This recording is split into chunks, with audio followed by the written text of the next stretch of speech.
मुख्यमंत्री श्री भूपेश बघेल ने आज अपने निवास कार्यालय से वीडियो कॉन्फ्रेंस के माध्यम से सभी जिला कलेक्टर्स की बैठक ली। इस बैठक में मुख्य सचिव श्री RP मंडल भी शामिल थे। बैठक में उपस्थित सभी जिला कलेक्टर्स, पुलिस अधीक्षकों और जिलों के अन्य अधिकारियों को लॉकडाउन की अवधि में नियमों के पालन और कोविड-19 के संक्रमण से बचाव संबंधित दिए गए महत्वपूर्ण दिशा निर्देश। लॉकडाउन की अवधि में लोगों को फल सब्जी घर बैठे आसानी से उपलब्ध हो सके, इसके लिए मुख्यमंत्री श्री भूपेश बघेल ने आज अपने निवास कार्यालय में फल सब्जी ऑनलाइन डिलीवरी वेबसाइट CG हाट का लोकार्पण किया। इस मौके पर कृषि मंत्री श्री रविंद्र चौबे और वरिष्ठ प्रशासनिक अधिकारी मौजूद थे। फल सब्जी वेंडर जो इस पोर्टल के माध्यम से सेवा देना चाहते हैं, वे इस पर ऑनलाइन अपना पंजीयन करा सकते हैं। लोगों को अब घर बैठे ही मिलेंगे ताजे फल और सब्जियां। लॉकडाउन के दौरान ऑनलाइन पोर्टल का उपयोग लोगों के लिए होगा सुविधाजनक। 150 रुपए या इससे अधिक की खरीदी पर नहीं लगेगा डिलीवरी शुल्क। मुख्यमंत्री श्री भूपेश बघेल ने विभिन्न राज्यों के मुख्यमंत्रियों को लिखा पत्र। मुख्यमंत्री ने स्कूली बच्चों के लिए घर बैठे पढ़ाई हेतु प्रारंभ किए गए ऑनलाइन शिक्षा पोर्टल पढ़ाई तुम्हारे द्वार को उनके यहाँ के विद्यार्थियों और शिक्षकों के लिए किया ऑफर। श्री बघेल ने अपने पत्र में कहा है कि सभी हिंदी भाषी राज्य के शिक्षक और विद्यार्थी यदि एक ही पोर्टल साझा करेंगे तो ज्ञान का भंडार बढ़ेगा, जिसका सबको लाभ होगा। पोर्टल cgschool.in सभी के लिए निःशुल्क है और इस पर अब तक 6.5 लाख बच्चों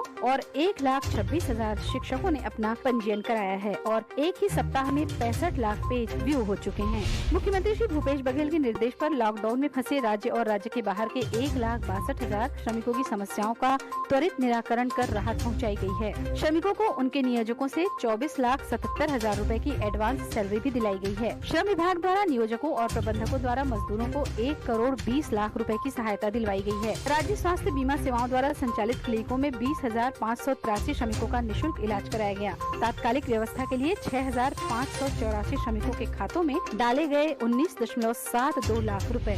सार्वजनिक वितरण प्रणाली के अंतर्गत बिलासपुर जिले के 4 विकास खंड और 7 नगरीय निकायों के 3,75,423 BPL हितग्राहियों को अप्रैल और मई माह के चावल और नमक का निःशुल्क वितरण किया जा रहा है। इसके लिए नागरिक आपूर्ति निगम द्वारा आवश्यक चावल और नमक की मात्रा का भंडारण कर लिया गया है। कोरोना संक्रमण काल में 2 माह का चावल और नमक वितरण गरीब परिवार के लिए राहत लेकर आया है। मुख्यमंत्री श्री भूपेश बघेल ने प्रदेश में कोरोना की रोकथाम के लिए 60 करोड़ रुपए की राशि स्वास्थ्य विभाग को जारी की है। ये राशि राज्य आपदा मोचन निधि SDRF से कोरोना बचाव कार्यों के लिए जारी की गई है। छत्तीसगढ़ शासन स्वास्थ्य और परिवार कल्याण विभाग द्वारा जारी बुलेटिन के अनुसार आज 16 अप्रैल को छत्तीसगढ़ में कोविड-19 की स्थिति। छत्तीसगढ़ में अब तक संक्रमण के कुल 33 केस पाए गए हैं, जिसमें से 10 का उपचार चल रहा है और 23 ठीक हो चुके हैं। देश जीतेगा, कोरोना हारेगा।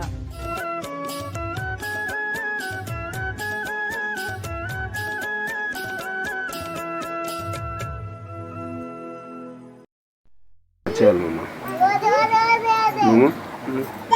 बोलना का महेश भर एक जन दिखा तो देख के जन तो बोलते कर बोलना मोला नहीं बोलना भाई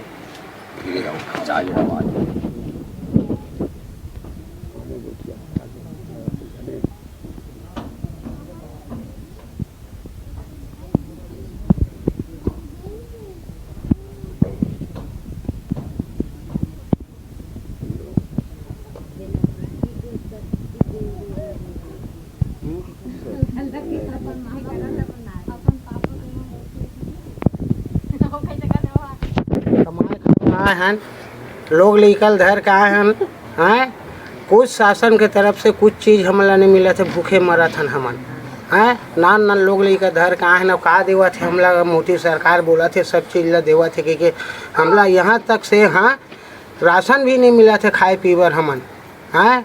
एक खाथन एक लाघन करा थन, सुबह खाथन तो शाम के नहीं खाथन हैं। एक हमन मतलब ये हो गए हमन कुछ नहीं मिला थे सरकार तरफ से हमन। अब बाल बच्चा मन हमारे भूख मरा थे। देख ले लड़का मतलब 4 जन लड़का धर का है हमन, और लड़का मन भी अपन का मजियाबो कामा खवाबो तेला समझ नहीं आवत है हमन ला।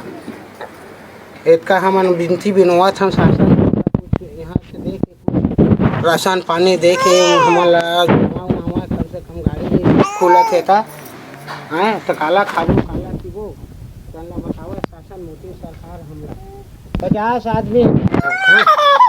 आदमी हमन फंसे हैं यहाँ और सबके बाल बच्चा है। देख ले मोर बाल बच्चा इसे रोगा थे जन्मा खाए पीवन नहीं मिला थे तेनमा हाँ। मोरे भर बाल बच्चा नहीं है, सरकार मोदी सरकार के लागू करे है, सबको दाना पानी खाना पीना मिला थे कि एक दिन यहाँ आके खाए बर नहीं दे, देखे बर भी नहीं आए शासन हमला। का मिला थे का नहीं मिला थे, हम लोग लड़का मन भूख मरा थे और हमला का चीज़ के दे के साधन करे थे वही बतावे। मोदी सरकार तो सब चीज़ बोले है, सब चीज़ मिल रहा है बेटा तुम लोग को, क्योंकि पैसा कौड़ी सब चीज़ हमला आज तक दे है, आज तक हमला कुछ नहीं देवा थे। 50 आदमी है हमान भूख मरा था, बाल बच्चा हमारे भूख मरा थे। शासन बोला थे सब चीज़ मिल रहा है कि यहाँ कुछ नहीं मिल पा रहा है हम लोग को। हाँ जुग्गी में है, प्लान में भी जा रहे थे बिल्डिंग में सोने के लिए, उसको भी मना कर दिया है।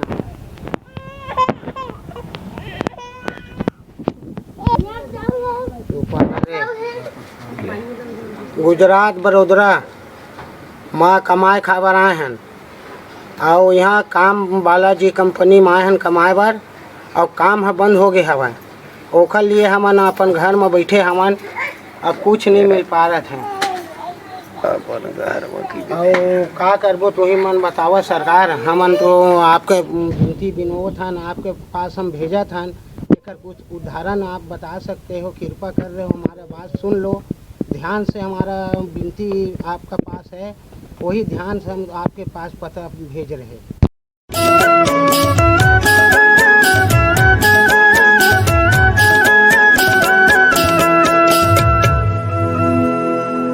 मुख्यमंत्री श्री भूपेश बघेल ने आज अपने निवास कार्यालय से वीडियो कॉन्फ्रेंस के माध्यम से सभी जिला कलेक्टर्स की बैठक ली। इस बैठक में मुख्य सचिव श्री आर.पी. मंडल भी शामिल थे। बैठक में उपस्थित सभी जिला कलेक्टर्स, पुलिस अधीक्षकों और जिलों के अन्य अधिकारियों को लॉकडाउन की अवधि में नियमों के पालन और कोविड-19 के संक्रमण से बचाव संबंधित दिए गए महत्वपूर्ण दिशा निर्देश। लॉकडाउन की अवधि में लोगों को फल सब्जी घर बैठे आसानी से उपलब्ध हो सके, इसके लिए मुख्यमंत्री श्री भूपेश बघेल ने आज अपने निवास कार्यालय में फल सब्जी ऑनलाइन डिलीवरी वेबसाइट सीजी हाट का लोकार्पण किया। इस मौके पर कृषि मंत्री श्री रविंद्र चौबे और वरिष्ठ प्रशासनिक अधिकारी मौजूद थे। फल सब्जी वेंडर जो इस पोर्टल के माध्यम से सेवा देना चाहते हैं वे इस पर ऑनलाइन अपना पंजीयन करा सकते हैं। लोगों को अब घर बैठे ही मिलेंगे ताजे फल और सब्जियां। लॉकडाउन के दौरान ऑनलाइन पोर्टल का उपयोग लोगों के लिए होगा सुविधाजनक। 150 रूपए या इससे अधिक की खरीदी पर नहीं लगेगा डिलीवरी शुल्क। मुख्यमंत्री श्री भूपेश बघेल ने विभिन्न राज्यों के मुख्यमंत्रियों को लिखा पत्र। मुख्यमंत्री ने स्कूली बच्चों के लिए घर बैठे पढ़ाई हेतु प्रारंभ किए गए ऑनलाइन शिक्षा पोर्टल पढ़ाई तुम्हारे द्वार को उनके यहाँ के विद्यार्थियों और शिक्षकों के लिए किया ऑफर। श्री बघेल ने अपने पत्र में कहा है कि सभी हिंदी भाषी राज्य के शिक्षक और विद्यार्थी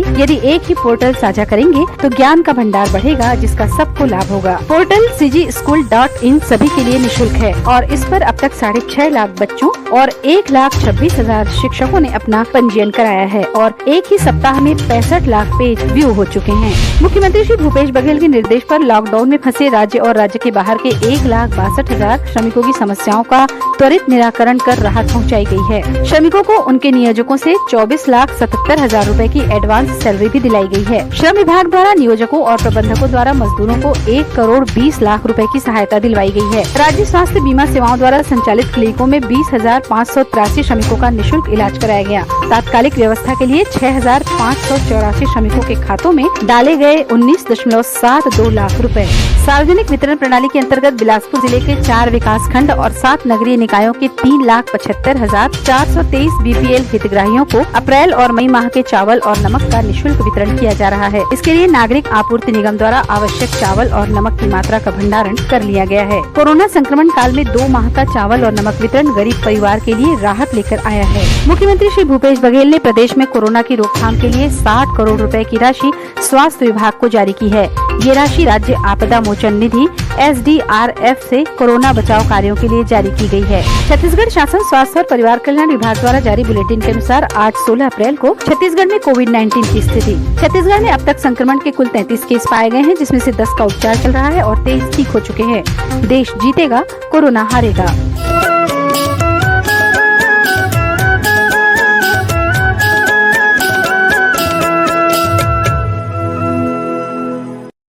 देखिए ये बहुत जरूरी वीडियो देखिए, कोरोना वायरस मरीज के फेफड़ों को किस तरह नुकसान पहुंचाता है। इस वीडियो में देखिए किस तरह कोरोना वायरस इंसानी फेफड़ों पर वार करता है और कैसा दिखने लगता है कोरोना पीड़ित का फेफड़ा।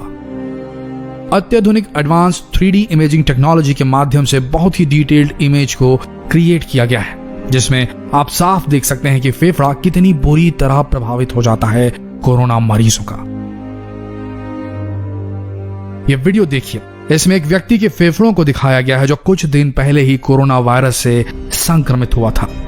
कोविड-19 वायरस से संक्रमित इस व्यक्ति के फेफड़े ठीक से काम नहीं कर पा रहे हैं। जॉर्ज वॉशिंगटन यूनिवर्सिटी अस्पताल के स्पेशलिस्ट सर्जन ने हाल ही में कोरोना वायरस के रोगी के फेफड़ों का एक 3D वर्चुअल इमेज वीडियो जारी किया। इस वीडियो की ये पिक्चर्स दिखाती हैं कि किस तरह से एक 59 साल के वयस्क पुरुष का फेफड़ा पूरी तरह से खराब हो चुका है और फेफड़ों का यह हाल कोरोना वायरस ने किया है। बताया जा रहा है कि गंभीर रूप से बीमार होने के बाद से इस कोरोना रोगी को सांस लेने में मदद करने के लिए वेंटिलेटर की आवश्यकता पड़ी, लेकिन वेंटिलेटर की उच्चतम सेटिंग पर भी मरीज का फेफड़ा पर्याप्त ऑक्सीजन खींच पाने में असमर्थ था। वेंटिलेटर के साथ ही उसे एक और मशीन की भी जरूरत पड़ी जो खून को सर्कुलेट करे और फिर उसके ब्लड में ऑक्सीजन पहुंचाए। इस दूसरी मशीन का नाम है extra corporeal blood oxygenation system. यह सिस्टम आर्टिफिशियल लंग का काम करता है। इतनी सोफिस्टिकेटेड और high and medical support system के बावजूद डॉक्टर्स पूरे कॉन्फिडेंट नहीं हैं कि मरीज बचेगा या जाएगा। यहाँ तक कि इतनी बेहतरीन मेडिकल फैसिलिटीज मिलने के बाद भी डॉक्टर इस मरीज के फेफड़ों की 360 VR यानी कि वर्चुअल रियलिटी इमेज देखकर यह अनुमान लगा रहे हैं कि मरीज के फेफड़ों में अभी और संक्रमण फैलेगा।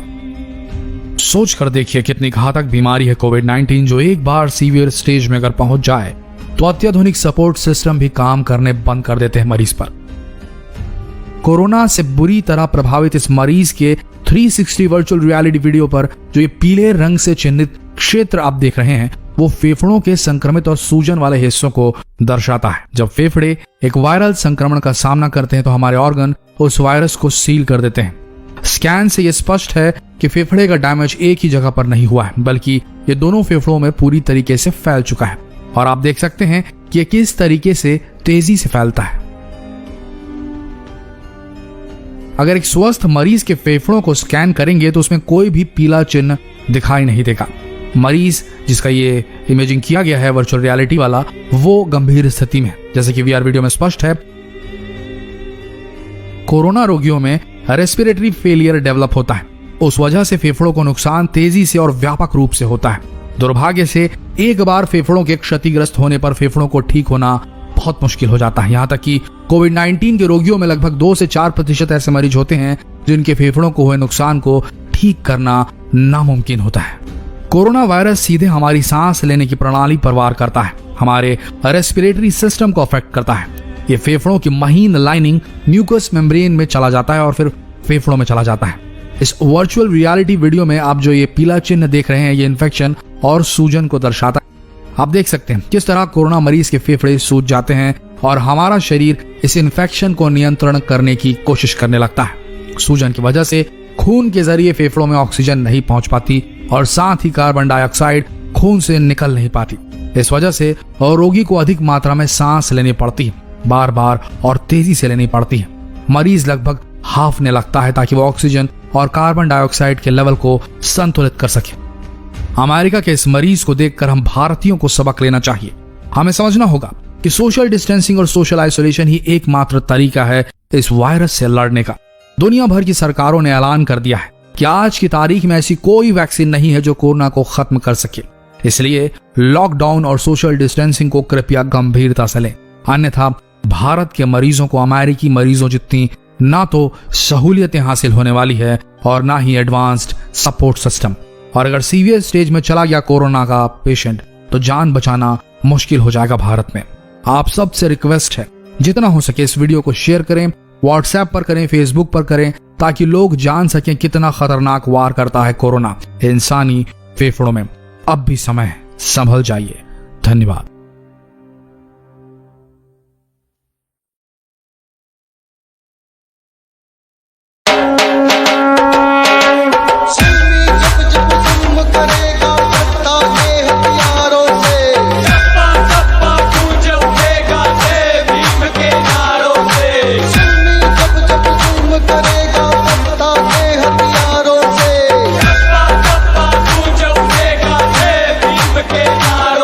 जो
का भैया 14 अप्रैल के दिया न जाना 14 अप्रैल के खुशियां मना बाबा जी के आगे जल्दी है 14 अप्रैल के दिया न जाना 14 अप्रैल के खुशियां मना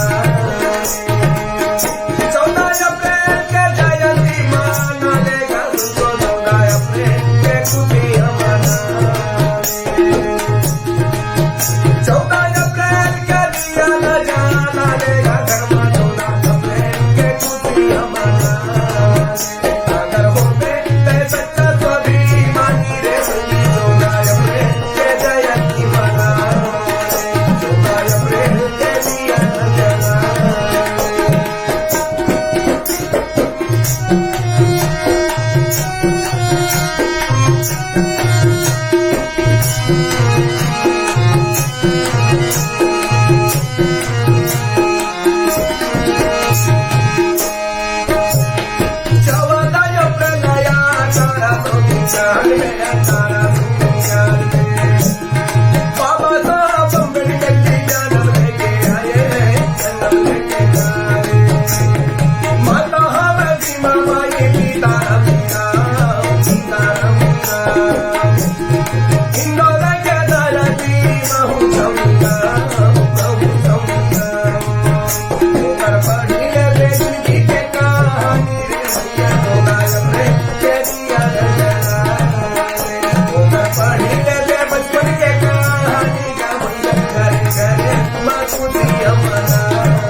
सबले बोले ज्ञानी का भैया सोना अपने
बेवजह घर से निकलने की जरूरत क्या है? मौत से आंख मिलाने की जरूरत क्या है? जिंदगी बहुत कीमती है, इसे संभाल के रख। कब्रगाहों को सजाने की जरूरत क्या है? सबको मालूम है बाहर की हवा है कातिल। यूं ही कातिल से उलझने की जरूरत क्या है? दिल बहलाने के लिए घर में वजह है काफी। यूं ही गलियों में भटकने की जरूरत क्या है? पूरे परिवार की सुरक्षा आपकी समझदारी है। अभी बहुत उम्र बाकी है सैर सपाटे के लिए, इतनी जल्दी घबराने की जरूरत क्या है?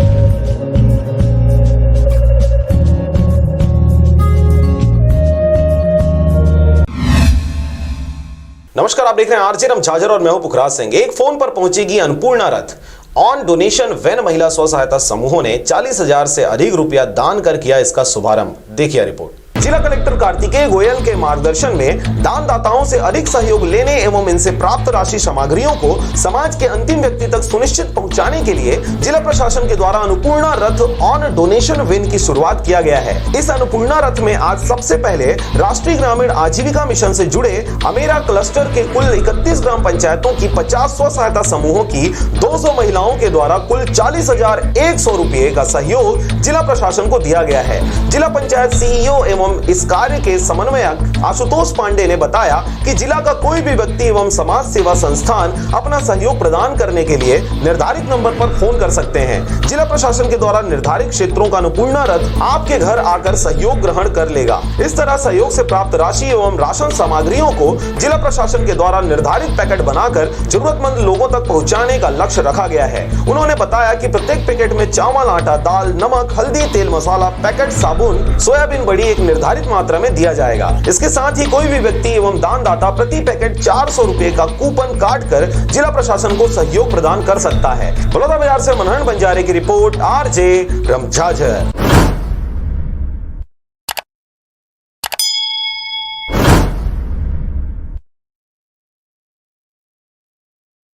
और अब एक खास बात, आरजे रमझाझर के दर्शकों से निवेदन है, ताबड़तोड़ बेबाक व बेझिझक खबर देखने व जानने के लिए आज ही चैनल को सब्सक्राइब करें। लाल कलर का बटन सब्सक्राइब बटन है, उसे दबाते ही बेल आइकन आ जाएगा, उसे क्लिक करके ऑल ऑप्शन सेलेक्ट कर दें, जिससे सबसे पहले हमारे द्वारा डाले गए वीडियो आपके पास पहुंचेंगे और आप निर्बाध तरीके से इस चैनल के माध्यम से सारी खबर सबसे पहले देख सकते हैं। नमस्कार, आप देख रहे हैं आरजे रमझाझर और मैं हूं पुखराज सिंह। बलौदा बाजार जिले में कोरोना संक्रमण से बचाने 2 बड़े अस्पतालों में सैनिटाइजर टर्नल की स्थापना की गई है। स्वास्थ्य अमला और मरीजों को मिला राहत। देखिए पूरी रिपोर्ट।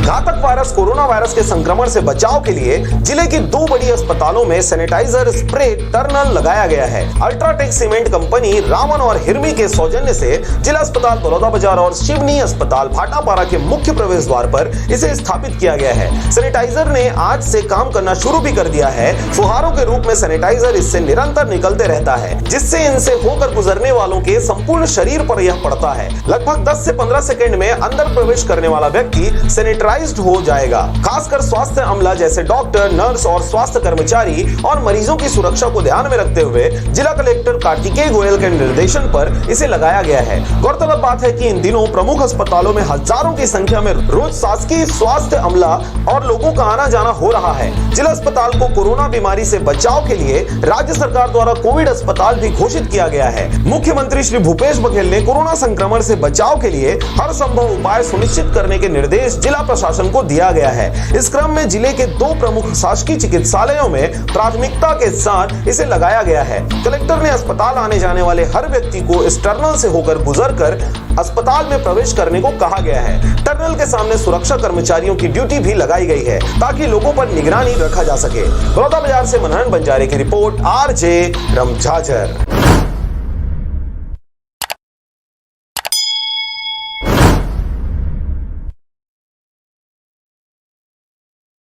आप सब जान रहे हैं नोवेल कोरोना वायरस भारत देश के लिए महामारी का रूप ले लिया है।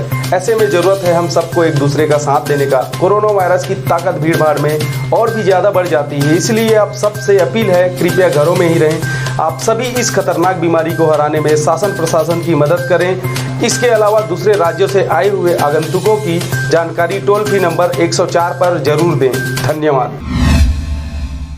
नमस्कार, आप देख रहे हैं आरजे राम झाझर और मैं हूं पुखराज सिंह। धारा 144 का उल्लंघन करते दोपहिया वाहन से 3 आरोपी गरियाबंद होकर डूंगरगढ़ जाने की फिराक में थे, जिनको Narmada cold drink factory Sirgitti के पास पुलिस ने धर दबोचा। देखिए रिपोर्ट। कोरोना वायरस कोविड-19 संक्रमित बीमारी की रोकथाम हेतु जिला दंडाधिकारी बिलासपुर के आदेश के परिपालन में सिरगिट्टी पुलिस द्वारा आवागमन करने वाले तथा दुकानदारों को समझाइश देकर नियमों का पालन कराया जा रहा था। इसी दौरान पेट्रोलिंग के कर्तव्यों का पालन करते सभी आम जनों को कोरोना वायरस के बचाव हेतु घर में रहने की बार बार बुनियादी किया जा रहा है। आवश्यकता की पूर्ति हेतु बाहर जाने पर सामाजिक दूरी के दिशा निर्देश का पालन कराया जा रहा है। घर के बाहर जाने की स्थिति में प्रत्येक व्यक्ति अपना पहचान पत्र रखेंगे। लेकिन आज पेट्रोलिंग के दौरान नर्मदा कोल्ड ड्रिंक चौक सिरगिट्टी में पाया गया कि petrol pump Raipur highway main road की तरफ जा रहे एक बाइक में 3 सवारों को रुकवाकर पूछने पर गरियाबंद डोंगरगढ़ जाना बताया गया, लेकिन उनके पास कोई अति आवश्यक सामग्री के लिए जाना नहीं पाया गया। सिरगिट्टी पुलिस ने मोटरसाइकिल जब्त कर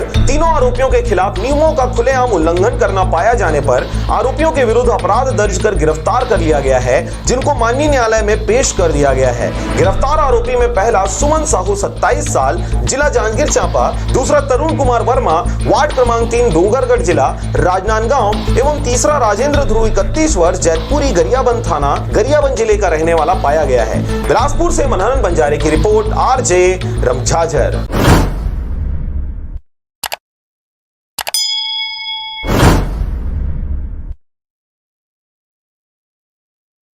और अब एक खास बात, आरजे राम झाझर के दर्शकों से निवेदन है, ताबड़तोड़ बेबाक व बेझिझक खबर देखने व जानने के लिए आज ही चैनल को सब्सक्राइब करें। लाल कलर का बटन सब्सक्राइब बटन है, उसे दबाते ही बेल आइकन आ जाएगा, उसे क्लिक करके ऑल ऑप्शन सेलेक्ट कर दें, जिससे सबसे पहले हमारे द्वारा डाले गए वीडियो आपके पास पहुंचेंगे और आप निर्बाध तरीके से इस चैनल के माध्यम से सारी खबर सबसे पहले देख सकते हैं। नमस्कार,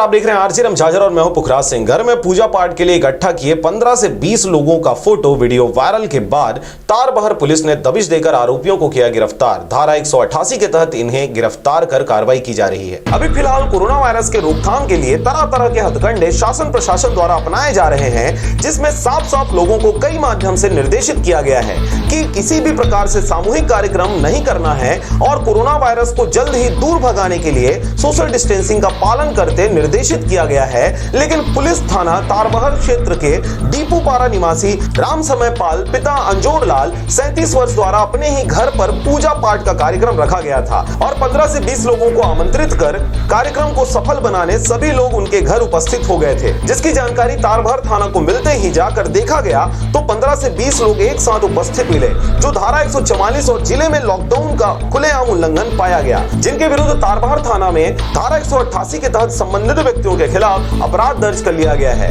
बिलासपुर से मनहरन बंजारे की रिपोर्ट, आरजे राम झाझर।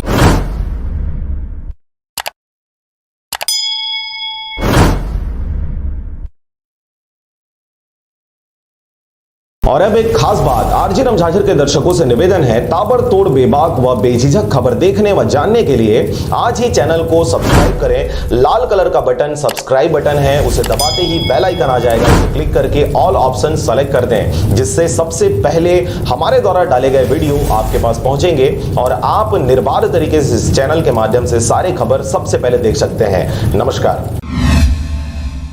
नमस्कार, आप देख रहे हैं आरजे राम झाझर और मैं हूं पुखराज सिंह। छत्तीसगढ़ सरकार के द्वारा किसानों का धान समय रहते नहीं खरीदे जाने पर अन्नदाता किसानों की स्थिति एक और सरकार ने तारीख पर तारीख देकर तो वहीं दूसरी ओर कोरोना और लॉकडाउन ने दयनीय बना दिया है। देखिए आखिर क्या है इन दिनों किसानों की स्थिति। किसानों का छत्तीसगढ़ सरकार पर आरोप है कि जो वादा उन्होंने किसानों का एक एक धान खरीदेंगे और किसानों को किसी भी प्रकार से धान बेचने में दिक्कतें सामने नहीं आएंगी करके वादा किया था, अब वह सरकार वादा खिलाफी पर उतर आई है। पहले तो किसानों को धान 15 फरवरी तक खरीदे जाने की बातें कही गई, फिर विभिन्न प्रकार के नित नए नियम कानून लागू कर किसानों को परेशान किया जाता रहा। समय पर धान खरीदी पूर्ण न होने की स्थिति में तारीखों को बढ़ाकर 19 फरवरी कर दिया गया। उसके बाद भी बारदाना की कमी का रोना रोते हुए सभी क्षेत्रों में किसानों के धान को नहीं खरीदा गया। इस बीच काफी हो हल्ला और आंदोलन भी हुए, जिसको लेकर सरकार ने 20 फरवरी तक सभी किसानों का जिनका धान मंडियों में रखा हुआ है खरीदा जाएगा कहा। परंतु 20 फरवरी भी बीत गया और महीनों बीत जाने के बाद शासन प्रशासन ने तारीख पर तारीख देकर किसानों को बरगलाया। इस बीच चीन से फैली महामारी भारत में किसानों की किस्मत पर कलंक के रूप में फूट पड़ी। इस स्थिति में 22 मार्च को जनता कर्फ्यू और फिर लगातार लॉकडाउन की स्थिति में किसानों का धान मंडियों में ही शासन प्रशासन की बाट जोहते नजर आया। इस दौरान मौसम ने भी छत्तीसगढ़ सरकार की तरह वादा खिलाफी की और गाहे बगाहे समय बेसमय बारिश होकर किसानों के धान को मिट्टी में मिला दिया। अब इतने दिन बीत जाने के बाद भी किसानों का धान मंडियों में ही रखा हुआ है और 2 लाख क्विंटल से भी ज्यादा धान की खरीदी सरकार द्वारा अब भी की जानी है, जिसमें से बहुत से धान खराब होकर खेतों की राह ताक रहे हैं। ऐसे में किसानों की स्थिति और भी दयनीय हो गई है। जिस धान को बेचकर खातों में पैसे आते वह धान बिके ही नहीं तो खातों में पैसा कहां से आएगा। जिस खेत में पुनः कमाकर नई फसल लेते, लॉकडाउन और कोरोना ने उन्हें घरों में ही लॉकडाउन कर दिया, जिसकी वजह से वह नई फसल उगा भी नहीं पाए। और अब जाकर छत्तीसगढ़ और केंद्र सरकार को समझ में आई है, जब मार्केट से खाद्यान्न सामग्री की कमी की बातें सामने आने लगी, दुकानों से अनाज गायब होने लगे, मंडियों में सामान आना कम हो गया। ऐसे में सामान की कीमतें आसमान छूने लगी हैं, किसान घरों में बैठे हैं, तब जाकर सरकारों ने किसानों के खेतों में काम करने का परमिशन दिया है। परंतु कबीरधाम जिला के वे किसान जिनका धान कुंडा धान उपार्जन केंद्र के अंतर्गत आने वाले अतरिया धान केंद्र में रखा हुआ है, वे अब थक हार कर अपना धान घर ले जाने को मजबूर हो रहे हैं। और हमारा धान पूरा एकदम से खराब हो गए। कई लाखों करोड़ों रुपया कोरोना वायरस के चलते हुए यहाँ क्वारंटाइन बनाते वो बनाते उमें खर्च किए जाते, पर किसान के आंसू न कोई नहीं देख सकते। कोई इतना रोना पड़ा था, हालत खराब है, का चीज में कैसे करी, खाए बर कुछ नहीं है, आदमी कैसे करके बेची, कहाँ बेची, कुछ तो बतावे। अभी तक सरकार एक बारे में कोई निर्णय नहीं ले। धान ऐसे भी दे वापिस होते तो 12 कट्टी धान गायब हो गए है, 25 निकला थे 37 का हुआ है बताओ ना। सब किसान मन को 19 तारीख को 1000 आदमी के मतलब धान नहीं बिके। रही सही कमर, मौसम और कोरोना महामारी ने किसानों का तोड़ दिया है। अब आगामी दिनों में यह देखने वाली बात होगी कि कबीरधाम जिला सहित अन्य जिलों के किसानों को हुई धान और धन की हानि की भरपाई किस प्रकार से छत्तीसगढ़ सरकार द्वारा की जाती है। यहाँ लगभग 13,000 क्विंटल बचा हुआ था धान खरीदी होने के लिए, लेकिन आज भी इसका खरीदी नहीं हुआ और मजबूरी बस किसान सारे धान को उठा के घर ले जा रहे हैं। स्थिति ऐसी है कि सभी का धान खराब हो चुका है। मैं मोहम्मद विष्णु सिंह गला 37 कट्टी धान सड़ गए, का करे जाए किसान भाई। सरकार की तरफ से कुछ सूद नहीं आ रहा है, सरकार लेने की कोई जवाबदारी नहीं ले रही है। इस संकट की घड़ी में हमारा टोकन जारी हो रही 7 तारीख के 7 ले 12 हो गए, 12 ले 19 हो गए और 19 तारीख के धान रुक गए पूरे किसान मन के 117 किसान रामापुर बाजार के, और 20 तारीख तक की खरीदी करे, 19 ले छोड़ दे। मतलब शुरू से आखिरी तक मन खरीदी करे ये दिखाना चाहते, 19 तक काबर नहीं खरीदी, यही मैं जानना चाहता हूँ। किसान भीड़े रहे, चाहे घरों घर सब्जी पहुंचवाना हो, चाहे राशन पहुंचवाना हो, हर स्तर में किसानों ने देश के साथ खड़ा रहा। लेकिन आज किसानों के साथ इतना बड़ा छल, इतना बड़ा धोखा हुआ है, लोगों के आंखों से आंसू आ जाए अगर आप देखें कि धान सड़ रहा है, पड़ा हुआ है। सरकार को सूद लेना चाहिए और इनका धान अवश्य रूप से लेना चाहिए। फिलहाल सीमाओं में जवान, खेतों में किसान और घरों में पहलवान कोरोना से जूझते नजर आ रहे हैं। कई विवाह के बंधन में बंधने का सपना सजोए हाथ में कार्ड लिए कोरोना की मार तन्हाई में झेलते देखे जा सकते हैं। कुदरत की मार ऐसे पड़ी है पूरे क्षेत्र में कि फलों का राजा आम भी पेड़ों में फूल आते ही झड़ निकला था और अब मार्केट भी बेस्वाद नजर आ रही है। कबीरधाम से विष्णु प्रसाद श्रीवास के साथ ब्यूरो रिपोर्ट RJ रमझाझर।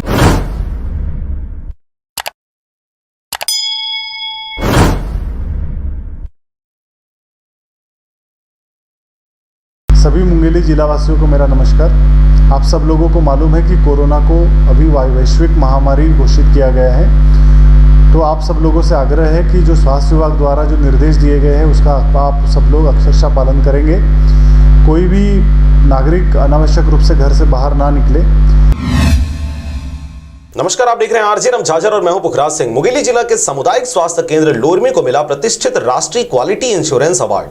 मरीजों के बेहतर इलाज एवं देखरेख के लिए मिला यह पुरस्कार 91.8% अंकों के साथ सामुदायिक स्वास्थ्य केंद्र लोरमी को मिला सर्वोच्च स्थान। देखिए रिपोर्ट। कोरोना संकट के बीच मुंगेली जिला के सामुदायिक स्वास्थ्य केंद्र लोरमी के लिए अच्छी खबर आई है। सामुदायिक स्वास्थ्य केंद्र को मरीजों के बेहतर इलाज और देखरेख के लिए राष्ट्रीय स्तर पर क्वालिटी इंश्योरेंस अवार्ड से सम्मानित किया गया है। भारत सरकार स्वास्थ्य मंत्रालय नई दिल्ली के संयुक्त सचिव श्री विकास सिल ने राज्य शासन की स्वास्थ्य सचिव श्रीमती निहारिका बारिक को लिखित पत्र के जरिए इस आशय की सूचना दी है। कलेक्टर डॉक्टर सर्वेश्वर नरेंद्र भूरे इस गौरवपूर्ण उपलब्धि के लिए विकास खंड चिकित्सा अधिकारी डॉक्टर जी.एस. दाऊ सहित स्वास्थ्य विभाग के डॉक्टरों, चिकित्सकों, कर्मचारियों और प्रबंधन को बधाई एवं शुभकामनाएं दी है। निरीक्षण में सामुदायिक स्वास्थ्य केंद्र को सर्वोच्च 91.8% अंक प्राप्त हुए हैं। मुंगेली जिला के सामुदायिक स्वास्थ्य केंद्र लोरमी पूरे छत्तीसगढ़ में पहला सामुदायिक स्वास्थ्य केंद्र है जो कि इतने अधिक अंकों के साथ राष्ट्रीय स्तर के इस क्वालिटी इंश्योरेंस अवार्ड को हासिल किया है।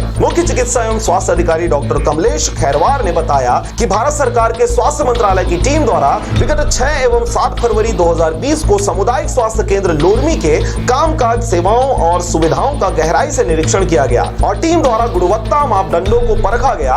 खासकर प्रसूति एवं ऑपरेशन कक्ष, OPD, radiology, PP unit, pathology, blood bank का प्रत्यक्ष अवलोकन किया गया और मरीजों से बातचीत कर अस्पताल के प्रति उनकी धारणाओं को भी नोटिस किया गया। तत्पश्चात ही भारत सरकार ने स्वास्थ्य मंत्रालय की टीम द्वारा क्वालिटी इंश्योरेंस अवार्ड एवं सर्टिफिकेट प्रदान किया। प्रतिष्ठित पुरस्कार पाने में जिला कलेक्टर डॉक्टर सर्वेश्वर नरेंद्र भूरे के सहयोग एवं मार्गदर्शन महत्वपूर्ण रहा है। उन्होंने स्वयं रुचि लेकर सामुदायिक स्वास्थ्य केंद्र लोरमी की जरूरतों और सुविधाओं को अविलंब मुहैया करवाया। सामुदायिक स्वास्थ्य केंद्र को अवार्ड स्तर तक पहुंचाने में सामुदायिक स्वास्थ्य केंद्र के डॉक्टर, नर्स एवं स्वास्थ्य कर्मचारियों ने भी समर्पण के साथ काम किया है। राष्ट्रीय स्तर का गौरवपूर्ण अवार्ड मिलने पर सामुदायिक स्वास्थ्य केंद्र के डॉक्टरों और कर्मचारियों में काफी हर्ष व्याप्त है। ब्यूरो रिपोर्ट आरजे रम झाझर।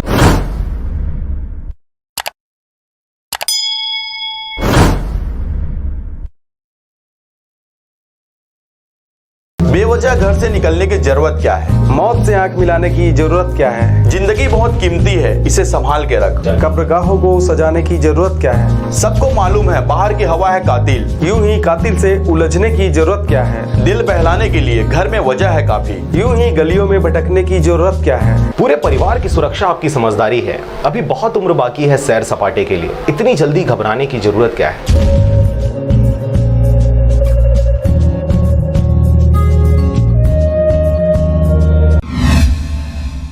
नमस्कार, आप देख रहे हैं आरजे रम झाझर और मैं हूं पुखराज सिंह। कोरोना संक्रमण को लेकर मस्तूरी पुलिस ने 5 लोगों को धारा 144 का उल्लंघन करते हुए एवं लॉकडाउन होने की स्थिति में एक व्यक्ति द्वारा घर का निर्माण करते हुए पाया गया, जिसके खिलाफ अपराध दर्ज कर कार्रवाई की जा रही है। देखिए रिपोर्ट।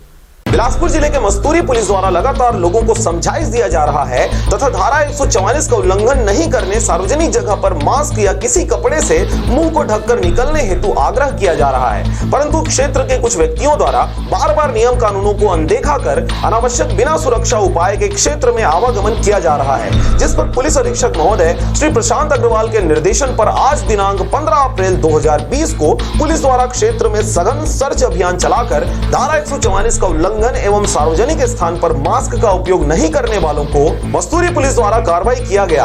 कार्रवाई के लिए थाना प्रभारी मस्तूरी फैजुल द्वारा अलग अलग टीम बनाकर थाना क्षेत्र में रवाना किया गया, जिसमें 5 के खिलाफ प्रकरण दर्ज किया गया है, जिसमें राजेश गुप्ता, आनंद सूर्या, सुरेंद्र कुमार, धीरज गरियारे, चंद्रहास टंडन बिना मास्क लगाए रोड पर एवं बैंक पर भीड़ लगाए पाए गए, जिनके खिलाफ संबंधित माननीय न्यायालय में पेश कर कार्रवाई की जा रही है। मस्तूरी से मनहर बंजारे की रिपोर्ट, आरजे रम झाझर।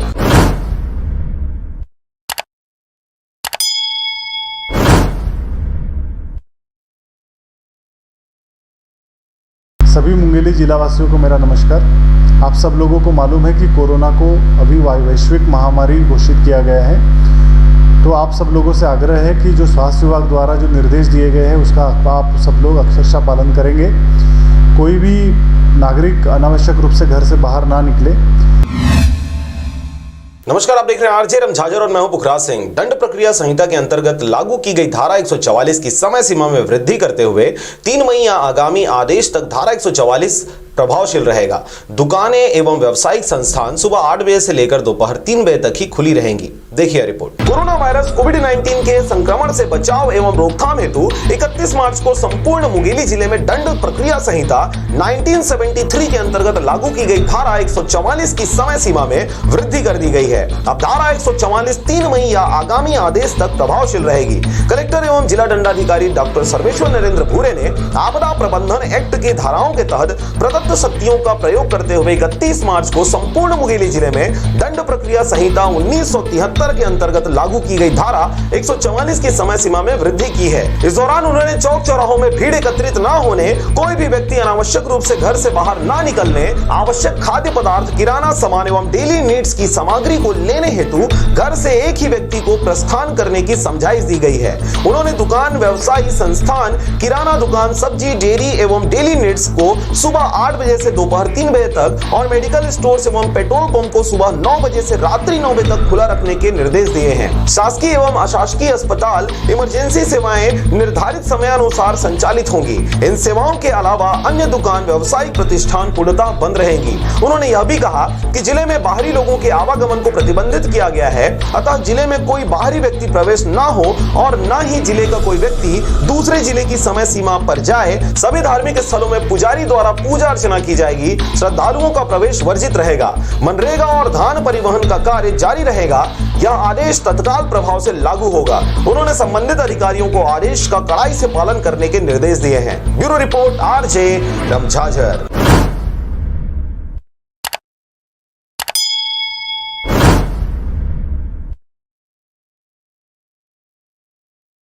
और अब एक खास बात, देश सहित पूरा विश्व नोवेल कोरोना वायरस रूपी महामारी से जूझ रहा है। कई शहरी क्षेत्रों में धारा 144 लगा दिया गया है। ऐसे में RJ रमझाझर भी आपसे अपील करता है, बिना कारण घरों से ना निकलें, समय समय पर हाथ अपना साबुन से जरूर धोएं और बेवजह फैल रही अफवाहों से दूरी बनाए रखें। यकीन माने, भारत सरकार सहित शासन प्रशासन इस महामारी को जड़ से उखाड़ने में जल्द ही कामयाबी पालेगी। धन्यवाद।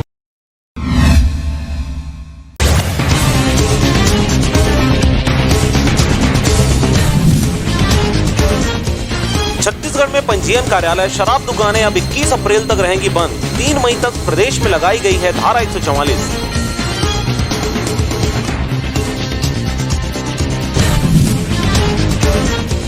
धोरा में 2 और संक्रमित मिले। 48 घंटे में 15 नए केस। यहां से अब तक 24 पॉजिटिव केस सामने आए।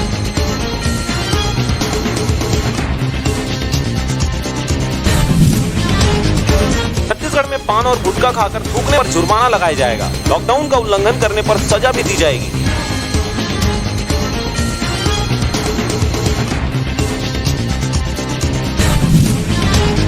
रायपुर के खाद्य मंत्री अमरजीत भगत ने कहा, कोई भी नागरिक भूखा नहीं रहेगा, सबको पर्याप्त मात्रा में मिलेगी राशन।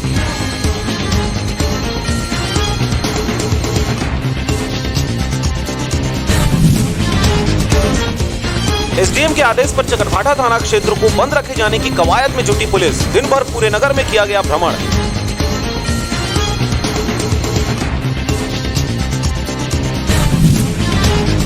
धमतरी में लॉकडाउन के बीच एम्बुलेंस से चल रहा था सवारियों को ले जाने का खेल। 2 युवकों को किया गया गिरफ्तार।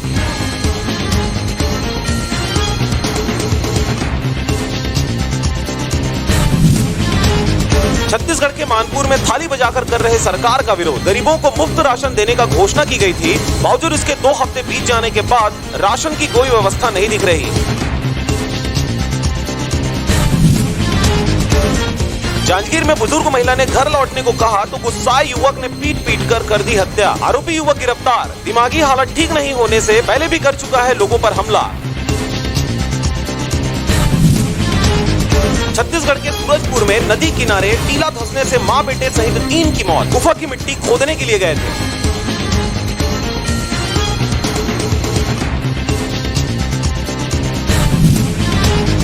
छत्तीसगढ़ में लॉकडाउन का दूसरा दिन। रायपुर दुर्ग में शाम 5 बजे के बाद 3 दिन घर से निकले तो होगी FIR। 4 मई से खुल सकते हैं सरकारी व अंग्रेजी स्कूल। छत्तीसगढ़ में पूल टेस्टिंग किट की कमी को देखते हुए अब एक साथ 5 सैंपल की होगी जांच।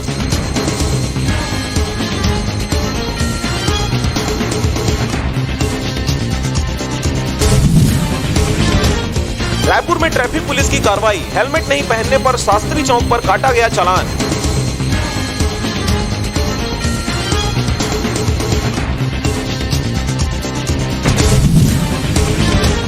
बिलासपुर में लॉकडाउन के बीच भाजपा नेता देवव्रत साह ने दोस्तों को दी चिकन की दावत, धारा 144 के उल्लंघन का मामला हुआ दर्ज।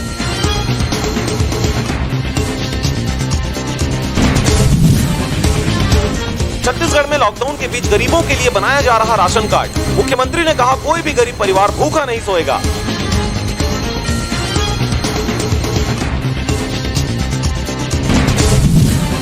धमतरी के खेत में पेड़ से टंगी मिली महिला की लाश, सुसाइड नोट में लिखा पेट दर्द से परेशान हूँ, हो सके तो माफ कर देना।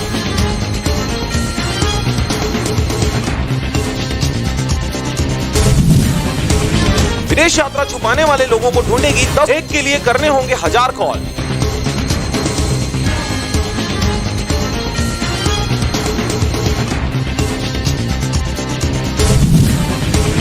रायपुर रेलवे स्टेशन में रेलवे उड़ा रहा प्रधानमंत्री के आदेशों की धज्जियां, दिन रात जोरों शोरों से चल रहा काम।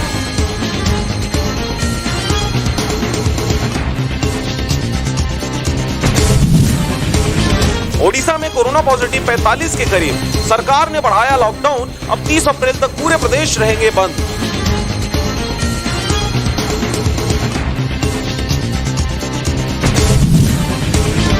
बिलासपुर जिले में अवैध शराब बेचने की सूचना पर छापा मारने गए आबकारी टीम पर महिलाओं ने किया हमला, इस हमले में आबकारी विभाग के कर्मचारी हुए घायल।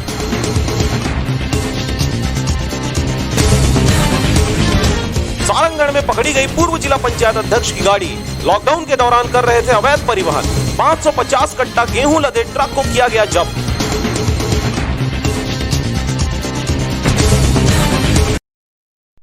चल मामा बोलना का मैं भर एक जन दिखा था, एक जन तो बोलते कर बोलना भाई।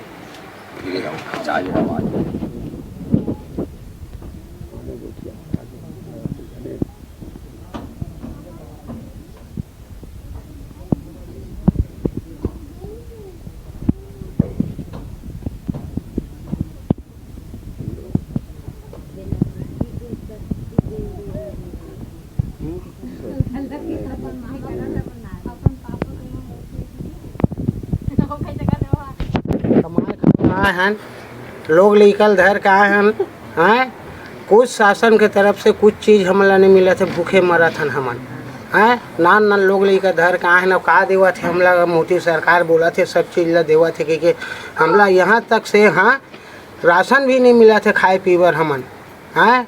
एक खाथन एक लाघन करा था, सुबह खाथन तो शाम के नहीं खाथन हैं। इतना हमन मतलब ये हो गए, हमन कुछ नहीं मिला थे सरकार तरफ से हमन। अब बाल बच्चा मन हमारे भूख मरा थे। देख ले लड़का मतलब 4 जन लड़का धर का है हमन, और लड़का मन भी अपन का मजियाबो कामा खवाबो तेला समझ नहीं आवत है हमन ला।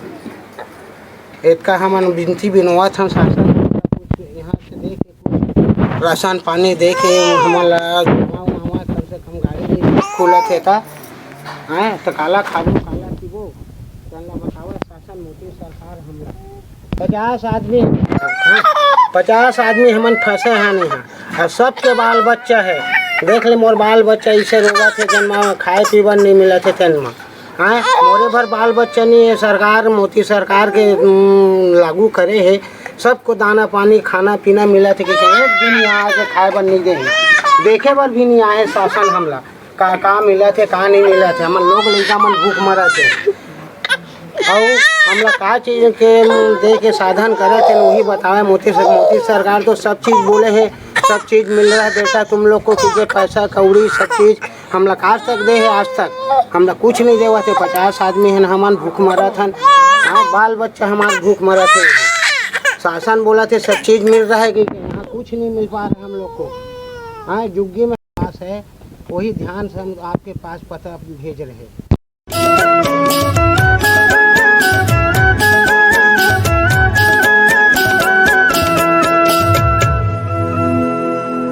मुख्यमंत्री श्री भूपेश बघेल ने आज अपने निवास कार्यालय से वीडियो कॉन्फ्रेंस के माध्यम से सभी जिला कलेक्टर्स की बैठक ली। इस बैठक में मुख्य सचिव श्री RP मंडल भी शामिल थे। बैठक में उपस्थित सभी जिला कलेक्टर्स, पुलिस अधीक्षकों और जिलों के अन्य अधिकारियों को लॉकडाउन की अवधि में नियमों के पालन और कोविड-19 के संक्रमण से बचाव संबंधित दिए गए महत्वपूर्ण दिशा निर्देश। लॉकडाउन की अवधि में लोगों को फल सब्जी घर बैठे आसानी से उपलब्ध हो सके, इसके लिए मुख्यमंत्री श्री भूपेश बघेल ने आज अपने निवास कार्यालय में फल सब्जी ऑनलाइन डिलीवरी वेबसाइट CG हाट का लोकार्पण किया। इस मौके पर कृषि मंत्री श्री रविंद्र चौबे और वरिष्ठ प्रशासनिक अधिकारी मौजूद थे। फल सब्जी वेंडर जो इस पोर्टल के माध्यम से सेवा देना चाहते हैं वे इस पर ऑनलाइन अपना पंजीयन करा सकते हैं। लोगों को अब घर बैठे ही मिलेंगे ताजे फल और सब्जियां। लॉकडाउन के दौरान ऑनलाइन पोर्टल का उपयोग लोगों के लिए होगा सुविधाजनक। 150 रुपए या इससे अधिक की खरीदी पर नहीं लगेगा डिलीवरी शुल्क। मुख्यमंत्री श्री भूपेश बघेल ने विभिन्न राज्यों के मुख्यमंत्रियों को लिखा पत्र। मुख्यमंत्री ने स्कूली बच्चों के लिए घर बैठे पढ़ाई हेतु प्रारंभ किए गए ऑनलाइन शिक्षा पोर्टल पढ़ाई तुम्हारे द्वार को उनके यहाँ के विद्यार्थियों और शिक्षकों के लिए किया ऑफर। श्री बघेल ने अपने पत्र में कहा है कि सभी हिंदी भाषी राज्य के शिक्षक और विद्यार्थी यदि एक ही पोर्टल साझा करेंगे तो ज्ञान का भंडार बढ़ेगा, जिसका सबको लाभ होगा। पोर्टल cgschool.in सभी के लिए निःशुल्क है और इस पर अब तक 6.5 लाख बच्चों और 1,26,000 शिक्षकों ने अपना पंजीयन कराया है और एक ही सप्ताह में 65 लाख पेज व्यू हो चुके हैं। मुख्यमंत्री श्री भूपेश बघेल के निर्देश पर लॉकडाउन में फंसे राज्य और राज्य के बाहर के 1,62,000 श्रमिकों की समस्याओं का त्वरित निराकरण कर राहत पहुंचाई गई है। श्रमिकों को उनके नियोजकों से 24,77,000 रुपए की एडवांस सैलरी भी दिलाई गई है। श्रम विभाग द्वारा नियोजकों और प्रबंधकों द्वारा मजदूरों को 1,20,00,000 रुपए की सहायता दिलवाई गई है। राज्य स्वास्थ्य बीमा सेवाओं द्वारा संचालित क्लिनिकों में 20,583 श्रमिकों का निःशुल्क इलाज कराया गया। तात्कालिक व्यवस्था के लिए 6,584 श्रमिकों के खातों में डाले गए 19.72 लाख रुपए। सार्वजनिक वितरण प्रणाली के अंतर्गत बिलासपुर जिले के 4 विकास खंड और 7 नगरीय निकायों के 3,75,423 BPL हितग्राहियों को अप्रैल और मई माह के चावल और नमक का निःशुल्क वितरण किया जा रहा है। इसके लिए नागरिक आपूर्ति निगम द्वारा आवश्यक चावल और नमक की मात्रा का भंडारण कर लिया गया है। कोरोना संक्रमण काल में 2 माह का चावल और नमक वितरण गरीब परिवार के लिए राहत लेकर आया है। मुख्यमंत्री श्री भूपेश बघेल ने प्रदेश में कोरोना की रोकथाम के लिए 60 करोड़ रुपए की राशि स्वास्थ्य विभाग को जारी की है। ये राशि राज्य आपदा मोचन निधि SDRF से कोरोना बचाव कार्यों के लिए जारी की गई है। छत्तीसगढ़ शासन स्वास्थ्य और परिवार कल्याण विभाग द्वारा जारी बुलेटिन के अनुसार आज 16 अप्रैल को छत्तीसगढ़ में कोविड-19 की स्थिति। छत्तीसगढ़ में अब तक संक्रमण के कुल 33 केस पाए गए हैं, जिसमें से 10 का उपचार चल रहा है और 23 ठीक हो चुके हैं। देश जीतेगा, कोरोना हारेगा।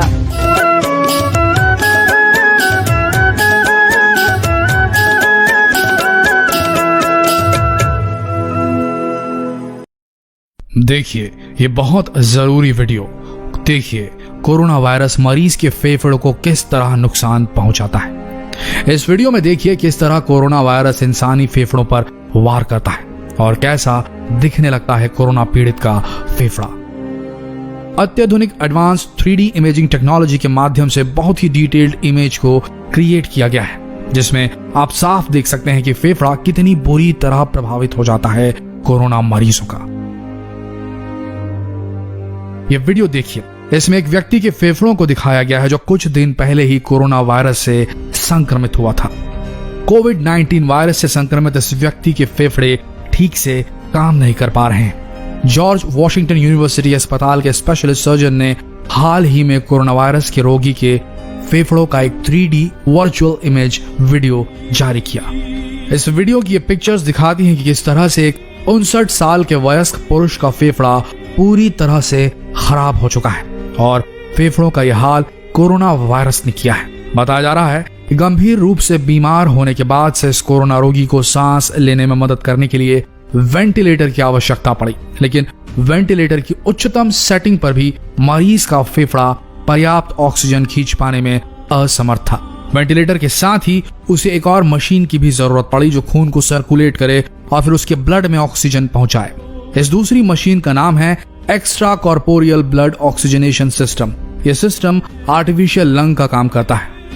इतनी सोफिस्टिकेटेड और high and medical support system के बावजूद डॉक्टर्स पूरे कॉन्फिडेंट नहीं हैं कि मरीज बचेगा या जाएगा। यहाँ तक कि इतनी बेहतरीन मेडिकल फैसिलिटीज मिलने के बाद भी डॉक्टर इस मरीज के फेफड़ों की 360 VR यानी कि वर्चुअल रियलिटी इमेज देखकर यह अनुमान लगा रहे हैं कि मरीज के फेफड़ों में अभी और संक्रमण फैलेगा। सोच कर देखिए कितनी घातक बीमारी है कोविड-19, जो एक बार सीवियर स्टेज में अगर पहुंच जाए तो अत्याधुनिक सपोर्ट सिस्टम भी काम करने बंद कर देते हैं मरीज पर। कोरोना से बुरी तरह प्रभावित इस मरीज के 360 वर्चुअल रियलिटी वीडियो पर जो ये पीले रंग से चिन्हित क्षेत्र आप देख रहे हैं वो फेफड़ों के संक्रमित और सूजन वाले हिस्सों को दर्शाता है। जब फेफड़े एक वायरल संक्रमण का सामना करते हैं तो हमारे ऑर्गन उस वायरस को सील कर देते हैं। स्कैन से यह स्पष्ट है कि फेफड़े का डैमेज एक ही जगह पर नहीं हुआ है, बल्कि ये दोनों फेफड़ों में पूरी तरीके से फैल चुका है। और आप देख सकते हैं कि ये किस तरीके से तेजी से फैलता है। अगर एक स्वस्थ मरीज के फेफड़ों को स्कैन करेंगे तो उसमें कोई भी पीला चिन्ह दिखाई नहीं देगा। मरीज जिसका ये इमेजिंग किया गया है वर्चुअल रियलिटी वाला, वो गंभीर स्थिति में, जैसे कि वीआर वीडियो में स्पष्ट है, कोरोना रोगियों में रेस्पिरेटरी फेलियर डेवलप होता है। उस वजह से फेफड़ों को नुकसान तेजी से और व्यापक रूप से होता है। दुर्भाग्य से एक बार फेफड़ों के क्षतिग्रस्त होने पर फेफड़ों को ठीक होना बहुत मुश्किल हो जाता है। यहाँ तक कि कोविड-19 के रोगियों में लगभग 2 से 4% ऐसे मरीज होते हैं जिनके फेफड़ों को हुए नुकसान को ठीक करना नामुमकिन होता है। कोरोना वायरस सीधे हमारी सांस लेने की प्रणाली पर वार करता है, हमारे रेस्पिरेटरी सिस्टम को अफेक्ट करता है। ये फेफड़ों की महीन लाइनिंग म्यूकस मेम्ब्रेन में चला जाता है और फिर फेफड़ों में चला जाता है। इस वर्चुअल रियलिटी वीडियो में आप जो ये पीला चिन्ह देख रहे हैं ये इन्फेक्शन और सूजन को दर्शाता है। आप देख सकते हैं किस तरह कोरोना मरीज के फेफड़े सूज जाते हैं और हमारा शरीर इस इन्फेक्शन को नियंत्रण करने की कोशिश करने लगता है। सूजन की वजह से खून के जरिए फेफड़ों में ऑक्सीजन नहीं पहुंच पाती और साथ ही कार्बन डाइऑक्साइड खून से निकल नहीं पाती। इस वजह से रोगी को अधिक मात्रा में सांस लेनी पड़ती है, बार बार और तेजी से लेनी पड़ती है। मरीज लगभग हाफने लगता है ताकि वो ऑक्सीजन और कार्बन डाइऑक्साइड के लेवल को संतुलित कर सके। अमेरिका के इस मरीज को देखकर हम भारतीयों को सबक लेना चाहिए। हमें समझना होगा कि सोशल डिस्टेंसिंग और सोशल आइसोलेशन ही एकमात्र तरीका है इस वायरस से लड़ने का। दुनिया भर की सरकारों ने ऐलान कर दिया है कि आज की तारीख में ऐसी कोई वैक्सीन नहीं है जो कोरोना को खत्म कर सके।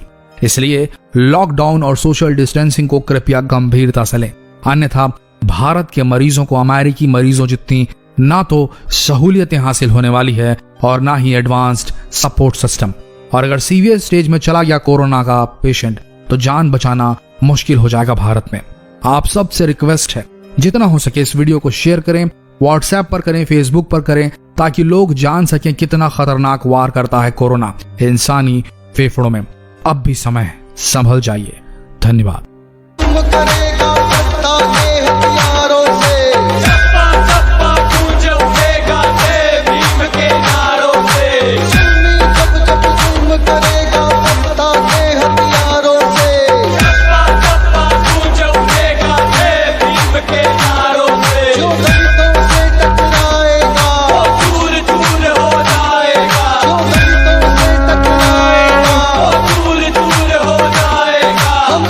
अम्बेडकरवादी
है शूद्र। अछूत कैसे बने?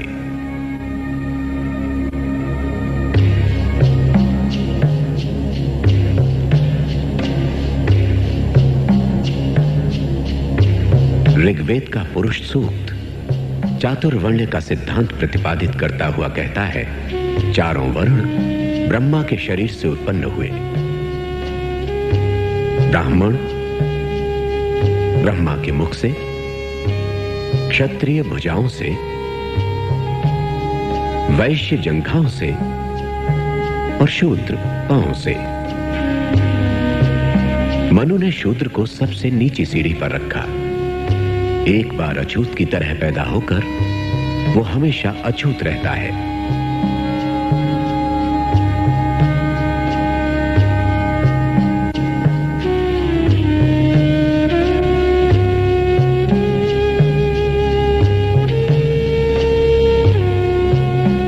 मरे हुए पशुओं को ढूंढने और उनका मांस खाने से लेकर रास्ते पर चलने की मनाही तक अछूत हमेशा समाज से काट कर रखे गए।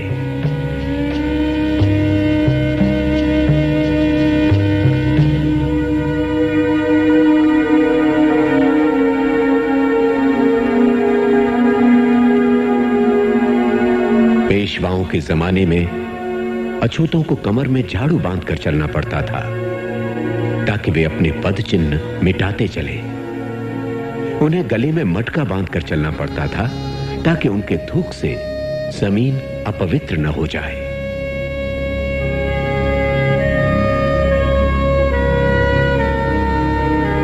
ये गुलामी रोमन साम्राज्य की गुलामी से भी बदतर थी और अमेरिकी नीग्रो और जर्मनी के यहूदियों के साथ जो किया गया उससे ज्यादा क्रूर। ऐसा कब तक चलता रहेगा?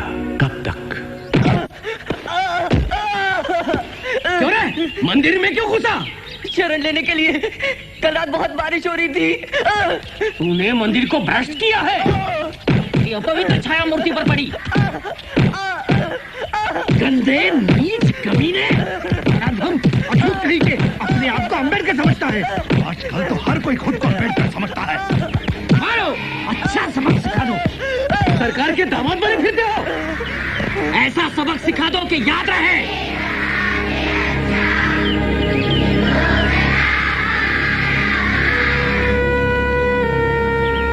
गौतम मोहन का बदला दलित एकता जिंदाबाद। दलित एकता जिंदाबाद। गौतम मोहन का बदला गौतम मोहन का बदला गौतम मोहन का बदला। कृपया कोई इस घेरे को पार न करे। इसके पार जाना मना है। गौतम मोहन का बदला। कृपया शांति बनाए रखें। मैं आपकी सभा को गैर कानूनी घोषित करता हूँ। मैं आप सबको यहाँ से चले जाने का हुक्म देता हूँ। गौतम मोहन का बदला।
तुम अकेले ऐसे व्यक्ति हो जो मुझसे पहले आते हो और सबसे बाद में जाते हो।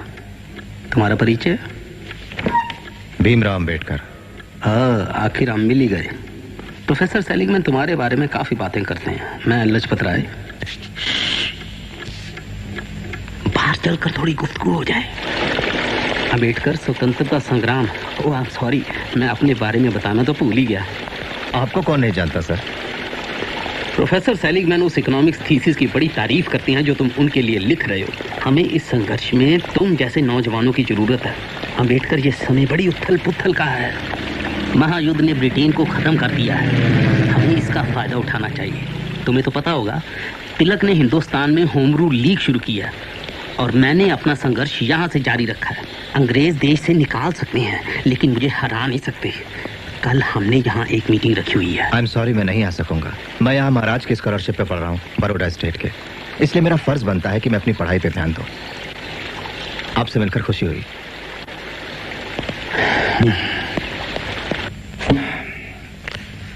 तुमने अक्सर मुझे ये कहते सुना होगा कि पढ़ाई का मकसद सिर्फ दुनिया को समझना नहीं, उसे बदलना भी है ना? मुझे ही देखो, मैं पढ़ाता हूँ, किताबें भी लिखता हूँ, लेकिन मैं निग्रो अर्बन लीग का एक संस्थापक भी हूँ। मैं जानता हूँ सर। मुझे गलत मत समझना, मुझे तुम्हारी पढ़ाई से शिकायत नहीं। तुम मेरे सबसे अच्छे स्टूडेंट हो। आओ चले। मुझे अफसोस है अंबेडकर, अफसोस ये है कि तुम अपने देश की आजादी के लिए चल रही राजनीतिक गतिविधियों में हिस्सा नहीं लेते। मैं अमेरिका पढ़ने आया हूँ, न कि लाजपत राय जी की होम रूल लीग में शामिल होने। आप अगर यही कहना चाहते हैं सर, तो मुझे अपनी जिम्मेदारियों का पता है। जरूर पता होगा, मेरा उससे कोई लेना देना नहीं। I am sorry. मानव विज्ञान थीसिस का तुम्हारा विषय क्या है? हिंदुस्तान की जातियां, उनकी व्युत्पत्ति, फैलाव और रीति रिवाज। हाँ, अपना पेपर कब पेश करोगे? अगले बुधवार को sir. Good luck to you. Thank you sir. एक बात बताओ, कल रात तुम्हारी बात सुनकर मुझे नींद नहीं आई। ये बहुत ही अजीब बात है, मुझे तो विश्वास नहीं होता। क्या सच में छूना भी मना है? ये तो कुछ भी नहीं, तुम्हें आजादी तो है कम से कम। क्या बात कर रहे हो? हाँ, इसे आजादी कहते हैं? बातें कम करो, पूरा काम 2 घंटे में खत्म करना है, जल्दी करो। बीत गई। तुम्हारे लिए 14वां संविधान सुधार तो है? संशोधन सिर्फ कागजों पर है। तुम तो हिंदुस्तानी होते हुए कोलंबिया यूनिवर्सिटी में पढ़ सकते हो, लेकिन मैं अमेरिकन होते हुए भी वहां नहीं पढ़ सकता, चाहे मुझ में कितना भी हुनर, कितनी भी काबिलियत क्यों ना हो। देखो, ये संविधान सिर्फ कागजों पर ही अच्छा लगता है। असलियत में काला आदमी काला होता है और गोरा गोरा, और दोनों कभी एक नहीं हो सकते। तो तुम रडियार्ड किपलिंग पढ़ते हो? क्या किताबें सिर्फ तुम ही पढ़ते हो? अरे काले निगलो, मैं तुम्हें सबक सिखाऊंगा। मैंने कुछ नहीं किया। अगर तुमने किसी गौरी औरत की तरफ आंख उठाकर भी देखा तो मैं तुम्हें मार डालूंगा। उस लड़की को मैंने नहीं छेड़ा। मक्कार, मैं तुम्हारी आंखें फोड़ डालूंगा। तुम समझते क्या हो अपने आप को? साले निकम्मे, चल भाग यहाँ से, निकल यहाँ से, दफा हो जा, चल भाग। मनु का कहना है, शूद्र का एकमात्र धर्म है ब्राह्मण, क्षत्रिय, वैश्य, इनकी विनीत भाव से सेवा करना। शूद्र को धन जमा करने का अधिकार नहीं है, भले ही वो इसके लिए सक्षम हो, क्योंकि शूद्र के धन जमा करने से अन्य जातियों को दुख पहुंचता है। श्यामू जी, दे दो उसको, पैसे ले लो जी।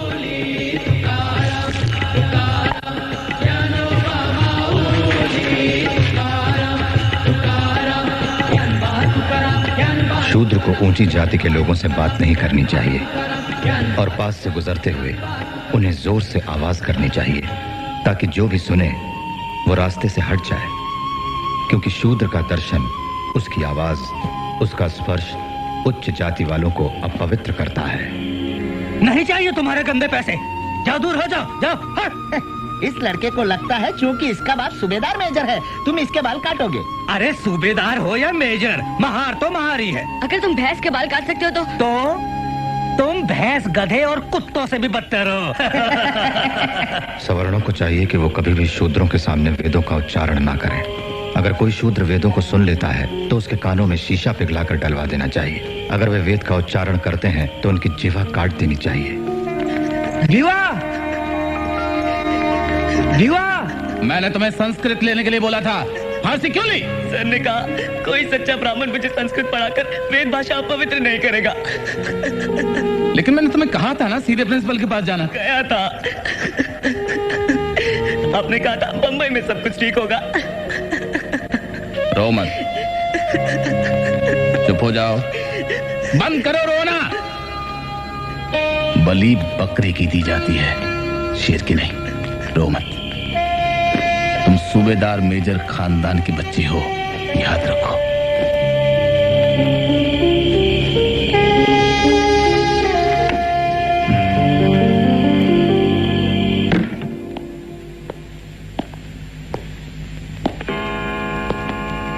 अपना पेपर पढ़ने से पहले मैं धन्यवाद करूंगा प्रोफेसर गोल्डन वाइस सर का। Thank you sir. हिंदुस्तान में जाति प्रथा, आम हिंदू और यहां तक कि आम अमेरिकन भी हिंदुस्तान के गांवों की बात करते हुए गदगद हो जाते हैं। बहुत से लोग इस आदर्शवादी दृष्टिकोण को स्वीकार कर लेते हैं, इसलिए हिंदुस्तान के गांवों की असली तस्वीर पेश करना बेहतर होगा। सच तो यह है कि हिंदुस्तान के ग्रामीण समाज की कोई एक इकाई नहीं होती। इसके दो बड़े बड़े हिस्से हैं, एक सवर्ण और दूसरे अछूत। सवर्ण जो है वो शासन करते हैं और मालिक हैं, जबकि अछूत उनकी खानदानी गुलाम प्रजा है। और ये सब जन्म के साथ ही तय हो जाता है, बचने का कोई रास्ता नहीं। ये बताइए, क्या गैर हिंदुओं में भी अलग अलग जातियां होती हैं? होती हैं। हिंदुओं ने यह जहर दूसरों तक भी फैला दिया है। जाति प्रथा हिंदुस्तानी समाज के रग रग में फैली हुई है। तुम किस जाति के हो? महार। अब मैं इसके आगे पढ़ना शुरू करता हूं। From Naval Bhatina and Friends, Ambedkar की कामयाबी के नाम। कामयाबी के नाम। AA, PhD, और सिर्फ 3 साल में। और हम गधे लोग अभी तक लड़ रहे हैं BA से। प्रोफेसर सेलिगमैन आ रहे हैं। हाँ।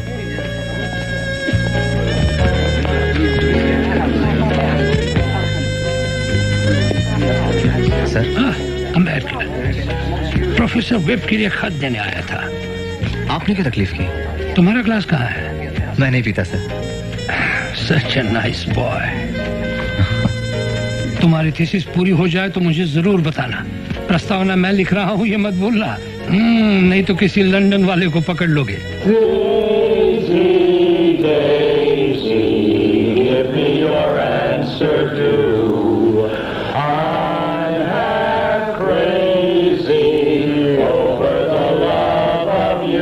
लाजपत राय शायद तुम्हें नहीं समझ पाएंगे, लेकिन मैं समझता हूँ।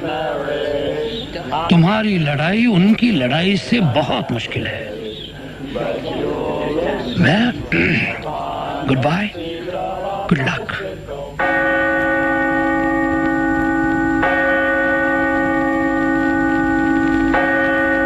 भाइयों और बहनों, ये हमारे लिए गौरव की बात है कि आज हमारे बीच ब्रदर स्टीव ब्राउन का एक दोस्त, एक हिंदुस्तानी नौजवान मौजूद है। उसके लोग गुलामी के जुए के नीचे संघर्ष कर रहे हैं। वे अनगिनत पीढ़ियों से हमारी तरह गुलाम रहे हैं। उन्हें दबाया गया है, अपमानित किया गया है, उनके साथ जानवरों जैसा सलूक किया गया है। उन्हें दबाने वाले उन्हें छूते तक नहीं, बल्कि उन्हें अछूत कहते हैं। वो जीवन भर अपवित्र रहने और अपवित्र मरने के लिए मजबूर है। ये जन्म के साथ मिला हुआ वो स्थायी आनुवांशिक धब्बा है जो कभी नहीं धुल सकता। आइए उनके लिए प्रार्थना करें। लॉर्ड, हमारे हिंदुस्तानी भाइयों और बहनों के ऊपर अपना दया का हाथ रखना, उनकी रक्षा करना और उनकी मदद करना जैसे तुम हमारी मदद करते आए हो। इस नौजवान का साथ देना। लॉर्ड, ये अपनी पढ़ाई पूरी करने के लिए जल्द ही लंदन जा रहा है।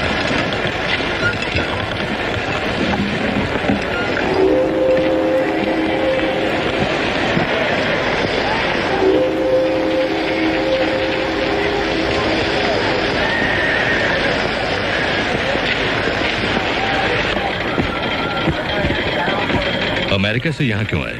क्योंकि मेरी पढ़ाई पूरी हो गई थी। आगे की पढ़ाई मैं यहीं करना चाहता हूँ। लंदन में क्या करना चाहते हो? लंदन स्कूल ऑफ इकोनॉमिक्स में एडमिशन लेना। ओह। ग्रेज इन में रहकर अपनी थीसिस पूरी करना, आर्काइव से मदद लेना। हाँ, और बैरिस्टर भी बनना चाहता हूँ। बस यहाँ और कुछ? 1.5 गुना दिमाग पाया है जनाब ने। अमेरिका में क्या तुम गदर पार्टी के मेंबर थे? मेरा उनसे कोई संबंध नहीं। तुमने उनकी किसी कार्यवाही में हिस्सा तो नहीं लिया? नहीं सर, कभी नहीं लिया। और होम रूल लीग, उसके मेंबर रहे हो तुम? जी, मैं अमेरिका में पढ़ने गया था। तो फिर ये क्या है? मेरी इकोनॉमिक्स की थीसिस। पेज 37। हिंदुस्तान की ब्रिटिश सरकार दुनिया की सबसे महंगी सरकार है और हिंदुस्तान की गरीबी का दुनिया में कोई मुकाबला नहीं। तलाशी लो। अछूत, नीच, उतरो मेरी गाड़ी से, उतरो। तुमने मुझे बताया नहीं कि तुम अछूत हो, झूठ हो। तुम मेरी गाड़ी में सफर नहीं कर सकते। तुमने कपड़े इतने अच्छे पहने कि मैंने सोचा चाहो तो हम दुगने पैसे देंगे। दुगने तिगुने किसे चाहिए? अपवित्र नहीं होना चाहता मैं, समझे? हमें प्यास लगी है, हमें पानी चाहिए।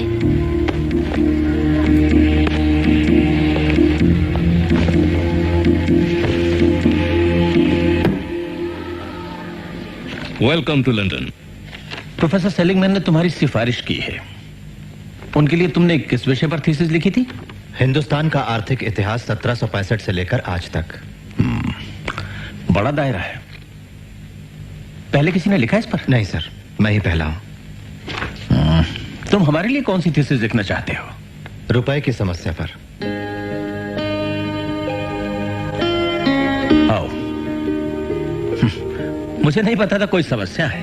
मैं सहमत नहीं हूं केन्स के तर्क से, जो उन्होंने हिंदुस्तान के गोल्ड एक्सचेंज स्टैंडर्ड के लिए दिया। तो तुम मुझसे भी सहमत नहीं हो? जी प्रोफेसर कैनन, अगर आपने अपना विचार नहीं बदला हो तो। नहीं, बिल्कुल नहीं बदला। आप बुरा ना माने सर, मैं। और तुम्हें लगता है तुम ये साबित कर पाओगे कि हम दोनों केन्स और मैं इतने सालों से गलत रहे? जी, मुझे लगता है सर मैं साबित कर पाऊंगा सर। वेल, मैं जरूर तुम्हें शुभकामनाएं दूंगा। Thank you sir. मुझे तुम्हारी समीक्षा का बेसब्री से इंतजार रहेगा।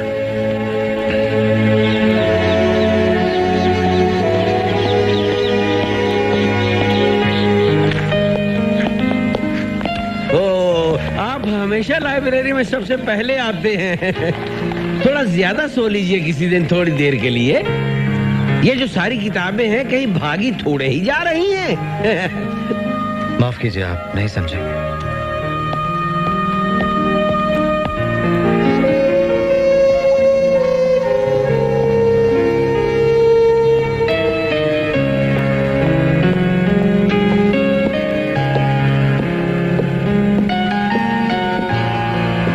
आपके लिए लेटर। Thank you.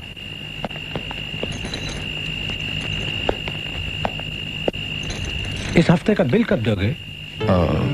कल दे दूंगा। साहब, हमारे बेटे का कल देहांत हो गया। आपको ये खबर देते हुए मुझे बहुत दुख हो रहा है। वो बहुत बीमार था, इलाज के लिए पैसे नहीं थे। हमारे लिए अपनी पढ़ाई का नुकसान मत करना, तबीयत का ख्याल रखना।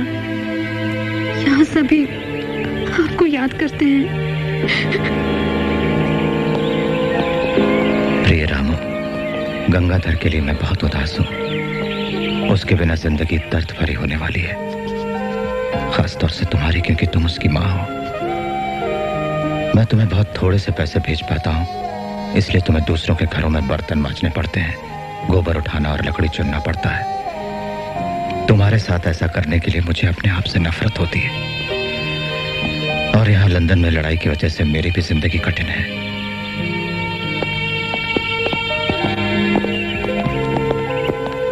लंदन स्कूल ऑफ इकोनॉमिक्स में पढ़ना और यहाँ ग्रेज इन में रहना काफी दिक्कत होती होगी आपको, अम्बेडकर? हाँ, क्या करें।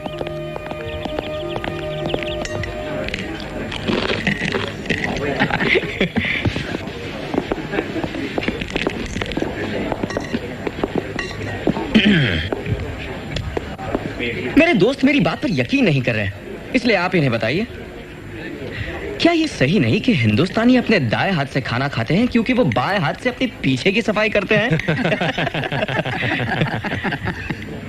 क्यों? क्या ये बात सही है कि अंग्रेज हफ्ते में एक ही बार नहाते हैं? वैसे हो सकता है कि ये अफवाह हो।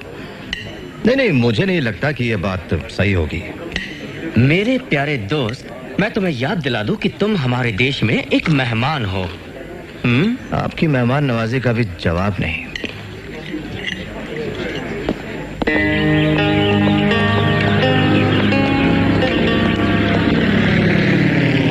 बड़ौदा राज को यह सूचित करते हुए खेद होता है कि आपकी स्कॉलरशिप का समय समाप्त हुआ है।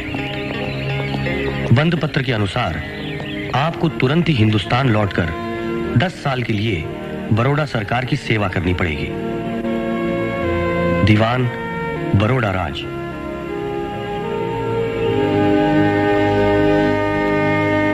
क्या तुम उन्हें कुछ और महीने यहाँ रुकने के लिए राजी नहीं कर सकते?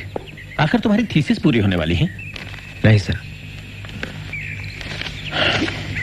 खैर अंबेडकर, अभी भी कुछ नहीं बिगड़ा। मैं 4 साल के लिए तुम्हारी अवधि बढ़ा सकता हूं। अगर तुम तब तक लौटाओ तो अधूरी थीसिस पूरी कर सकते हो।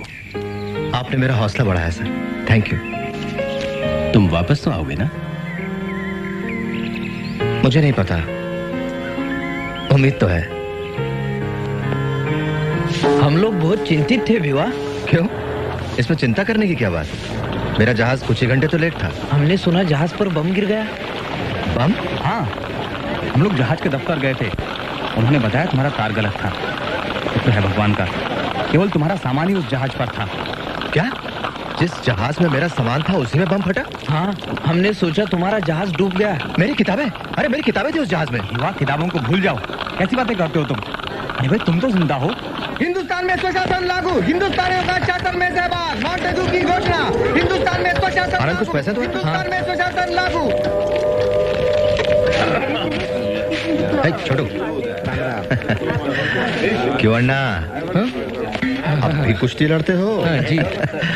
नमस्ते। रमा, भिवा आ गया। साहब आ गए?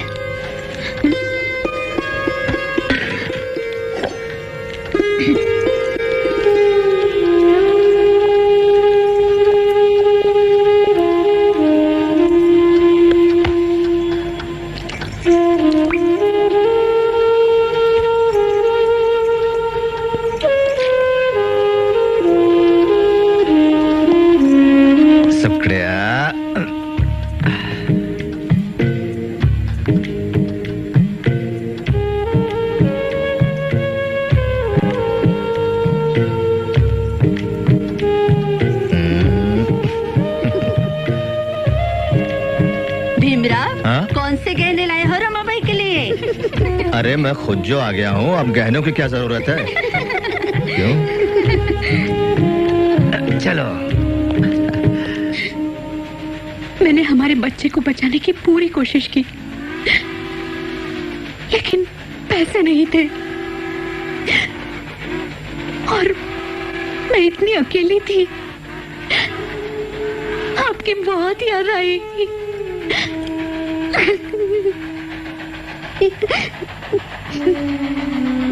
दिन रात, हर पल, हर कौर आपकी बहुत याद आई। हर शनिवार आपके लिए व्रत रखा मैंने। मैं जानता हूँ तुमने कितने दुख झेले हैं रामू अकेलेपन में। कभी कभी लगता है कितना अपराधी हूँ मैं।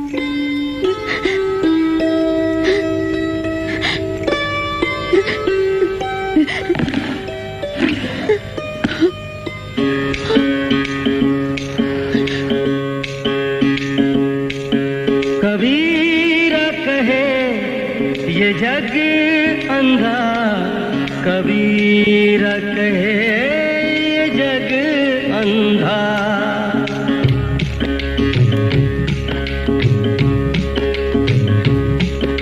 कबीर कहे ये जग अंधा, कबीर कहे ये जग अंधा। अंधी जैसी गाय बछड़ा था सो मर गया, अंधी जैसी गाय बछड़ा था सो मर गया। झूठी जाम चटाए कबीर कहे ये जग अंधा कबीर कहे ये जग अंधा।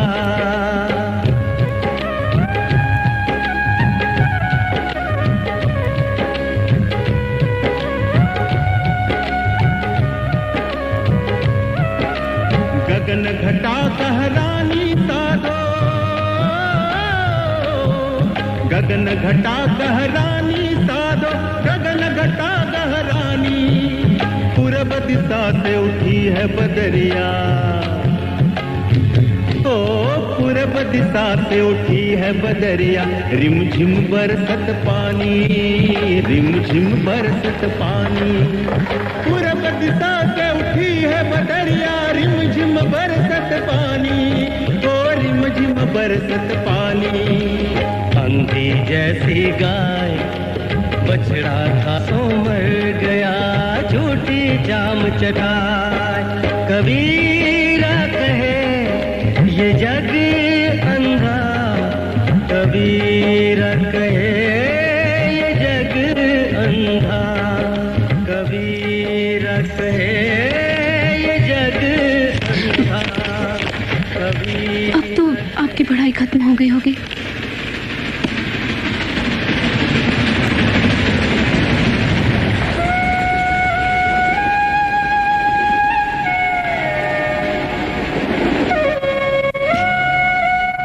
देख रहे मेरी तरफ। तदेव लग्नं सुदिनं तदेव ताराबलं चंद्रबलं तदेव विद्याबलं दैवबलं तदेव लक्ष्मीपते ते गृहयुगं स्मरामि। जल्दी करो, ये मछली बाजार शुरू हो जाए, इससे पहले हम सबको यहाँ से निकलना होगा। शुभ मंगल सावधान।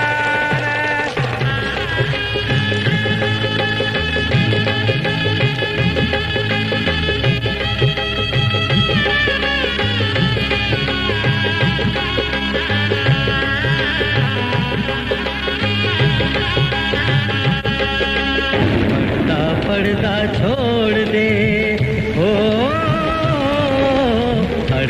पर्दा छोड़ दे, बिन पर्दे की बात। पर्दा छोड़ दे, बिन पर्दे की बात।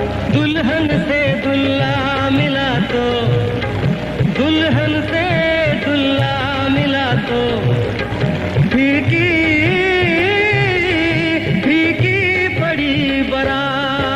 कबीरा कहे ये जग। ऐसे क्यों देख रहे हैं मेरी तरफ? रामू, मुझे वापस जाना है। अपनी पढ़ाई अधूरी छोड़ के आया हूँ मैं। इतना सारा पढ़कर क्या करेंगे आप? बहुत हुआ, मैं आपको नहीं जाने दूंगी। अरे चिंता मत करो, आज ही नहीं जा रहा हूँ मैं। तुम्हें तो पता है कि मुझे बड़ौदा नौकरी करने जाना है। तो मैं भी साथ चलूंगी। पहले मैं जाता हूँ, रहने की जगह ढूंढता हूँ, फिर आकर यशवंत और तुमको ले जाऊंगा।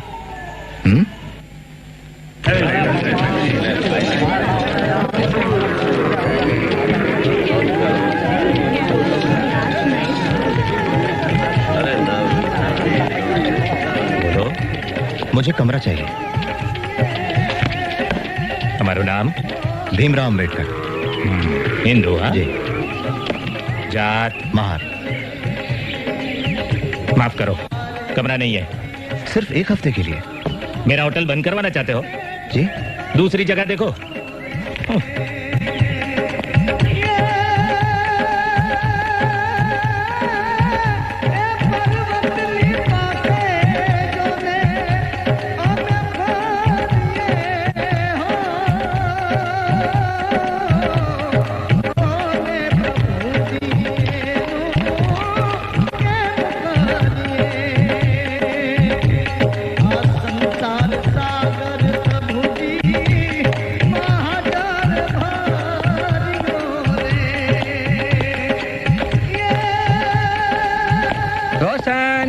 पैसेंजर छे। आओ आओ। तुम अकेले हो? जी। बस इतना ज लगे जाए? जी। अच्छा, एम आओ आओ।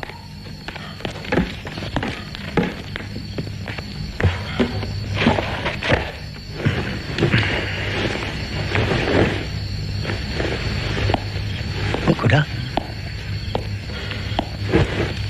रोशन, रोशन, वो पारसी नहीं है, उसने सुधरे कुश्ती नहीं पहना है। तुम कौन है? तुम पारसी नहीं है? मैं पारसी हूँ। हमको बेवकूफ समझता है। ठीक है, ठीक है, तुम्हारा सुधरे कुश्ती दिखाओ, चलो दिखाओ, बताओ। मैं हिंदू हूँ। तुम यहाँ नहीं रह सकता है। ये धर्मशाला हमारा बिरादरी ने खाली पारसी लोगों के लिए बनाया है। मैं समझ गया आपकी परेशानी। मैं पारसी नाम लिखूंगा रजिस्टर में। आपकी भी आमदनी हो सकती मैं यहाँ रहूंगा तो। मुझे घर मिलते ही ये जगह छोड़ दूंगा। मैं ऑफिसर हूँ अकाउंटिंग डिपार्टमेंट में बड़ौदा स्टेट के।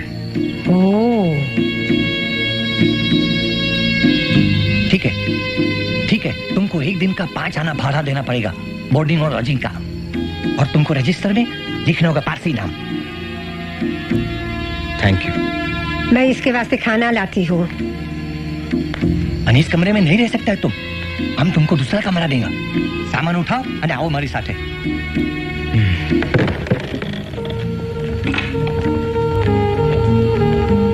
आओ, तुमको यही कमरे में रहना पड़ेगा, ठीक है?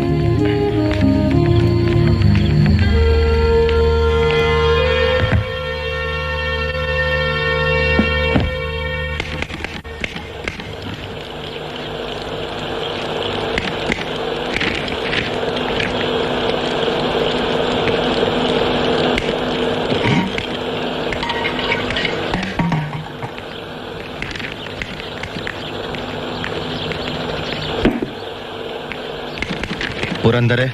स्टाफ सैलरी फाइल दीजिएगा।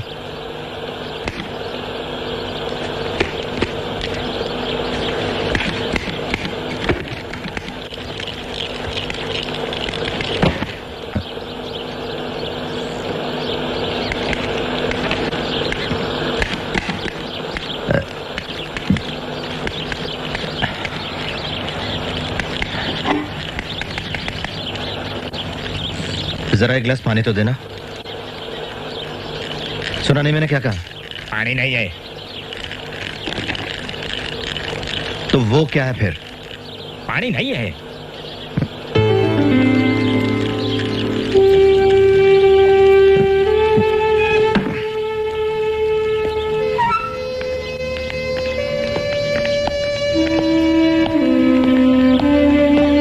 देखो, तुम सीनियर ऑफिसर होगे, लेकिन तुम इस पानी को छू नहीं सकते।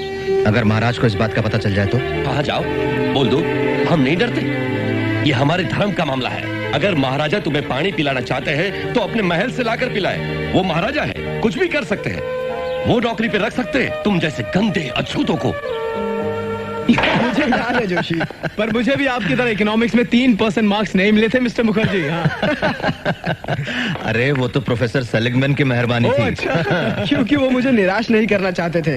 सच बात तो ये है कि मुझे 0 ही मिलना चाहिए था। डॉक्टर अम्बेडकर जी, मैं जहांगीर उमरीगर, सेक्रेटरी हूँ ऑफिसर्स क्लब का। कहिए। क्या मैं आपसे कुछ बात कर सकता हूँ? जरूर, excuse me. Please come sir.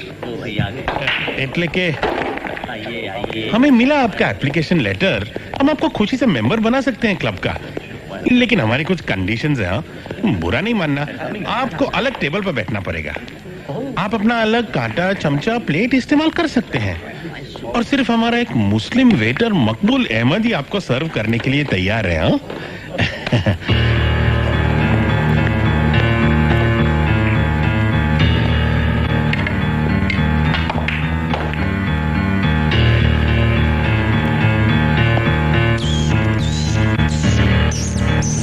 प्रिय रामू, जोशी और मुखर्जी जैसे कोलंबिया के साथी होते हुए भी रहने की जगह नहीं मिली। वैसे मेरा बड़ौदा आना पिताजी को कहाँ पसंद था। तुम्हारे ऊपर कोई कर्जा नहीं है महाराजा का। महाराजा की सनक और मनमर्जी की ताल पर नाचना चाहते हो तुम, वो भी गुजरात में। पता है कितने रूढ़िवादी होते हैं वो लोग। लेकिन मैं तो पहले ही हाँ कर चुका हूँ पिताजी। क्या?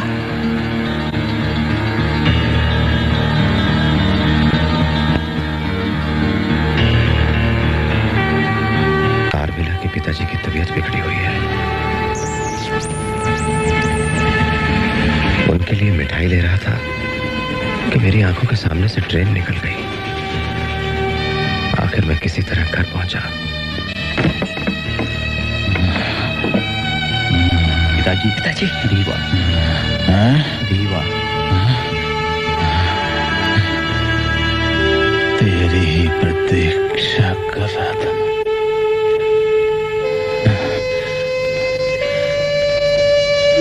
बहुत बड़ा आदमी बना। पिताजी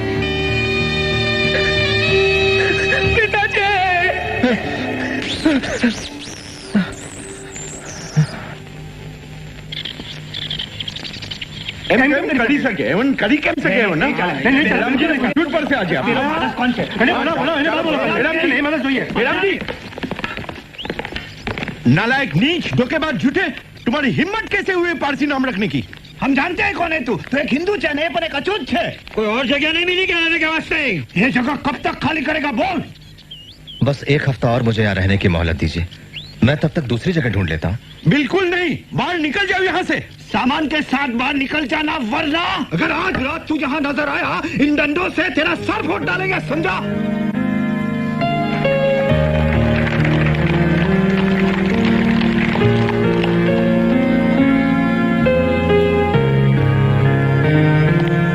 डॉक्टर अंबेडकर, महाराज आपकी प्रतीक्षा कर रहे हैं, पधारिए।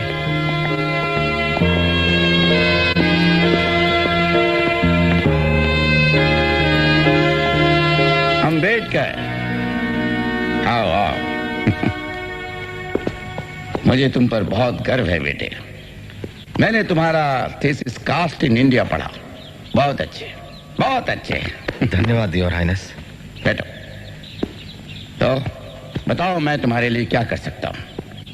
दीवान कह रहे थे कि तुम कुछ परेशानी में हो। सर, मुझे रहने के लिए एक घर चाहिए।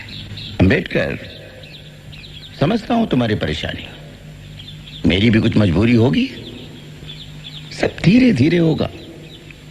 वैसे भी तुम्हें यहां नौकरी देकर मैंने क्रांति की शुरुआत कर दी है। तुम्हें मुझसे इतनी भी उम्मीद नहीं रखनी चाहिए कि एक ही दिन में जातिवाद का पूरा पहाड़ उड़ा के रख दूं। इन चीजों में वक्त लगता है, थोड़ा धीरज रखना होगा।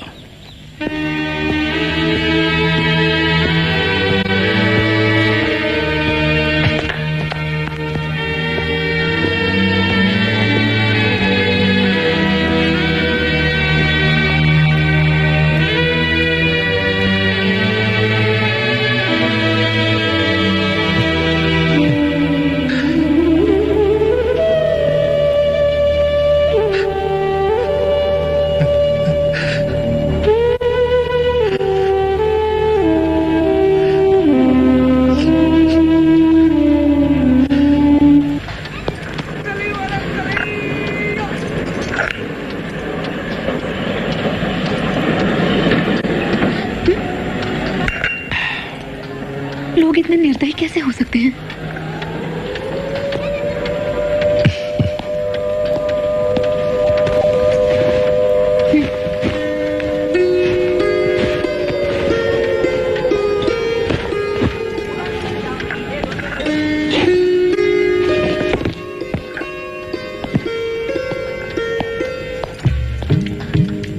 ये सब क्या है रामू? आज आपका पहला दिन है जब आप सिडनम college. सिडनम college.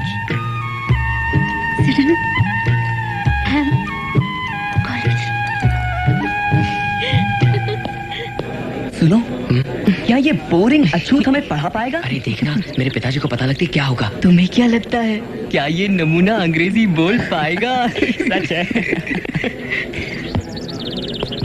I am Professor Ambedkar. I'll be your lecturer in political economy. In case you are wondering, what could I possibly teach you? Allow me to introduce myself.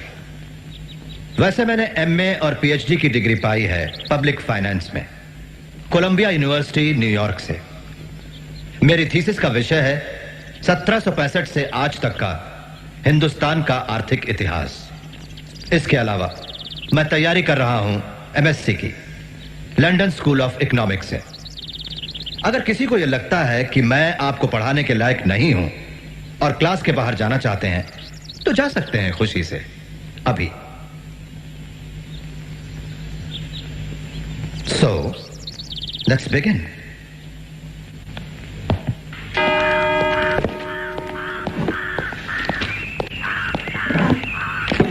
Doctor Ambedkar, हूँ प्रोफेसर त्रिवेदी। जी। ये पानी सिर्फ प्रोफेसरों के लिए ही है। तो मैं और क्या हूँ? हाँ हाँ हाँ, हम जानते हैं तुम्हें लेक्चरर छो, लेकिन यहाँ हम आपको बता दें कि पीने का पानी आप घर से ही लाया कीजिए।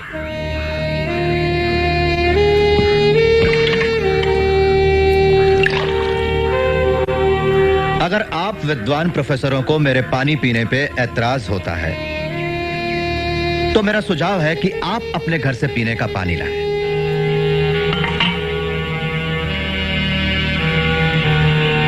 या फिर इस पानी को शुद्ध करें। आप त्रिवेदी हैं ना, तो आप बेहतर जानते होंगे कि अशुद्ध पानी को शुद्ध कैसे किया जाए। नहीं, मैं बताता हूं।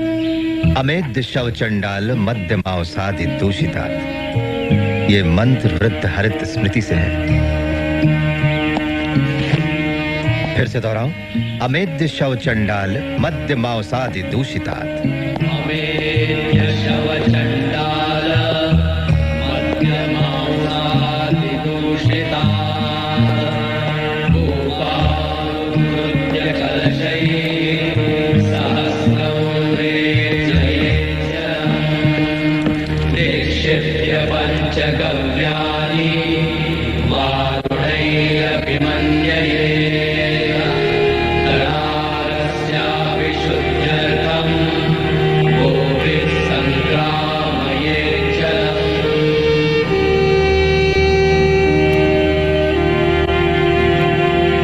स्वशासन ये एक महार का उतना ही जन्मसिद्ध अधिकार है जितना कि एक ब्राह्मण का, और जब तक इस विचार भाव का स्वीकार नहीं होता, हिंदुस्तान को स्वशासन मिलने की संभावना नहीं।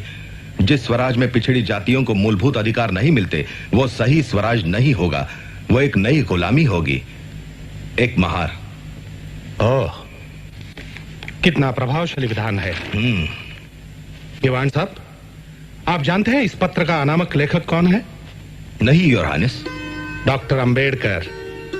दत्तोबा पवार ने मुझे बताया। डॉक्टर अंबेडकर एक पाक्षिक पत्रिका शुरू कर रहे हैं और उन्हें कुछ मदद की जरूरत है। हाँ योर हाइनेस, मैं मानता हूँ कि आप वर्ण व्यवस्था की अनिष्ट प्रथा को मिटाने और नीची जाति वालों को ब्राह्मणों और पुजारियों के अन्याय से मुक्त कराने की जो कोशिश कर रहे हैं, वो है तो बहुत साहसपूर्ण। फिर भी हमें जल्दबाजी नहीं करनी चाहिए। नहीं दीवान साहब, हमें हर तरह से डॉक्टर अंबेडकर का उत्साह बढ़ाना चाहिए, हर तरह से। हम मदद करेंगे उनके पाक्षिक मूक नायक की। मूक नायक, वंचित जगत का नायक। किती किती सांगू तुला, किती किती सांगू तुला ग, किती किती सांगू तुला ग, किती किती। शिवतरकर, लिखो। हिंदुस्तान भेदभाव का घर है। हिंदू समाज कई मंजिली इमारत जैसा है, जिसमें ना तो दरवाजे हैं और ना ही सीढ़ियां। जो जिस मंजिल पर पैदा हुआ है, उसे उसी मंजिल पर मरना है।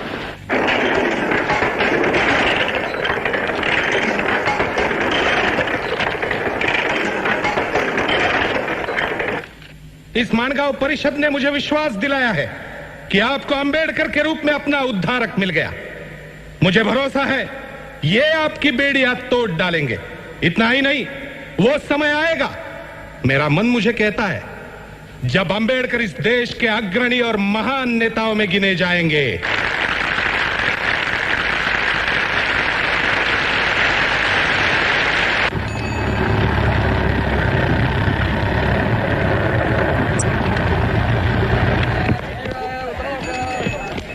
अंबेडकर, ओ अंबेडकर।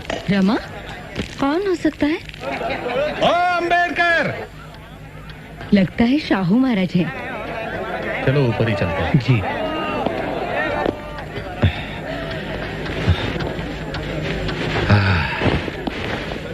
नमस्ते महाराज, बैठिए। अंबेडकर।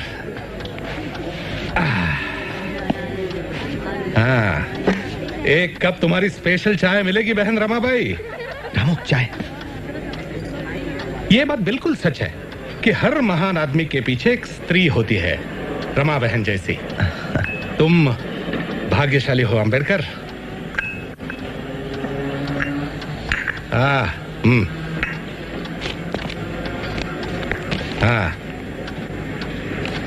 पढ़ाई के लिए लंदन जा रहे हो ना? मेरी छोटी सी भेंट, खोलिए उसे। धन्यवाद। बहुत अच्छे। तो चले, मूकना कॉफी जो जाना है।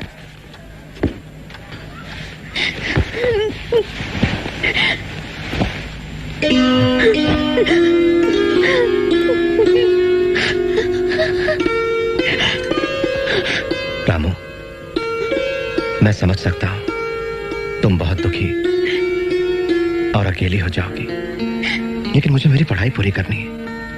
सिर्फ 2 ही साल की तो बात है। हाँ?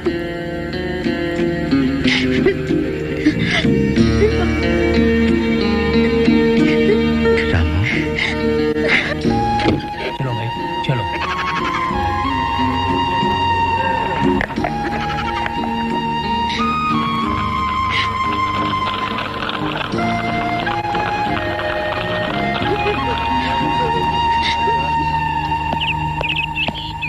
वेल वेल, ये कचरा वापस आ गया।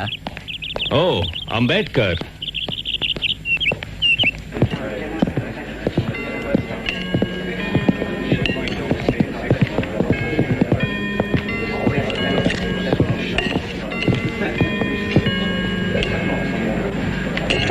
माफ कीजिए, चिकन खत्म हो गया। अभी परोस दिया बचा कुचा। अब सिर्फ गोभी और रसा बचा है।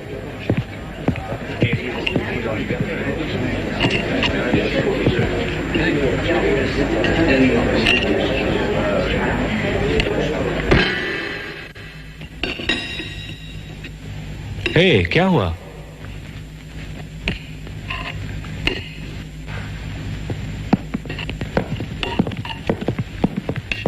रॉबर्ट।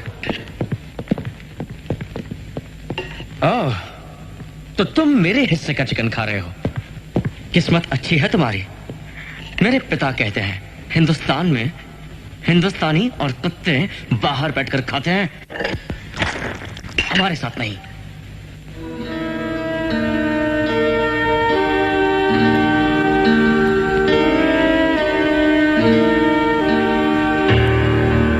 माफी मांगो, मांगो माफी।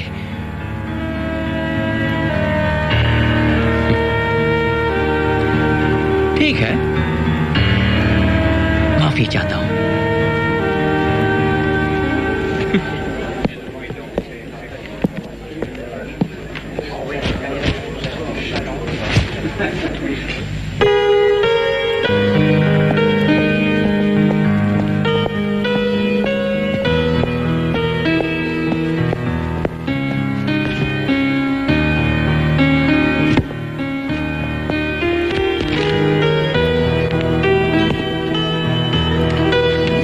ये गिर गए थे।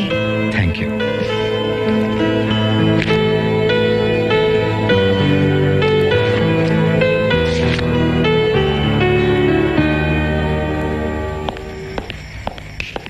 अच्छी खबर है, बहुत अच्छी। तुमने नहीं सुनी? प्रिंस ऑफ वेल्स बंबई गए थे। तो क्या हुआ? सारे बाजार बंद हो गए, काले झंडे दिखाए, गांधी जी ने ब्रिटिश कपड़ों की होली जलाई। और भी बहुत सी चीजें हैं जिन्हें गांधी जी को चलाना चाहिए। जैसे कि असनोट कर हिंदुस्तान में आज 6 करोड़ अछूत हैं जिन्हें नागरिक, कानूनी, राजनैतिक या नैतिक अधिकार प्राप्त नहीं है। पहले अंग्रेजों का जाना जरूरी है, उसके बाद सब अपने आप ठीक हो जाएगा। कल तुम्हारे कमरे की लाइट 9:30 बजे तक जलती रही। मैंने तुम्हें पूरी रात बत्ती जलाने की इजाजत नहीं दी है, समझे? अब 9 बजने में सिर्फ 10 मिनट बाकी है, उसके बाद लाइट बंद। प्रिय श्री उतरकर, मूकनायक कैसा है? यहाँ जिंदगी बड़ी कठिन है। मेरी मकान मालकिन बहुत रूखी और भयंकर औरत है। मुझे थोड़े से नाश्ते से ही संतोष करना पड़ता है।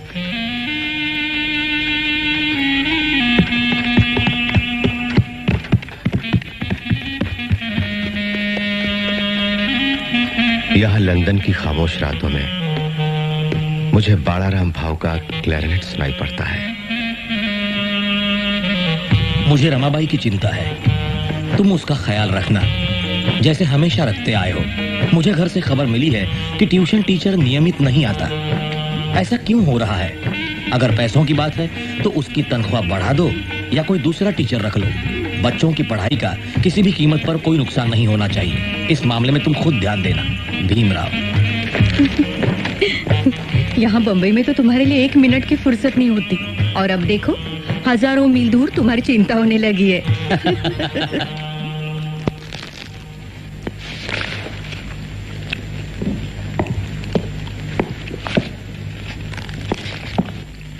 एक्सक्यूज मी, लाइब्रेरी में खाना मना है।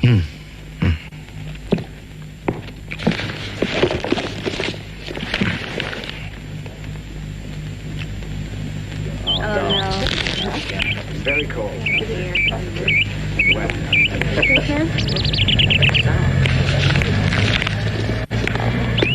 एक्सक्यूज मी, हम लोग उस दिन मिले थे। हम मिले थे? जब तुम्हारे पेपर्स गिर गए थे और मैंने उठाए थे। हाँ, याद आया। Fanny Fitzgerald. Bhimrao Ambedkar. Pleasure to meet you.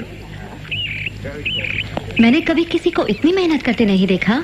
मेरे पास वक्त बहुत कम है और काम ज्यादा। शायद मैं तुम्हारी कुछ मदद कर सकती हूँ। मैं काम करती हूँ हाउस ऑफ कॉमन्स में। वहाँ के कुछ रेफरेंसेस तुम्हारे काम आ सके। क्यों ना हम कॉफी पीने चले और तुम मुझे बताओ तुम्हारी पढ़ाई के विषय कौन से हैं? लेकिन सिर्फ 10 मिनट ही तो लगेंगे, फिर पढ़ाई शुरू कर देना। क्यों, क्या हुआ? बात वो नहीं है, मेरे पास पैसे नहीं है। मैं दे दूंगी। ओह कम ऑन, यकीन मानो इससे मेरा दिवाला नहीं निकलेगा। Good evening Ambedkar. Good evening. मैंने तुम्हारा मूक नायक पढ़ा, डम्ब हीरो। तुम लिखते अच्छा हो, लेकिन मुझे तुम्हारे विचार पसंद नहीं। कोई ताज्जुब की बात नहीं है। बाय द वे, पता है शाहू महाराज नहीं रहे।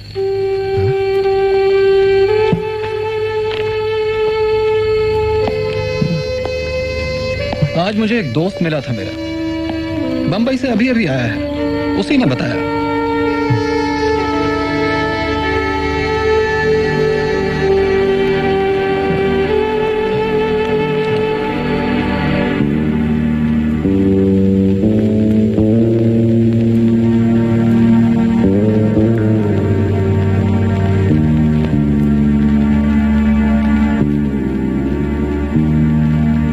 As in Adam, all men die. Even in Christ shall all be made alive.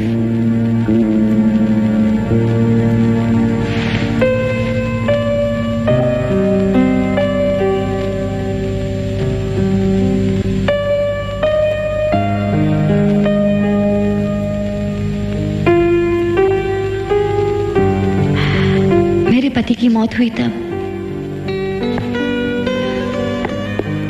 मैं भी मरना चाहती थी। मैं बहुत खुदगर्जी से पेश आया हूँ। मैंने तुम्हारे बारे में कभी पूछा ही नहीं। कुछ बताने लायक है भी नहीं। लड़ाई में मारे गए वो। और बच्चे? मैं अपने माँ के साथ रहती हूँ। एक वही बची है मेरे लिए। मैं दुआ करता हूँ कि भगवान तुम्हें हमेशा खुश रखे।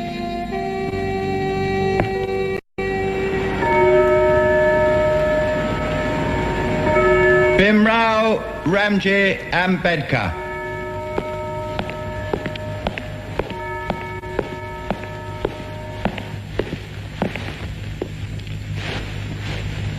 I hereby call you to the bar and do publish you barrister.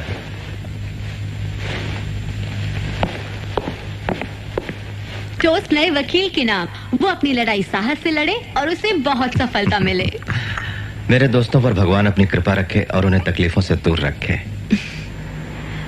Bhim, मैं तुम्हारे लिए एक तोहफा लाई हूँ। ये बाइबल। बाइबल? मैं बाइबल पर एक किताब लिखने वाला हूँ।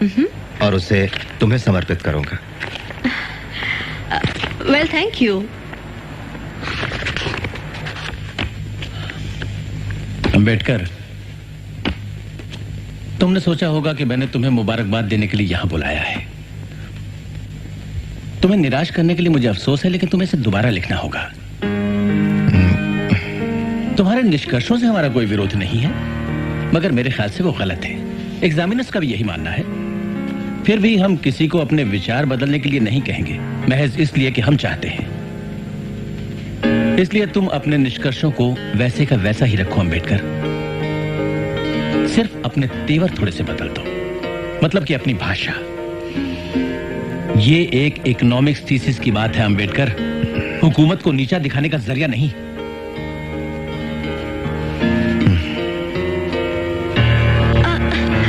भीम, क्या हुआ? क्या उन्हें थीसिस पसंद नहीं आई? बिल्कुल नहीं, मुझे दोबारा लिखना पड़ेगा। मैं यकीन नहीं कर सकती, पर क्यों? मेरी भाषा ने उन्हें नाराज कर दिया। जो सच है मैंने तो वही लिखा ना। साम्राज्यवाद मैंने तो पैदा नहीं किया था, उन्होंने किया था। भीम, अब तुम क्या करोगे? फिर से लिखूंगा। Paper paper paper paper paper paper.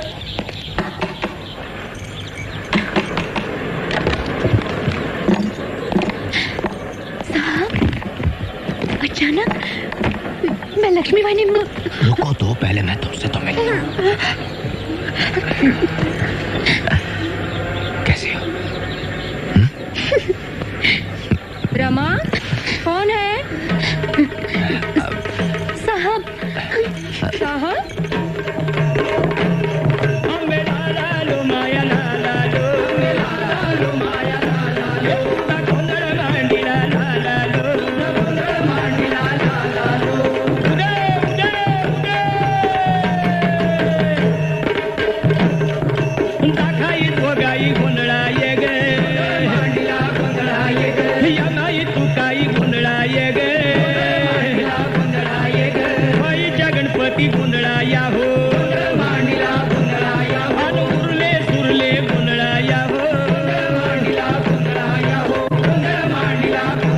Yashwant, ये पेन और कंपास बॉक्स तुम्हारे लिए।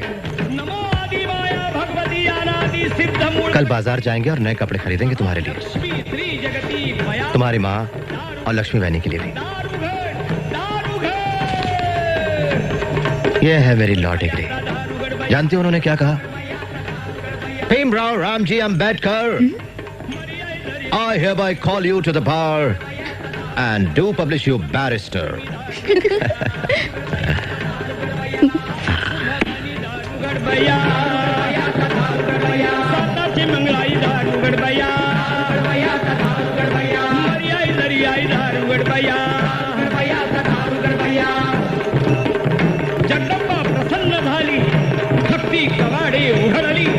तुम लोग अपनी आंखें क्यों नहीं खोलते? मेरा दिल टुकड़े टुकड़े हो जाता है तुम्हारे इन उदास चेहरों को देखकर और तुम्हारी निराश आवाजों को सुनकर। तुम सिर्फ कराते आ रहे हो हजारों सालों से, पर तुम्हें शर्म नहीं आती अपनी मजबूरी को अपनी बदकिस्मती समझकर गले लगाने में? क्यों जी रहे हो? तुम्हें तो अपनी मां की कोख में ही मर जाना चाहिए था। जागो, जागो। तुम क्यों दुनिया के दुखों, गरीबी और गुलामी के बोझ को अपनी शोचनीय, तुच्छ, घृणित और नर्क जैसी जिंदगी से और अधिक भारी करते हो? तुम्हारा मर जाना ही बेहतर है। अगर तुम नई जिंदगी शुरू नहीं कर सकते या अपने अंदर नया जोश नहीं भर सकते, जागो। सच तो यह है कि इस देश के किसी भी नागरिक के बराबर, चाहे वो ऊंचा हो या नीचा, तुम्हें भी रोटी, कपड़ा और मकान पाने का जन्मसिद्ध अधिकार है। अगर तुम एक सम्मानजनक जिंदगी जीना चाहते हो तो तुम्हें अपनी मदद खुद करनी होगी, जो सबसे अच्छी मदद है। इंडियन नेशनल कांग्रेस की सभा में अध्यक्ष की कुर्सी पर बैठे हुए मौलाना मोहम्मद अली साहब ने किसी के सुझाव पर कहा कि अछूतों को हिंदू और मुसलमानों में बराबर बांट दिया जाए। उनकी हिम्मत कैसे हुई है कहने की? क्या हमें बर्दाश्त करेंगे? हमारे गुलामों जैसी लेन देन होगी? हम कांग्रेस पर कैसे भरोसा कर सकते हैं? गांधी जो महान समाज सुधारक है उस वक्त जेल में थे और वो चुप रहे। क्या हमें ऐसे मसीहाओं की जरूरत है जो ज्यादा फिक्र करते हैं उन रूढ़िवादी मुसलमानों की जो मांग करते हैं खिलाफत की? नहीं, बिल्कुल नहीं। मेरा प्रस्ताव है कि हम अपनी मुश्किलें हल करने के लिए और अपनी शिकायतें सरकार के सामने रखने के लिए एक खास केंद्रीय संस्था की स्थापना करें, जिसका नाम होगा बहिष्कृत हितकारिणी सभा। अलग अलग धर्मों के बहुत से उदारतावादी मित्र हमारा साथ दे रहे हैं।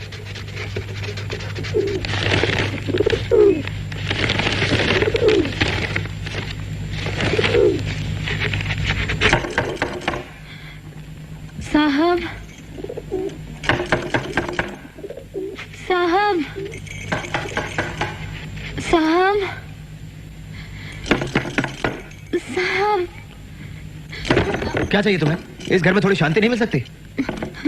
सुबह से कमरा बंद करके बैठे हैं, कुछ खाया तक नहीं। खाना नहीं खाऊंगा तो मर नहीं जाऊंगा मैं। तुम खा लो, मुझे कुछ देर के लिए अकेला छोड़ दो।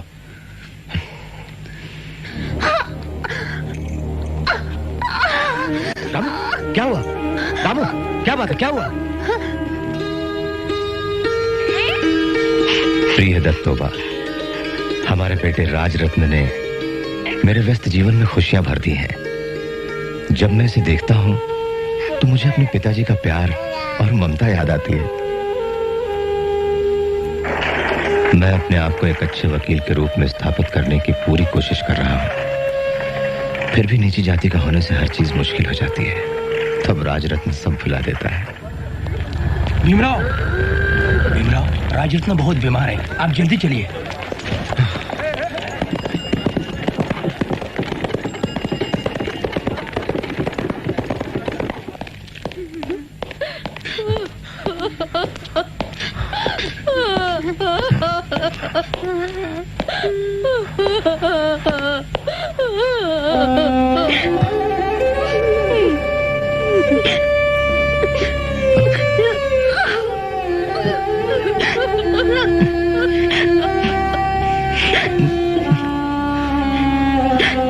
वो अशुभ घड़ी भी आ ही गई और राजरत्न भी हमें छोड़कर चला गया।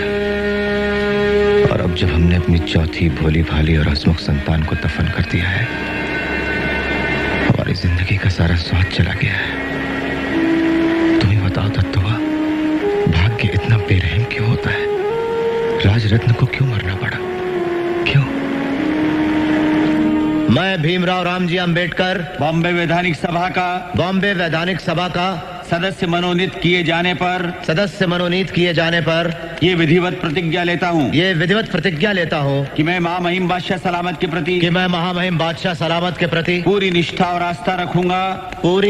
आस्था रखूंगा जैसे कानूनन स्थापित है। और मैं ब्रिटिश सरकार के प्रभुत्व और एकता का समर्थन करूंगा। हमें अपना आंदोलन कोकण से शुरू करना चाहिए। यह जगह बॉम्बे लेजिस्लेटिव काउंसिल के बोले प्रस्ताव के अंतर्गत आती है, जो कि अछूतों को सार्वजनिक जलाशयों से पानी पीने की इजाजत देता है। हम लोग महाड आंदोलन की शुरुआत चौदार तालाब को अछूतों के उपयोग के लिए खोलकर करेंगे। यहां से एक सामाजिक विद्रोह की शुरुआत होगी। और देखो, सहस्त्रबुद्धे, चित्रे और टिप्पणिस, तुम लोग गांव-गांव में जाकर हजारों की संख्या में लोगों को इकट्ठा करो।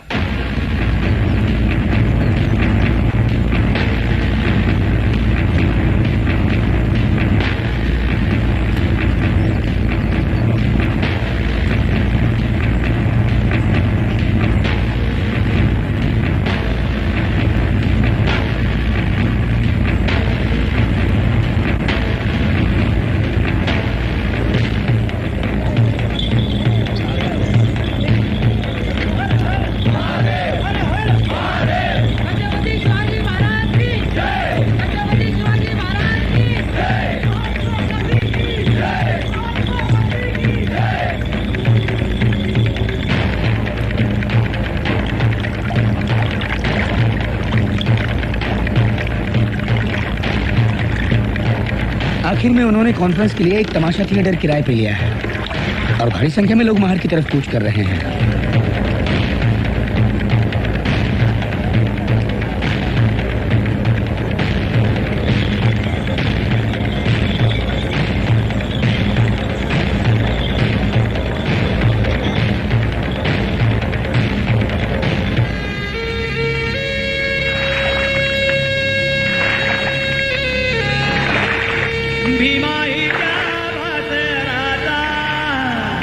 रामोजी चाले कराता पाय धुले आता भारी लागा क्या जग जेठीगा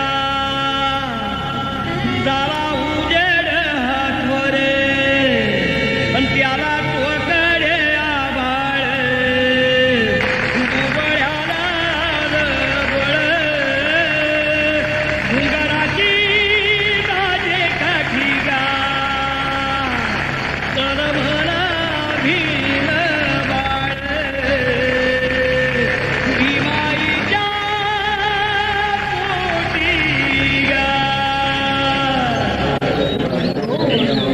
भाइयों और बहनों, मुझे इस परिषद का अध्यक्ष बनाकर आपने जो इज्जत दी है, मैं उसके लिए आपका आभारी हूं। यहां आकर बड़ी खुशी हुई। मैंने अपनी पढ़ाई का पहला अक्षर दापोली में ही सीखा। वो जगह सभी की यादों में बस जाती है जहां अपना बचपन बीता हो। लेकिन मुझे एक बात का दुख भी है कि हम सदियों से नाइंसाफी बर्दाश्त करते आए हैं। मेरी आपसे सलाह है कि उतार फेंकिए वो गंदा रहन सहन और बाहर निकलिए उस नर्क से जिसमें रहने के लिए सवर्ण हिंदुओं ने हमें मजबूर किया है। तो शिक्षित बने, संघर्ष करें और खुद को संगठित करें। अपने ऊपर भरोसा कीजिए और साफ सुथरे रहिए। मैं चाहता हूं कि आप आज ये प्रतिज्ञा करें कि अब से सड़ा गला मांस नहीं खाएंगे, जूठन नहीं उठाएंगे। अपने बच्चों को पढ़ाइए, उनके अंदर यह भावना पैदा कीजिए कि जिंदगी में उन्हें बड़ा आदमी बनना है। क्योंकि हमारी लड़ाई सत्ता या दौलत पाने की नहीं है, अपनी आजादी और आत्मसम्मान पाने की है। हम इंसाफ की राह पर हैं, इसलिए इस लड़ाई में हमारी हार का सवाल ही नहीं।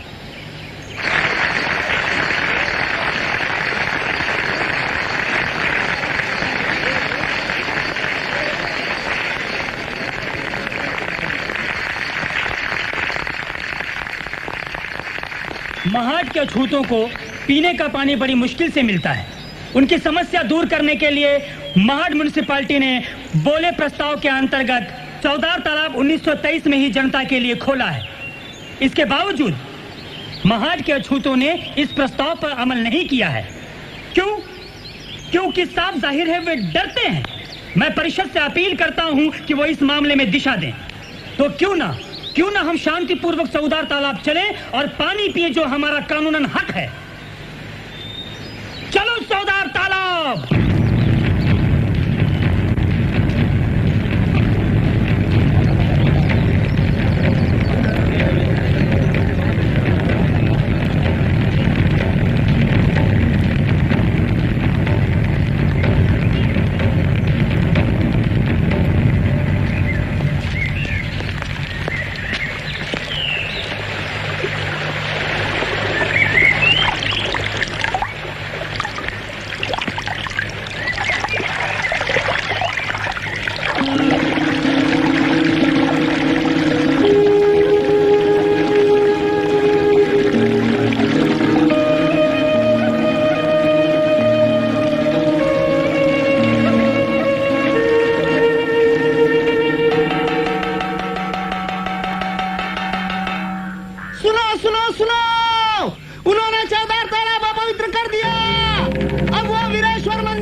डॉक्टर साहब, दंगा हो गया। दंगा? हाँ, दंगा। उनके हाथों में लाठियां हैं और वो हमारे लोगों को बेरहमी से पीट रहे हैं। भगदड़ मची है, कुछ समझ नहीं आता। डॉक्टर साहब, आप उन्हें रोकिए।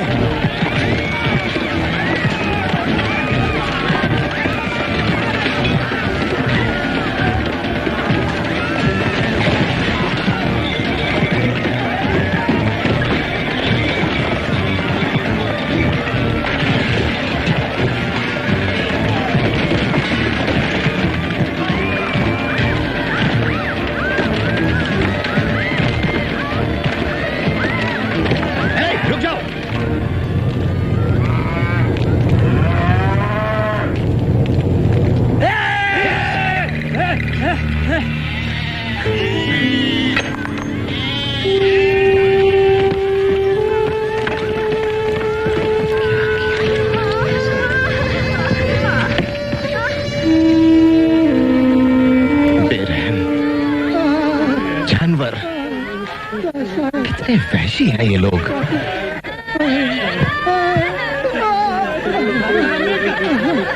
जी, क्या आप अपने लोगों को काबू में करेंगे? अपने लोगों को? हाँ। चित्रे, इप्रिस, ये हमारे लोगों को रोकने को कह रहे हैं।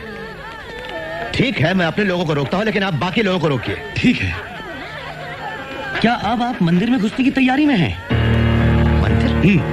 हमारी परिषद खत्म हो चुकी है, लोग शांति से चले गए हैं। हम हमेशा कानून का पालन करते हैं और याद रखिए, तालाब कानूनन सबके लिए खुला है। आप हमें आज्ञा दीजिए, हम उनका सिर फोड़ देंगे। शांत रहिए, शांत रहिए। मेरी विनती है कि शांति और सद्भाव बनाए रखें। हम कानून का पालन करते हुए यहाँ तक पहुंचे। कानून अपने हाथ में ना लें। हम और ज्यादा खून खराबा और बर्बादी नहीं होने देना चाहते। शांति से अपने गांव लौट जाएं, मेरी यही विनती है। जाइए।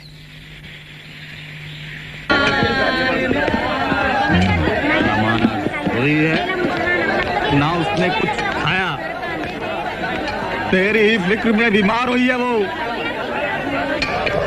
तुम अपने परिवार की बिल्कुल चिंता नहीं करते। मुझे पता है मैं क्या करूं। सुनो, मैं तुम्हारा बड़ा भाई हूँ। भीवा! भीवा! भीवा! जब तू पढ़ रहा था, तेरे बीवी बच्चों को किसने पाला?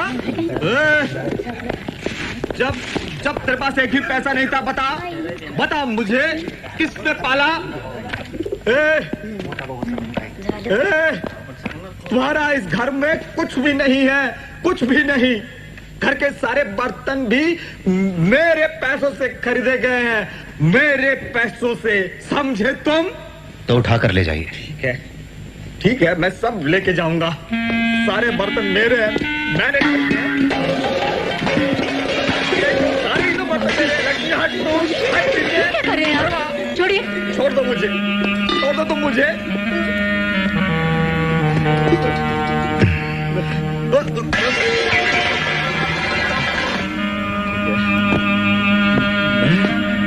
मैं कभी इस घर में अपने पैर नहीं रखूंगा, कभी नहीं रखूंगा, समझे?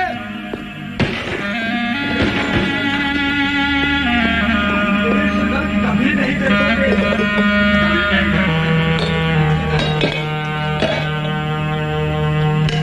भाऊजी, आपने कुछ खाया? हाँ।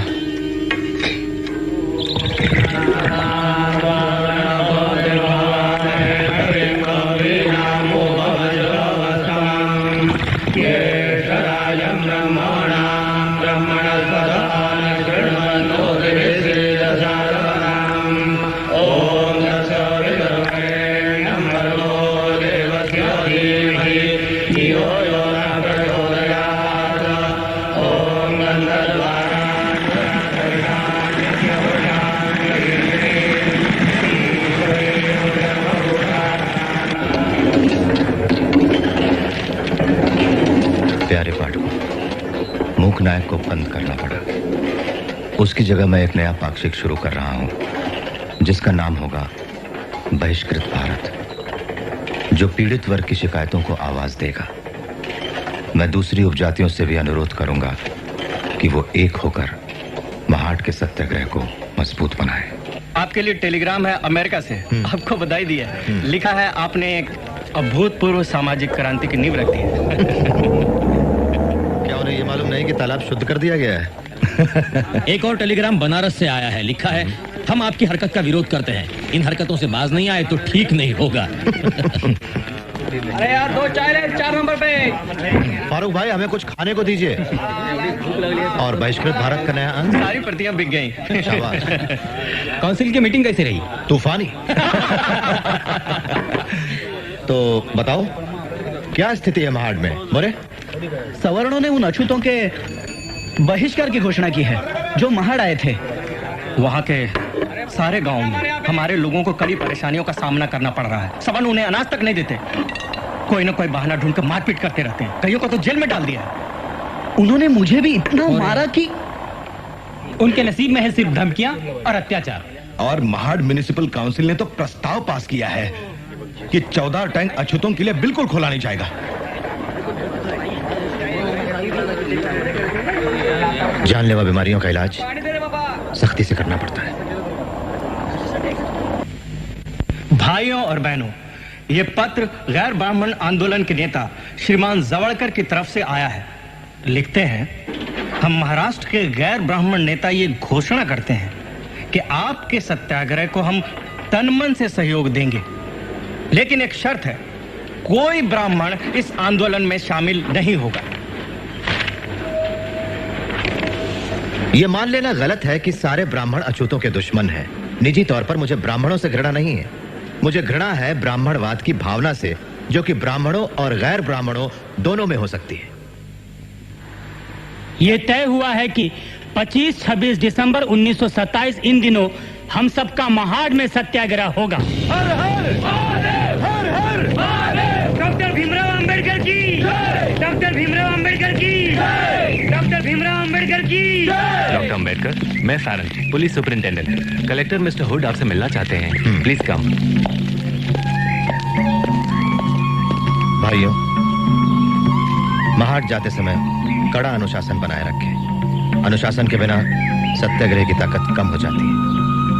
नेतृत्व चित्रे करेंगे, मैं बाद में शामिल होंगी। सहस्त्रबुद्धे जी, आइए। चलो महाड! अस्पृश्यता नष्ट करो! अस्पृश्यता नष्ट करो! डॉक्टर अंबेडकर की जय! डॉक्टर अंबेडकर की जय!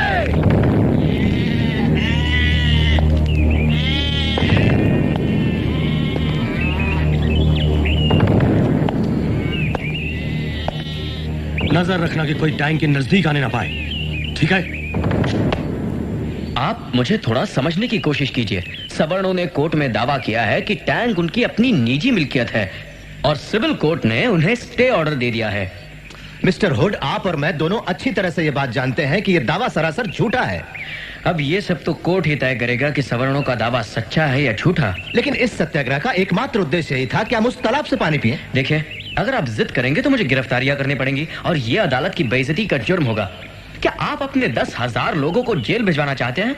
इससे कौन सा मकसद हल होगा? आप तो जानते हैं मैं आपके आंदोलन के खिलाफ नहीं हूं। 4 या 5 लोगों के समुदाय को प्रतिबंध लगाने के हुक्म को मैंने बड़ी मुश्किल से टाला है। थैंक यू, हम आपके आभारी हैं। क्या मैं आप लोगों की कॉन्फ्रेंस में बात कर सकता हूं? बस चंद मिनटों के लिए, जुलूस के टैंक की तरफ निकलने से पहले। यह हो सकता है। अब इजाजत दीजिए, वहां बहुत सारे लोग इंतजार में होंगे। Thank you. यह परिषद इस देश में समानता के एक युग की शुरुआत करने के लिए बुलाई गई है। हिंदुस्तानी इतिहास में इसकी कोई मिसाल नहीं है। मैं इसकी तुलना सिर्फ उस मीटिंग से करूंगा जो फ्रांस में सन 1789 में हुई थी और जो फ्रांसीसी क्रांति की शुरुआत थी। हमारी परिषद हिंदुस्तान में ऐसी ही एक सामाजिक क्रांति की शुरुआत है।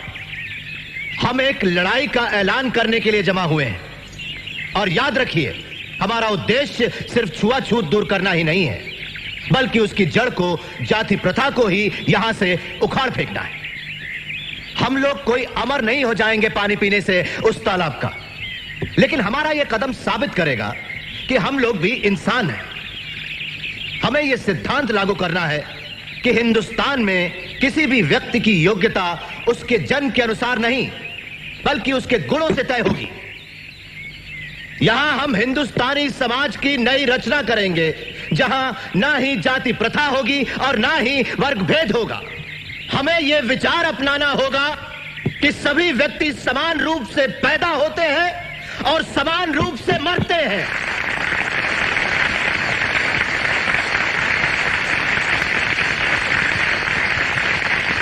चलो नष्ट करें असमानता से भरे हुए पौराणिक हिंदू धर्म ग्रंथों की सत्ता को। भाइयों और बहनों, धर्म और गुलामी एक साथ नहीं चल सकते।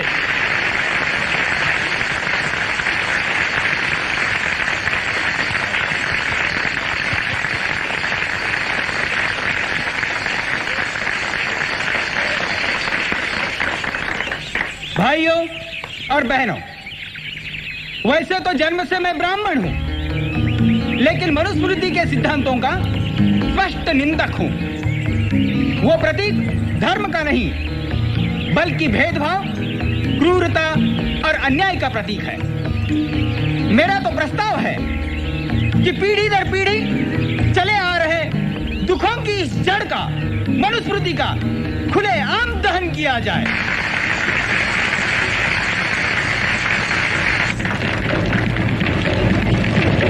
क्षुद्रतु कार्ये दास्यम कृतमेव वा दास्याय वै सृष्टोऽसौ ब्राह्मण्यास्य स्वयं भुवा। वैश्य शूद्रो प्रयत्नेन स्वानि कर्माणि कारयेत् सौहि जितोऽस्व कर्मभ्य शोभयेतामिदं जगत्। न स्वामिना निसृष्टोऽपि शूद्रा दास्याद्विमुच्यते। निसर्गजं हिततस्य कस्तस्मात् तपोहति।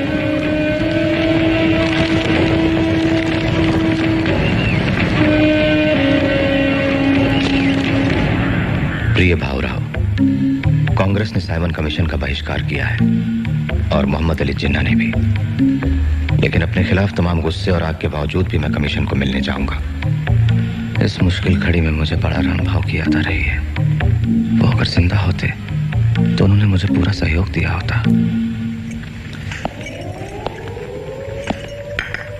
लॉ कॉलेज में पढ़ाने के बाद आज मैं पुणे जा रहा हूँ। वहाँ कल मेरी साइमन कमीशन के साथ मीटिंग है। साहब, अपना ख्याल रखना। मड़के बुआ कह रहे थे आपके दुश्मन कभी। रामो, तुम्हें अभी भी बुखार है, दवाइयाँ लेना मत भूलना। मैं अपना ध्यान रखूंगा। तो आप ये बात खास तौर पर चाहते हैं कि अछूतों को सरकारी नौकरियां मिले? जी, निश्चित रूप से। क्यों ऐसा चाहते हैं आप? कानून के अमल के मामले में हमारा अनुभव बहुत ही बुरा है। अधिकतर मामलों में कानून का उपयोग पिछड़ी जाति के लोगों के विरुद्ध हुआ है। मैं मानता हूं कि आप अछूतों की बेहतरी के लिए हमेशा कोशिश में रहे हैं, लेकिन क्या सवर्ण आपकी इस काम में मदद करते हैं? ऊंची जाति के सभी हिंदू नीची जाति के लोगों को गंदा काम करने पर मजबूर करते हैं। वो सोचते हैं कि अछूत अगर ये काम करना छोड़ देंगे तो उनका जीवन स्तर सुधरने लगेगा और वो सवर्णों की हर स्तर पर बराबरी करेंगे। हिंदुस्तान का संविधान अछूतों के साथ सही बर्ताव करे, इसके लिए आपके मुताबिक क्या सही तरीका हो सकता है? सबसे पहली बात तो मैं आपके सामने ये रखनी चाहूंगा, हमारा यह दावा है कि पिछड़ी जाति वालों को हिंदू जाति से अलग रखकर अल्पसंख्यकों की तरह बर्ताव किया जाए। दूसरी बात, पिछड़ी जाति के अल्पसंख्यकों को दूसरे किसी भी अल्पसंख्यक जाति से अधिक राजनीतिक संरक्षण की आवश्यकता है। वो भी इस वजह से क्योंकि अछूत हमेशा शिक्षा के क्षेत्र में पिछड़ा हुआ, आर्थिक दृष्टि से गरीब, सामाजिक रूप से गुलाम और यहां तक कि राजनीतिक दृष्टि से कमजोर रहा है और किसी भी अन्य संप्रदाय की तुलना में। इसलिए हमारा दावा है आरक्षण का, और वो भी वयस्क मताधिकार के साथ। और वयस्क मताधिकार ना हो तो फिर हम स्वतंत्र चुनाव क्षेत्र चाहेंगे। कुछ और ऐसे संरक्षण चाहेंगे जिसमें उनके लिए अच्छी शिक्षा हो और सरकारी नौकरियों में उनका प्रवेश। मिस्टर सोलंकी, क्या आपका भी यही मानना है? हाँ, बिल्कुल। आपने अपनी जो ये योजना अभी हमारे सामने रखी, अगर उसे हिंदुस्तान के संविधान में शामिल कर लिया जाए तो क्या उससे हमेशा के लिए वर्ग संघर्ष शुरू नहीं हो जाएगा? हो सकता है, लेकिन ये बहुसंख्यकों के रुख पर निर्भर करेगा सर। आप एक दूरदर्शी राजनीतिज्ञ हैं और आप ऐसी मांगे हरगिज नहीं करना चाहेंगे। मेरा दृढ़ विश्वास है और मेरी यह इच्छा है कि कभी सारा हिंदुस्तान एक होगा, और यकीन है कि वो समय आएगा जब इन सब बातों की कोई आवश्यकता नहीं होगी। लेकिन वो निर्भर करेगा कि अल्पसंख्यकों के प्रति बहुसंख्यकों का रुख कैसा है। अछूतों के कुल कितने लोग हैं जो वकालत के पेशे में हो? मैं अकेला ही। और कोई सवाल gentleman? Thank you doctor Ambedkar, mister Solanki. Thank you major Attlee. ब्रिटिशों के हस्तक अम्बेडकर अम्बेडकर अम्बेडकर अम्बेडकर। डॉक्टर साहब, क्या आपको ऐसा नहीं लगता जो लोग देश की आजादी के लिए शोर मचा रहे हैं उनका व्यवहार बिल्कुल असंगत है? हाँ, बिल्कुल। उन लोगों ने साउथ अफ्रीका में बसे भारतीयों और ब्रिटेन में बसे भारतीय विद्यार्थियों के साथ हुए अपमानजनक व्यवहार के खिलाफ तो जोरदार विरोध प्रकट किया, मगर साथ ही अपने देशवासियों और धर्म भाइयों को मानव अधिकारों से वंचित रखा। यह व्यवहार असंगत, खुदगर्जी भरा हुआ और बेशर्मी का है। इसलिए मेरा संपादकीय कहता है कि हमें पूरी ताकत के साथ कदम उठाना चाहिए ताकि ये पता चल जाए सवर्णों को कि छुआछूत का पालन करना उतना ही खतरनाक है जितना जबान पर दहकता हुआ कोयला रखना।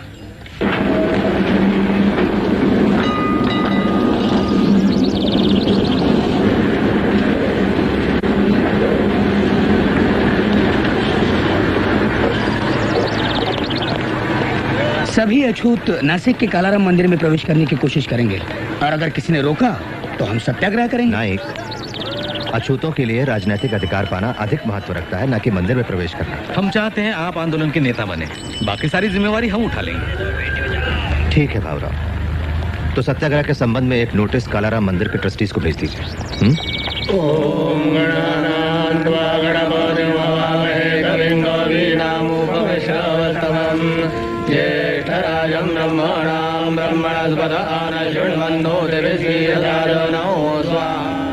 हम समाचार पत्र द्वारा अस्पृश्यों को उत्तर दे रहे हैं। मैं पढ़कर सुनाता हूं। सेवा में श्री नारायण गाडगीळ, संपादक कोहिनूर। श्री कालाराम मंदिर पंचवटी के न्यासी मंदिर के मालिक नहीं हैं। उन्हें मंदिर की परंपरा में हस्तक्षेप करने का कोई अधिकार नहीं। मंदिर की स्थापना से ही हमारे पूर्वज यहाँ के पुजारी नियुक्त किए गए थे और हम इस परंपरा का प्रामाणिकता से पालन कर रहे हैं। हम पुजारी इस मंदिर की सर्वोच्च शक्ति हैं। अगर न्यासियों ने अपने अधिकारों का उपयोग मंदिर की पवित्रता भंग कर अस्पृश्यों को मंदिर में प्रवेश दिलाने के लिए किया तो हम तीव्र विरोध करेंगे।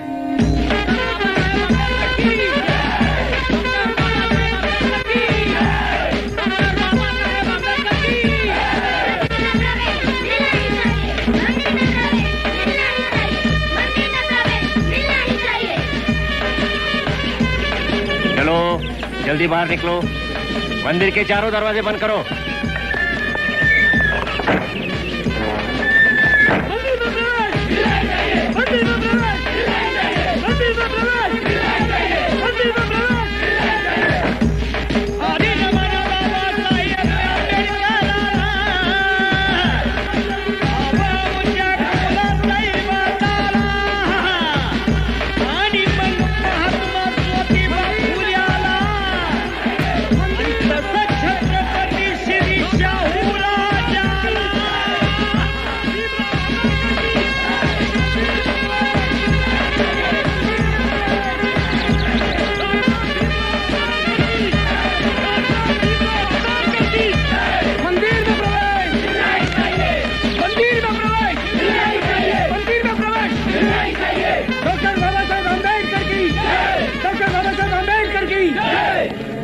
डिस्ट्रिक्ट मैजिस्ट्रेट के आदेश से मंदिर के चारों दरवाजे बंद कर दिए गए हैं।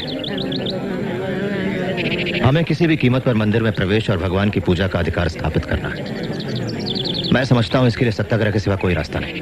भावराव, लोगों को चारों द्वारों पर तैनात कीजिए, दक्षिण, उत्तर, पूर्व, पश्चिम।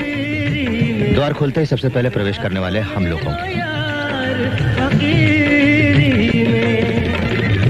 जो सुख पायो राम भजन में, जो सुख पायो राम भजन में, तो सुख नाई अमीरी में। मन लागो मेरो यार फकीरी में, मन लागो मेरो यार फकीरी में। डॉक्टर अंबेडकर, आपको नहीं लगता कि द्वार पर इकट्ठा होकर लोगों को अंदर न जाने देना एक जुर्म है? हाँ है मिस्टर गॉर्डन, मैं जानता हूँ। अगर मैं इंडियन पिनल कोड की धारा 144 लागू कर दूं तो आपके सिर्फ 4 लोग ही रह पाएंगे। इसके बावजूद भी हम लोग अपने अधिकार पाने के लिए संघर्ष करेंगे। छेड़ू ना पत्ता छेड़ू ना कोई जीव सताऊं, पात पात में प्रभु बसत है वही शीस नवाऊं। रथ यात्रा के संबंध में आप कौन सा कदम उठाने वाले हैं? हम अछूत भगवान का रथ खींचने वाले लोगों में शामिल हो जाएंगे और रथ में रखी हुई मूर्ति की पूजा करेंगे। यही तो परंपरा रही। सवर्ण हिंदू मंदिर के मुख्य द्वार तक रथ खींच कर लाएंगे। द्वार से 10 फीट के बाद वो लोग रथ छोड़ देंगे और फिर उसके बाद आपके लोग रथ की रस्सी को खींचेंगे। क्या आपको ये मंजूर है? हाँ, मुझे मंजूर। और क्या रंग चढ़ाऊं, कहत कबीर सुनो भाई। हमें 50 लोग चुनने हैं उस रथ को खींचने के लिए। लेकिन 5000 लोगों में से 50 कैसे चुनेंगे? उन्हें चुनिए जो भारी भरकम और तगड़े हों।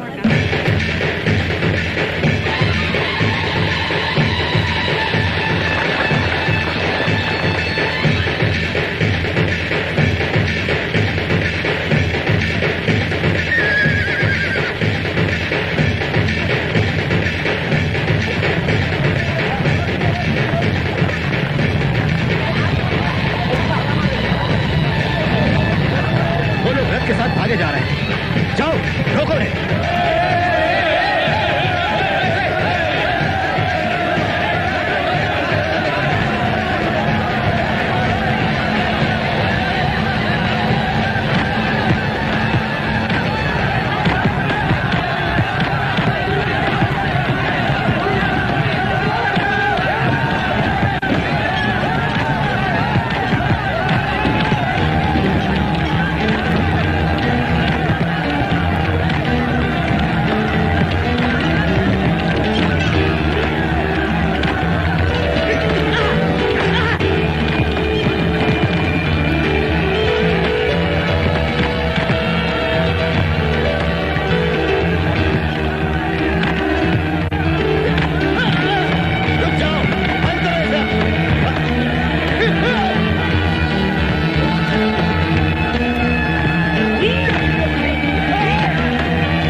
मेरी बात सुनो नाइक। जिला मजिस्ट्रेट की कार्रवाई और पुलिस को हटाने की धमकी से हमारे सामने अब यह साफ है कि अपने अधिकारों के लिए लड़ने वाले लोगों में सरकार की कोई रुचि नहीं है। ऐसी सरकार किसी के काम की नहीं है। मैं नासिक के मजिस्ट्रेट के निष्कर्षों से सहमत नहीं। इस मामले में अपना बयान मैं सरकार को पहले ही लिखकर भेज चुका हूँ, जो कि सही है। डॉक्टर साहब, कहिए। वायसराय साहब ने भेजा है। धन्यवाद।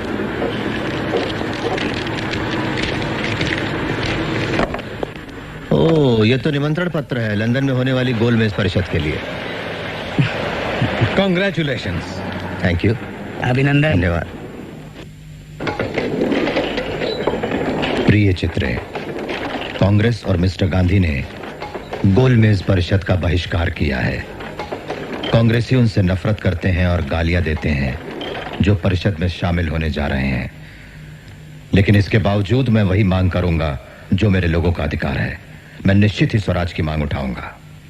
कमेटी के प्रतिनिधियों का चुनाव और प्रधानमंत्री जी का हस्तक्षेप।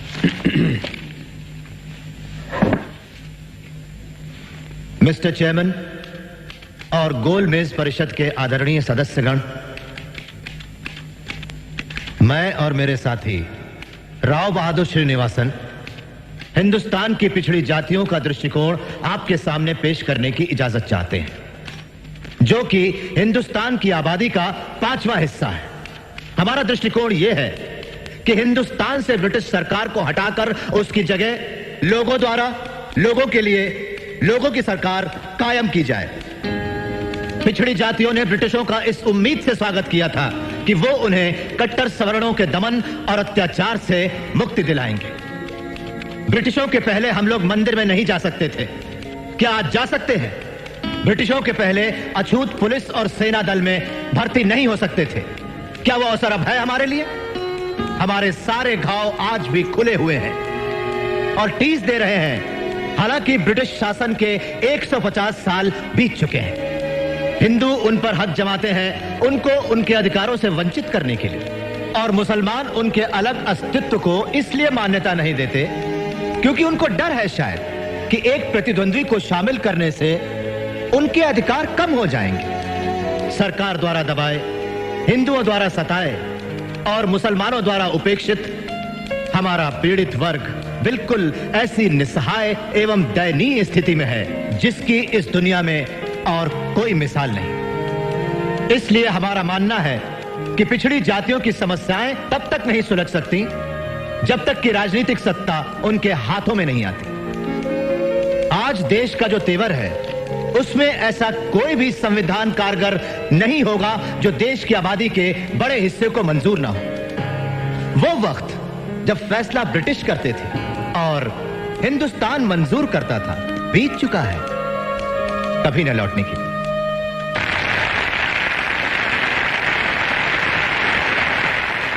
डॉक्टर अंबेडकर, आज तुम छा गए। भाषण देने का आपका तरीका कॉन्फ्रेंस में सबसे अच्छा था। मैंने तो वही कहा जो सच्चाई है। बेटे, मुझे तुम पर बहुत नाज है। मुझे याद है जब पहली बार हम मिले थे, लगता है जैसे कल ही की बात। मैं चलता हूँ। अच्छा, गुड बाय। सर, जब बात चली रही है तो मैं आपके कर्ज के बारे में। कैसा कर्ज? मेरी पढ़ाई के लिए। ओह, वो स्कॉलरशिप था। डॉक्टर अंबेडकर, आप बहुत अच्छा बोले। Thank you. जी हाँ, मैं भी यही समझा था, लेकिन पिछले 6 साल से दीवान जी लगातार चिट्ठियां लिखकर वो कर्ज वापस करने की मांग कर रहे हैं। उन्होंने कॉलेज को भी चिट्ठी लिख दी जहां मैं पढ़ाता हूँ। ये उसका पागलपन है। मैं माफी चाहता हूँ बेटा, तुम उसकी चिंता मत करो।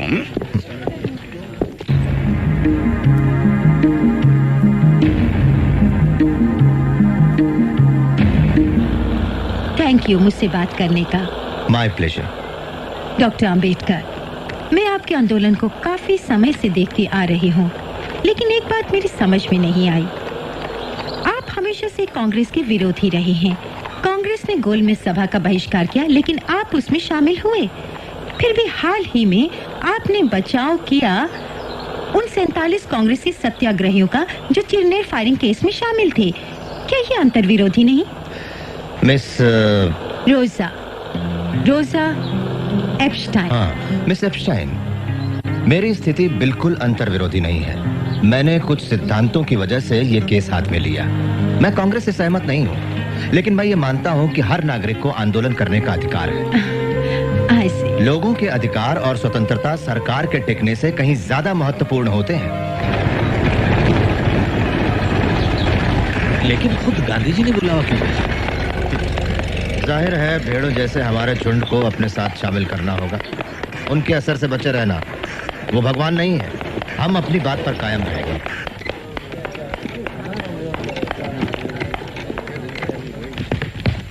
नमस्ते। नमस्ते। बापूजी छत पर हैं। नमस्ते। आइए। नमस्ते। कहाँ तक सीखा चरखा चलाना मेरा बहन?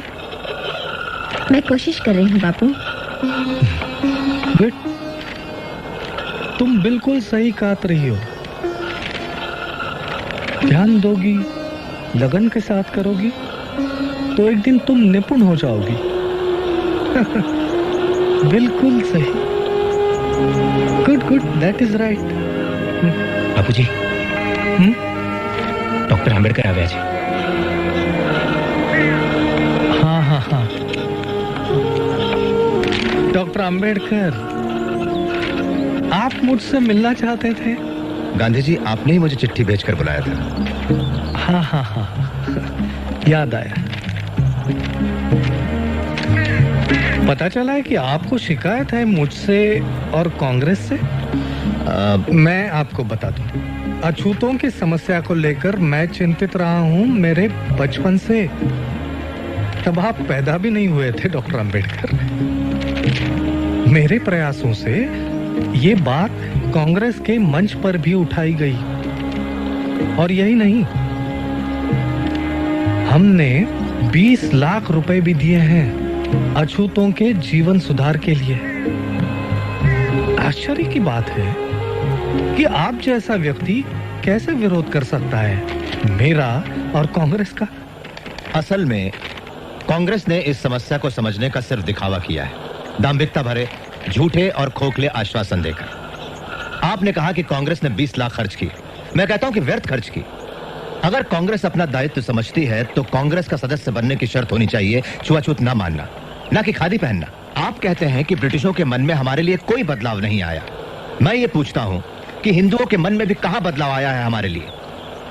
जब तक वो अड़ियल बने रहेंगे तब तक हम विश्वास नहीं करेंगे हिंदुओं पर, कांग्रेस पर या किसी महात्मा पर।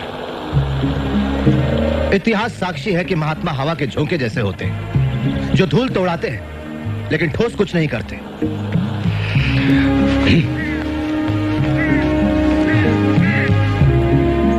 गांधी जी मेरी कोई मातृभूमि नहीं, लेकिन ये सारा देश आपकी मातृभूमि है डॉक्टर अंबेडकर। और जहां तक राउंड टेबल कॉन्फ्रेंस के बारे में मैंने पढ़ा, उससे यह साबित होता है कि आप एक सच्चे और निष्ठावान देशभक्त हो। इसे मैं अपनी मातृभूमि कैसे कह सकता हूं जहां कुत्ते बिल्लियों जैसा सलूक होता है हमारे साथ? हम लोगों के साथ जो बर्ताव होता है वो इतना असहनीय है कि अगर हम कभी निष्ठावान ना रह पाए तो दोष इस मिट्टी का होगा, ना कि हमारा। कांग्रेसियों ने हमारे आंदोलन का विरोध किया, देशद्रोही कहा, और आप मुझे देशभक्त कह रहे हैं। मेरा मानना है कि मैं अपने लोगों के बुनियादी हकों की रक्षा के लिए लड़ रहा हूं, इस भूमि को बिना कोई नुकसान पहुंचाए। आप मुझे देशद्रोही कहें या देशभक्त, मुझे इसकी कतई परवाह नहीं।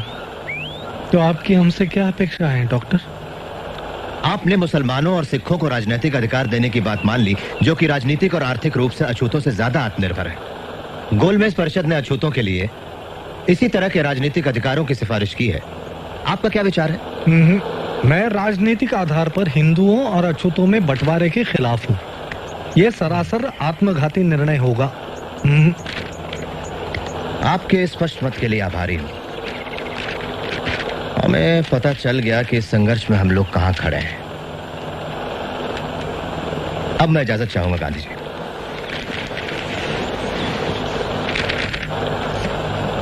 इतना असंयम? महादेव भाई। जी बापू। उन्होंने ऐसा क्यों कहा कि उनकी कोई मातृभूमि नहीं? शायद महार होने के नाते ऐसा सोचते हो। डॉक्टर अंबेडकर क्या महार है? सारी दुनिया जानती है बापू। सारी दुनिया जानती होगी पर मैं नहीं। मुझे किसी ने क्यों नहीं बताया उनके बारे में?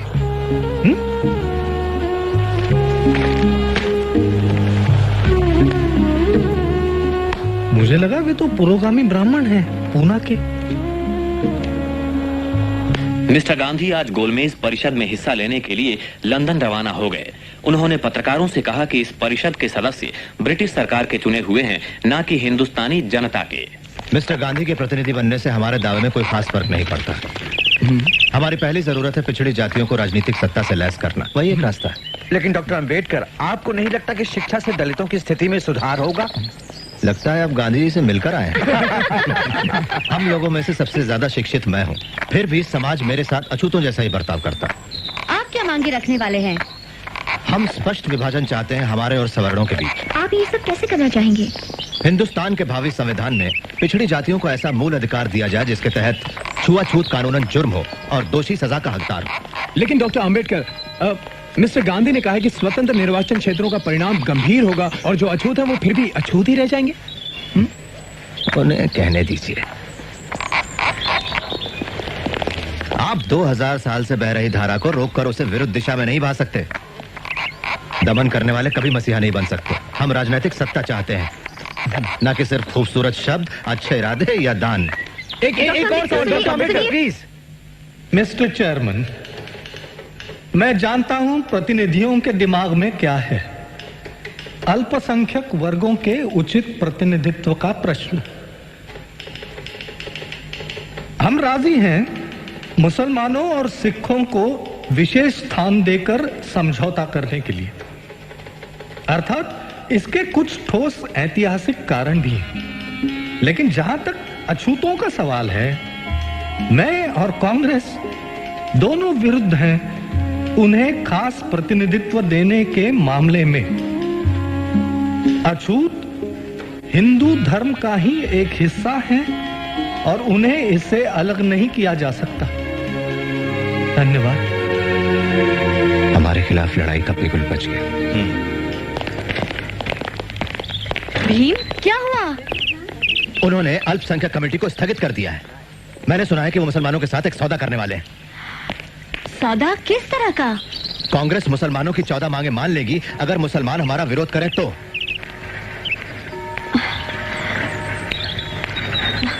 मेरी कुछ समझ में नहीं आता। तुम्हें जरूर कोई गलतफहमी हुई है। वो इतने बड़े संत माने जाते हैं, वो तुम्हारे साथ नाइंसाफी नहीं करेंगे। संत? वो एक मंझे हुए राजनेता है पैनी। कोई रास्ता नहीं बचता तो मिस्टर गांधी फिर षड्यंत्र करते हैं।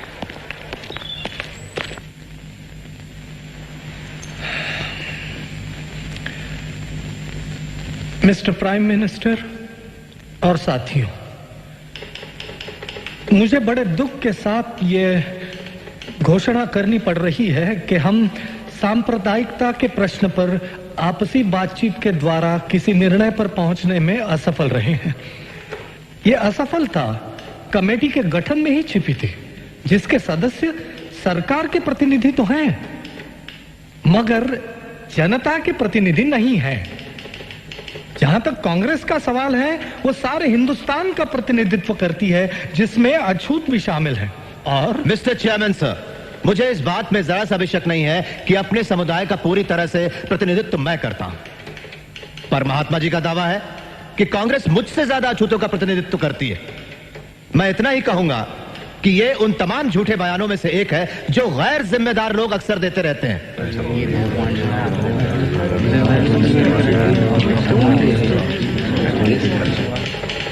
ऐसे टेलीग्राम पिछड़ी जातियों के लोग मेरे पास देश के कोने कोने से भेज रहे हैं। उनका कांग्रेस के आंदोलन पर बिल्कुल भरोसा नहीं है और वे कांग्रेस कार्यकर्ताओं के काम के तरीके का विरोध करते हैं। मैं एक और बात बताना चाहता हूं मिस्टर प्राइम मिनिस्टर कि अछूत वर्ग हिंदुस्तान में सत्ता परिवर्तन के लिए शोर नहीं मचा रहा है, लेकिन अगर यह हस्तांतरण होता है तो सत्ता सिर्फ कुछ लोगों के हाथों में, विशिष्ट वर्गों में या किसी खास दल के कब्जे में नहीं होनी चाहिए। उस सत्ता में सारे समुदायों की सही साझेदारी होनी चाहिए।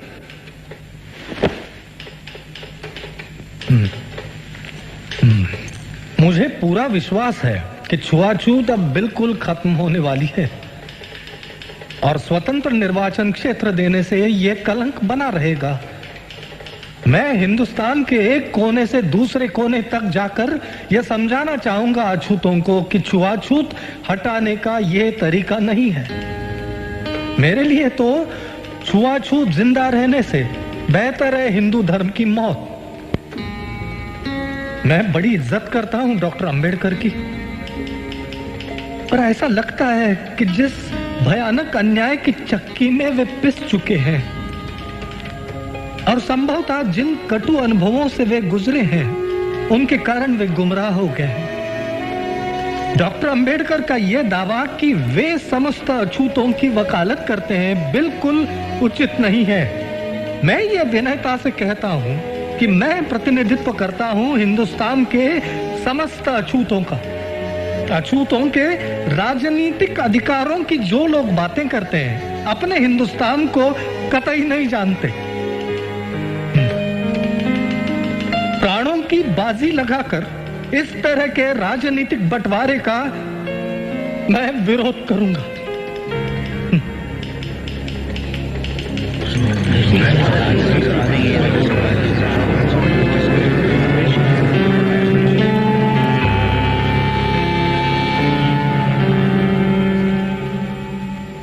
ये सरकार जातियों के आपसी मतभेदों को संविधान बनाने के काम में रुकावट नहीं डालने देगी। इसलिए जातियों के आपसी मतभेदों को आप कभी भी ज्यादा अहमियत ना दें। मैकडोनल्ड के अलग चुनाव क्षेत्र की बात गांधी जी ने तो कभी मानी नहीं। लेकिन मुसलमान, सिख और ईसाइयों को तो अलग चुनाव क्षेत्र दिए गए हैं। वो उसका विरोध क्यों नहीं करते? सिर्फ हमें ही परे रखने की कोशिश क्यों कर रहे हैं वो? महात्मा जी के तरीकों की गहराई को समझना हम सामान्य जनों के बस में कहा, लेकिन महात्मा भी कोई अमर व्यक्ति नहीं है, ना ही कांग्रेस। महात्मा जी का विरोध करने के बजाय आप ये क्यों नहीं मान लेते कि वो छुआछूत दूर करने की बात को गंभीरता से ले रहे हैं? बहुत सारे महात्मा हिंदुस्तान में आए जिनका उद्देश्य छुआछूत दूर करना तो था, लेकिन कोई भी सफल नहीं हुआ। महात्मा आए और महात्मा चले गए, लेकिन अछूत फिर भी अछूत ही रह गए।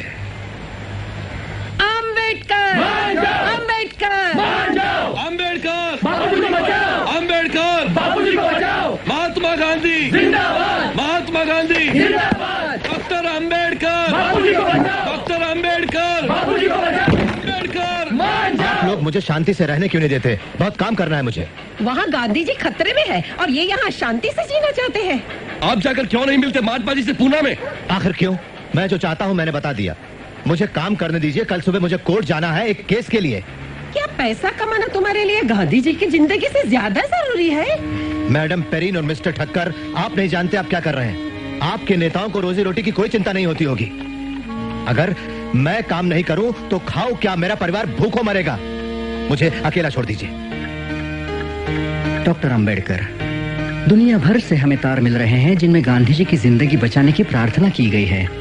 महात्मा जी को बचाना ही चाहिए, लेकिन हमारे हकों के सामने आप गांधी जी की जिंदगी का प्रश्न आखिर क्यों खड़ा कर रहे हैं? आप चाहे तो मुझे फांसी दे दीजिए, लेकिन अपने लोगों के हकों की बलि नहीं चढ़ाऊंगा सिर्फ गांधी जी की जिंदगी बचाने के लिए। आप गांधी जी से विनती करें कि वो अपना उपोषण एक हफ्ता विलंबित करें और फिर हल ढूंढिए इस समस्या का। से बात मनवा लेने के अपने तरीके हैं, हमें भी अपनी इच्छा शक्ति दिखानी होगी। उपवास शुरू करके उन्होंने तो हमें खलनायक ही बना दिया। कौन है? नहीं, आपको तो बुखार था, आपको नहीं आना चाहिए था। उन्होंने अपना खाना बिना छुए भेज दिया। मुझे पता है, वो बीमार थे, इंग्लैंड में। बैठो। क्यों अपने आप को मारने पर तुली हुई हो? और भी बहुत सी परेशानियां हैं मुझे। खाएंगे नहीं? एमा, करीब 12 बजने को है, उपवास अब शुरू होगा।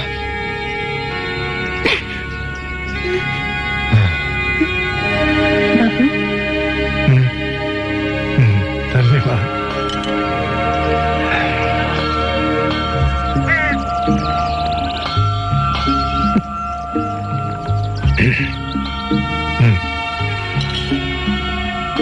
वल्लभ भाई, मेरी ईश्वर के साथ लड़ाई शुरू होती है।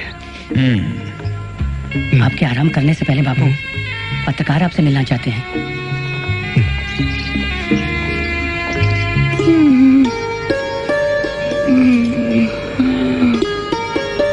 रमा,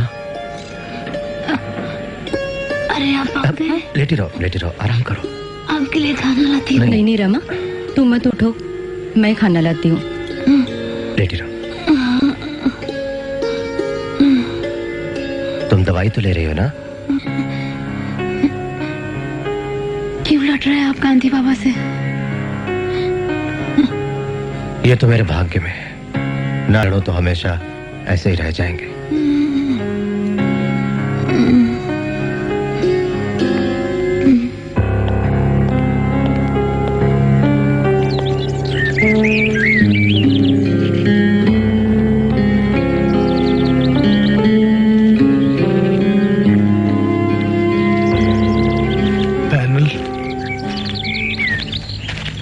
कोई आपत्ति नहीं, लेकिन मैं डॉक्टर अंबेडकर से पहले मिलना चाहूंगा।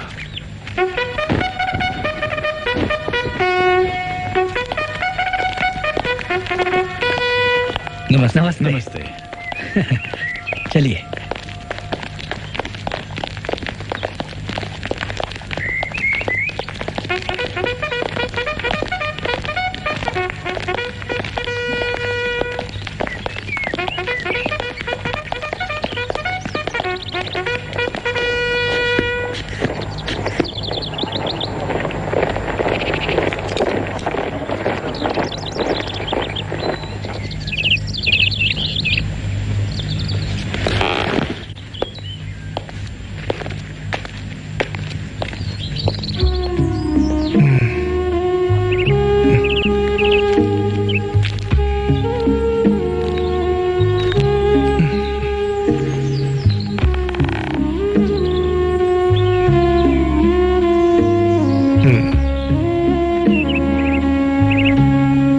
गांधी जी, आप बड़ी नाइंसाफी कर रहे हैं हमारे साथ।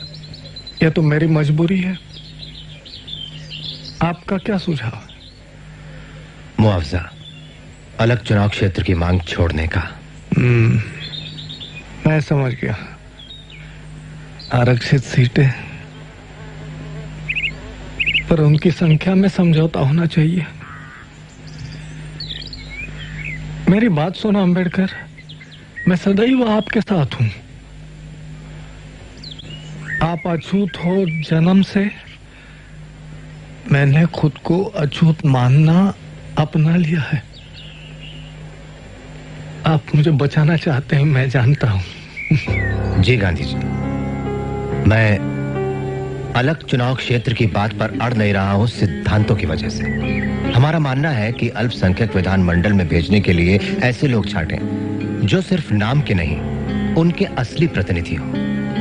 बहुत अच्छे, लेकिन ऐसा क्यों कि कुछ सीटों के लिए पैनल और कुछ के लिए सीधा चुनाव? इससे तो एक अनैसर्गिक विभाजन हो जाएगा शोषित पीड़ित वर्गों में, और आपस में बंटवारा भी। क्यों ना पैनल के द्वारा प्रारंभिक चुनाव करें सभी सीटों के लिए? ठीक है, सभी सीटों के लिए पैनल मंजूर है मुझे। शाबाश। अब पैनल बनाओ 5 का बजाय 2 के। मैं आपको वचन देता हूं अंबेडकर, आज से मेरी पूरी जिंदगी इस देश से छुआछूत को जड़ से मिटाने के लिए ही अर्पित होगी। अब बाकी बातें विस्तार से इन साथियों के साथ। मैंने अपने बाकी साथियों से बात की है। प्रांतीय सभा के लिए वो लोग 126 से ज्यादा सीटें देने के लिए राजी नहीं होंगे, लेकिन हम लोग 197 सीटों की मांग पर अडिग हैं।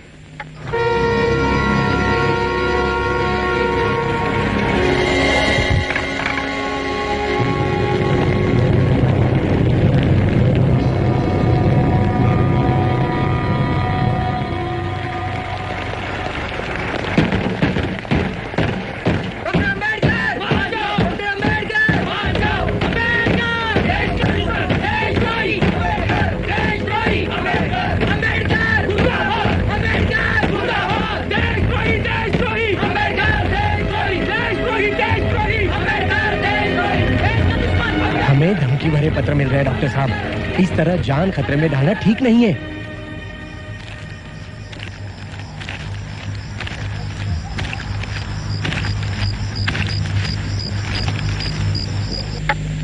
तो हम सहमत है 148 सीटें देने के लिए, और हिंदू सीटों में से 10% सेंट्रल असेंबली में। लेकिन प्राथमिक चुनाव की व्यवस्था 10 साल के अंत में खत्म होनी चाहिए, और आरक्षित सीटों का सवाल अगले 15 साल तक जनमत से तय किया जाना चाहिए। डॉक्टर अंबेडकर, सुरक्षित सीटों और अलगाव का पाप बढ़कर महापाप हो जाएगा अगर हम उसे खत्म करने का जिम्मा पीड़ित वर्ग की मर्जी पर छोड़ दे।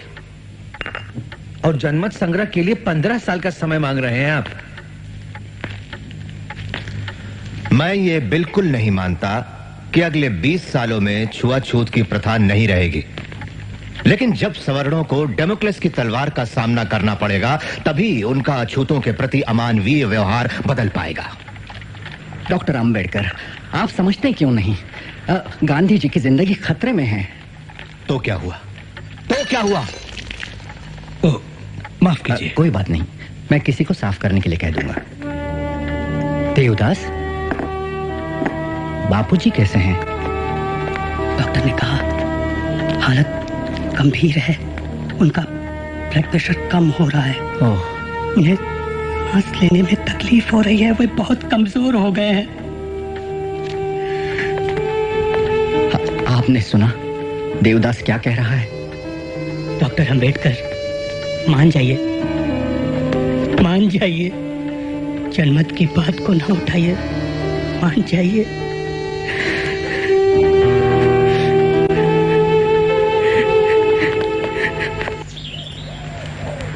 मैंने इनकी बहुत सारी बातें मान ली हैं बापूजी।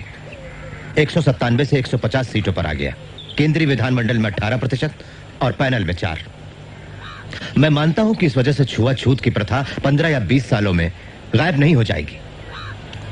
मेरा प्रस्ताव है कि इस मसले पर 10 सालों में पीड़ित वर्गों का मत संग्रह करा लिया जाए, लेकिन ये लोग इसका विरोध कर रहे हैं। आपका मतलब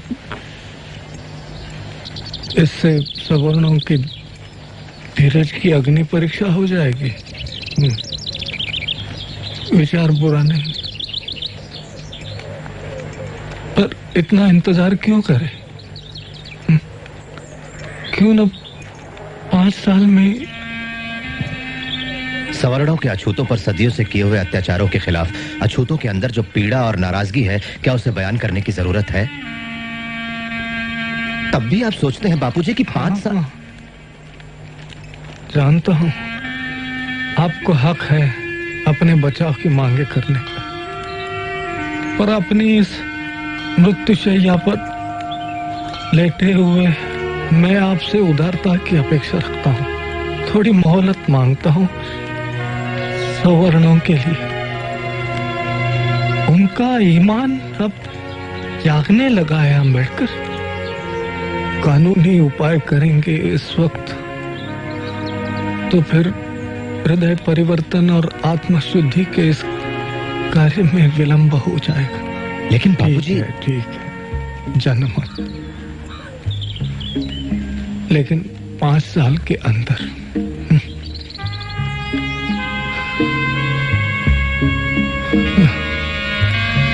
5 साल या मेरी जिंदगी।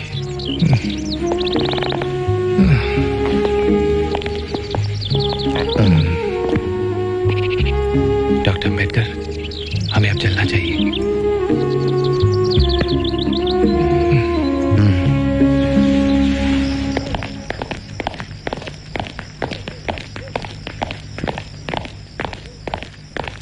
मिस्टर गांधी और डॉक्टर अंबेडकर के बीच लंबे समय से चला आ रहा आमना सामना आज आखिर पूना करार के रूप में खत्म हो गया। डॉक्टर ने इस पर जनमत संग्रह की शर्त के बिना दस्तखत करना कबूल कर लिया है। इस समझौते पे डॉक्टर अंबेडकर और पंडित मालवीय दस्तखत करेंगे। इससे गांधी जी का दीर्घ कुपोषण भी समाप्त हो जाएगा। मां फलेषु कदाचन मां कर्म फल हेतुर्भु माते संगोस्त्वकर्मणि।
डॉक्टर अंबेडकर, एक बार फिर लोगों के मन में आप गुस्से की वजह बन गए। मैं क्या कहूं मिस एप्स्टाइन, ये मेरा दुर्भाग्य है। इसमें कोई अतिशयोक्ति नहीं कि आज इस देश के हिंदुओं के दिल में सबसे ज्यादा नफरत मेरे लिए है। मुझे देशद्रोही करार दिया गया, नाशक ठहराया गया हिंदुत्व का, इस देश का सबसे बड़ा दुश्मन करार दिया गया। लेकिन जब ये धुआं हट जाएगा और जब इतिहासकार निष्पक्ष होकर मेरी जिंदगी का वापस लेखा जोखा करेंगे, तब उन्हें जाकर मेरी देशभक्ति का एहसास होगा। ऐसा अगर नहीं हुआ तो? नहीं हुआ तो मैं परवाह नहीं करता। मैं जानता हूं कि पीड़ित वर्गों का मेरे काम में असीम विश्वास है। ये पक्का है कि मैं उनके दिल में हमेशा बसा रहूंगा। डॉक्टर अंबेडकर, मैं आपका और आपके साथियों का समर्थन चाहता हूं। सुब्बरायन, और अय्यंगार मंदिर प्रवेश के बिल पर।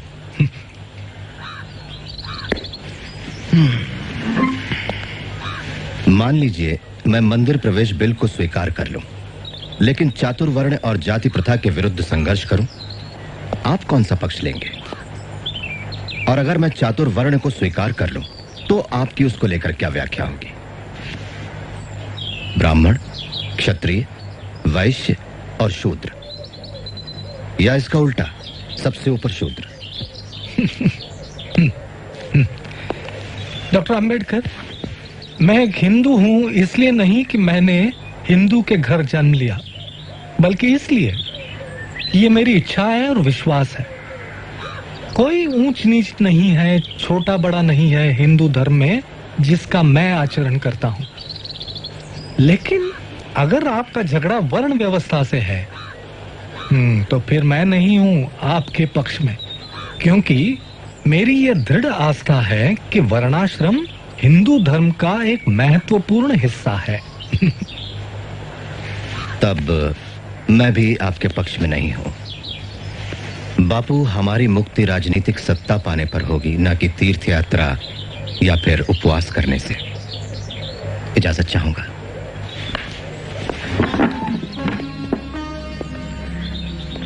वैसे मैं एक राय दूं, हमेशा इस उपवास रूपी हथियार का इस्तेमाल ना करें। आपकी जिंदगी कीमती है, देश को जरूरत है आपकी।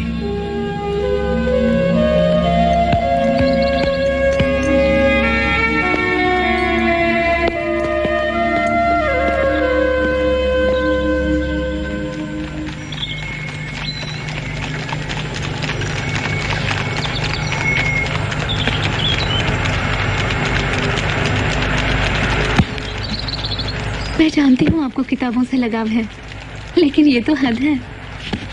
आपने किताबों के लिए घर बनवाया है? अगले सप्ताह मुझे फिर लंदन जाना है, जॉइंट पार्लियामेंट्री कमेटी के लिए।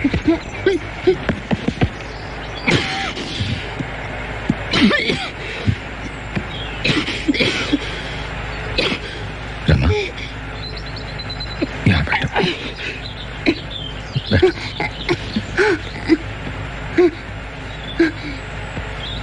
मेरी एक इच्छा है साहब। हाँ रमा, अगली बार मैं इलाज के लिए तुम्हें अमेरिका ले चलूंगा। नहीं, यही ठीक होगा। अमेरिका और इंग्लैंड नहीं, पंढरपुर। मैं पंढरपुर के विठोबा के सामने सिर नवाना चाहती हूँ। मेरी इतनी सी इच्छा पूरी नहीं करेंगे? भगवान विठोबा निजी जाति के लोगों को दर्शन नहीं देता। ऐसे भगवान के पास क्यों जाएं, जो कि हमें आशीर्वाद भी नहीं देना चाहता? नासिक में मंदिर प्रवेश के लिए आप लड़े थे। हाँ, लेकिन वो लड़ाई हमारे हकों की थी, भगवान के दर्शन के लिए नहीं। अगर वो हमें हिंदू मानते हैं तो भगवान के दर्शन पर भी हमारा हक होना चाहिए। मैं और अछूतों की तरह दूर से ही दर्शन कर लूंगी। नहीं नहीं रमा, नहीं। समझने की कोशिश करो राम। जो भक्तों के बीच भेदभाव करे वो भगवान नहीं, पत्थर है। हमारा भगवान हमारे हृदय में है। उस भगवान के पास जाकर हमें अपने आप को छोटा नहीं करना चाहिए, जिसे हमारी परवाह नहीं। अपने पंढरपुर हम खुद बनाएंगे रामू। हाँ? प्रिय भावराव, लॉ कॉलेज के प्रिंसिपल के रूप में मैं सिलेबस में कुछ सुधार लाने की कोशिश कर रहा हूँ। मैं अपने लोगों के प्रति अपने कर्तव्य और अपने घर के प्रति अपनी जिम्मेदारी के बीच फंस गया हूँ। मुझे रमा की सेहत की चिंता है। पिछले कई दिनों से उसकी हालत बिगड़ती जा रही है।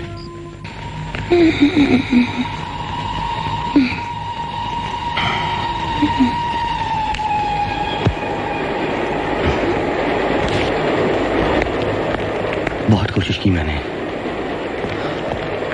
रमा, पी लो इसे, अच्छी हो जाओगी। नहीं,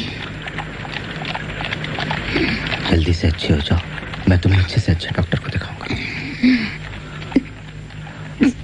जरूरत नहीं। मैंने तुम्हें हमेशा दुख दिया है रमा। मैं खुश हूँ। मैं शांति से मरूंगी। मैं मरने से नहीं डरती।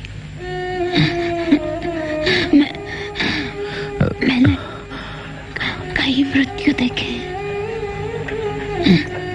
मेरी माँ, पिता,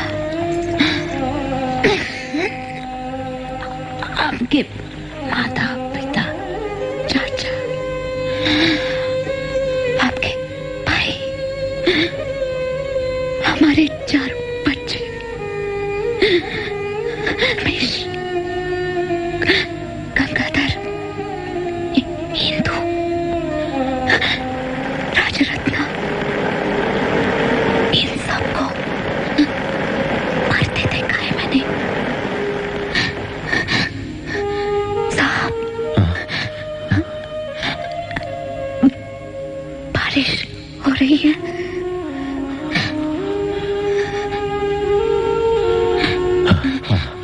हो रही है।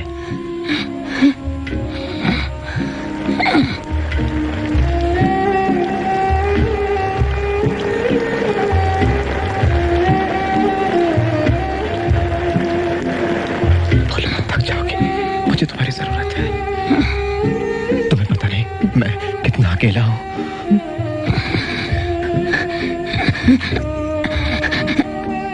निराश मत होना, लड़ते रहना। अपना यशवंत।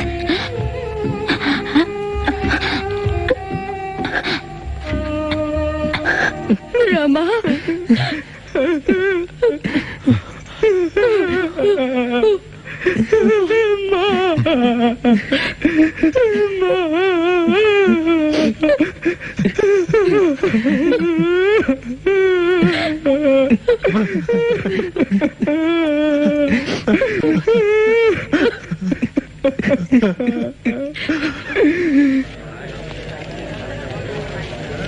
बाबा साहब,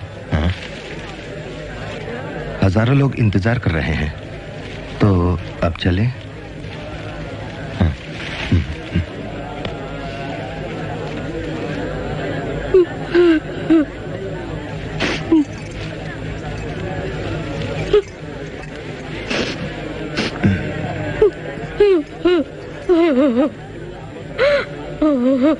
उसकी आखिरी इच्छा सफेद साड़ी पहनने की थी। बाबा साहब, कथा तो हरी साड़ी पहनाने की है। हाँ।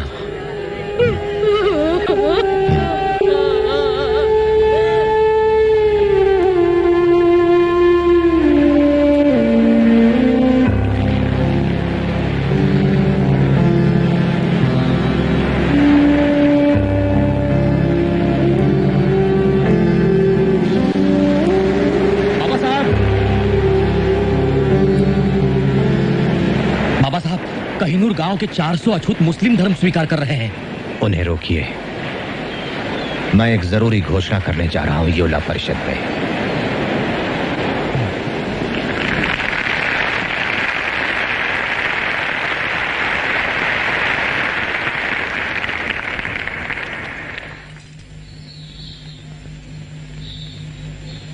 मेरे अभागे भाइयों और बहनों, जब मैं मुड़कर अपने आंदोलन के 10 सालों पर नजर डालता हूं तो भविष्य के लिए चिंतित हो जाता हूं।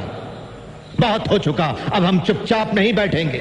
समय आ गया है जब हम इन दमन और तिरस्कार की जंजीरों को तोड़ दें। जात पात के इस दलदल से बाहर निकल आइए जिसने हमें बद से बदतर जिंदगी दी।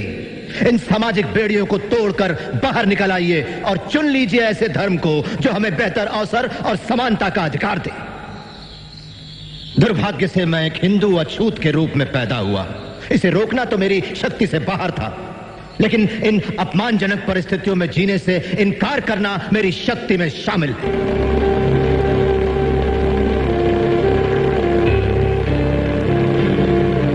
हालांकि मैं हिंदू पैदा हुआ हूं, लेकिन मैं भरोसा दिलाता हूं आपको कि एक हिंदू के रूप में हरगिज नहीं मरूंगा।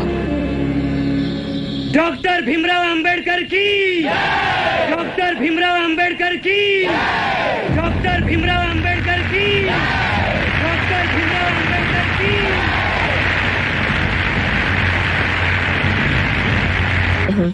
मैं आपको अमेरिका से आए डॉक्टर हेनरी क्रेन से मिलवाना चाहती हूँ। Hello doctor crane. हेलो। ये आपके धर्म परिवर्तन आंदोलन का जायजा लेने आए हैं। और मिस्टर गांधी से वर्धा में पहले मिल चुके हैं। हाँ डॉक्टर अंबेडकर, इस मामले में मैं बहुत से लोगों से मिला हूं और मुझे पूरा यकीन है कि सिर्फ ईसाई धर्म के पास ही आपके सारे सवालों का जवाब है। अगर आप ईसाई धर्म अपनाते हैं तो सारे ईसाई देश आपके सामाजिक, राजनीतिक और आर्थिक स्तर को उठाने में मदद करेंगे। और मैं सोचती हूँ किसी भी हिंदुस्तानी को इसमें कोई ऐतराज नहीं होगा। डॉक्टर अम्बेडकर, जैसा कि बाइबल में लिखा है कि धरती के उत्तराधिकारी गरीब ही होंगे। वैसे आप कौन सी बाइबल पढ़ती हैं Miss Drescher? The holy Bible, of course. बिल्कुल सही, पर कौन सा एडिशन? आधुनिक संस्करण, किंग जेम्स संस्करण, या उसके भी पहले एलिजाबेथ के जमाने की? मिस ड्रेशर, क्या आपने कभी कमेंट्रीज ऑन द बाइबल पढ़ी है? कुक की लिखी, उसमें बाइबल का अच्छा विश्लेषण है। हाँ, वो भी पढ़िएगा। लाइफ ऑफ जीसस रना के लिखी हुई, और खलील जिब्रान की Jesus the son of man. इन सब किताबों में आपको क्रिश्चियन धर्म के अलग अलग पहलू नजर आएंगे। डॉक्टर अम्बेडकर, हम आपको पूना के मेथोडिस्ट चर्च के मिशन में और वार्षिक समारोह में शामिल होने का हार्दिक आमंत्रण देते हैं। कोशिश करूंगा। बाबा साहब, मुस्लिम भारत आपका और आपके अछूत साथियों का इस्तकबाल करता है और हम वादा करते हैं कि अछूतों को पूरी बराबरी मिलेगी। सियासी, मुआशरती, इक्तिसादी और मजहबी हक भी मिलेंगे। जैसा आप जानते हैं बाबा साहब, हमारा धर्म एक ही भगवान में विश्वास करता है, एक कंकार, और सारे अनुयायियों को एक ही नजर से देखता है। पिछड़ी जाति के धर्म परिवर्तन के मामले में ये आपकी सारी जरूरतों को पूरा करेगा। महाबोधि सोसाइटी से ये टेलीग्राम आया है।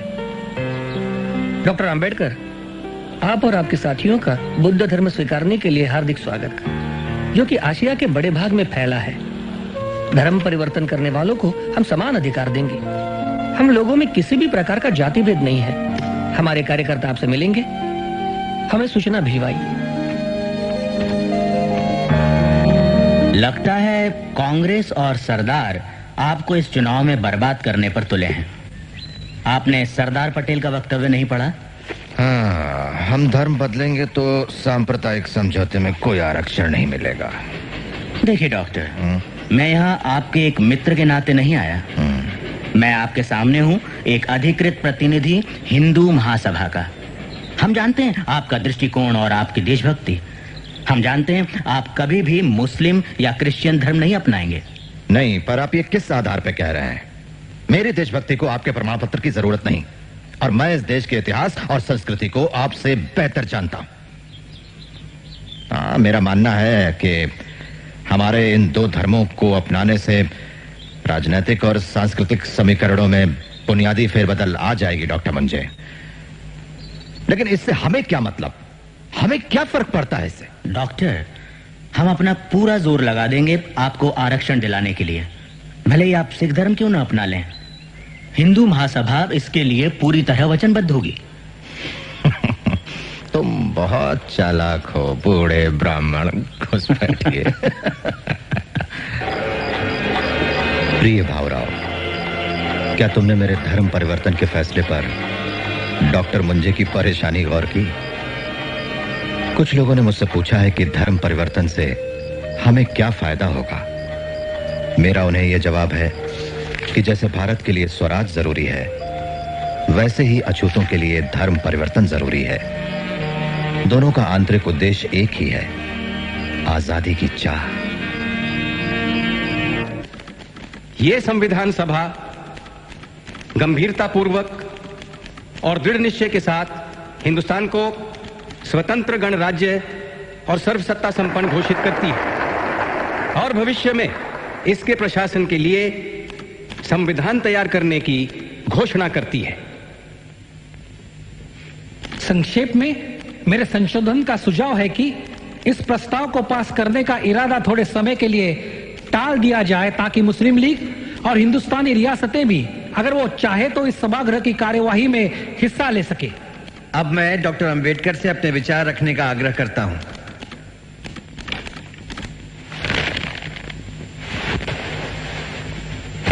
अध्यक्ष महोदय, मैं आपका हार्दिक आभारी हूं कि आपने मुझे प्रस्ताव पर बोलने का मौका दिया। मैं जानता हूं कि आज हमारे बीच आर्थिक, राजनीतिक और सामाजिक तौर पर फूट है, हम में काफी वैचारिक संघर्ष भी है, और मैं तो यहां तक कहूंगा कि मैं खुद भी ऐसे ही एक वर्ग का नेता हूं। लेकिन महोदय, इसके बावजूद मुझे पूरा विश्वास है कि दुनिया की कोई भी ताकत, कोई भी शक्ति इस देश को एक होने से नहीं रोक सकती। हालांकि मुस्लिम लीग इस बात पर जोर दे रही है कि हिंदुस्तान का बंटवारा कर दिया जाना चाहिए, लेकिन एक दिन उनको यह बात जरूर समझ में आएगी कि हिंदुस्तान का बंटवारा उनके हित में नहीं, बल्कि अखंड भारत उनके लिए ज्यादा बेहतर होगा।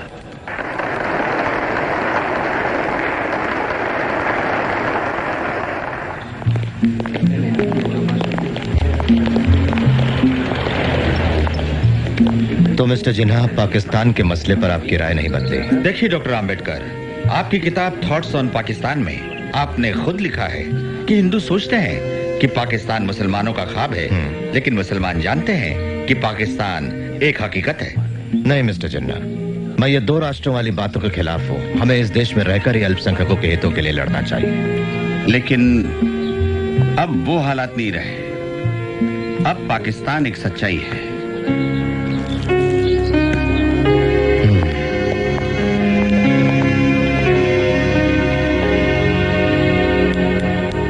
छुआछूत किसी भी रूप में हो, खत्म कर दी गई है।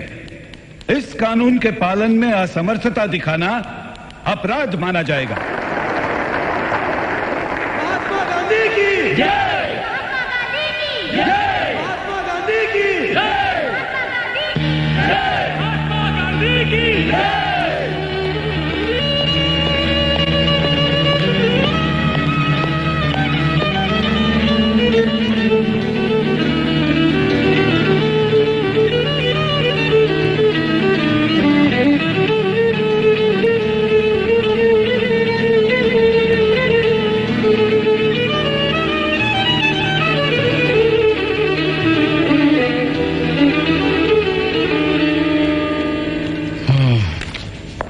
आपको कई परेशानियां हैं बाबा साहब। Diabetes, arthritis, high blood pressure, neuritis, कई परेशानियां हैं। आपको सावधानी बरतनी होगी बाबा साहब। खैर, मैं कुछ दवाइयां लिख देता हूं। ओह, मेरी कलीग से मिलिए, डॉक्टर शारदा कबीर। नमस्ते। ये आपको पथ्य और बाकी बातें समझा देंगे। डॉक्टर, एक्सक्यूज मी, मुझे कुछ मरीजों को देखना है, मैं अभी आया। जी।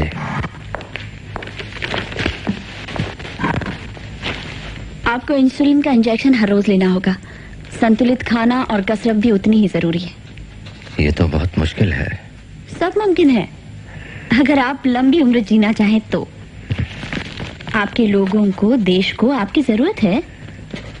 अगर आप चाहें तो मैं आपके घर आकर आपकी पत्नी को सब समझा दूंगी। मेरी पत्नी को गुजरे 12 साल हो गए हैं doctor Kabir. I am sorry, पर कोई तो होगा घर में जो आपकी देखभाल करता हो। नहीं, कोई नहीं। संजोग की बात है कि मिस्टर जयकर ने संविधान सभा से इस्तीफा दे दिया है। बॉम्बे लेजिस्लेटिव कांग्रेस पार्टी चाहती है आप सीट संभालें। आप स्वीकार करेंगे? 20 साल जहर उगलने के बाद कांग्रेस मुझे संविधान सभा का भार सौंपना चाहती है। क्या आपके लोग मुझे चैन से काम करने देंगे? देश आज बहुत ही कठिन परिस्थिति में से गुजर रहा है, उसे आपकी जरूरत है। सारे लोग, यहाँ तक कि सभी राजनीतिक पार्टियां भी नए भारत के निर्माण में सहयोग देंगी। मिस्टर पाटिल, क्या आपने मिस्टर गांधी से राय ली? हाँ, बापू को कोई ऐतराज नहीं। जवाहर ने भी हाँ कह दी, और राजेंद्र प्रसाद भी आपके लिए उत्सुक हैं। बहुत खुशी हुई है जानकर। चलिए, आपने भी महसूस किया कि राष्ट्रवादी रहा जा सकता है कांग्रेस में ना रहते हुए भी। आप मंत्रियों की लिस्ट से खुश नहीं हैं बापू? नमस्ते जी। नमस्ते। कानून मंत्री कौन होगा जवाहर? और संविधान की जिम्मेदारी? संविधान के लिए हम दुनिया भर के विशेषज्ञों की राय ले रहे हैं। दुनिया भर के? इसीलिए तो छोड़ के आए। मेरे ख्याल में स्वतंत्र भारत का संविधान एक शोषित को लिखना चाहिए। डॉक्टर अंबेडकर के बारे में क्या ख्याल है?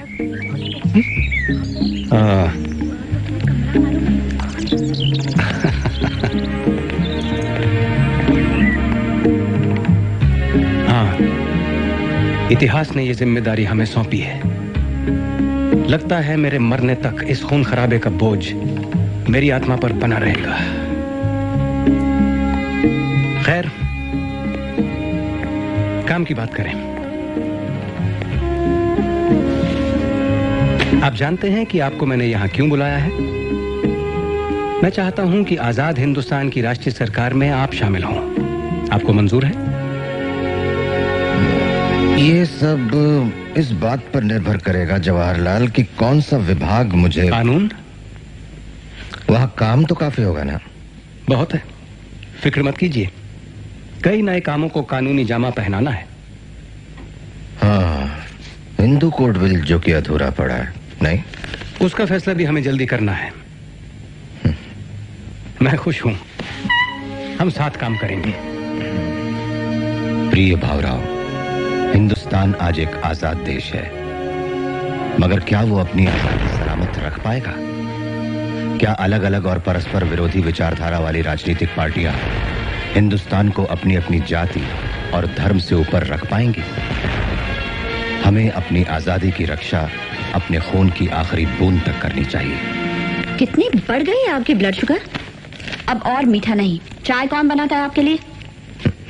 वो लोग कोशिश करते हैं। ना ना, ये सब और नहीं चलेगा।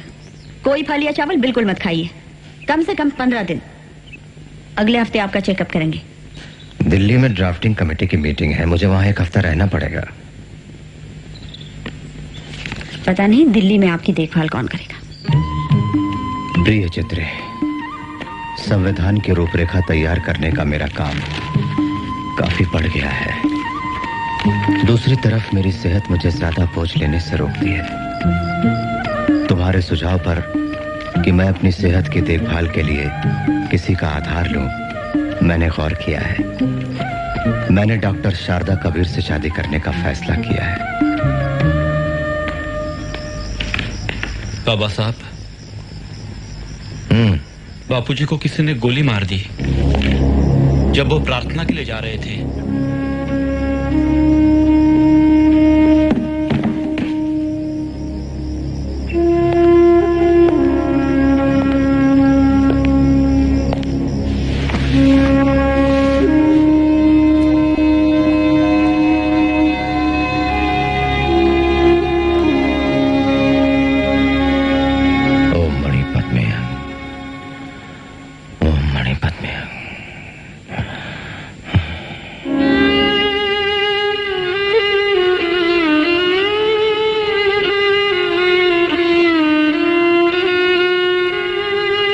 डॉक्टर अंबेडकर, पहले आप दस्तखत कीजिए, उसके बाद मैडम करेंगी।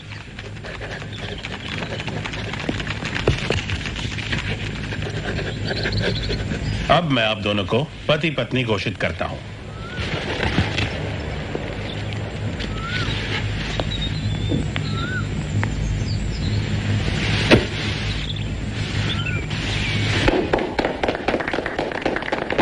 अभिनंदन डॉक्टर।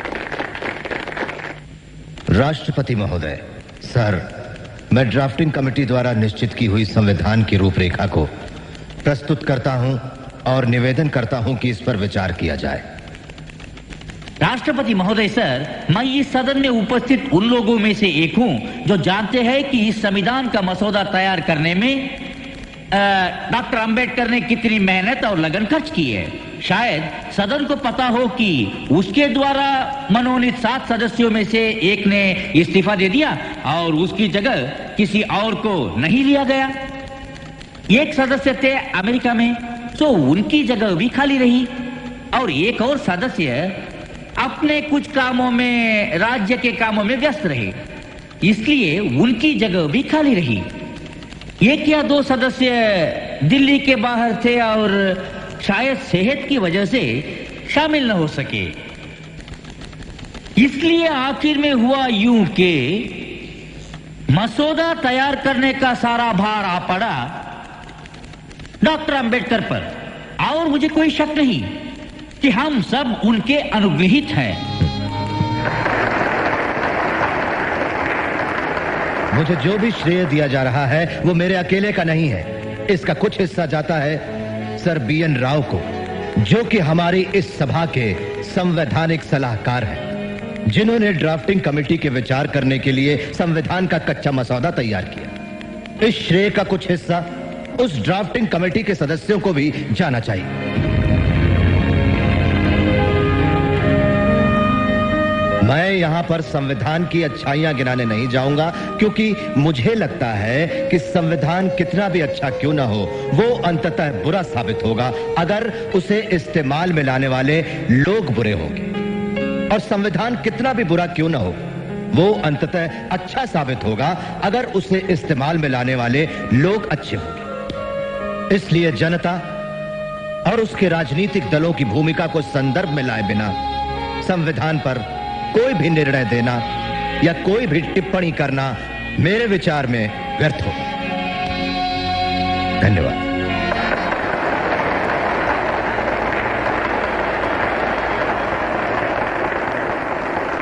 यहां आसन पर बैठे हुए और प्रतिदिन की कार्रवाई को देखते हुए मुझे यह प्रतीत हुआ, जो शायद किसी और को ना हुआ हो, कि कितने उत्साह और लगन के साथ संविधान समिति के सदस्यों ने और खास तौर से उनके चेयरमैन डॉक्टर अंबेडकर ने अपनी खराब सेहत के बावजूद ये काम पूरा किया। कांग्रेस के अंदर और बाहर के तमाम गुटों के कड़े विरोध के बावजूद नेहरू उस विवादास्पद हिंदू कोड बिल को पास करने के पूरी तरह पक्ष में है, जिसे डॉक्टर अंबेडकर ने पेश किया था और जिसका लक्ष्य महिलाओं की स्थिति सुधारना है। डॉक्टर अंबेडकर का विश्वास है कि एक प्रबुद्ध समाज की पहचान उसकी महिलाओं की स्थिति से होती है।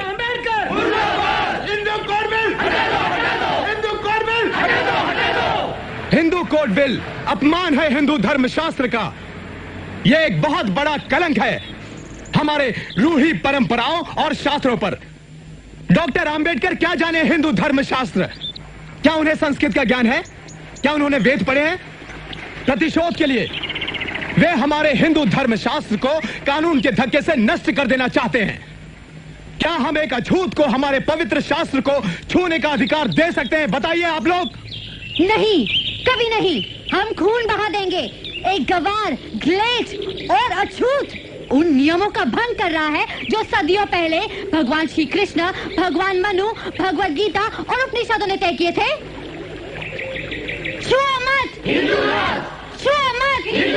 अंबेडकर, अंबेडकर।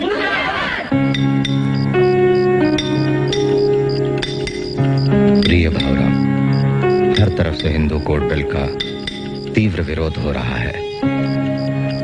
और हाँ, बुद्ध की मूर्ति जो माडिगेलकर सिद्धार्थ कॉलेज के लिए बना रहे हैं, वो अब लगभग पूरी हो चुकी है, और साथ ही बौद्ध धर्म अपनाने का मेरा निश्चय भी।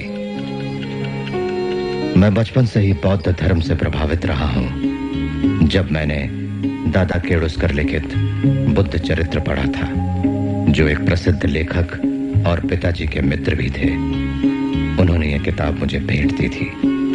जीवन भर मेरे प्रेरणा स्रोत रहे हैं संत कबीर, महात्मा ज्योतिबा और समता। बौद्ध धर्म ही विश्व में शोषण का समाधान है। लोग आज किसी तरह बौद्ध धर्म को साम्यवाद के साथ जोड़ने की कोशिश करते हैं, मगर साम्यवाद का आधार जबरदस्ती है और बौद्ध धर्म का अहिंसा।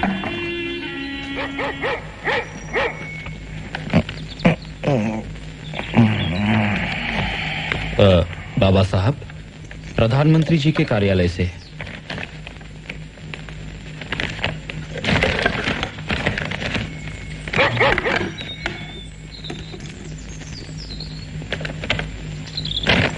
पढ़ो इसे।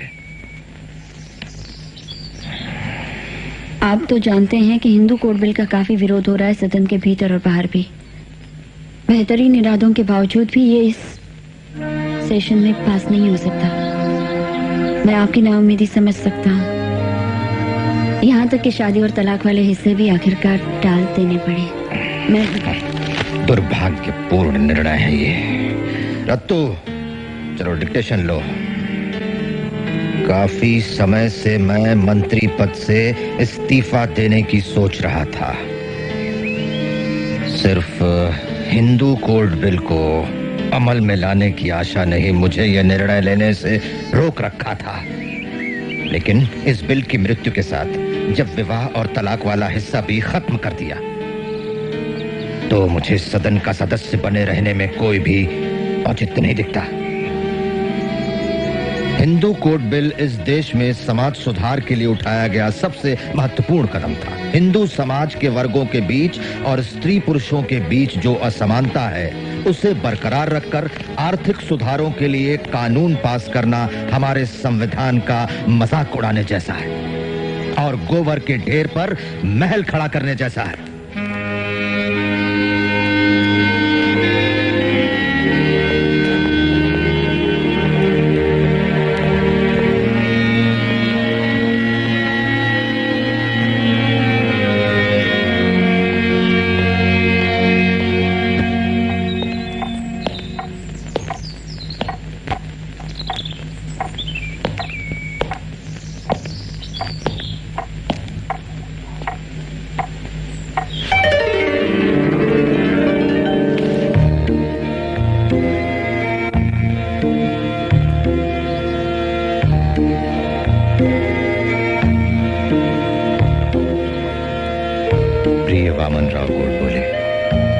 विश्वास है कि एक दिन मानवता को बचाने के लिए न सिर्फ भारत बल्कि पूरी दुनिया बौद्ध धर्म स्वीकार करेगी। वो वचन दिया था कि समय आने पर मैं देश के हित में रास्ता चुनूंगा और मैं बौद्ध धर्म स्वीकार करके देश को एक महान भेंट दे रहा हूं। ये धर्म भारतीय संस्कृति का अटूट हिस्सा है। लेकिन तब आप अछूतों के लिए मिले हुए आरक्षण और सुविधाओं से वंचित नहीं हो जाएंगे? क्या ब्राह्मण इन आरक्षणों के बदले में अछूत होने के लिए तैयार हैं? हिंदू धर्म क्यों छोड़ रहे हैं आप? आप अपने बाप दादाओं से क्यों नहीं पूछते ये सवाल? हमारी कोशिश अपने मूलभूत मानवाधिकार और आत्मसम्मान पाने की है। पर बुद्ध धर्म में क्यों? क्योंकि बुद्ध का धर्म नैतिकता और आचार नियमों पर आधारित है। इसमें कोई जाति प्रथा नहीं।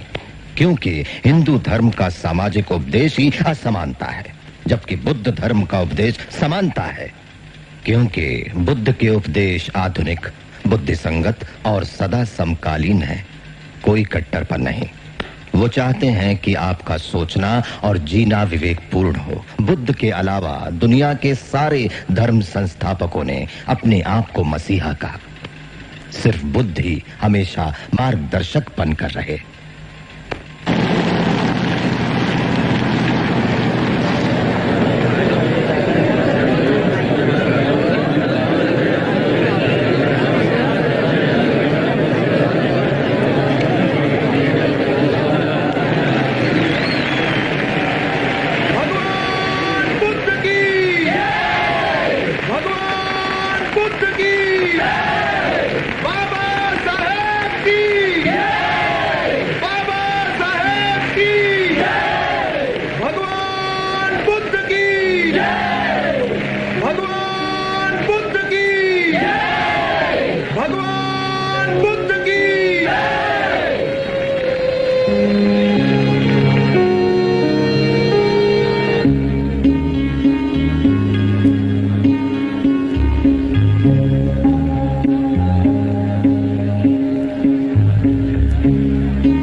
भगवतो अरहतो सम्मा संबुद्धस्सा। नमो तस्सा भगवतो अरहतो सम्मा संबुद्धस्सा। नमो तस्सा भगवतो अरहतो सम्मा संबुद्धस्सा। बुद्धं शरणं गच्छामि, धम्मं शरणं गच्छामि, संघं शरणं गच्छामि पानातिपाता वेरमणि सिक्खापदं समादयामि आदिन्नादाना वेरमणि सिक्खापदं समादयामि कामेषु मिच्छाचारा वेरमणि सिक्खापदं समादयामि मुसावादा वेरमणि सिक्खापदं समादयामि सुरामेरय मज्जपमादठाना वेरमणि सिक्खापदं समादयामि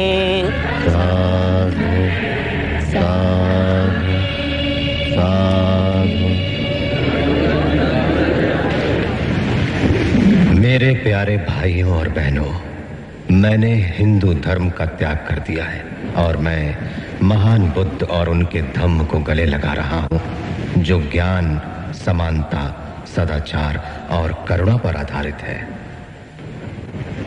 सुनो मेरे भाइयों और बहनों, मैं अब हिंदू नहीं हूं और अछूत भी नहीं हूं। मैं एक मुक्त मानव हूं, एक आजाद इंसान जो इस हानिकारक समाज व्यवस्था का गुलाम नहीं। और इसलिए मेरे भाइयों और बहनों, मैं ये प्रतिज्ञा करता हूं कि मैं अपना शेष जीवन धम्म का प्रचार करने और बुद्ध के प्रकाश को फैलाने में लगाऊंगा। और अब मेरे भाइयों और बहनों, जो बुद्ध द्वारा दिखाए गए प्रकाश की तरफ मेरे साथ अनुसरण करना चाहें, वो खड़े होकर शरण त्रय दोहराएं और मेरे साथ शपथ लें।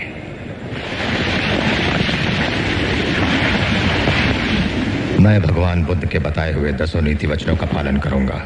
मैं भगवान बुद्ध के बताए हुए 10 नीति वचनों का पालन करूंगा।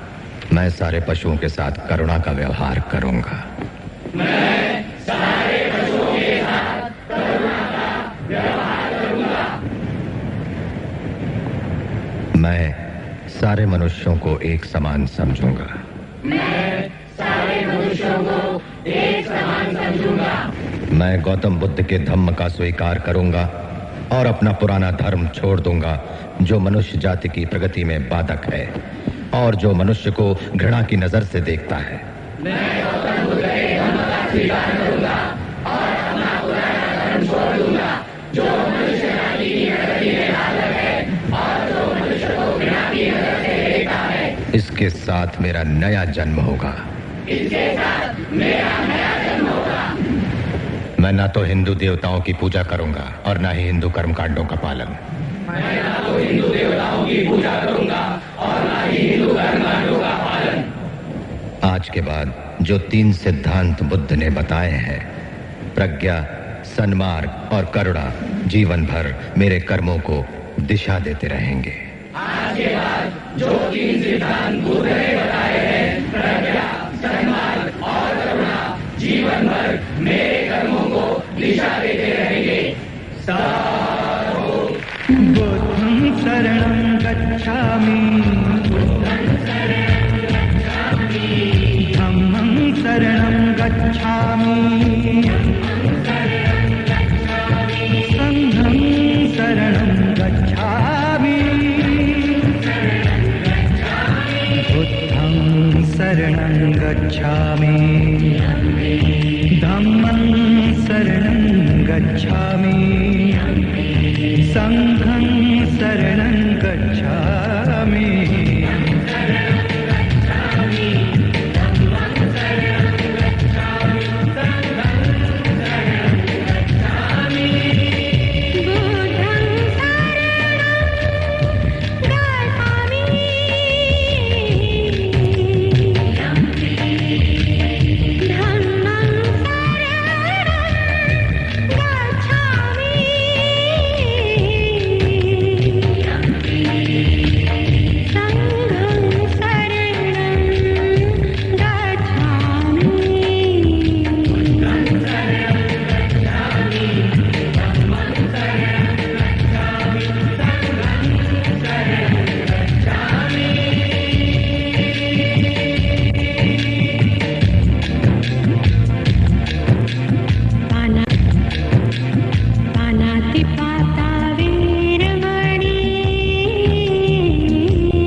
दाना वेरमणि सिक्खपदं समादयामि कामेषु मिच्छाचारा वेरमणि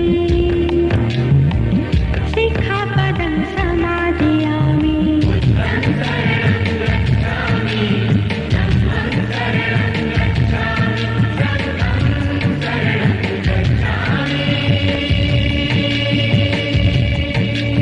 मुस्सावादा वेरमणि मुस्सावादा वेरमणि सिक्खपदं समादयामि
हाँ भैया, क्या नाम है तुम्हारा?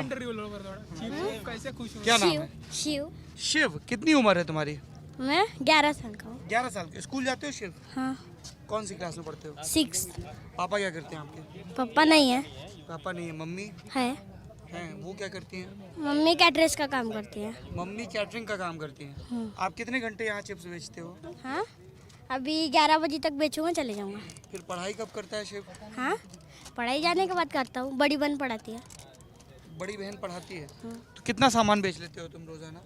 मैं रोजाना 4-5 चीज बेच लेता हूँ। 4-5 चीज बस? और चॉकलेट 2-3 बेचता हूँ। 2-3 चॉकलेट बेच लेते हो, 4-5 चिप्स बेच लेते हो? हाँ। जिनको चिप्स बेचते हो उनको बोलते हो कि ऐसे कूड़ा फेंक के मत जाना? हाँ, हाँ ऐसे नहीं भेज बोलते। देखो पढ़ने वाले अभी कौन किसको समझाएगा? यहाँ पे लोग ही ऐसी है तो कैसे लोग हैं? बहुत सही बोल रहा है। उसकी उम्र कैसे लोग आते हैं यहाँ पे? खाते हैं तालाब में फेंकते, नहीं तो ऐसे फेंक देते खाते उड़ते हैं और तालाब में फेंक के चले जाते हैं। हाँ, नहीं तो कचरा उड़ के किसी के भी आंगन पे चले जाता है। कचरा उड़ के जाते हैं। और क्या करते हैं लोग यहाँ पे? सिगरेट पीते लड़की लोगों। सिगरेट पीते हैं? हाँ, दारू पीते हैं। सिगरेट पीते हैं, दारू पीते हैं, यही बैठ के? हाँ। होनी चाहिए ना, होनी चाहिए। हमने देखा है लड़कियों को यहाँ पे सिगरेट पीते हुए। अगर छोटा सा बच्चा बोल रहा है तो एटलीस्ट उनको शर्म तो आएगी कुछ, एटलीस्ट उनको कुछ समझ तो आएगा। तो वो समझ आपने लड़कों को क्यों नहीं दी? भाई लड़कों कैसे देंगे? क्यों देंगे लड़कों को? लड़के फेवर में है ना, अभी भी लड़के फेवर में, लड़के फेवर में नहीं है। मैं ये पूछ रहा हूँ आपसे, ये आप कौन होते हैं तय करने वाले की लड़की सिगरेट पिए ना पिए? इसलिए तो पूछ रहा हूँ सर, अगर मैं तय करने वाला होता ना, मॉरल फोर्स मत बनिए ना कि शर्म आनी बन के सीधा आवाज उठाता था कि जय हिंद, लड़कियां सिगरेट पीना बंद कर दे। और लड़के पीते रहे? बिल्कुल पीते रहे। उनके स्टील के लगे हुए हैं। हाँ ना, बिल्कुल ना। क्या बात कर रहे हैं यार? नागपुर के लोग हमें लगा बड़ा रैशनल बात करेंगे क्या? लड़कों के जो फेफड़े हैं वो क्या स्टील के बन के आए हैं? भाई और चंद्रपुर की जो अभी औरत जो बनी खड़ी है नवर से, जो आमदार के लिए खड़ी है, उसने क्या बोला कि मैं रोजगारी में क्या कर दूंगी? Beer, whisky. हाँ ठीक है, जिसका जो अरे चंद्रपुर की जो लड़की है, ठीक है, आमदार व्हाट्सएप पे आया था ये, वो बता रही थी कि हम दारू पीने के लिए लाइसेंस देंगे, और जो जैसा रेशन कार्ड पे एक विस्की और बियर देंगे, ठीक है, जैसा जो परसेंट होता है, जैसा सस्ता मिलता है अनाज, उस तरीके से हम, जैसे हमको गेहूँ चावल दाल मिलता है, ऐसा बियर। हाँ बोलो, क्या बोलो तुम? दुनिया को कितना भी समझा दो तो सुधरने वाले है नहीं सुधरेगा दुनिया। नहीं, वो अब समझा के भी क्या करेंगे फिर? अच्छा ये बताओ कि शिव, ऐसा क्या किया जाए कि तुम शाम को ये यहाँ पे बेचना बंद कर दो और पूरे शाम या तो खेलो या पढ़ाई करो? हाँ, अभी खेलने से क्या मिलता है? अभी कैसी भी चिप्स चॉकलेट बेचता तो घर का हो जाता। घर का हो जाता है? हाँ। कितना हो जाता है? हाँ, मम्मी को पता है कि आप शाम को यहाँ आते हो बेचने? हाँ। मम्मी दीदी को पता है, वो कुछ नहीं बोलती? बोलते हैं ना। मैं बोलता हूँ मम्मी के हाथ बटाने में मदद करता हूँ। हाथ बटाने में मदद करता। फिर बड़े होके जब तुम पढ़ लोगे, पढ़ाई कर लोगे, फिर क्या बनोगे? हाँ, मैं सोचा नहीं, मैं अपना जॉब करके अपना वो घर बनाऊंगा खुद का। घर बनाओगे खुद का? और मम्मी के लिए क्या करोगे फिर? हाँ? मम्मी काम करती रहेंगी? हाँ, मम्मी काम करती रहेंगी। और दीदी अभी पढ़ाई कर रही है मेरे साथ। पढ़ाई कर रही है? हाँ। फिर दीदी भी नौकरी करेंगी? एक बड़ी दीदी जॉब करती है। जॉब करती है? क्या जॉब करती है? वो गोकुलपेट पे अक्षय ऑप्टिकल दुकान। क्या करती है? अक्षय ऑप्टिकल जो चश्मे की दुकान है ना गोकुलपेट में। चश्मे की दुकान में काम करती है। वो भी पढ़ने जाती है? हाँ, अच्छा, कॉलेज पढ़ती है। वो कॉलेज में पढ़ाई करती है, तुम स्कूल में पढ़ाई करती हो। तुम कितने साल से आ रहे हो यहाँ पे शिव? मैं 2 साल हो गया। 2 साल हो गया। तो पहली बार किसके साथ आए थे? हाँ, मेरे दोस्त ने लेके आया था मुझे। बोले कि यहाँ पे बेचना, पहले 10-20 रुपए कमाया था, फिर और आने लग गया तो फिर 150 रुपए कमाता। कैसे रोज का 100 कमा लेते हो? हाँ। पुलिस परेशान तो नहीं करती है? हाँ, नहीं, जब भगा लेती है तो चले जाता हूँ। और जब बारिश होती होगी तब नहीं आते होगे? नहीं, मुझे भीगने के लिए अच्छा लगता। भीगना, पर ये चॉकलेट भी तो भीग जाता होगा? नहीं, अंदर पानी नहीं घुसता, पूरा सील है। अच्छा, पूरा सील है, पक्का वाला है? हाँ। तो सामान भी बिल्कुल वैसा है जो भीग नहीं सकता? हाँ। और तुम बीमार पड़ जाओगे फिर? कुछ नहीं होता। कुछ नहीं होता है? अच्छा। हाँ, तो तुम मुझे बता रहे थे यहाँ पे लोग आते हैं तो क्या क्या करते हैं? लोग कूड़ा फेंकते हैं और पबजी खेलने के अलावा कुछ आता नहीं उनको। पबजी खेलते हैं? बहुत बढ़िया। तो यहाँ बैठ के पबजी खेलते हैं? नहीं, अभी किसी के भी मोबाइल में आप चेक कर लो, पबजी तो किसी के मोबाइल में रहेगा ही। सभी मेरे में नहीं है। हाँ, तो कोई ना कोई तो होगा ही ना यहाँ पे जो देख रहा है। हाँ। तुमने खेला है कभी पबजी? हाँ, पबजी खेला है? नहीं। क्या होता है पबजी? वो गेम निकला है, काय को निकला तो क्या पता। लेकिन लड़की से अच्छा तो वही गेम है। लड़की से अच्छा पबजी है? हाँ। ये तुमको किसने सिखाया? हाँ? लड़की लूटती है। लड़की लूटती है? वही पैसे अगर अपने बैलेंस पे लगाए तो क्या होगा? अच्छा, ये बताओ, जैसे तुम्हारी दीदी है, हाँ, दिन में पढ़ाई करती है, हाँ, काम करती हैं फिर दुकान में, रात में तुमको पढ़ाती हैं। हाँ। तो ये तुमको किसने सिखा दिया कि लड़की लूटती है? तुम्हारी दीदी लड़की हैं, वो तो तुम्हारी भी मदद कर रही, घर की भी मदद कर रही। हाँ तो ये तुम्हारी मेरी गर्लफ्रेंड नहीं है वो, मेरी बहन है वो। अच्छा, गर्लफ्रेंड लूटती है। हाँ। ये तुम्हें किसने सिखाया? हाँ हाँ। ये मैं यहाँ पे मैं 2 साल से आ रहा है यहाँ पे, तो मेरे को मालूम नहीं रहेगा क्या? क्या देखते हो तुम यहाँ पे? यहाँ पे एक लड़का कोई और लड़की के साथ आता, नहीं तो कोई और लड़की के साथ आता। तो उसकी मर्जी है लड़की की, जिसके साथ जाए, क्या दिक्कत है? क्यों? दुनिया काय को बदलती लड़की, एक ही चाहिए बस। क्या सही आदमी। नहीं तो अपने मम्मी पापा के पसंद से करना सब में अच्छा। मम्मी पापा की पसंद से करना, अपनी पसंद से नहीं करना? नहीं। क्यों? अपनी पसंद से करने में क्या दिक्कत है? हाँ अब क्या करेंगे, वो रहेंगे भी तो जिंदगी बर्बाद हो जाती है। जिंदगी बर्बाद हो जाती है। हाँ। जैसे मेरे मम्मी पापा नहीं चाहते थे कि मैं मीडिया में आऊँ, पर मैं आ गया, तो मेरी जिंदगी बर्बाद हो गई। तो आप बहुत बड़े आदमी बन गए अभी। तो बड़े आदमी इसलिए बन गए ना क्योंकि मैंने जो मेरे मन का काम था वो किया। हाँ। तो जो उन लोगों के मन का काम होगा वो करेंगे। हाँ। तो जिंदगी कैसे बर्बाद हो जाएगी? तुमने कहा ना अभी, जब तुम बड़े हो जाओगे तुम नौकरी करोगे, मकान बनाओगे, वो तुम्हारे मन का काम होगा। हाँ। तो मन के काम करने से जिंदगी बर्बाद नहीं होती है। हाँ। पहली चीज। हाँ। दूसरी चीज, मम्मी पापा का ख्याल रखना चाहिए। हाँ। जब छोटे हो तो उनका कहना मानना चाहिए, पर उसका मतलब ये नहीं कि आप बड़े हो गए और मम्मी पापा कुछ ऐसा बोल रहे हैं जो आपको ठीक नहीं लग रहा, फिर भी मानना चाहिए। है ना? फिर अपना भी दिमाग लगाना चाहिए। मम्मी पापा की इज्जत करना और मम्मी पापा की हर बात मानना 2 अलग अलग चीज़ें हैं। ठीक है ना? अभी मम्मी पापा कहेंगे इसमें कूद जाओ ठंडा पानी, नहीं कूदोगे ना, क्योंकि ठंडा पानी पता है। जब छोटे हैं नहीं पता होगा तो नहीं कूदेंगे। ठीक है ना? और लड़की किसी के भी साथ घूमे उसकी मर्जी है। ठीक है?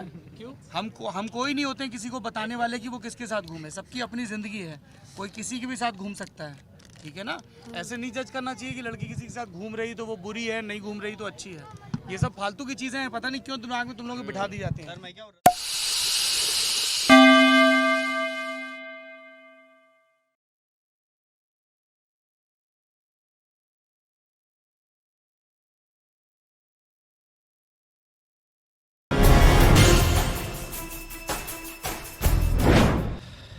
नमस्ते, मेरा नाम सौरभ है। आँखों पर लाइट पड़ रही है, हिंदी में इसको चौंधियाना कहते हैं आँखें।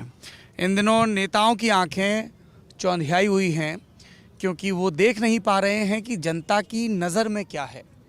ये अकुलाहट महाराष्ट्र में 21 अक्टूबर 2019 तक कायम रहेगी।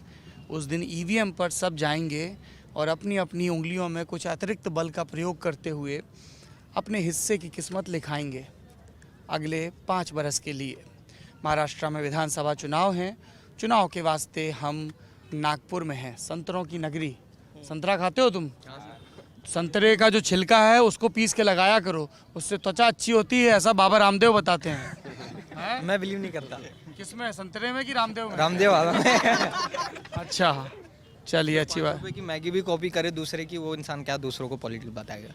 5 रुपए की मैगी? हाँ, अब वैसे ही तो है कि उन पे जो लगा था चार्ज, उन पे लगे थे कि उनकी कंपनी जो है, मैंने फिलहाल में अभी देखा है करंटली कि टाटा नमक को बाबा रामदेव का नमक में चेंज, बाबा रामदेव का नमक टाटा नमक के ब्रांडिंग से बेचा जा रहा है। तो जो इंसान खुद की ब्रांडिंग इतनी पॉपुलर नहीं कर सकता, वो दूसरों को क्या मतलब मेडिको लीगल चीज़ें दे सकता है, ड्रग्स सप्लाई कर सकता है, उसमें कोई क्वालिटी नहीं हो सकती। Means we can not trust on that products. अच्छा, और वो जो योग सिखाते हैं कपालभाति वगैरह, वो तो अच्छा है। हाँ, वो अच्छा है ना, ये फैमिली पैक्स के लिए वो देखो, वही 6 पैक्स बनाने के लिए वही है।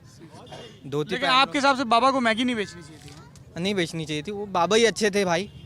मैगी बेच रहे हैं, फटी हुई पैंट बना रहे, बोल रहे ये इको फ्रेंडली है, दूसरे की पैंट मत पहनो। घी हाँ, फटी हुई बना रहे हैं, बोल रहे यही पतंजलि का प्रोडक्ट अच्छा है, दूसरे क्यों फटी की पहन रहे हो। चंदन का शर्ट बोल रहे हैं, चंदन का कि बोले इससे खुशबू आती है, हमारे धोने की जरूरत नहीं। एंटी बैक्टीरियल सर, आपने नहीं सुने? सर मैंने इंटरव्यू देखा है बाकायदा। एंटी बैक्टीरियल है, उसमें बैक्टीरिया नहीं होगा, और जितने बार भी आप धोएंगे उसमें से चंदन की खुशबू आएंगी। अच्छा, बक्सरते मैंने उनका जिस दिन पहला लॉन्च था उस दिन देखा, ये उनकी ज़बानी। हाँ, उसमें अलग अलग फ्लेवर भी थे। हाँ सर, ऑल इन वन है रामदेव बाबा ना, सबके पैसे बचाएंगे, इसलिए मंदिर आए। आप मैनहट्टन से आए हैं क्या? नहीं सर, ये मैंने पुणे, आप जब गए थे ना, मैं वहीं पे पुणे में शॉपिंग किया डी मार्ट से। मैनहट्टन पसंद है, आप जाना? नहीं सर, थोड़ा अच्छा लगा, सस्ता लगा, ले लिया। अच्छा कि सस्ता? दोनों। क्या नाम है यूथ को आपका? सर मेरा नाम नरेंद्र है। नरेंद्र। आजकल थोड़ा नाम बोलने में सर मैं गुजरात भी गया था इसके पहले, तो मुझे एक कार्यक्रम में गया था, तो एक भाई साहब ने पूछे आपका नाम क्या है, गुजरात में ही। तो मैंने कहा नरेंद्र, तो बोले ये नाम यहाँ थोड़ा भी मत बोला करो, कुछ और नाम रखो जहाँ तक जब तक गुजरात में हो। क्यों? समझ लीजिए आप। आपको क्या बोलूं मैं? इज्जत मिलने लगती है। नहीं थोड़ी अतिशयोक्ति है। मैं भी एक्चुअली करीब 4.5 साल, आपका नाम भी नरेंद्र है क्या? नहीं सर, मैं अनुराग द्विवेदी। अनुराग। तो मैं करीब 5 साल के आसपास गुजरात में रहा हूँ, बहुत इंटीरियर एरिया में रहा हूँ, काठियावाड़ एरिया में। काठियावाड़ में कहाँ? सर उनका सौराष्ट्र का एकदम साइड में दीव के पास में एक जगह है कोडेनार बोल के। कोडेनार जी, वो एक नया डिस्ट्रिक्ट कार्व आउट हुआ है जूनागढ़ से, उसको गिर सोमनाथ डिस्ट्रिक्ट बोलते हैं। वो गिर फॉरेस्ट भी है वहाँ पे और सोमनाथ मंदिर भी है। और वहाँ पे दुनिया का सबसे दिव्य सोडा मिलता है। जी, बिल्कुल 22 तरह का सोडा मिलता है। एक्चुअली गुजराती जेनेरिक रूप से छाछ मिला के सोडा, नारियल सिंगदाना मिला के सोडा, अमरूद का रस मिला के सोडा, हर चीज है जो आप सोच सकते हो। बारंबार प्रणाम है ऐसी सोडा नगरी को। मेरा इतना अद्भुत जीवन रहा गुजरात में, चुनाव कवर करने गया, मतलब नरेंद्र सामने खड़े हैं। नहीं सर, मैं तो बहुत और सर, ऐसा मत नरेंद्र बोलिए। साक्षी रहे हैं। ऐसा बहुत प्यार करता हूँ गुजरात। बिल्कुल सर, वहाँ पे स्वागत सत्कार के लिए तो बहुत ही फेमस हैं वो लोग। और जो जिस एरिया की मैं बात कर रहा हूँ वो थोड़ा सा गांव वाला एरिया है, थोड़ा सा मैं उतना पूरा गुजरात तो नहीं घूमा मैंने, बट शायद थोड़ा सा वो कंट्री साइड एरिया है वो वहाँ का। और वहाँ की बाजरे की रोटी और वो सेव टमाटर की सब्जी और ये सब बहुत फेमस है सर वहाँ पे, और साथ में छाछ। कॉन्ट्रडिक्शन बिल्कुल सर, मैं ये कह रहा था कि थोड़ा सा अतिशयोक्ति है, ऐसा नहीं है। वहाँ पे लोग हैं थोड़े, मतलब ये कंडीशन नहीं है कि नरेंद्र नाम रखने से या कोई नाम रखने से, और बल्कि कमेंट किया सर मैंने, एक जन ने कमेंट किया सर। अच्छा, आपका ये तंज नहीं समझे? नहीं कोई मैं वही तो आप व्याख्या मांग रहे थे आप, मैं इसलिए मैंने आपको नहीं दिया। मैं आपका क्या नाम? शायद मैं नहीं समझ पाया। ऋषभ डुकरे। ऋषभ यार, तुम्हारा एक तो ये चश्मा बहुत लल्लन टॉप है। क्या करते हो तुम? हाँ, क्या करते हो तुम? मेरा लेआउट का काम है। लेआउट का काम है। प्रॉपर्टी। ये तुम बाहें चढ़ा रहे थे, हमको लगा हम 2 कदम पीछे हट जाएंगे। चुनाव भी लड़ रहे हो? नहीं। हाथ बिल्कुल कॉर्पोरेटर स्टाइल में जोड़े हैं। तो बोलो ना। काम कैसा चल रहा है? एकदम जेन्युइन। जेन्युइन। अच्छा, जेन्युइन कैसा चल रहा है, यानी एकदम अच्छा चल रहा है। और कुछ बोलूं? जेन्यू का मतलब क्या होता है? अच्छा, एकदम जेन्यू चल रहा है। टॉप चल रहा है। क्या बात है, क्या बात है। बिल्कुल। अच्छा, ये बताइए तो यहाँ आपके नागपुर में हाँ, सरकारों ने कैसा काम किया है? अच्छा क्या एकदम। अच्छा मेट्रो, क्या हाँ, मेट्रो लाल के मेट्रो ले आए हैं। नागपुर में मेट्रो आ गई। नागपुर वाले तो खुश होंगे। आ गई मेट्रो। खुश क्या है उसमें, इतनी स्लो है फिलहाल मेट्रो की, कुछ खुश होने का तरीका नहीं है। तो मेट्रो चाहिए कि फास्ट ट्रेन चाहिए? फिलहाल वर्किंग कम है। एक ही सेक्शन चालू हुआ है इसीलिए अनखुश है। अगर फॉलो अच्छा, नागपुर वाले नए शब्द भी में इसलिए अनखुश है कि फिलहाल एक ही सेक्शन चालू हुआ है। अगर बाकी के 12 सेक्शन चालू हो जाएंगे ना तो फुल खुश हो जाएंगे। तो इसलिए तो बोल रहे ना, धीमे धीमे सब कुछ होगा। धीमे अनखुश से खुश होंगे। इसलिए अभी और भी कुछ काम हुआ है। क्योंकि डेवलपमेंट अच्छा है। डेवलपमेंट अच्छा है, एकदम प्रॉपर्टी का डेवलपमेंट बढ़िया हो रहा है। हाँ। मेट्रो आने से तो रेट चढ़ गया होगा। नहीं, सिर्फ रेरा लाने के चक्कर में घुस गया पूरा। रेरा लाने के चक्कर में घुस गया। हाँ। तो रेरा अच्छा है कि बुरा है? रेरा अच्छा भी होगा ना बुरा भी होगा, उसके लिए कोई बोल नहीं सकता। क्यों नहीं बोल सकते?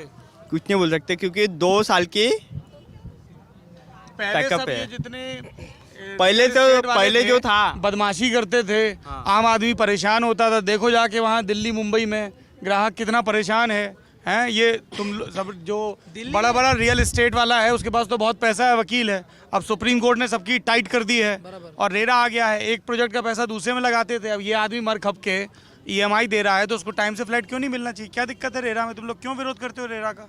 रेरा में ऐसी है, क्या दिक्कत है? नहीं, रेरा में ऐसे है कि उसका जो टाउन प्लानिंग है और उसमें जो सजेस्ट करता है कि वो अंडरस्टैंडिंग जो है तो कवर होता है उसमें 2 साल या 3 साल।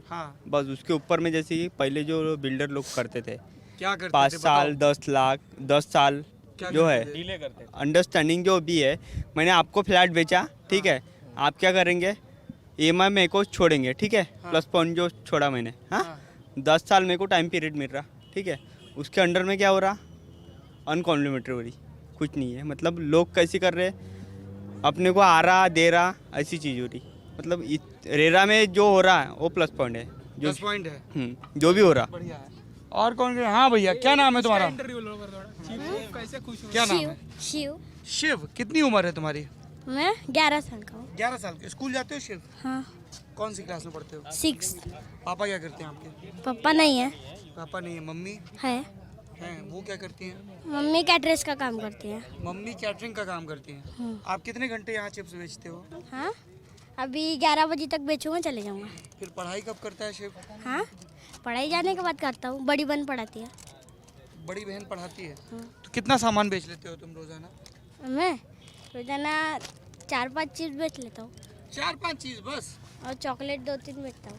2-3 चॉकलेट बेच लेते हो, 4-5 चिप्स बेच लेते हो। हाँ। जिनको चिप्स बेचते हो उनको बोलते हो कि ऐसे कूड़ा फेंक के मत जाना? हाँ। हाँ, ऐसे नहीं बोलते। देखो पढ़ने वाले अभी कौन किसको समझाएगा? यहाँ पे लोग ही ऐसी है तो कैसे लोग हैं? बहुत सही बोल रहा है। उसकी उम्र कैसे लोग आते हैं यहाँ पे? खाते हैं, तालाब में फेंकते, नहीं तो ऐसे फेंक देते, खाते उड़ते हैं और तालाब में फेंक के चले जाते हैं। हाँ, नहीं तो कचरा उड़ के किसी के भी आंगन पे चले जाता है। कचरा उड़ के जाते हैं। और क्या करते हैं लोग यहाँ पे? और सिगरेट पीते लड़की लोग। सिगरेट पीते हैं? हाँ, दारू पीते हैं। सिगरेट पीते हैं, दारू पीते हैं, यहीं बैठ के? हाँ। होनी चाहिए ना? होनी चाहिए। हमने देखा है लड़कियों को यहाँ पे सिगरेट पीते हुए। अगर छोटा सा बच्चा बोल रहा है तो एटलीस्ट उनको शर्म तो आएगी कुछ। एटलीस्ट उनको कुछ समझ तो आएगा। तो वो समझ आपने लड़कों को क्यों नहीं दी? भाई लड़कों कैसे देंगे? क्यों देंगे लड़कों को? लड़के फेवर में है ना, अभी भी लड़के फेवर में। लड़के फेवर में नहीं है। मैं ये पूछ रहा हूँ आपसे, ये आप कौन होते हैं तय करने वाले की लड़की सिगरेट पिए ना पिए? इसलिए तो पूछ रहा हूँ सर, अगर मैं तय करने वाला होता ना, मॉरल फोर्स मत बनिए ना कि शर्म आनी बन के सीधा आवाज उठाता था कि जय हिंद, लड़कियां सिगरेट पीना बंद कर दे। और लड़के पीते रहे? बिल्कुल पीते रहे। उनके स्टील के लगे हुए हैं। हाँ ना, बिल्कुल ना। क्या बात कर रहे हैं यार? नागपुर के लोग हमें लगा बड़ा रैशनल बात करेंगे। क्या लड़कों के जो फेफड़े हैं वो क्या स्टील के बन के आए हैं? चंद्रपुर की जो अभी औरत जो बनी खड़ी है नवर से, जो आमदार के लिए खड़ी है, उसने क्या बोला कि मैं रोजगारी में क्या कर दूंगी? Beer, whisky. हाँ ठीक है। जिसका जो अरे चंद्रपुर की जो लड़की है, ठीक है, आमदार। व्हाट्सएप पे आया था ये। वो बता रही थी कि हम दारू पीने के लिए लाइसेंस देंगे। और जो जैसा रेशन कार्ड पे एक विस्की और बियर देंगे। ठीक है, जैसा जो परसेंट होता है, जैसा सस्ता मिलता है अनाज, उस तरीके से हम, जैसे हमको गेहूँ चावल दाल मिलता है, ऐसा बियर। हाँ बोलो, क्या बोलो तुम? दुनिया को कितना भी समझा दो तो सुधरने वाला है नहीं सुधरेगा दुनिया। नहीं, वो अब समझा के भी क्या करेंगे फिर? अच्छा ये बताओ कि शिव, ऐसा क्या किया जाए कि तुम शाम को ये यहाँ पे बेचना बंद कर दो और पूरे शाम या तो खेलो या पढ़ाई करो? हाँ। अभी खेलने से क्या मिलता है? अभी कैसी भी चिप्स चॉकलेट बेचता तो घर का हो जाता। घर का हो जाता है? हाँ। कितना हो जाता है? हाँ। मम्मी को पता है कि आप शाम को यहाँ आते हो बेचने? हाँ। मम्मी दीदी को पता है? वो कुछ नहीं बोलती? बोलते हैं ना। मैं बोलता हूँ मम्मी के हाथ बटाने में मदद करता हूँ। हाथ बटाने में मदद करता। फिर बड़े होके जब तुम पढ़ लोगे, पढ़ाई कर लोगे, फिर क्या बनोगे? हाँ, मैं सोचा नहीं, मैं अपना जॉब करके अपना वो घर बनाऊंगा, खुद का घर बनाओगे खुद का। और मम्मी के लिए क्या करोगे फिर? हाँ? मम्मी काम करती रहेंगी? हाँ, मम्मी काम करती रहेंगी। और दीदी अभी पढ़ाई कर रही है मेरे साथ। पढ़ाई कर रही है? हाँ। फिर दीदी भी नौकरी करेंगी? एक बड़ी दीदी जॉब करती है। जॉब करती है? क्या जॉब करती है? वो गोकुलपेट पे अक्षय ऑप्टिकल दुकान। क्या करती है? अक्षय ऑप्टिकल जो चश्मे की दुकान है ना, गोकुलपेट में। चश्मे की दुकान में काम करती है। वो भी पढ़ने जाती है? हाँ। अच्छा, कॉलेज पढ़ती है। वो कॉलेज में पढ़ाई करती है, तुम स्कूल में पढ़ाई करती हो। तुम कितने साल से आ रहे हो यहाँ पे शिव? मैं 2 साल हो गया। 2 साल हो गया। तो पहली बार किसके साथ आए थे? हाँ, मेरे दोस्त ने लेके आया था मुझे। बोले कि यहाँ पे बेचना, पहले 10-20 रुपए कमाया था, फिर और आने लग गया तो फिर 150 रुपए कमा तो कैसे? रोज का 100 कमा लेते हो? हाँ। पुलिस परेशान तो नहीं करती है? हाँ, नहीं, जब भगा लेती है तो चले जाता हूँ। और जब बारिश होती होगी तब नहीं आते होगे? नहीं, मुझे भीगने के लिए अच्छा लगता। भीगना, पर ये चॉकलेट भी तो भीग जाता होगा? नहीं, अंदर पानी नहीं घुसता, पूरा सील है। अच्छा, पूरा सील है, पक्का वाला है? हाँ। तो सामान भी बिल्कुल वैसा है जो भीग नहीं सकता? हाँ। और तुम बीमार पड़ जाओगे फिर? कुछ नहीं होता। कुछ नहीं होता है? अच्छा। हाँ, तो तुम मुझे बता रहे थे यहाँ पे लोग आते हैं तो क्या क्या करते हैं? लोग कूड़ा फेंकते हैं और पबजी खेलने के अलावा कुछ आता नहीं उनको। पबजी खेलते हैं? ऐसा लो सर, बहुत बढ़िया, बहुत बढ़िया, बहुत बढ़िया। तो यहाँ बैठ के पबजी खेलते हैं? नहीं, अभी किसी के भी मोबाइल में आप चेक कर लो, पबजी तो किसी के मोबाइल में रहेगा ही सभी। मेरे में नहीं है। हाँ, तो कोई ना कोई तो होगा ही ना यहाँ पे जो देख रहा है। हाँ, तुमने खेला है कभी पबजी? हाँ, पबजी खेला है? नहीं। क्या होता है पबजी? वो गेम निकला है, काय को निकला तो क्या पता। लेकिन लड़की से अच्छा तो वही गेम है। लड़की से अच्छा पबजी है? हाँ। ये तुमको किसने सिखाया? लड़की लूटती है। लड़की लूटती है? वही पैसा अगर अपने बैलेंस पे लगाए तो क्या होगा? अच्छा ये बताओ, जैसे तुम्हारी दीदी है, हाँ, दिन में पढ़ाई करती है, हाँ, काम करती हैं, फिर दुकान में, रात में तुमको पढ़ाती हैं, हाँ। तो ये तुमको किसने सिखा दिया कि लड़की लूटती है? तुम्हारी दीदी लड़की है, वो तो तुम्हारी भी मदद कर रही है, घर की भी मदद कर रही है। हाँ, तो ये तुम्हारी मेरी गर्लफ्रेंड नहीं है वो, मेरी बहन है वो। अच्छा, गर्लफ्रेंड लूटती है? हाँ। ये तुम्हें किसने सिखाया? हाँ, हाँ। ये मैं यहाँ पे, मैं 2 साल से आ रहा है यहाँ पे, तो मेरे को मालूम नहीं रहेगा क्या? क्या देखते हो तुम यहाँ पे? यहाँ पे एक लड़का कोई और लड़की के साथ आता, नहीं तो कोई और लड़की के साथ आता। तो उसकी मर्जी है लड़की की, जिसके साथ जाए, क्या दिक्कत है? क्यों? दुनिया काय को बदलती लड़की, एक ही चाहिए बस। क्या सही आदमी। नहीं तो अपने मम्मी पापा के पसंद से करना सब में अच्छा। मम्मी पापा की पसंद से करना, अपनी पसंद से नहीं करना? नहीं। क्यों? अपनी पसंद से करने में क्या दिक्कत है? हाँ, अब क्या करेंगे, वो रहेंगे भी तो जिंदगी बर्बाद हो जाती है। जिंदगी बर्बाद हो जाती है? हाँ। जैसे मेरे मम्मी पापा नहीं चाहते थे कि मैं मीडिया में आऊँ, पर मैं आ गया, तो मेरी जिंदगी बर्बाद हो गई। तो आप बहुत बड़े आदमी बन गए अभी। तो बड़े आदमी इसलिए बन गए ना क्योंकि मैंने जो मेरे मन का काम था वो किया। हाँ। तो जो उन लोगों के मन का काम होगा वो करेंगे। हाँ। तो जिंदगी कैसे बर्बाद हो जाएगी?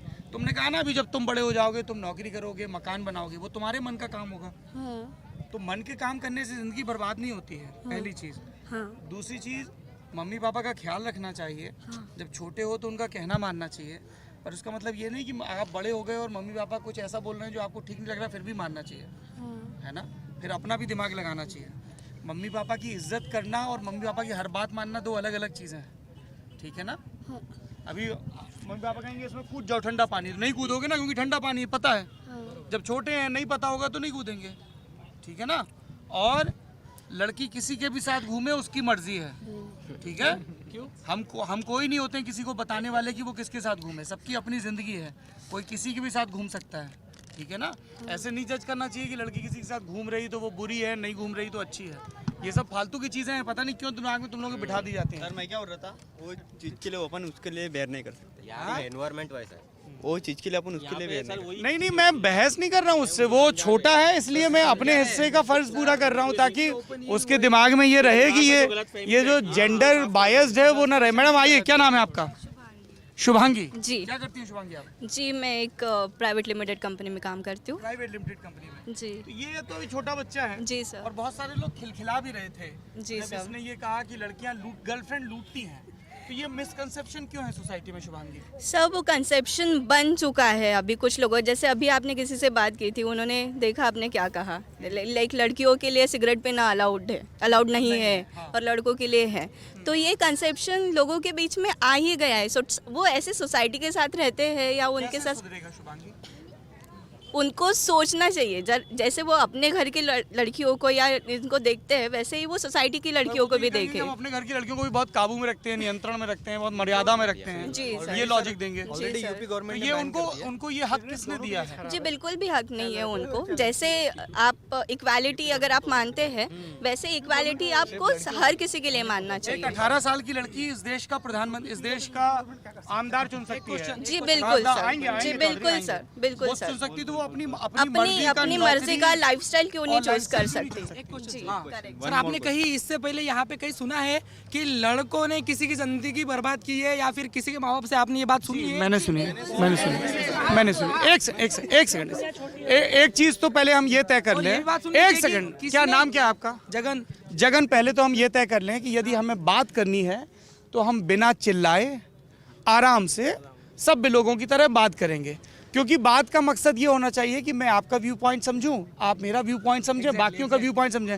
ये कोई टीवी की बहस नहीं कि मैंने 2 जुमले मार दिए, हाँ हंस दिया, चुप करा दिया। ये बात की ना वो बहस के बराबरी है। सर आपने कहा कि आपने कभी सुना है कि लड़कों ने जिंदगी बर्बाद की? मेल और फीमेल के बारे में बात की थी। सर मैंने ये कहा कि मेल और फीमेल इक्वल है। नहीं है इक्वल। किसने कहा आपसे? कितने लोगों को लगता है यहाँ मौजूद कि मेल और फीमेल इक्वल नहीं है? प्लीज रेज योर हैंड्स, अपने हाथ ऊपर करिए जिनको लगता है कि मेल और फीमेल इक्वल नहीं है। सर ये आपके नागपुर के लोग हैं और कोई भी आपसे सहमत नहीं है।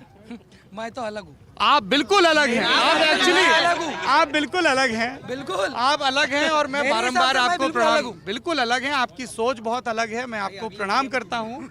हाँ अपने फिलहाल नहीं नहीं, अपनी इस सोच के साथ जय महाराष्ट्र मत जोड़िए, जय महाराष्ट्र मत जोड़िए, क्योंकि जय महाराष्ट्र में ज्योतिबा फुले आती हैं। क्या किया था उन्होंने पता है ना आपको, स्त्रियों की शिक्षा के लिए। बताइए सर। तो ऐसे मत करिए कि जय महाराष्ट्र टीचर ही होते तो जैसे सावित्रीबाई फुले निकली थी पढ़ाने के लिए, तो वैसे टीचर बन ही नहीं पाते कोई, और ना लड़कियां एजुकेट हो पाती। अगर इक्वालिटी नहीं होती। ज्योतिबा फुले का हर सबको नहीं पता है, बाकी के जो बातें थे उनकी वो किसी को नहीं पता है। बस इतना पता है कि उन्होंने पढ़ाया था और सब लोग पढ़ गए थे, बस इतना पता है। हाँ तो अच्छी बोल रहे हैं सर हम भी। भैया ने अभी बोला है कि भैया ने अभी बोला, मैं नाम तो नहीं जानता, मैं क्रॉस नहीं कर रहा हूँ आपको, क्रॉस नहीं कर रहा हूँ, लेकिन थोड़ा मैं फैक्ट क्लियर करना चाहता हूँ। आपने बोला कि मैंने आज तक एक आदमी नहीं देखा जिसने औरत की जिंदगी बर्बाद की हो। हमारी जसोदा बहन ऐसी है भाई, कितने सालों से लड़ रही है इंसाफ के लिए। वो बोल रही है कौन से कोर्ट में पिटीशन है? वो तो नहीं, किसी कोर्ट में पिटीशन नहीं, इस तरीके के पर्सनल कमेंट नहीं, ये नहीं, किसी भी कोर्ट में कोई पिटीशन नहीं है, ये गलत है। लेकिन हाँ, आप मुझे ये बताइए, जैसे एक सेकंड, किसने प्रोटेस्ट किया है, किसने प्रोटेस्ट किया? ये ऐसे व्हाट्सएप यूनिवर्सिटी के ज्ञान पे नहीं। आपका क्या नाम है? प्रशिक। क्या करते हैं सर? मेरी गवर्नमेंट एग्जाम की प्रिपरेशन चालू है। सरकारी नौकरी? हाँ, सरकारी नौकरी चाहिए सर। Very good. यस हाँ, ये आपके साथ है, इसकी तो ऑलरेडी है सरकारी नौकरी। इनकी है, दोस्त हैं आपके? हमारे दोस्त हैं, हम दोनों कैंपस में ही है, नागपुर यूनिवर्सिटी में साथ में रहे। क्या पढ़ाई कर रहे हैं आप लोग? हम एमपीएससी की ना, क्या स्टेट गवर्नमेंट स्टेट। अच्छा मुझे एक चीज बताइए, आप में से कितने लोग सर मैं ये कितने लोग सरकारी एग्जाम्स की तैयारी कर रहे हैं? कितने सारे लोग? सर 4 ही जने सारे ही हम सर है ना यहाँ पे कैंपस। क्या तैयारी कर रहे हैं आप? मेरा सर रेलवे का मेंस का रिजल्ट अवेटेड है और अभी एमपीएससी सिविल इंजीनियरिंग का। अरे भाई चारों ने वोट दिया सिर्फ। हाँ तो क्या समस्या है चार के हाथ उठाने में? नहीं, इन्होंने जो कहा था। अरे नहीं, नाराज मत हो, अरे कोई बात नहीं, उनको उनकी आदत है, उनको बोलना है। आपने बोला ना तो 4 ही ने हाथ उठाया। तो हाँ, तो क्या दिक्कत है, 4 ने हाथ उठाया? हमारा प्राइवेट बिजनेस सर, बिजनेस है हमारा। आएंगे आपके पास भी आएंगे, आपका बिजनेस तो अद्भुत है। जी सर, हाँ ये जो गवर्नमेंट जॉब निकालते हैं, अब रेलवे की नहीं क्या 3-4 साल बाद वैकेंसी निकली। अगर कोई अब इस बार जूनियर इंजीनियर की प्रिपरेशन कर रहा है या लोको पायलट की कर रहा है, अगर ये साल में नहीं लगा तो फिर वो 4 साल वेट करेगा। अगले आपके हिसाब से हर साल निकल जाए। अगर एक बार आप 60,000 निकले तो हर साल 15-15 हजार निकालो ना। सही है। और महाराष्ट्र गवर्नमेंट ने अभी तक नहीं क्या अच्छी रिक्रूटमेंट इंजीनियर वालों के लिए, मतलब मैकेनिकल इंजीनियरिंग वालों के लिए नहीं निकाली है। सरकारी नौकरी बीटेक में कहाँ धरी है यार? है ना सर, होती है ना सर। आप ये देखो ना, सुनिए तो देखिए, इस पे आपकी जो मांग है वो जेन्युइन है। मैं ये कह रहा हूँ कि हमने एक नारा सुना, मिनिमम गवर्नमेंट मैक्सिमम गवर्नेंस। अभी क्या हो रहा है, जितने भी पुल बन रहे हैं, सड़कें बन रही, कहीं पीपीपी मॉडल पे बन रही हैं, कहीं बिल्ड ऑपरेट ट्रांसफर मॉडल पे बन रही हैं।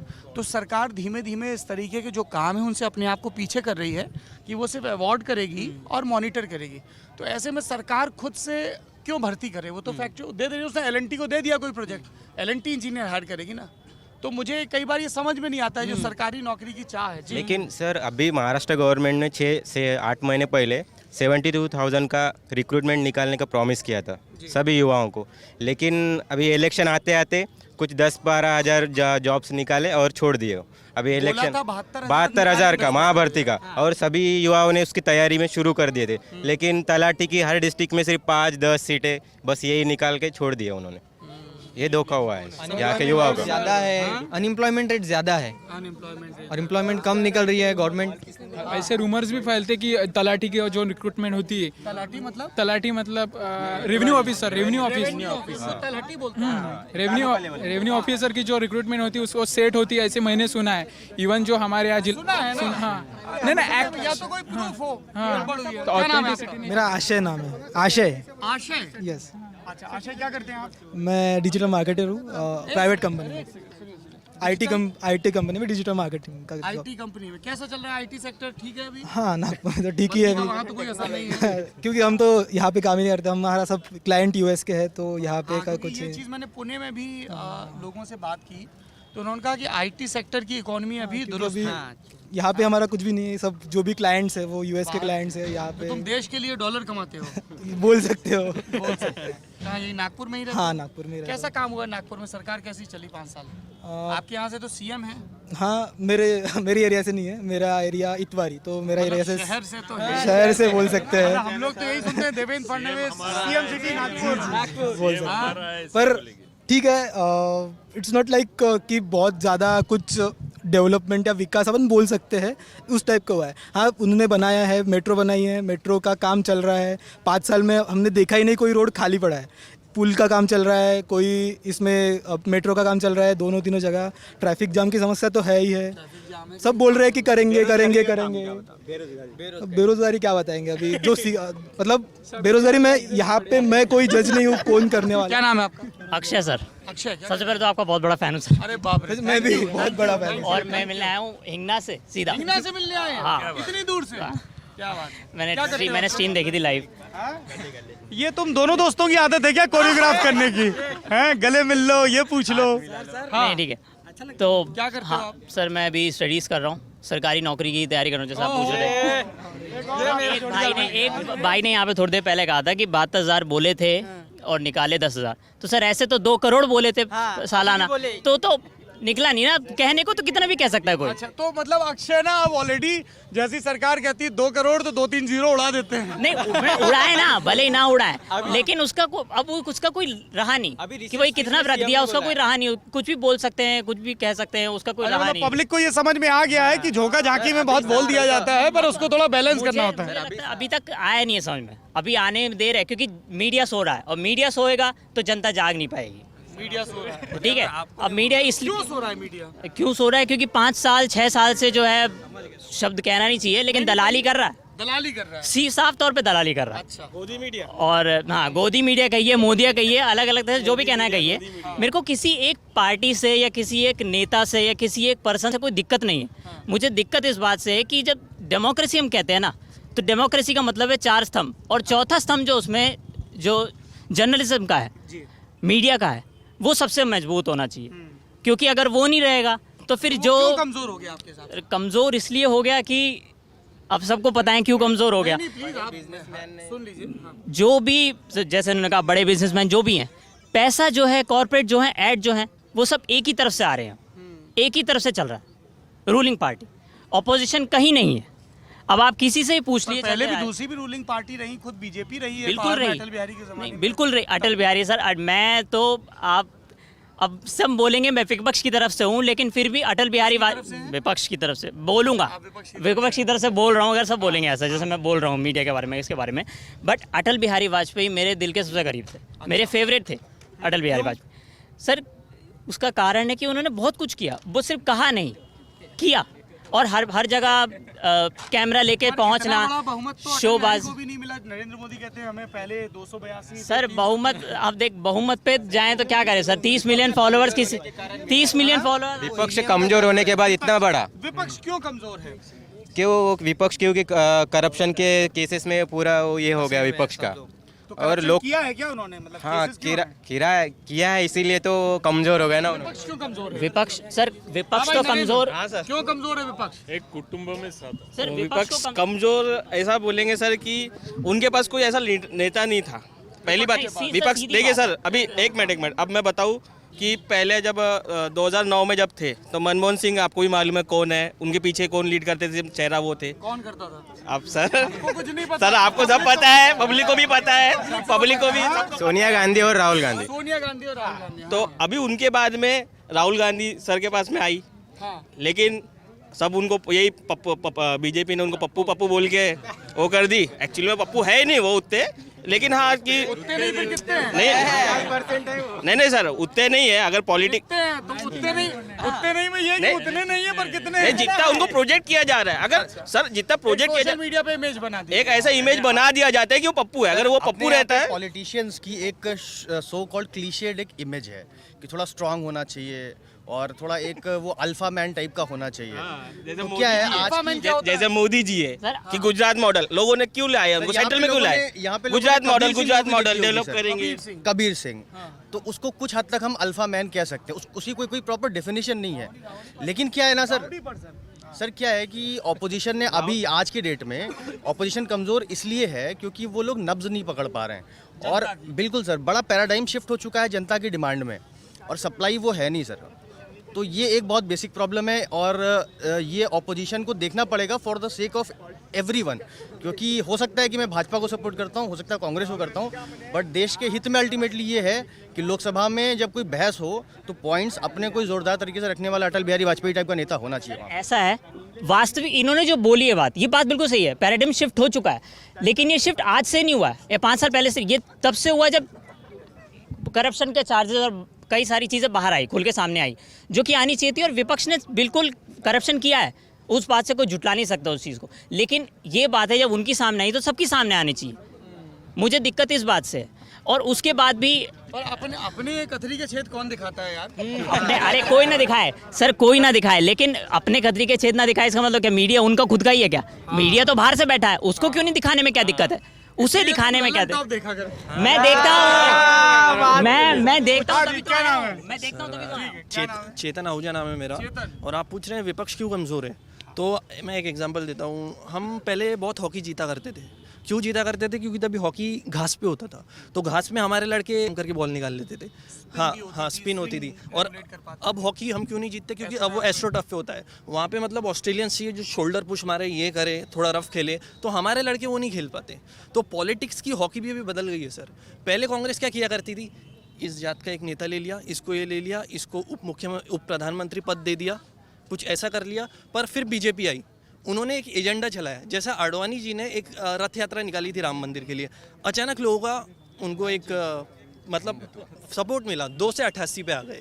फिर मोदी जी आए, और आपने देखा होगा हमारा देश कम्युनिकेटर्स का देश है, कांग्रेस के पास कम्युनिकेटर नहीं है सर। आप देखते होंगे, आप कोई गांव में जाते होंगे तो गांव की शादी में सबसे ज़्यादा वो आदमी का इंतज़ार करते हैं लोग जो एक मज़ा जमाता है, रंग जमाता है।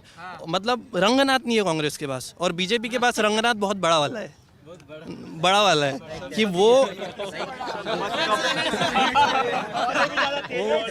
वो सबसे बड़ा रंगनाथ है।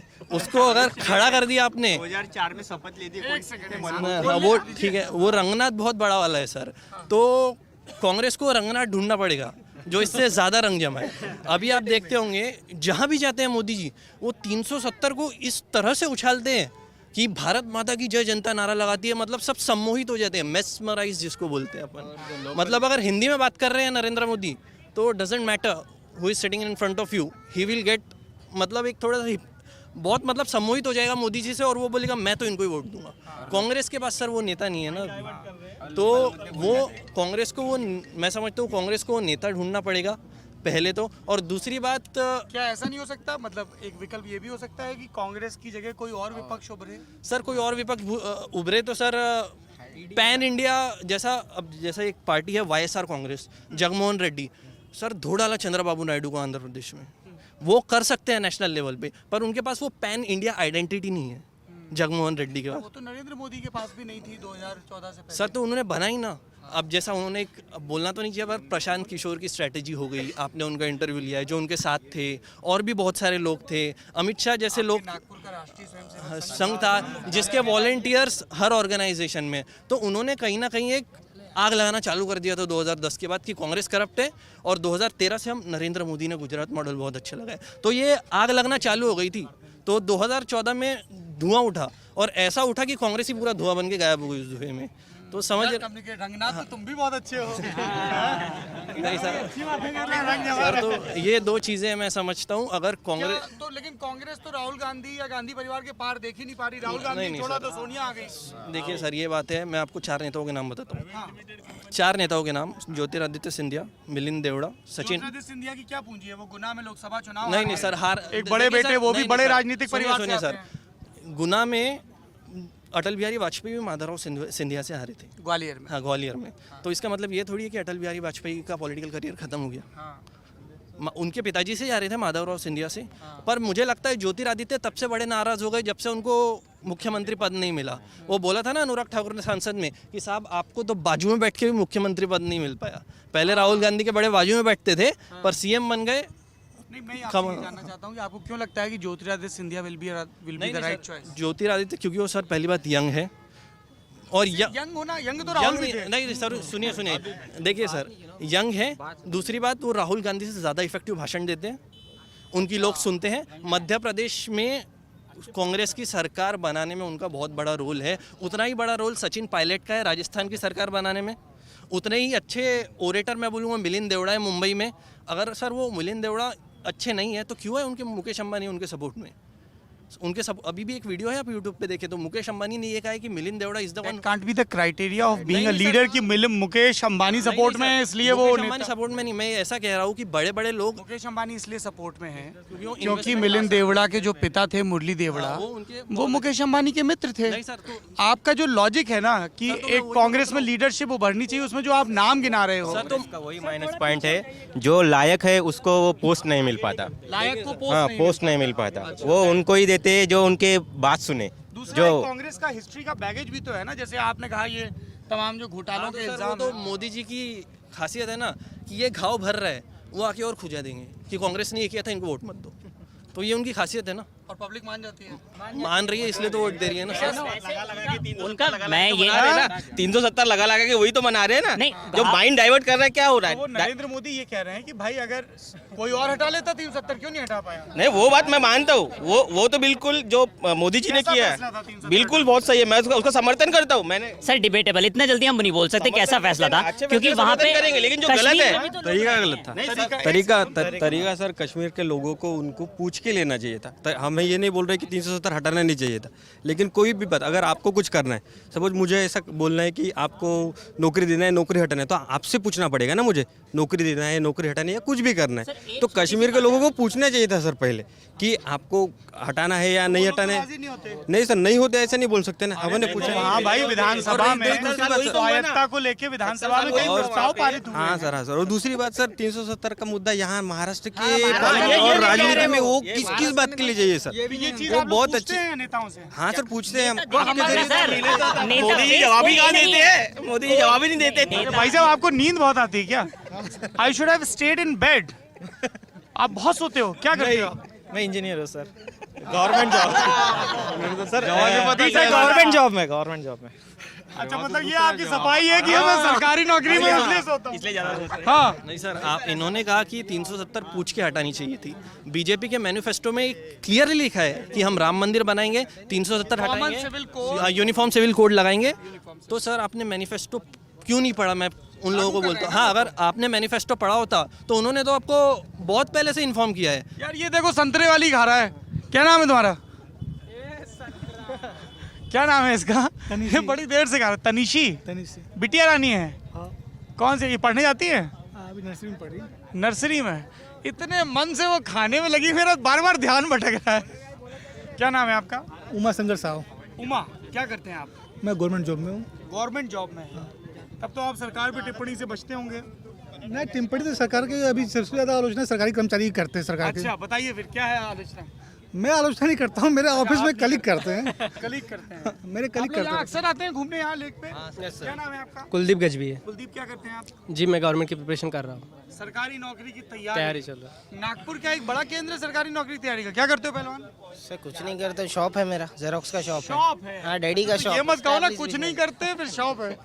फादर के बिजनेस में। फादर के बिजनेस। हाँ कैसा चल रहा है बिजनेस? बढ़िया बढ़िया चल रहा है। अच्छा है। अच्छा और सरकार कैसी चल रही है यहाँ पे? सर सरकार तो ठीक चल रही है बट एक ये होना चाहिए ना, एक पुश होना चाहिए, वो पुश नहीं है। पुश नहीं है? नहीं है। यहाँ महाराष्ट्र में पुश नहीं है कि केंद्र में नहीं? फिलहाल तो मुझे यहाँ नहीं लगता, केंद्र का तो पता नहीं, केंद्र में तो हम नहीं आप रहते हैं। तो सीएम, अच्छा केंद्र में हम रहते हैं। तो सीएम को आप लोगों ने बोला नहीं थोड़ा पुश दीजिए? सर क्या वो तो उनके अभी जैसे एक मेरा क्या बोलना चाहिए, एक रेलवे स्टेशन के अपोजिट में जो उड़ान का पुल है वहाँ हमारी शॉप्स है, ठीक है। अभी जो 2008 में बना था, अभी ये गवर्नमेंट का है एक सोच है कि इसको गिरा के वहाँ पे सौंदर्यीकरण किया जाएगा, तो अब वो वहाँ पे तोड़ रहे हैं। अभी तक हमें उसका कोई नोटिस तो आया है नहीं, ठीक है। और इनका कहना है कि आपको टेम्प्रेवरी जगह से यहाँ से हटा के दूसरी जगह शिफ्ट किया जाएगा, फिर 4 या 5 साल बाद जब मॉल बनेगा हम आपको वहाँ शिफ्ट करेंगे। तो बाकी जो 140 दुकान चल रही हैं जिनके घरों से, जिनके से एक दुकान में 4 नौकर काम करते हैं, तो 720 घर जो चल रहे हैं, 550, 400, 600 घर, उनका क्या होगा सर? मानवीय आधार होना चाहिए। बिल्कुल होना चाहिए। आपका क्या नाम भाई साहब? Sorry sir. Sorry? Why sorry? Sir I of record I am telling you. Of record? हाँ। क्या बोल रहे हैं? Officer enforcement director ED. ED में हो आप? ओहो। नहीं ठीक, देखिए ऐसे नहीं, जबरदस्ती किसी को नहीं, जबरदस्ती नहीं। ये भैया तो टेलर है, वो भी खिसक लिए। चलिए, बहुत शुक्रिया नागपुर, आपने बड़ी दिलचस्प बातें बताई। इसी नागपुर में जगन ने मुझे बताया, तो क्या हुआ जो वो अकेले पड़ गए कि लड़कियों को सिगरेट नहीं पीनी चाहिए। मुझे लगा कि इनको चिंता है लड़कियों के स्वास्थ्य की। यहाँ सबको पूछिए कि यहाँ किसके भाई और पापा को या फिर जो भी सिस्टर मदर को, किसको यहाँ पे अच्छा लगता है कि उसकी सिस्टर यहाँ पे आके सिगरेट पिए? पूछिए, भी अच्छा लगेगा उनका ब्रदर सिगरेट पिए। पूछिए, सबको पूछिए कि यहाँ पे क्यों भैया आपको अच्छा लगेगा आपका बेटा सिगरेट पिएगा और सिस्टर मना कर रहे हैं? सिस्टर पिए तो अच्छा लगेगा। तो इनको दोनों में बुरा लग रहा है। इनको ये नहीं है कि लड़का पिए लड़की ना पिए। सिस्टर का क्या मायने रखता है फैमिली में, ये सबको पता है। अच्छा, सबको पता है सर। यहाँ पे एक बात बताइए, जब मुझे जगन, जब इतना सब रिस्पेक्ट है, दहेज में इतनी हत्याएं, इतने रेप, छेड़खानी, तो ये दूसरों की सिस्टर के साथ हम पुरुष इतना क्यों करते हैं? कहाँ से आते हैं? वो दूसरे ग्रह से तो नहीं आते ना लोग।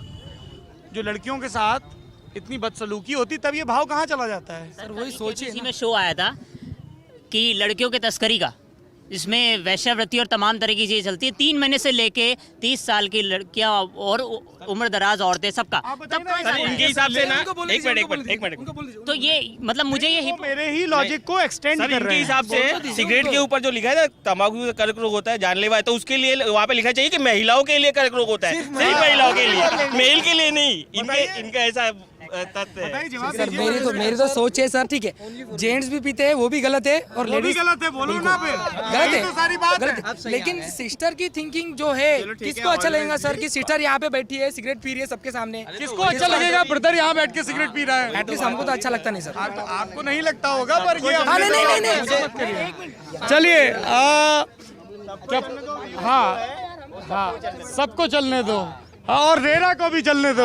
पृथ्वी एक ही है ना, पृथ्वी एक ही है, गोली है ना वो। मुझे लगा नागपुर आके पता चलेगा कि 2 हैं, एक यहाँ घूमती है, एक पूरी दुनिया में घूमती है। बहुत शुक्रिया नागपुर, आप लोग बहुत दिलचस्प लोग हैं। आप लोगों से कई मज़ेदार बातें पता चली और कई चुभने वाली, तीखी लेकिन ज़रूरी बातें पता चली।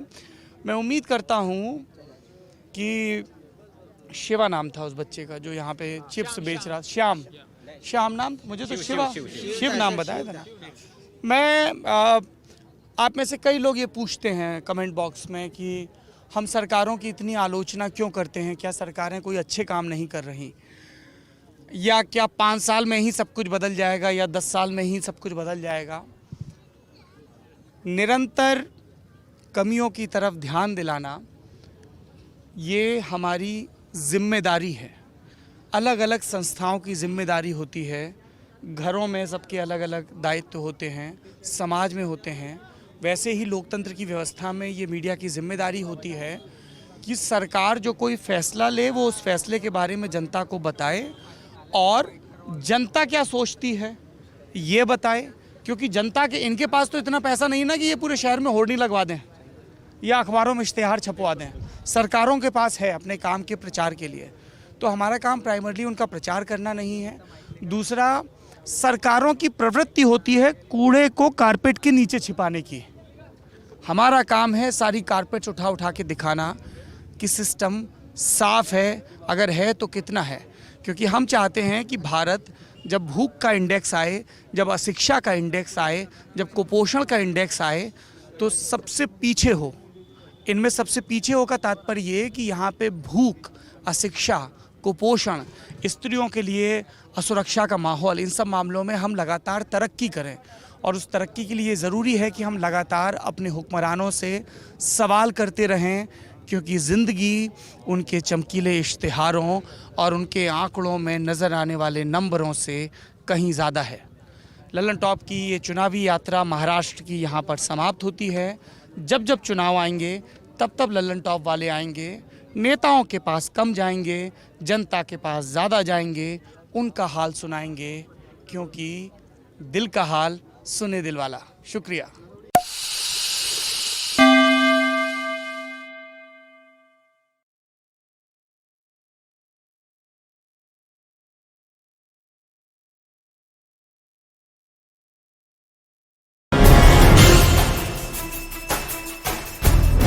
नमस्ते, मेरा नाम सौरभ द्विवेदी है। ये ललन टॉप की चुनावी यात्रा है। चौचक और चकमक, गोधूली वेला का समय गांव में होता तो घंटियां गूंज रही होती और आसमान धूल से प्रतिस्पर्धा कर रहा होता।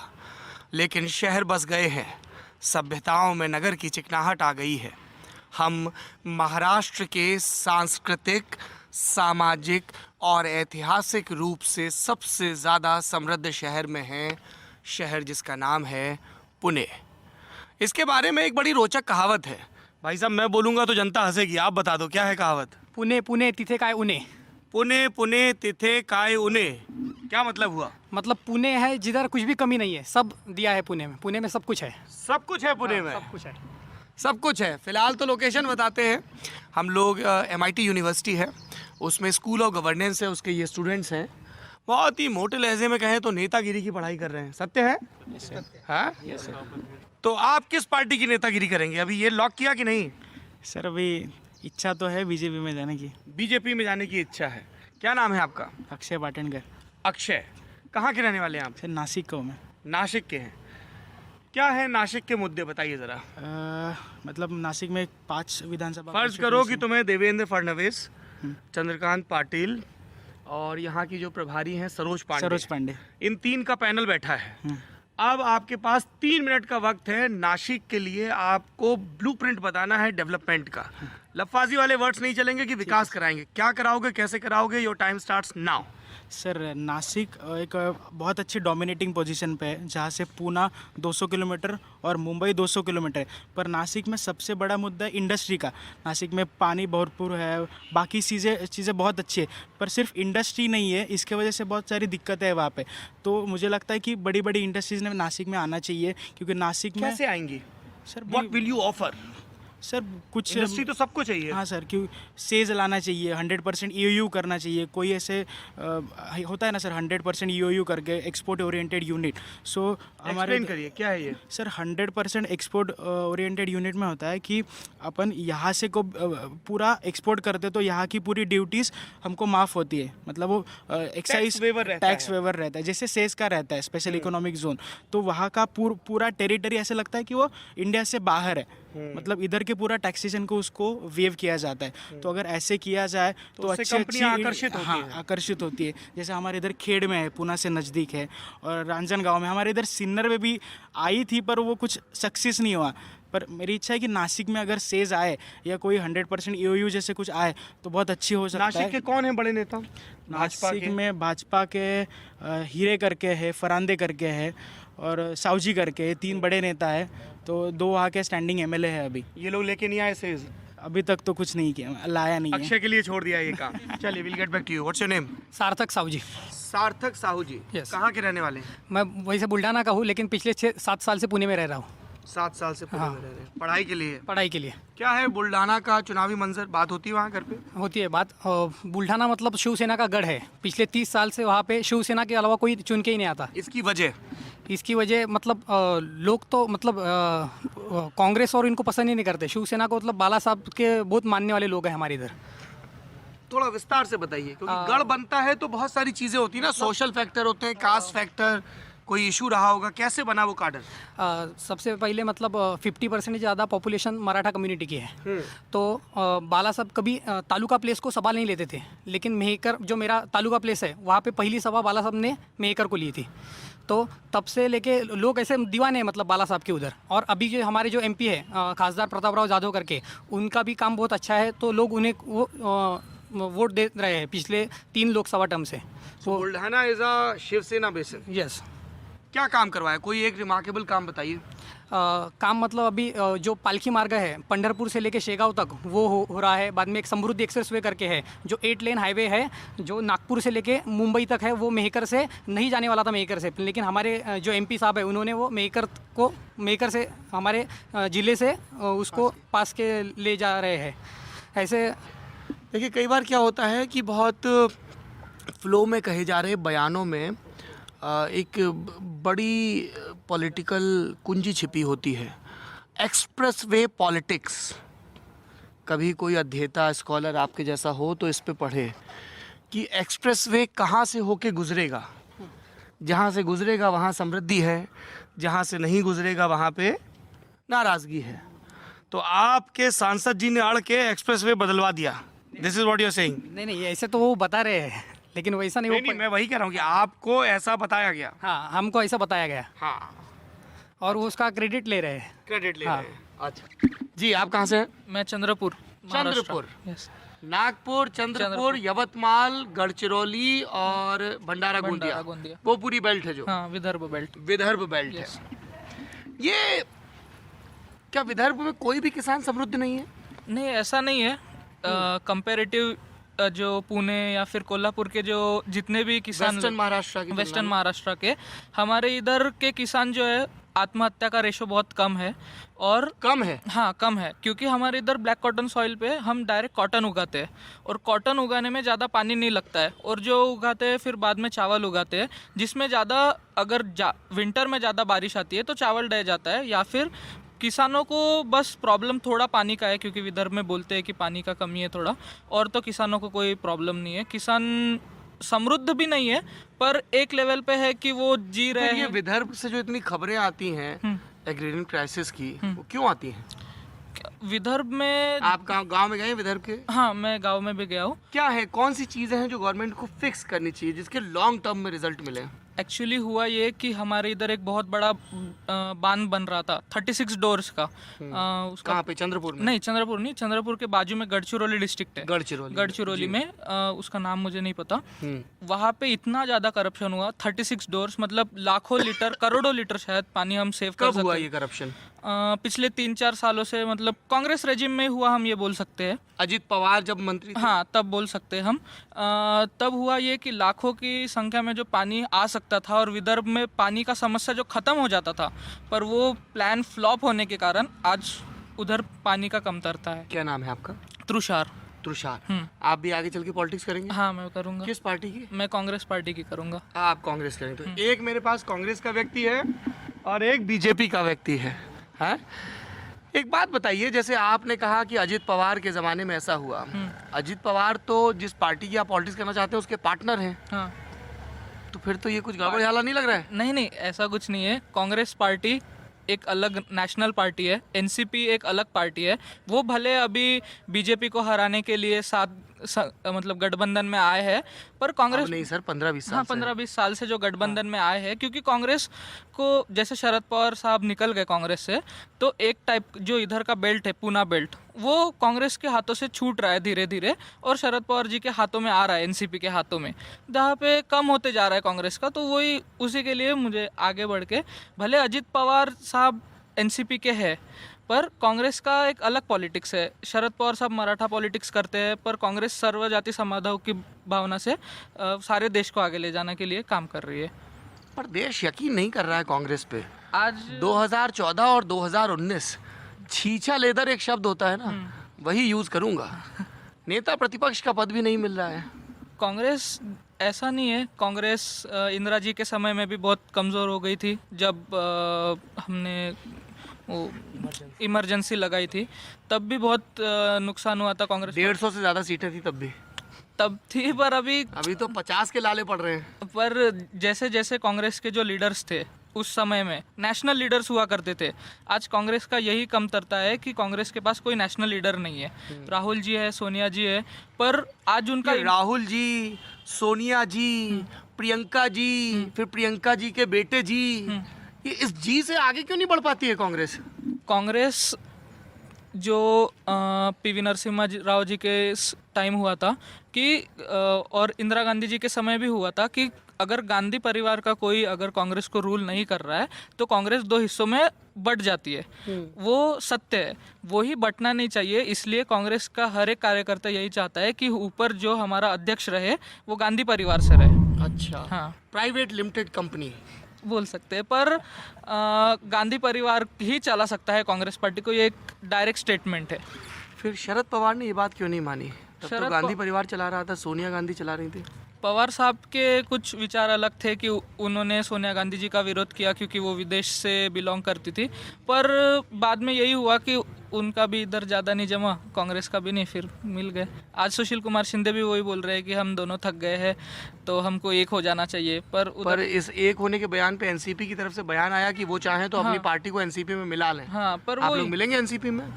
एनसीपी में तो नहीं मिलेंगे क्योंकि एनसीपी आज एनसीपी का भले ही खाली महाराष्ट्र में ही होल्ड है, बिहार में जहाँ था और बाकी राज्यों में भी था।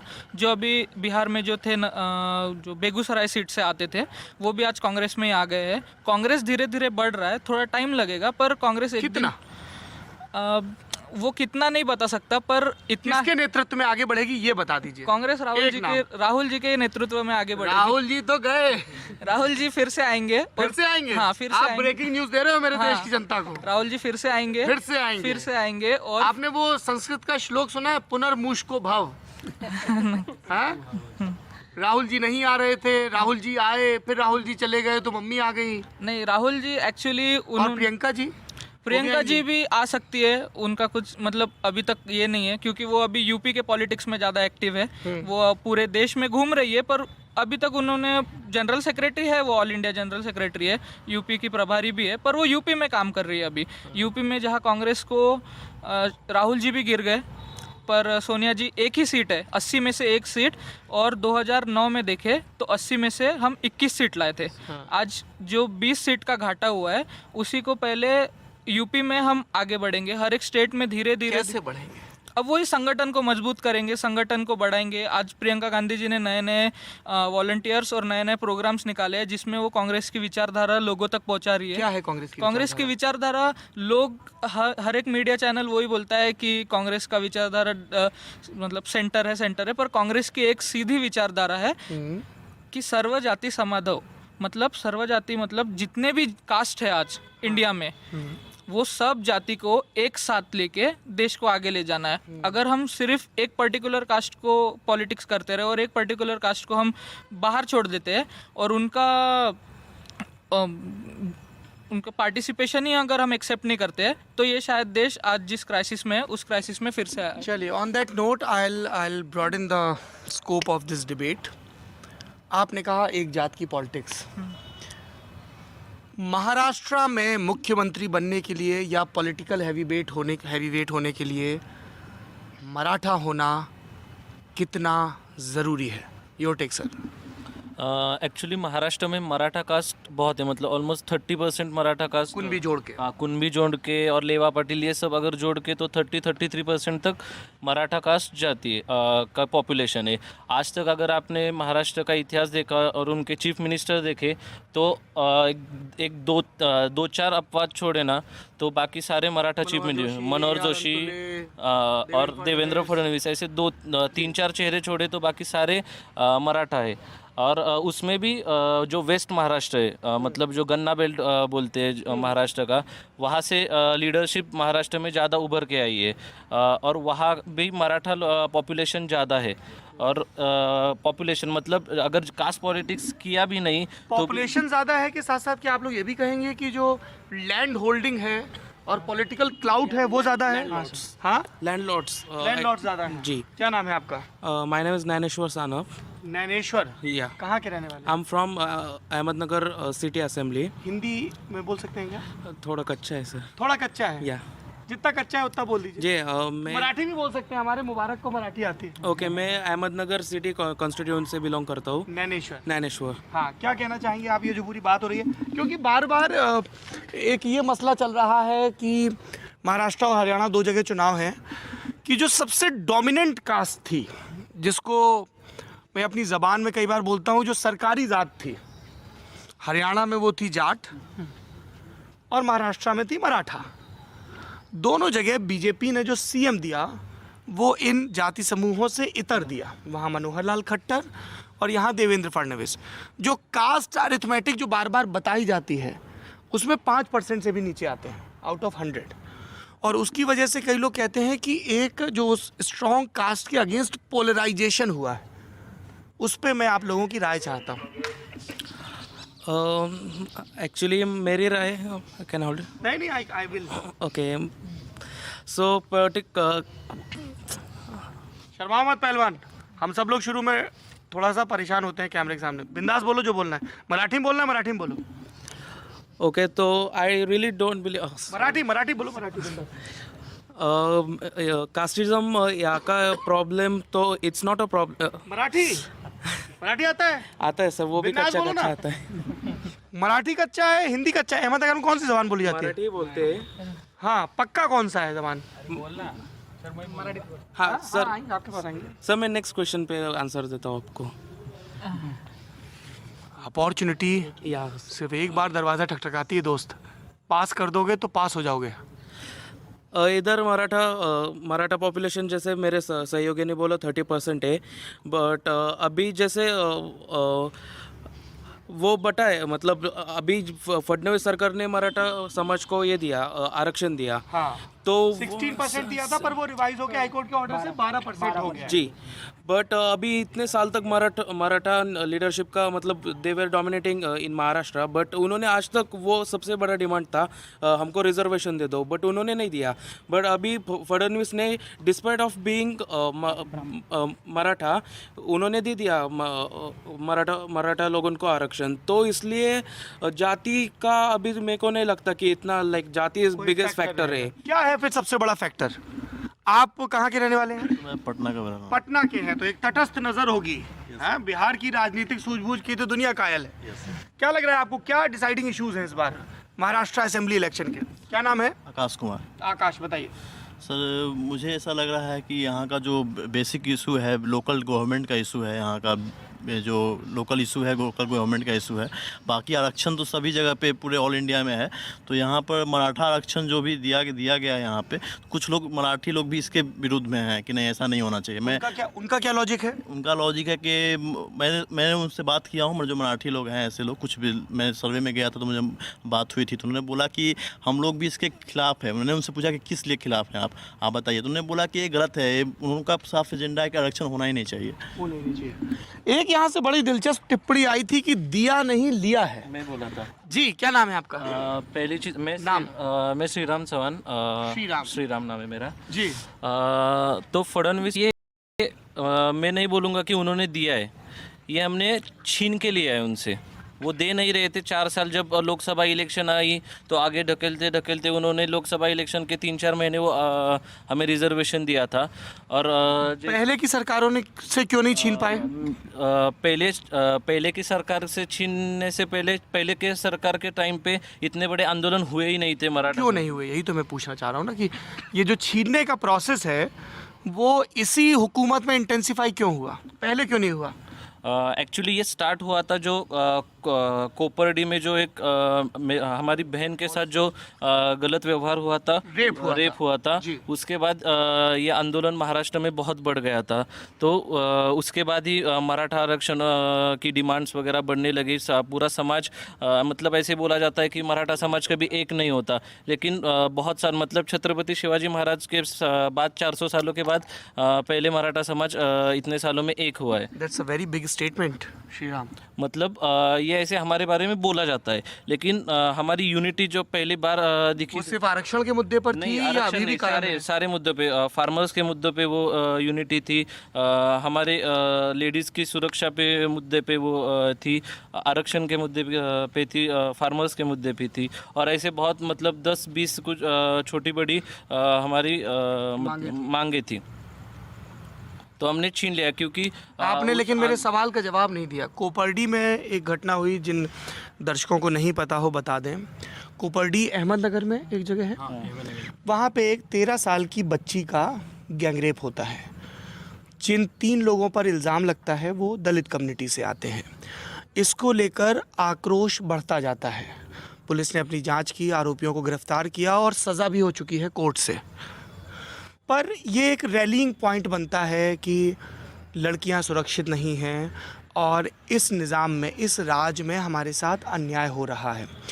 इस पूरे आंदोलन की जो सबसे रिमार्केबल खूबी थी वो ये थी कि कोई पॉलिटिकल फेस इसको लीड नहीं कर रहा था।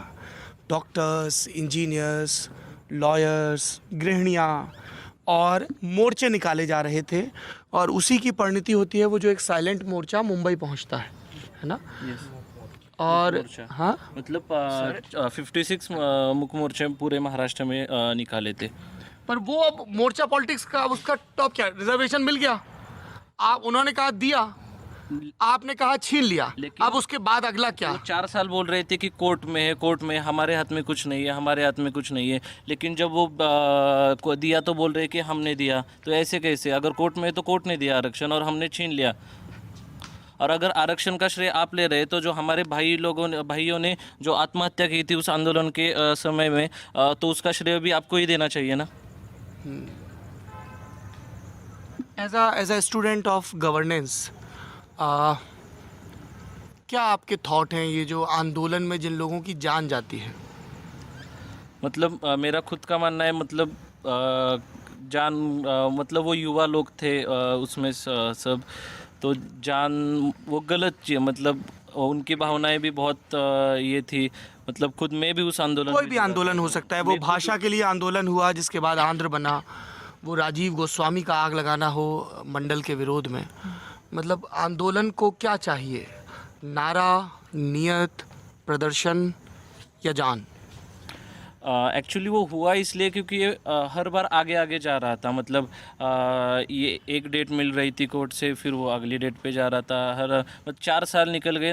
2014 में इलेक्शन से पहले कुछ या बाद में कोर्ट ने स्टे लाया था इस पे, क्यों लाया था? रिजर्वेशन में कुछ पूरी अच्छे तरह से उसको प्रेजेंट नहीं किया था पिछली गवर्नमेंट ने। पृथ्वीराज चौहान की गवर्नमेंट, आपकी पार्टी गवर्नमेंट ने।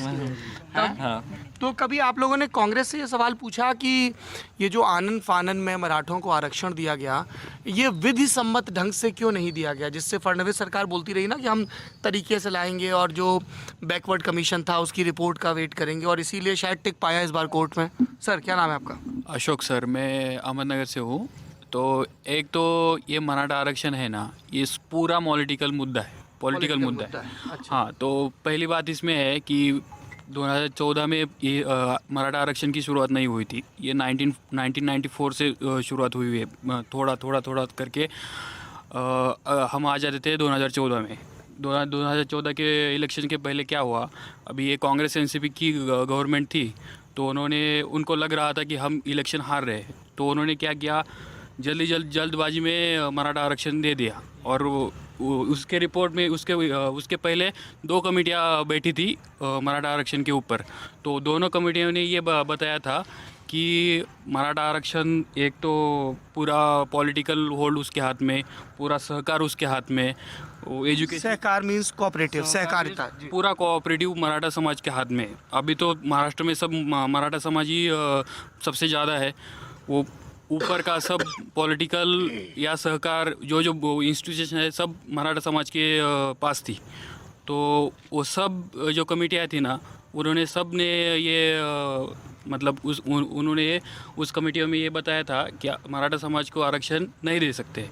तो फिर भी ये कांग्रेस एनसीपी के सरकार ने क्या किया, एक पॉलिटिकल मुद्दा उठा के इलेक्शन में फ़ायदा होने के लिए गड़बड़ी में 16% आरक्षण दे दिया, तो वो न्यायालय में टिक नहीं सका। कांग्रेस एनसीपी फ़ायदा उठाना चाहती थी, बीजेपी ने भी तो फिर फ़ायदा उठाया इस तरह से। मैं बोल रहा हूँ ना, फिर आई बीजेपी, फिर बीजेपी के 2014 के बाद भी थोड़े आंदोलन हो रहे थे, लेकिन वो कोपर्डी का मुद्दा हुआ, तो वो कोपर्डी का मुद्दा इस बात पे हुआ था कि हमारी बच्चियों पे रेप वगैरह हो रहा है, इस बात पे वो आंदोलन शुरू हुआ। वो उस आंदोलन का आरक्षण में कन्वर्जन हुआ, और वो आरक्षण के सामने ये बीजेपी सरकार मतलब सामने झुक गई। इसलिए वो प्रेशर में बीजेपी ने मराठा आंदोलन की वजह से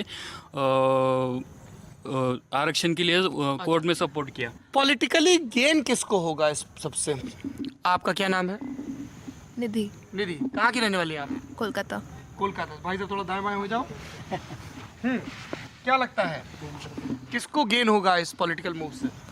अगर ये रिजर्वेशन उन्हें मिला है तो ऑब्वियसली गवर्नमेंट को तो होना ही है, क्योंकि वोट बैंक शायद उनके उसमें आ सकता है, उन्हें वोट मिल सकता है उनका, और साथ ही साथ लोगों को जो चाहिए उन्हें वो मिल ही रहा है, रिजर्वेशन। एक निधि बोल रही थी तो ख्याल आया, तो आप लोग चूँकि सबसे ज़्यादा पढ़े लिखे हैं, सबसे ज़्यादा पढ़े लिखों में से एक हैं, मराठा सरदार दिल्ली की गद्दी पे नहीं बैठे, पेशवा भी नहीं बैठे, जबकि एक दौर था कि तंजौर से लेके लाहौर तक और बंगाल तक उनकी हुकूमत चलती थी। कोई प्रधानमंत्री भी नहीं बना। शरद राव खूब दावेदारी की। क्या आप लोगों को ईमानदारी से बताइएगा, जो महाराष्ट्र से हैं, पढ़े लिखों के बीच आप खुल के बात कर सकते हैं, जो, और उससे मेरा तात्पर्य यह है कि आप उनके सामने एक ऐसा लॉजिक रख सकते हैं जो हो सकता है उनको अप्रिय लगे, क्योंकि वैसे क्या होता है, जो सड़क पे लोग हैं वो कई बार इमोशनल हो जाते हैं, तो कहते नहीं ऐसे कैसे बोल दिया। क्या आपको ये लगता है कि ये जो महाराष्ट्रियन नेशनलिज्म है, जो अंग्रेज़ों के ज़माने में शुरू हुआ था, जो आज़ादी के आंदोलन में भी एक स्पिरिट पैदा करता है, चाहे वो गणपति पूजा हो या दूसरी चीज़ें हों, उसके चक्कर में एस्पिरेशन का लेवल यहीं तक महदूद रहा और वो पूरे देश पे नहीं छा पाई वो leadership? Do you think Shri Ram? Actually मैं ऐसे बोलूँगा, मतलब प्रधानमंत्री क्यों नहीं बना, अगर इसका सवाल आप मुझसे पूछोगे तो मैं बोलूँगा कि जो थोड़ी सी यूनिटी की कमी है। मतलब जब शरद पवार साहब कांग्रेस से निकलकर राष्ट्रवादी बनाई थी उस मुद्दे पे, सोनिया गांधी जी के अगेंस्ट वाले मुद्दे पे, तब भी पूरा महाराष्ट्र उनके साथ नहीं गया था। मतलब ये शुगर बेल्ट जो हमेशा उनके साथ था वो आया था, और कुछ मराठवाड़ा के इलाके के। बताइए भाई साहब, आप विदर्भ से हैं, क्यों नहीं गए थे साथ में? विदर्भ में एनसीपी का होल्ड बहुत कम है, और शरद पवार साहब जो कि इधर शुगर बेल्ट इन्होंने जो बताया, एनसीपी जिस डिस्ट्रिक्ट से मैं आता हूँ, चंद्रपुर डिस्ट्रिक्ट, आज 5-6 सीट्स है, 6 में से एक भी सीट एनसीपी को नहीं छोड़ी गई है। मतलब जो एनसीपी का होल्ड हमारे इधर है वो एकदम 0% भी बोल दिए तो भी चलेगा सब। जब पूरे महाराष्ट्र की वो पार्टी ही नहीं है तो क्यों सब लोग चले जाते हैं? वही तो ना, अगर पार्टी अगर कांग्रेस के नेता आए होते तो वो पार्टी बन जाती। क्यों आते? वजह वही तो ना, एक अपने स्टेट का एक इतना बड़ा लीडर, मतलब पार्टी, ये लीडरशिप पे भी तो सवाल है ना, अगर वो पूरे स्टेट को मोबिलाइज नहीं कर पा रहा। जी, क्या नाम है आपका? ऋत्विक। सर कहाँ के रहने वाले? ऊना का रहने वाला हूँ। सर 2 मुद्दे हैं। पहली बात आपने बोली कि पेशवा कभी दिल्ली के गद्दी पे बैठे नहीं, तो वो गद्दी पे बैठे नहीं, बट उन्होंने गद्दी पे मुगल को बैठा के रखा। वो तो शरद पवार ने भी आखिरी में नरसिम्हा राव को सपोर्ट किया, उससे तो इनकार ही नहीं है, बैठाया, बैठे नहीं। Sir so the Marathi leaders जो है दे जनरली दे बिलीव कि वो किंग मेकर्स बने। बाला साहेब ठाकरे भी आज तक गद्दी पे बैठे नहीं। पर अब आदित्य ठाकरे को तो बैठना है गद्दी पे, वर्ली से चुनाव लड़ रहे हैं। वो उसका पर्सनल चॉइस हो गया। अच्छा, मतलब बाल ठाकरे का चॉइस पर्सनल चॉइस नहीं है। बाल ठाकरे का चॉइस पर्सनल चॉइस नहीं है, आदित्य ठाकरे का चॉइस पर्सनल चॉइस है, ऐसा कैसे हो सकता है? सर दोनों का ही पर्सनल चॉइस रहा ना ये, कि मुझे कभी नहीं लड़ना और मुझे लड़ना है।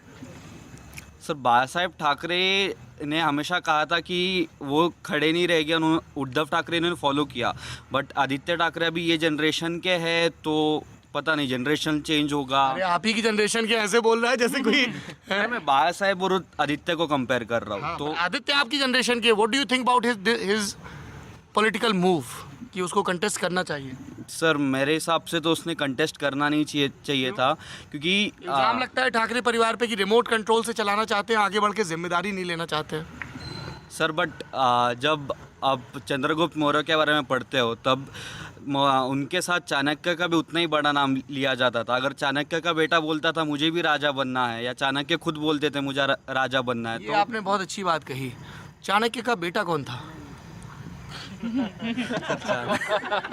सारा खेला इसी बात का है ना दोस्त, की जैसे बाल ठाकरे ने मोबिलाइज किया बहुत सारे मुद्दों पे, और भाजपा शिवसेना युद्ध की सरकार भी बनी 1995 में, पहले मनोहर जोशी फिर नारायण राणे। चाणक्य ने बेटे ने अपने बेटे को पास नहीं किया। मुझे तो ये भी नहीं पता कि वो गृहस्थ थे कि नहीं, मेरे ख्याल से तो वो, हाँ। तो जब बेटन पास हुआ तो आपकी लेगेसी तो आगे बढ़ती है, लेकिन जो लेजिटिमेसी है उस पर तो लोग सवाल करेंगे ना कि भाई किस हिसाब से आपने ये योग्यता निर्धारित की, क्योंकि ज्ञान का वो जातिगत नहीं होता है, राज्य सत्ता का होता है कि चंद्रगुप्त के बाद उसका बेटा बना। सर वही अब आदित्य ठाकरे खड़ा रहा है, वो उसकी चॉइस है। Comes with fresh perspective, is ready to take responsibility. क्या गड़बड़ है इसमें? सर एक पॉइंट, इलेक्शन लड़ना is not taking responsibility, can take responsibility without standing in elections also. Sir यही इल्जाम तो इनकी नेता सोनिया गांधी पे लगता था कि मनमोहन सिंह 10 साल चलाए, पीछे से सोनिया गांधी राष्ट्रीय परिषद के थ्रू है, कह रहा हाँ चलाया नहीं है। मनमोहन सिंह जी ने अपने पॉलिसीज लाई, हाँ। जिस दौर से सोनिया जी का से नहीं था। सोनिया जी भले बोलते हैं कि रिमोट कंट्रोल, पर ऐसा कुछ था नहीं। मनमोहन सिंह जी ने, और बाल ठाकरे का था, बाल ठाकरे जी का था, क्योंकि अच्छा ये बड़ा अच्छा है, बोले उनके का था हमारे का नहीं था, है जी। ॲक्च्युली मुद्दा असा आहे हां. की महाराष्ट्रातून अशी लायक व्यक्ती पंतप्रधान पदासाठी नाही आहेत असं नाही आहे. शरद पवारांच्या अगोदरही शंकरराव चव्हाण,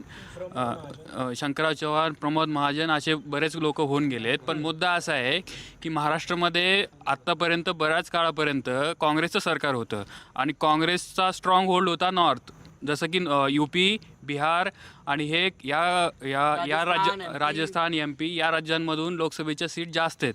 त्या लेवलमध्ये महाराष्ट्रामध्ये त्या लेवलला कमी पडतं. बरोबर. जेव्हा शंकरराव चव्हाणची वेळ आली होती आपल्या लालबहादूर शास्त्रीनंतर, त्या काळात इंदिरा गांधीजींचा काळ होता. तो त्यांनी उपपंतप्रधानावर समाधान केलं. शरद पवारांचा काळ हा फोडाफोडीचाच होता, तो विषय सोडून द्या. त्यांना कोणी बेरजेत धरलंही नाही आहे. ते त्यांचीच गोळाबेरीज करतात आणि सोडून देतात. त्यामुळं मी माझ्या मनातून तरी शरद पवारांना पंतप्रधान लेवलचा माणूस मानतही नाही. मुद्दा असा आहे, ऐका सर ॲक्च्युली असं आहे, आत्तापर्यंत महाराष्ट्रावरती काँग्रेसने राज्य केलं. काँग्रेसचा स्ट्रॉंग होल्ड नॉर्थ होता, त्यामुळं पंतप्रधानांच्या दावेदारीमध्ये महाराष्ट्र मागं राहिला. महाराष्ट्रामध्ये लायक माणसं नाही आहेत किंवा हा प्रश्न म्हणजे आटकेपार झेंडे रोवून सुद्धा एक महाराष्ट्राचे एवढे म्हणजे नेते होऊन सुद्धा पंतप्रधान झाला नाही किंवा होण्याची इच्छा नाही, हे मला काही बरोबर वाटत नाही. तुमचं जे वाक्य आहे की बाबा इथले लोक त्या लायक नाही आहेत, या मताशी मी तुमच्याशी सहमत नाही आहे. मैंने एक तो लायक शब्द इस्तेमाल नहीं किया, मैंने कहा दावेदारी लगातार कि बन क्यों नहीं पाए. मैं उसके पॉलिटिकल रीजंस दावेदारी की वजह सुन लीजिए. तो एक तो आई एम नोबडी टू, मतलब इस देश में तो कोई भी बन सकता है. मैं चाहता हूँ कि इस देश में एक दिन नागालैंड या सिक्किम या अंडमान से चुन के आया हुआ प्रतिनिधि प्रधानमंत्री बने, वो भी इस देश का हिस्सा है ना. संख्या से हमेशा तय नहीं हो. मैं ये पूछ रहा था कि जो मैंने कहा कि एक रीजनलिज्म कई बार आपकी ताकत होता है, कई बार कमज़ोरी भी बनता है. भाई साहब जो कह रहे थे मराठी में, वो मुझे जितनी समझ में आई, correct me if I am wrong, कि कांग्रेस का यहाँ ज़्यादातर वक्त शासन रहा और कांग्रेस को संख्या की जो सबसे बड़ी शक्ति ताकत मिलती थी वो उत्तर भारत से मिलती थी. शरद पवार ने अपने ज़माने में 1991 में जब 48 सीटों पे यहाँ चुनाव हुए, 40 के अल्ले पल्ले जीते, खूब जोड़ तोड़ की, लेकिन बाकी संख्या बल नहीं जुट पाया. और 91 के चुनाव में भी अगर आप देखेंगे तो यूपी, बिहार वगैरह में कांग्रेस का प्रदर्शन कमज़ोर था. आंध्रा, कर्नाटका, केरल, इन सब जगह मजबूत था और इसी लॉबी ने शरद पवार के जो प्रतिद्वंदी थे नरसिम्हा राव, उनको मजबूती दी. और ये ऐसा कहते हैं कि शरद पवार के दावे में बहुत बात होती है, लेकिन इनको उनका दावा बहुत वजनदार नहीं लगा कभी भी. Your turn. त्यांना तसं का वाटलं? सही बताया. 91, 96 and 96 and 98 ये तीन ऐसे 91 आणि 96 ये दोन असे इयर्स होते ज्यावेळी शरद पवारांची दावेदारी ही म्हणजे कॉम्पिटिशनमध्ये होते. ते म्हणजे पंतप्रधान होण्याचे त्यांचे चान्सेस होते. पण तुम्ही म्हणला तसं त्यांना उनके पीछे लोक खडे नाही हुए. और ये अगर उन्हें लायक नाही, फोडाफोडी जे बोलले राजकारण, आता त्यांचं राजकारण आहे, प्रत्येकाला जर फोडाफोडी केली नाही, जर तुम्ही पुढे गेला नाही तर तुम्ही तुमच्या पुढच्यांच्या वर तुम्हाला तर पुढं तर जावंच लागणार ना, मग त्याला फोडाफोडी करून टाका. आता 78मध्ये त्यांनी वसंतदादा पाटील म्हणजे आज जो शुगर बेल्ट शरद पवारांच्या मागे आहे तो शुगर बेल्ट पूर्णपणे वसंतदादांच्या मागे होता. म्हणजे वसंतदादा म्हणजे बॉस होते, पश्चिम महाराष्ट्राचे बॉस होते. त्यांचं सरकार त्यावेळी पवारसाहेबांनी पाडलेलं आणि मुख्यमंत्री झालेले. पण जर ते त्यावेळी मुख्यमंत्री म्हणजे ते जर त्यांनी केलं नसतं तर ते त्यावेळी पुन्हा ते मोठे राज्याचे नेते बनू शकले असते का? Opportunities I'll come to you. भाई साहब 78 के एक प्रकरण का जिक्र कर रहे हैं वसंत दादा पाटिल, यहाँ के बहुत ही मान्य नेता, और उनकी सरकार में तोड़फोड़ करके शरद भाऊ 37 की उम्र में सीएम बनते हैं. समर्थक कहते हैं व्हाट अ ग्रेट मूव. विरोधी कहते हैं विश्वासघात का अनुपम उदाहरण. दोनों तरफ से देखने का नजरिया है ना, क्योंकि वसंत दादा पाटिल से अलग होके आए थे. तो यही खेल तो ये कह रहे हैं कि वो 91 में नहीं कर पाए. हाँ तो तब कम पड़ गए इसलिए, लेकिन वो दावेदार नहीं थे. उनको ये दावेदार तो थे, लायक नहीं. वो मुझे ये नहीं लायक के बारे में तो टिप्पणी करने वाला कोई किसी पे नहीं है. उनका पर्सनल. अच्छा, आप कह रहे हो कि लायक नहीं थे, वो इनका पर्सनल है. आप कह रहे हो कि लायक थे. दावेदारी बाकायदा थी, दावेदारी थी. अशोका होटल और महाराष्ट्र सदन में खूब लॉबिंग हुई. उसके बारे में आप लोगों को विस्तार से पढ़ना हो अभी तो नरसिम्हा राव इंडिया टुडे की आर्काइव्स के अलावा आरडी प्रधान करके राजीव गांधी के ज़माने में सीनियर ब्यूरोक्रेट रहे हैं. उन्होंने बड़े डिटेल में बताया है कि बिल्कुल जो आखिरी राउंड की बातचीत थी कांग्रेस पार्लियामेंट्री पार्टी की मीटिंग से पहले, उन आखिरी राउंड्स की बातचीत में क्या हुआ, कमरे में कौन लोग बैठे थे, पढ़िएगा. चलिए अगले मुद्दे पे बढ़ते हैं. रिजर्वेशन का मुद्दा हो गया, तो is it settle for once and all now? Maharashtra में रिजर्वेशन का मुद्दा अब खत्म है अक्षय? हाँ सर, क्योंकि इस टेन्योर में दो रिजर्वेशन दिए. एक 10% इकोनॉमिकली बैकवर्ड जो सेंट्रल ने दिया, तो उसके वजह से जो सवर्ण थे, जो बोलते गरीब सवर्ण, तो उनको रिजर्वेशन मिला. और महाराष्ट्र में 28 और 30% मराठा लोग रहते, तो उनको रिजर्वेशन मिला.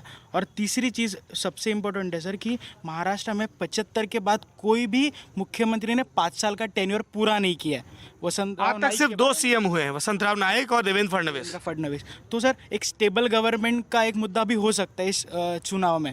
तो एक रिजर्वेशन और एक स्टेबल गवर्नमेंट. तो मुझे लगता है ये आपके जैसे कांग्रेस का शासन रहा 15 बरस तक, कांग्रेस एनसीपी का, इतनी शफलिंग क्यों होती थी सीएम की कि विलासराव देशमुख आए, फिर अशोक चौहान आए, फिर सुशील कुमार शिंदे आए, फिर विलासराव, फिर ये अशोक चौहान, सॉरी, हाँ, फिर शिंदे एक बार रहे, उन्हीं के टाइम पे इलेक्शन हुए, फिर चौहान आते हैं, देशमुख आते हैं, और फिर ये आखिरी में पृथ्वीराज आते हैं. ये इतनी शफलिंग क्यों होती थी? पहले तो जब विलासराव जी आप चालू. विलासराव जी यहाँ के मुख्यमंत्री थे, तभी चुनाव आ गए थे, तो उन्हें सेंटर जाना पड़ा तो ऐसे कि भाई साहब ये मेरा घी का डब्बा है, जरा दिल्ली पहुंचा दो. जाना पड़ा. अरे जाने को कहा गया, जाना पड़ा से तो ऐसा लग रहा है कि कोई बड़ा मजबूरी थी.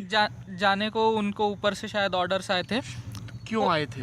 क्योंकि मतलब उनके जैसा एक नेता ऊपर भी चाहिए था दिल्ली में. वापस क्यों भेजा? फिर वापस जब सुशील कुमार शिंदे जी का टर्म खत्म हुआ, फिर से वापस उन्हें भेजा ताकि इलेक्शन में ज़्यादा कैप्चरिंग कर पाए.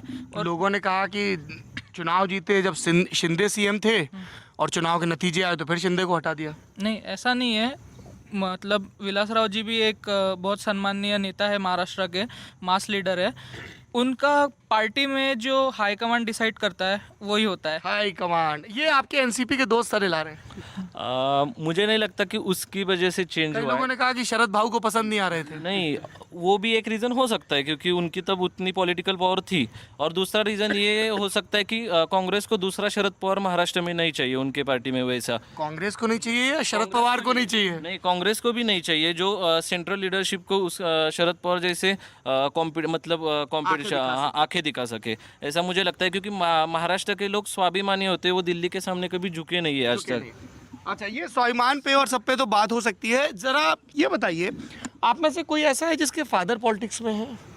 क्या करते हैं आपके पिताजी? मेरे पापा कॉर्पोरेटर थे. कॉर्पोरेटर थे. कोई किसी के फादर एमएलए या एमपी हो, मिनिस्टर? हाँ, आपके फादर हैं? उसके अंकल. आपके अंकल हैं. डायनेस्टी पॉलिटिक्स, वंशवाद की राजनीति, क्या अभी भी ये एक मुद्दा है? सर मुद्दा है कि नहीं है? है मुद्दा? है।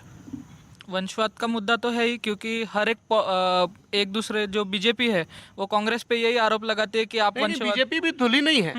मैं आपसे ये जानना चाह रहा हूँ, if you go to Beed, Gopinath Munde का इलाका, पंकजा मुंडे चुनौती देती हैं, मैं लोगों की नज़र में तो मुख्यमंत्री हूँ, और फिर देवेंद्र फडणवीस उनके 2 पोर्टफोलियो ख़त्म कर देते हैं।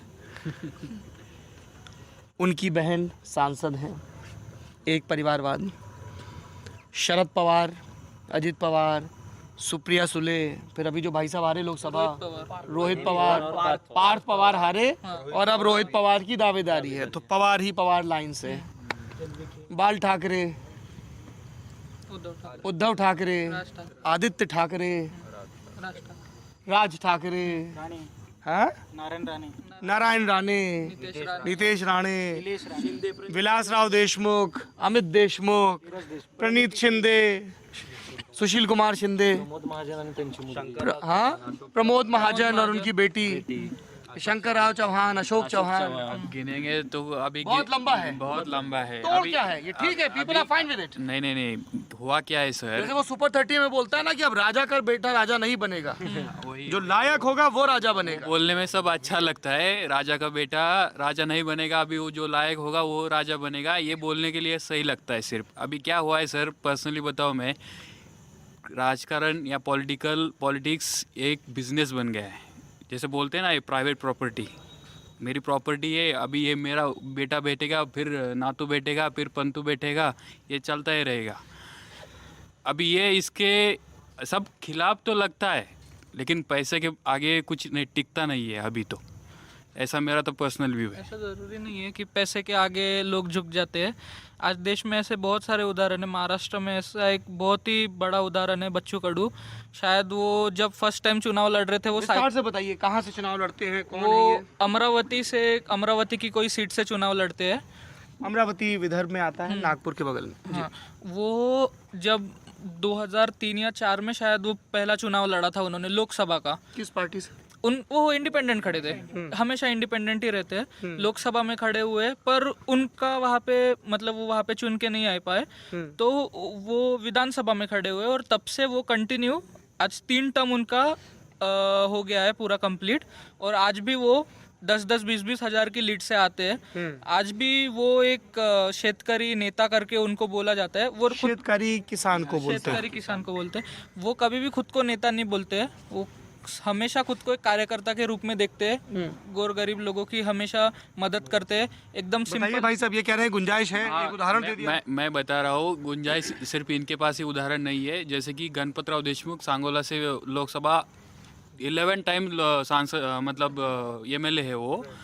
ऐसा नहीं है कि, लेकिन ये गिने चुने लोग हैं, ये सत्ता में बैठते नहीं है। वो 11 टाइम MLA होकर भी अकेले इंडिपेंडेंट शेतकरी कामगार पक्ष के वो नेता है, अकेले MLA है 11 टाइम, अभी वो रिटायर्ड हो गए, लेकिन उसमें भी उनके ही नातू को टिकट मिल गया। अभी एक में उदाहरण था कि वो इंडिपेंडेंट MLA 11 टाइम चुन के गया, लेकिन उनके पार्टी में भी लगा था शायद दूसरे कार्यकर्ता को टिकट दिया था, लेकिन उसका टिकट कट करके, डिक्लेयर किया हुआ टिकट कट करके उनके नातू को दिया।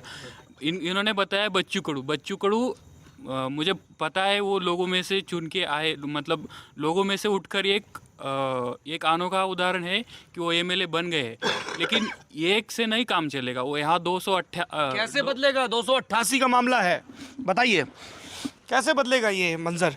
अच्छा, आप लोगों के पास अलग अलग पॉलिटिकल मेमोरी होंगी, आपने पढ़ा होगा, सुना होगा, देखा होगा। सबसे लल्लन टॉप पॉलिटिकल मेमोरी क्या है आपकी? क्या देखा आपने चुनाव में? बताइए भाई साहब। मतलब किसके बारे में क्या बताना? चुनाव में कुछ देखा हो जो आपको रोचक लगा हो, कॉमिक लगा हो, ट्रैजिक लगा हो, कोई ऐसा एक्सपीरियंस? जैसे महाराष्ट्र में बीजेपी और शिवसेना की युति है। तो ये 4-5 साल पहले झगड़ा किया इन्होंने, बहुत झगड़ा किया। फिर जब सत्ता के लिए वो एक हो जाते हैं, फिर भारत माता की जय बोलते हैं, राम मंदिर का मुद्दा निकालते हैं, और किसान मतलब अभी एक आरे का जो जंगल था जो तोड़ दिया गया, जो वन मंत्री शिवसेना का था, लेकिन वो तोड़ने के बाद में उद्धव ठाकरे जी बोलते हैं कि मैं सत्ता आने के बाद में उसे जंगल घोषित कर दूंगा, उसके बारे में बोलूंगा। आज बोलने को तैयार नहीं, आज वन मंत्री भी उनका है। बताइए भविष्य के भाजपा नेता? सर मुझे लगता है कि अभी सबसे अच्छी पॉलिटिकल मेमोरी ऐसी है कि सर बहुत सालों से महाराष्ट्र ने कांग्रेस की सरकार देखी है, तो ऐसी स्टेबल सरकार है, तो मुझे लगता है कि ऐसी स्टेबल सरकार हमें चाहिए। तो यही सर मेमोरी हो सकती है कि। और इनके इल्ज़ामों पे क्या कहेंगे कि भाजपा शिवसेना कोसते रहते हैं? सर अफजल खान जैसे शब्द इस्तेमाल किए गए थे पिछले विधानसभा चुनाव में। रेजिग्नेशन हम जेब में डाल के चल रहे हैं, शिवसेना बोलती है। सर पहली बार क्या हुआ है, भाजपा छोटा भाई करके महाराष्ट्र में थी इतने साल तक। 14 के बाद क्या हुआ, दोनों में टसल हुआ, ज़्यादा सीट इनको चाहिए उनको चाहिए, तो उन लोगों ने अलग लड़ने का फैसला लिया। तो अलग लड़ने में जो जीत गया ज़्यादा सीट उसका ज़्यादा स्टेक रहा, क्योंकि सर 122 सीटिंग MLA, तो तुम लोग 122 से नीचे तो नहीं जा सकते। तो भाजपा बड़ा भाई हो गया, तो शिवसेना को थोड़ा टाइम लगेगा कि बड़े भाई से छोटा भाई होने में। बताओ भाई साहब, आप छोटे भाई बन जाओ अब, बुल्ढाना वाले भाई साहब। नहीं, मैं शिवसेना से बिलोंग ही नहीं करता हूँ। बिलोंग तो कोई कहीं से नहीं करता है, सबने अपने अपने ठिये पकड़ रखे हैं जी। पर क्या समस्या है छोटा भाई बनने में? इतने दिनों तक ये भी तो रहे छोटा भाई। नहीं, केंद्र की जब बात आती है, लोकसभा की बात आती है, तो भाजपा बड़ा भाई होता है। जब राज्य की बात आती है तब शिवसेना बड़ा भाई होता है। 2014 के पहले था, ये नई भाजपा है मोदी शाह की। तो वही तो तानाशाही उनकी चल रही है ना। तानाशाही चल रही है। तो एक बात बताइए कि अगर तानाशाही चल रही तो फिर क्या मजबूरी है जो शिवसेना ने गठबंधन किया? छोड़ देते, अलग लड़ते। तो वही उद्धव ठाकरे ने जो बोला है कि अगर नहीं सपोर्ट करता था तो कोई ममता माया ऐसे बैठ जाते थे, तो उनसे अच्छा ही अच्छा है। मतलब आपके नेताओं को ममता माया बता रहे हैं? ईंट से मतलब पत्थर से ईंट अच्छी होती है। पत्थर से ईंट अच्छी होती है, इसलिए उन्होंने पत्थर और ईंट का फर्क समझाओ, ये तो बड़ा कंफ्यूजिंग हो गया। मतलब उनके लिए पत्थर मतलब ये मराठी में कहावत है, दगड़ापेक्षा वीट मऊ। मतलब ठीक है, अभी ये नहीं तो ये तो भी अपना, ये तो इसको तो जीतने दो, इससे अच्छा तो ये जीत जाए ऐसे। तो भाजपा शिवसेना के लिए शरद पवार और पृथ्वीराज चौहान खराब हैं, फडणवीस बेटर है। वो नेचुरल अपोनेंट है ना। Natural opponent. नेचुरल तो नहीं है। शिवसेना और कांग्रेस ने मिलकर चुनाव लड़ा है इसी महाराष्ट्र में। तो एनसीपी से सपोर्ट क्यों लिया था 2014 में? किसने लिया था? बीजेपी ने लिया था कि दिया था? दिया था और तो खुशी लेना लिया भी ना। हम नहीं ले सकते, ऐसे भी बोल सकते हैं ना, हमें नहीं लेना है आपका सपोर्ट। दिया क्यों था? स्टेबल गवर्नमेंट के लिए। हाँ, तो वो तो शिवसेना ने दे दिया था। जी आप कहाँ के हैं? मैं मध्य प्रदेश बुंदेलखंड का हूँ सर। कहाँ के हो? छतरपुर। क्या बात है, ये आकाशवाणी का छतरपुर केंद्र है। क्या नाम है आपका? शांतनु सिंह बुंदेला नाम है सर। शांतनु सिंह बुंदेला। क्या ये समझ में आ रहा, भाजपा शिवसेना एनसीपी कांग्रेस देश का सर्वाधिक ताकतवर मजबूत पैसे के मामले में प्रदेश है। चुनाव हो रहा है अब यहाँ महाराष्ट्र में, आप भी देखो कहाँ से पढ़ने आए यहाँ तक। मैं तो मेरी पॉलिटिकल मेमोरी में सर वंचित बहुजन अघाड़ी बहुत इफेक्टिव है यहाँ महाराष्ट्र में। मैंने बहुत ऑब्जर्व किया है वंचित बहुजन अघाड़ी को, और उसने कांग्रेस को बहुत इफेक्ट किया है, स्पेशली कांग्रेस को। जितना भी वोट बैंक दलित समाज का था, SC ST समाज का था, वो पूरा वंचित बहुजन में शिफ्ट हो गया है। इसके नेतृत्व कौन कर रहे हैं? प्रकाश अम्बेडकर, ग्रैंडसन ऑफ बाबा साहब भीमराव अम्बेडकर। पर कई लोग उन्हें वोट कटवा कहते हैं। ये वही बेल्ट है ना, सोलापुर वाली? हाँ। There is a right in speech and expression sir. कोई कुछ भी कह सकता है, अपनी अपनी आइडियोलॉजीज होती हैं। जैसे आप शिवसेना और भाजपा की बात कर रहे हैं, बोले यार तू नहीं तो चल तू ही सही, क्योंकि आइडियोलॉजीज और थिंकिंग और पॉलिटिकल स्ट्रक्चर सेम है, इकोसिस्टम सेम है। वंचित अघाड़ी का जो इकोसिस्टम वो किससे मैच करता है? किसी से करता है कि बिल्कुल यूनिक है? वो यूनिक है ना सर, वो यूनिक है। That is why people are attracting. जो SC ST के लोग हैं वो उस तरफ शिफ्ट हो रहे हैं, कांग्रेस को वो प्रॉब्लम क्रिएट कर रहा है। अच्छा, आपने ये जिक्र किया तो एक अब हम लोग बातचीत के अंत तक बढ़ रहे हैं। भीमा कोरेगांव एक जगह है, यही है? 40 किलोमीटर दूर है। चल, क्या हुआ था वहाँ पे? वहाँ मतलब हिस्ट्री अभी साल 2 साल 3 साल पहले क्या हुआ? हाँ, वहाँ पे बहुत बड़ी मतलब वहाँ पे एक स्तंभ है जहाँ बाबा साहब भी आया करते थे। वह उसका 200वां मतलब सालगिरह थी महार रेजिमेंट या फिर महार कम्युनिटी के लिए। वो बहुत ही ज़्यादा प्रेस्टिजियस एक है। तो वहाँ पे जब लोग आए तो कुछ जो मतलब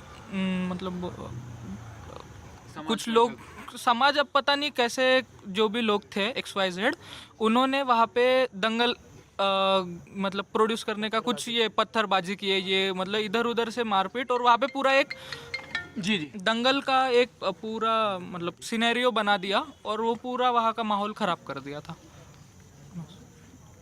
कुछ ऐड करना चाहेंगे? नहीं, सही बोला। संभाजी ब्रिगेड के बारे में कुछ बोलेंगे? संभाजी ब्रिगेड एक पुरोगामी विचार सरनी जो बोलते हैं हम, प्रोग्रेसिव पीपल जो है पुरोगामी विचार सरणी के लोग हैं जिन्होंने प्रोग्रेसिव, हाँ मतलब वो पुरोगामी विचार सरणी, अब मुझको उसका पर ट्रांसलेशन विपक्षी तो कुछ और कहते हैं। संभाजी ब्रिगेड प्रोग्रेसिव है?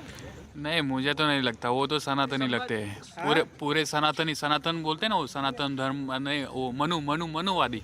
वो संभाजी भिड़े है, वो संभाजी भिड़े है। नहीं, मैं संभाजी ब्रिगेड की बात कर रहा हूँ, संभाजी भिड़े पे बात कर रहा हूँ। संभाजी ब्रिगेड एक मतलब पुरोगामी विचार सरणी के लोग हैं जो गौतम बुद्ध, शिवाजी महाराज और शाहू फुले अम्बेडकर की जो विचार सरणी है उससे लोगों को प्रेरित करके वो देश को आगे ले जाने के लिए काम कर रहे हैं।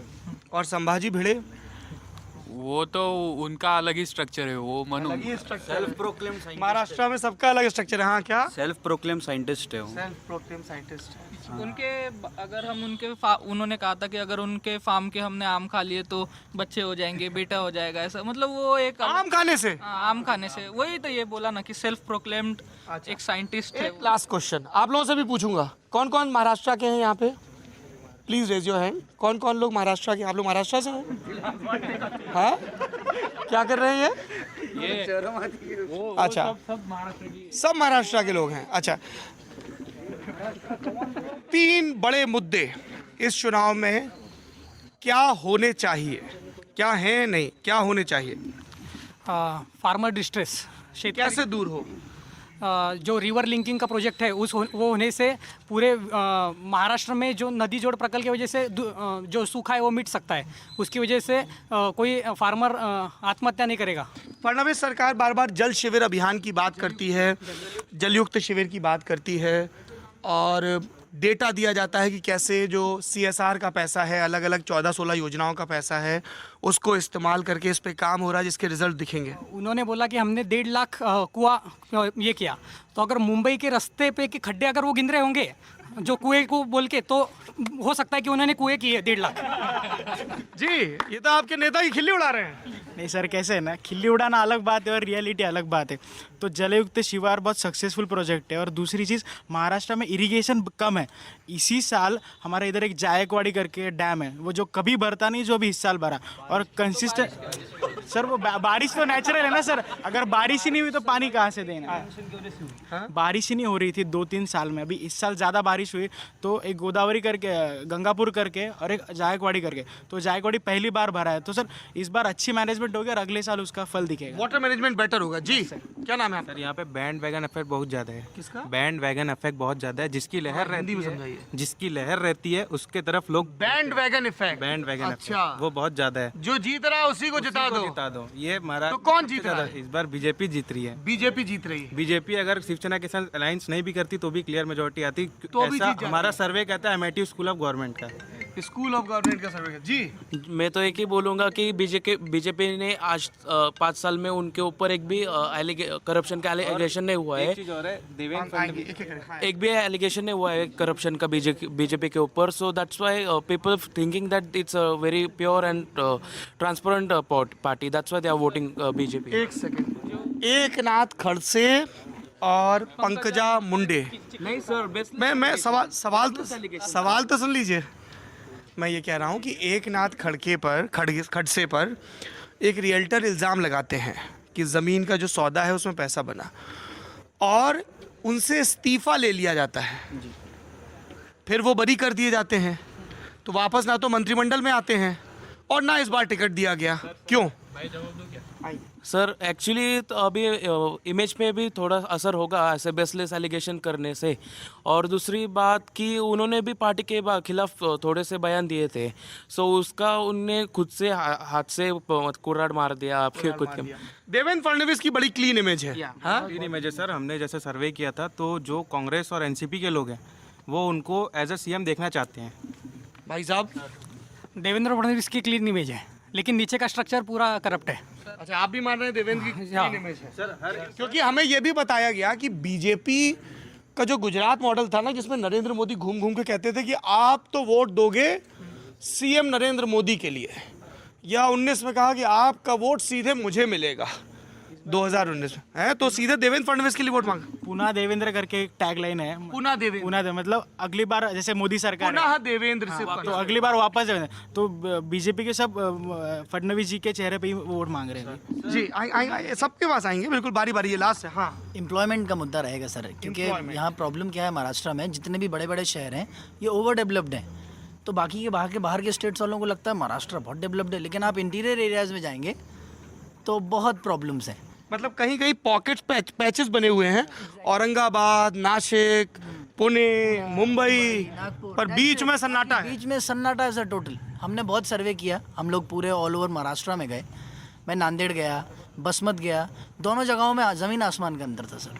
और वहाँ नांदेड़ ज़्यादा डेवलप होगा। नांदेड़ ज़्यादा ऑब्वियसली, बसमत बहुत कम डेवलप था। और प्रॉब्लम क्या है ना, जैसे यहाँ शुगर की फार्मिंग बहुत ज़्यादा होती है, शुगर फैक्ट्री यहाँ बहुत बड़ा वाइट कॉलर जॉब है शुगर फैक्ट्री को बहुत ज़्यादा प्रेस किया जाता है यहाँ, पर प्रॉब्लम क्या है कि हर जगह पे वही सेम सिनेरियो नहीं है। एज एन आप ज़्यादातर नांदेड़ में या बसमत में या even in Pune auto rickshaw वालों को भी टैक्स देना पड़ता है, CNG पे टैक्स दे रहे हैं, उनके पास कोई एम्प्लॉयमेंट ही नहीं है और कहते हैं the most developed state in India. So employment पे वोट किया जाएगा इस बार से। सर एक नाम क्या आपका? मेरा नाम विशाल दत्ता, मैं कोलकाता से हूँ। सर एक जो मुद्दा है कि देवेंद्र फडणवीस को दोबारा लोग CM इसलिए देखना चाहते हैं क्योंकि ऑपोजिशन जो है ना वो एक प्रोमिनेंट लीडरशिप ला ही नहीं पा रहे, क्योंकि Devendra versus who there is no second face.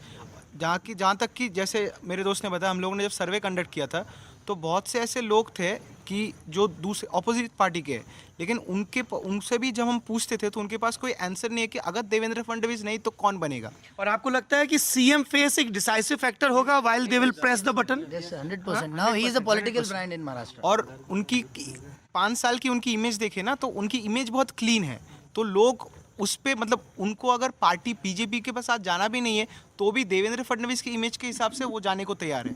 जी, क्या इशू होना चाहिए? इशू तो इशू का मुझे नहीं पता, लेकिन वो सर्वे का कोई एक्सपीरियंस आप शेयर करना चाहें? हाँ, जैसे कि बहुत लोग थे जिसे मैंने कहाँ पे गए थे आप लोग?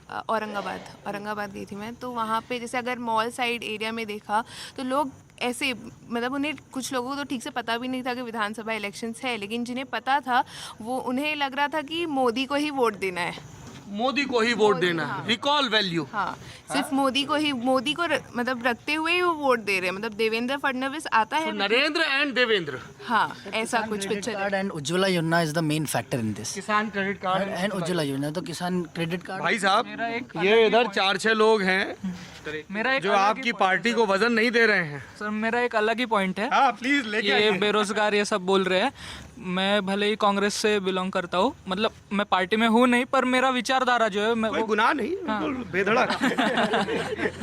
The last time I checked IPC and Indian Constitution, किसी भी पॉलिटिकल पार्टी का मेंबर होना जो पार्लियामेंट्री डेमोक्रेसी में यकीन रखती है गुनाह नहीं है।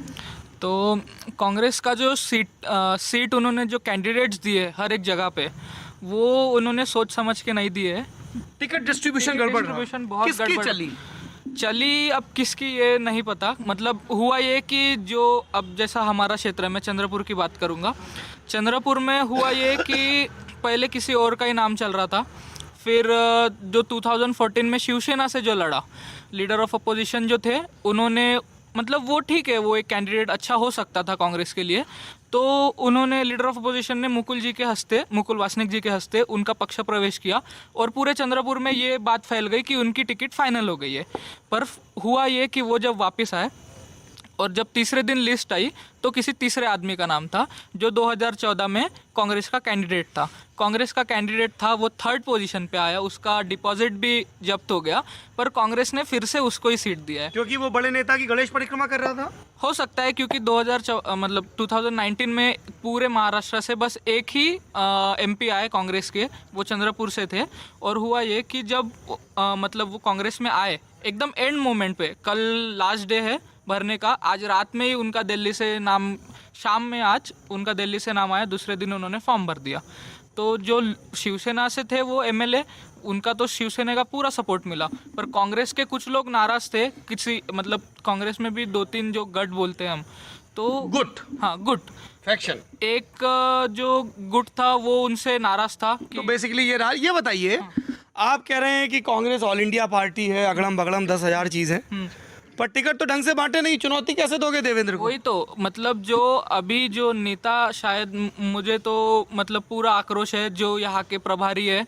और कौन है प्रभारी? मल्लिकार्जुन खड़गे जी। हाँ, वो खड़गे जी एक भी बार शायद ही महाराष्ट्र आए होंगे। प्रभारी का ये काम होता है, पहले प्रभारी का ये मतलब पहले जो प्रभारी होते थे वो कांग्रेस के आते थे महाराष्ट्र में, पूरा महाराष्ट्र दौरा करते थे, वो लोग प्रवास करते थे, पूरा प्रवास करके पूरे हर एक कॉन्स्टिट्यूएंसी से वो लोगों को छान छान के निकालते थे, इसलिए कांग्रेस का सरकार बैठता था। आज वो छान नहीं रहे, आ रहे हैं, होटल में रह रहे हैं, खाना खा रहे हैं, 2 स्पीच दे रहे हैं, चले जा रहे हैं। क्योंकि उनका ठीक है कि उनका भी उनका वैशन उधर है, पर जब आपको एक पर्टिकुलर काम दिया जाता है उसको आज कांग्रेस पार्टी के जो बड़े लीडर्स हैं वो सही ढंग से कौन संभावित आपकी नज़र में, if you have to pick 3 leaders, suppose आपको सोनिया गांधी कॉल करती हैं या आपके नेता राहुल, 3 नेता बताओ जो थोड़े से युवा हों जिनको हमें प्रमोट करना चाहिए, वो 3 नेता कांग्रेस के कौन होंगे आपकी नज़र में? एक सबसे पहले तो सचिन पायलट, सचिन दूसरा की बाइट खा रहा है, डांट दिया मैंने, ठीक है। सबसे पहले सचिन पायलट, क्योंकि राजस्थान में जो उन्होंने काम किया है, मतलब जो हर एक डिस्ट्रिक्ट वो घूमे, हर एक विधानसभा में इलेक्शन के टाइम पे वो 3-3 बार उन्होंने 3-3 सभाएं की है। एक सचिन पायलट, दूसरे ज्योतिरादित्य सिंधिया जी, उनका जो वो डायनेस्टी से चले और डायनेस्टी पे अटके, डायनेस्टी का बात नहीं है, मतलब जो अब जो तो अपनी सीट नहीं बचा पाए, वो मतलब पॉलिटिक्स में हार जीत होते रहती है। इंदिरा जी भी हारी, अटल जी भी हारे, सब लोग हारते हैं, कोई जीतता है, पर ऐसा हार जीत से हम उसका अटल जी 84 हारे और 85 में अध्यक्षी छोड़ दी थी, अडवाणी को दे दी थी 85-86 में, पर आप कह रहे हो उनको अध्यक्षी दे दो। नहीं, उनका जो बात करने का जो स्टाइल है, जो उनका स्पीच डिलीवरिंग स्टाइल है, वो लोगों को वो लोगों को बहुत भाता है। कौन लोगों को? मध्य प्रदेश में अगर वो अभी भी चुनाव जीत जाते थे, पर उनपे यूपी का जिम्मेदारी था, इसलिए वो इधर ज्यादा ध्यान नहीं दे पाए। तीसरा नाम तो कोई महाराष्ट्र या यूपी से, मुझे लगा आप अपना नाम लेंगे। नहीं, मेरा तो आएगा, पर बहुत सालों बाद आएगा। चलिए, हाँ जी भाई साहब, आएंगे उन पे भी आएंगे। क्या है मुद्दा, क्या होना चाहिए मुद्दा? सर्वे किया है कहीं आप? नहीं, सर्वे ऐसे नहीं हुआ है, लेकिन एम्प्लॉयमेंट और फार्मर्स, ये 2 मुझे मुद्दे लगते हैं सबसे इम्पोर्टेंट। और आपने कहा कि क्लीन इमेज, मतलब सीएम फेस, मैंने नहीं कहा, मेरा काम सुनना है, कहना नहीं। बोल रहे कि सीएम फेस अच्छा है, मैं खुद मानता हूँ कि सीएम फेस है ना जो हमारा, वो उन पर भ्रष्टाचार के आरोप नहीं है, वो सब ठीक है, लेकिन सिर्फ एनसीपी वाले भी मान रहे हैं नहीं, उन पर भ्रष्टाचार के आरोप नहीं है, ऐसे मैं बोल रहा हूँ। अभी तक उन पर कोई भ्रष्टाचार के आरोप है, लेकिन सिर्फ उससे इलेक्शन नहीं जीती जाती। पृथ्वीराज चौहान जीते, जिन पर भी भ्रष्टाचार के आरोप नहीं थे, लेकिन तो 2014 में इलेक्शन हारी। उनके साथ जो काम कर रहे हैं वो भी इम्पोर्टेंट फैक्टर होता है। ये जो कोऑपरेटिव में ईडी जांच कर रही है, हाँ, इस पे क्या बोलोगे?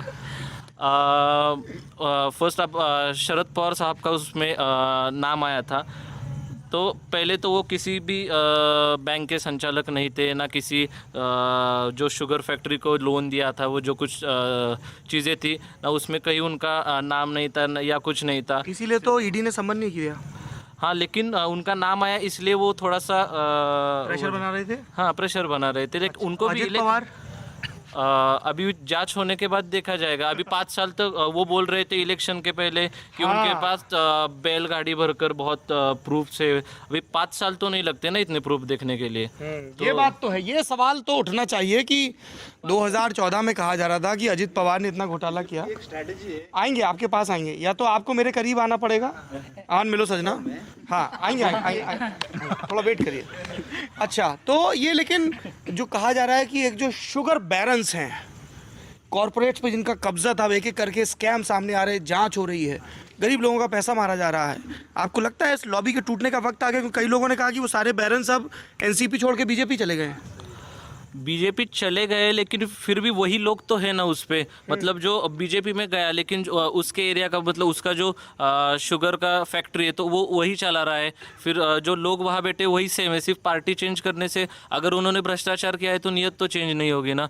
तो अगर भ्रष्टाचार नहीं किया है तो वो अच्छा ही है। किया है कि नहीं किया है अभी मुझे नहीं पता। अभी क्या लगता है, पब्लिक को थोड़ा सेंटिमेंट और परसेप्शन भी होता है। मैं तो सातारा डिस्ट्रिक्ट से आता हूँ, मुझे नहीं लगता कि हमारे यहाँ तो कोई कुछ हुआ हुआ है। किसी एनसीपी वाले ने नहीं किया है, क्योंकि मैं एनसीपी वाला भाजपा में भी चला जाएगा तो क्लीन रहेगा। मैं जिस कॉन्स्टिट्यूंसी में आता हूँ, मतलब बाला साहेब पाटिल जो हमारे एमएलए है, महाराष्ट्र के हिस्ट्री का सबसे अच्छा शुगर फैक्ट्री सह्याद्री साखर कारखाना जो यशवंतराव चौहान जी ने, पीडी पाटिल साहब ने चालू किया था, वो चला। नाम ले रहे हैं उन्होंने ये they were stalwart of cooperative movement in this region, Shankar Rao Chauhan, B Patil. अच्छा, तो आप ये कह रहे हैं कि भाई क्लीन चिट मिले तो दोनों तरफ मिले, और नहीं मिले तो नहीं मिले, पर मोनोपोली टूट रही है कि नहीं टूट रही है? ईडी का भी अभी ये जो आया था उसमें सिर्फ नाम अजीत पवार जी का आया था, मतलब बाकी बहुत लीडर्स थे, सारे पार्टीज के लीडर्स। अजीत पवार, शरद पवार में क्या दिक्कत है? बारामती से इस्तीफा दे दिया, चुनाव नहीं लड़ूंगा। बुरा लगा पवार साहब का नाम आया वो, जिसमें उनकी वजह से। ये तो प्रेस कॉन्फ्रेंस का जवाब है।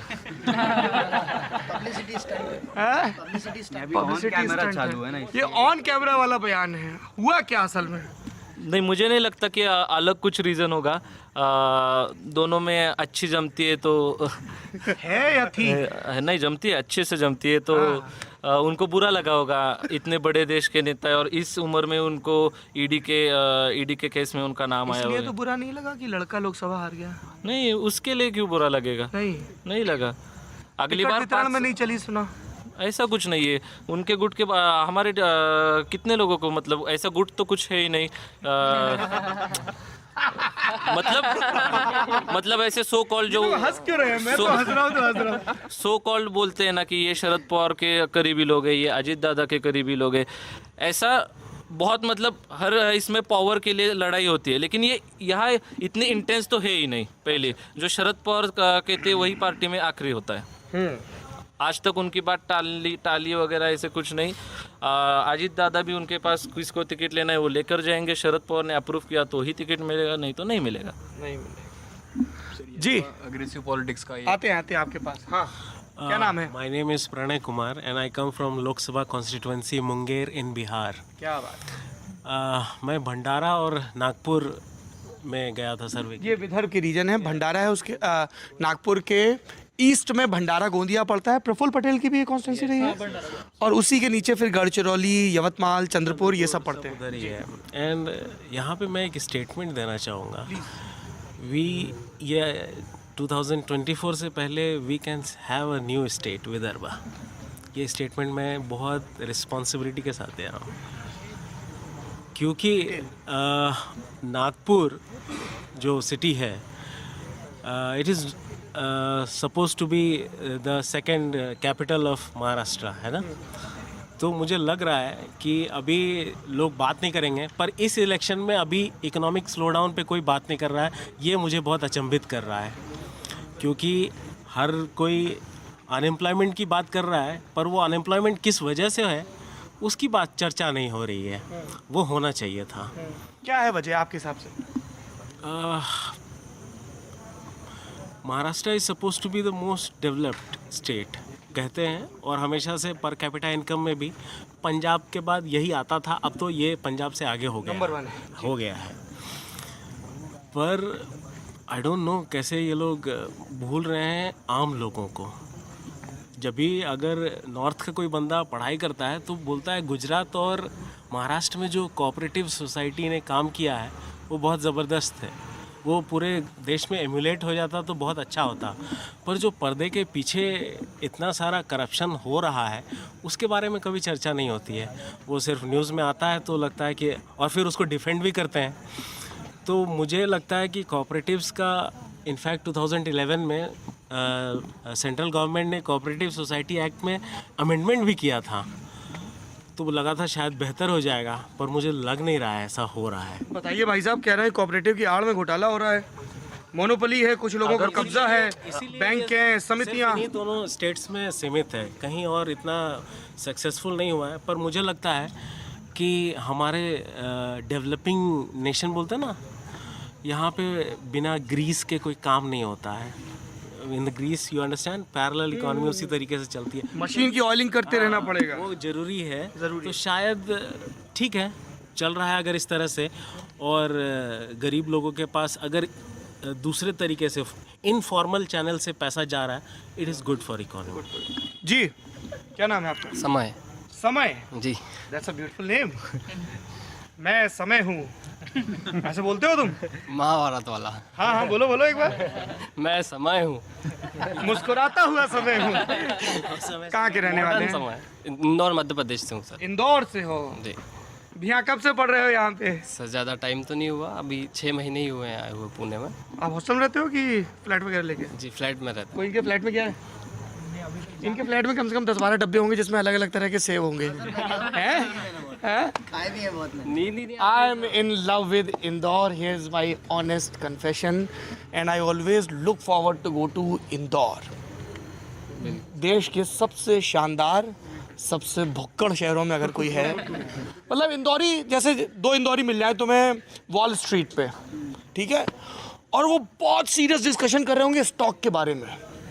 सपोज वो आईटी सेक्टर के स्टॉक के बारे में बात कर रहे हैं या कंप्यूटर के, सो वी टॉक अबाउट यार एप्पल का ये प्रोडक्ट आ रहा है इस मार्केट में, अफ्रीका मार्केट में एप्पल के साथ ये हुआ, माइक्रोसॉफ्ट का ये हुआ, पर ये बातचीत वो 1 मिनट उनसे सेकंड ही कर पाएंगे, क्योंकि दूसरे मिनट में वहाँ नई गली में एक ठेला खुला, तूने ट्राई किया क्या? So they immediately jump to food.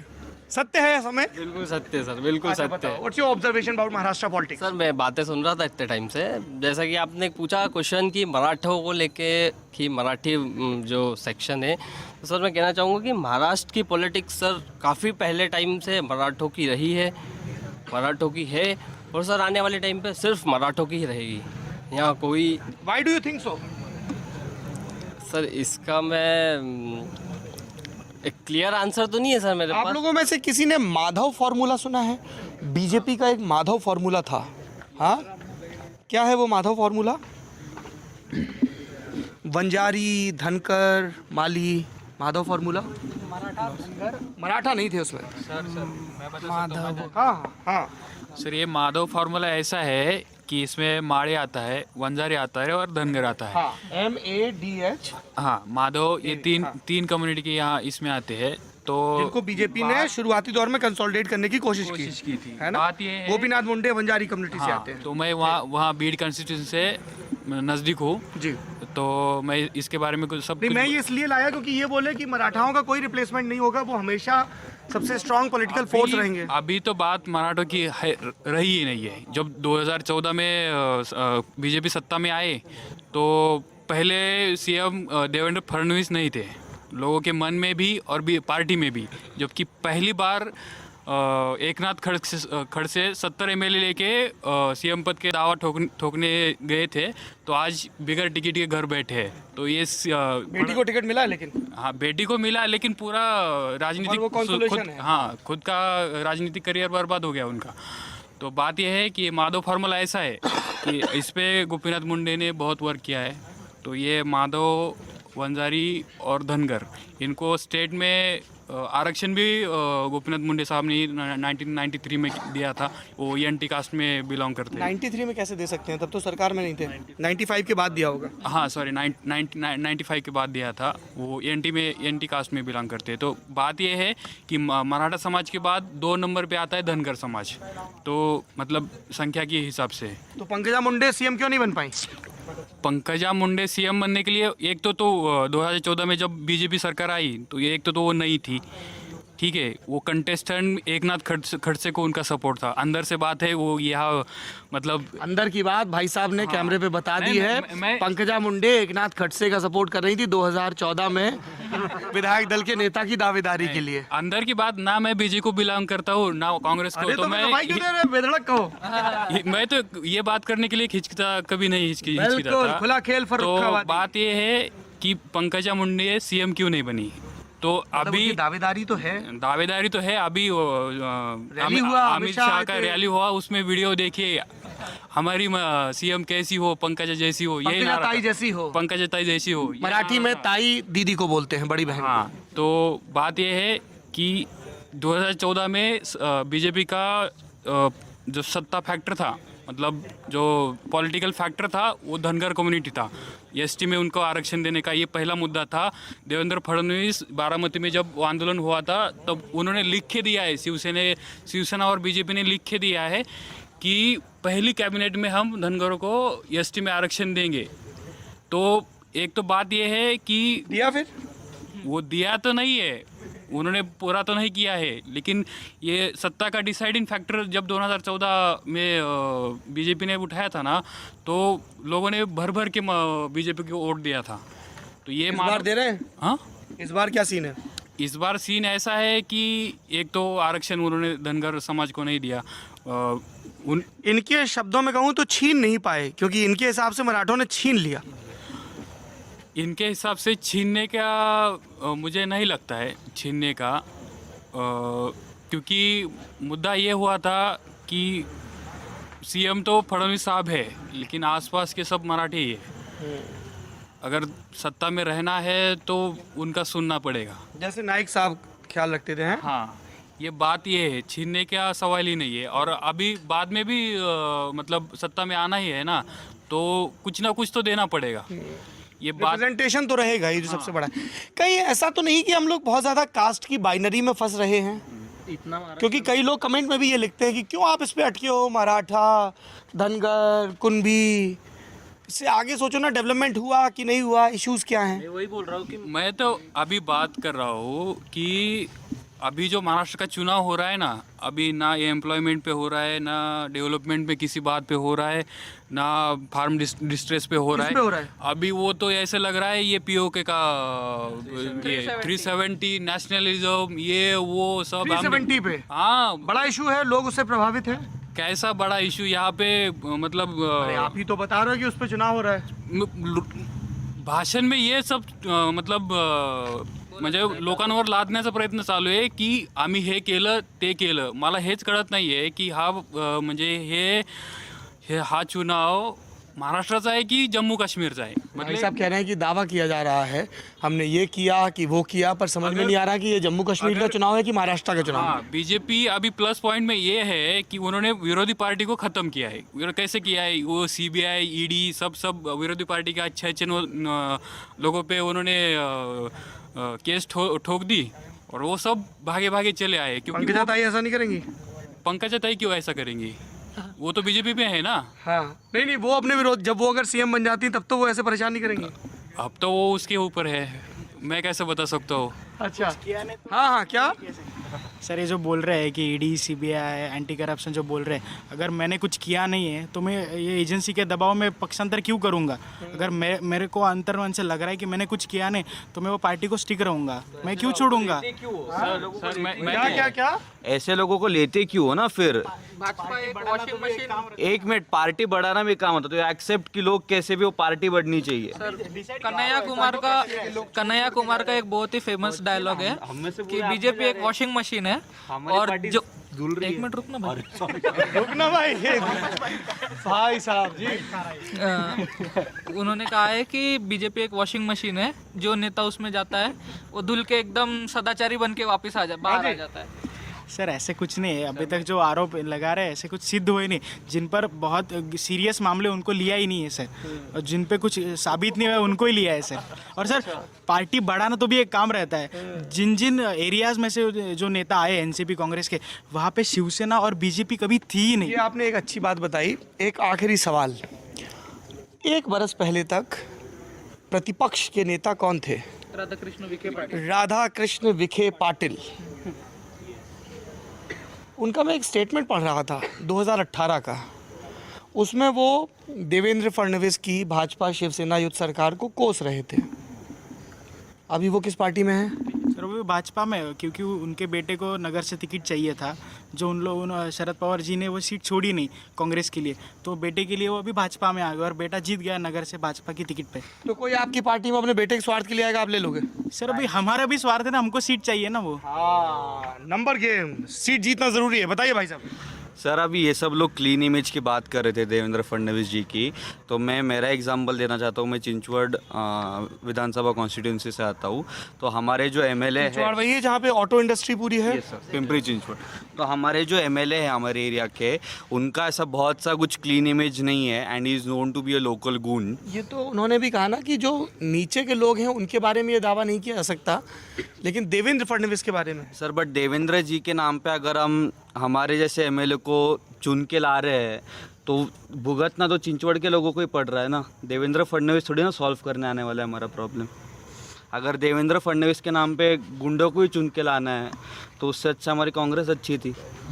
Ji sir, अभी हर एक कॉन्स्टिट्यूंसी का डेमोग्राफिक अलग होता है, उसकी तो इतना स्पेसिफिक रिमार्क नहीं दिया जा सकता। हाँ भाई साहब, बीजेपी का सिंगल पॉइंट एजेंडा है कि कोई रोजगार के बारे में पूछे तो वो चिल्लाते भारत माता की जय, राम मंदिर, जय Shri Ram, PoK, Balakot, air strike, सिर्फ वो पाकिस्तान और वो बारे में चिल्लाते हैं। और आप एक बात बताइए, जो आप कह रहे हैं लोग भरोसा क्यों कर रहे हैं? फिर भरोसा तो कर रहे हैं ना, या तो ऐसा हो सकता है कि ये it's one of the factor, या तो ये वन ऑफ द फैक्टर है कई फैक्टर्स में, या फिर लोगों को यही चाहिए। तो अभी ऐसे कांग्रेस के पास नेता नहीं है तो सब नहीं है। अरे यार कैसा बोल दिया, अच्छा नेता नहीं है। हाँ? अच्छा, और बेइज्जती कर रहा है, कह रहा है अच्छा नेता नहीं है। कांग्रेस के पास नेताओं की कमी नहीं है। हर एक स्टेट में, हर एक डिस्ट्रिक्ट में और हर एक बूथ लेवल पे हमारा कार्यकर्ता है। शायद मन से राष्ट्रीय अध्यक्ष के लिए एक अच्छा नेता बताओ। राष्ट्रीय अध्यक्ष के लिए मैंने पहले भी बोला है कि गांधी परिवार से ही कोई उसको लीड कर सकता है। उसके अगर विपरीत अगर कोई जाता है, XYZ किसी को हम देते हैं, उसको राष्ट्रीय अध्यक्ष बनाते हैं, तो 2 दिन गांधी परिवार से कौन? सोनिया जी का तो अब उम्र हो गई है, उतना भाग दौड़ नहीं कर सकती है। फिर से राहुल गांधी जी बनेंगे या फिर प्रियंका जी बनेगी। Such an honest Congress worker, Rahul ji या प्रियंका जी। पीछे संत ज्ञानेश्वर की मूर्ति है सर, इनके बारे में पढ़ा है आप लोगों ने? कोई इनका लिखा हुआ पद याद है आपको? ऐसे एक्सपोज मत करो अपने आप को। संत ज्ञानेश्वर का लिखा कोई पद याद है किसी को? ज्ञानेश्वरी लिखी थी। हाँ, ज्ञानेश्वरी लिखी थी। हाँ, उसका कोई पद याद है आपको? नहीं।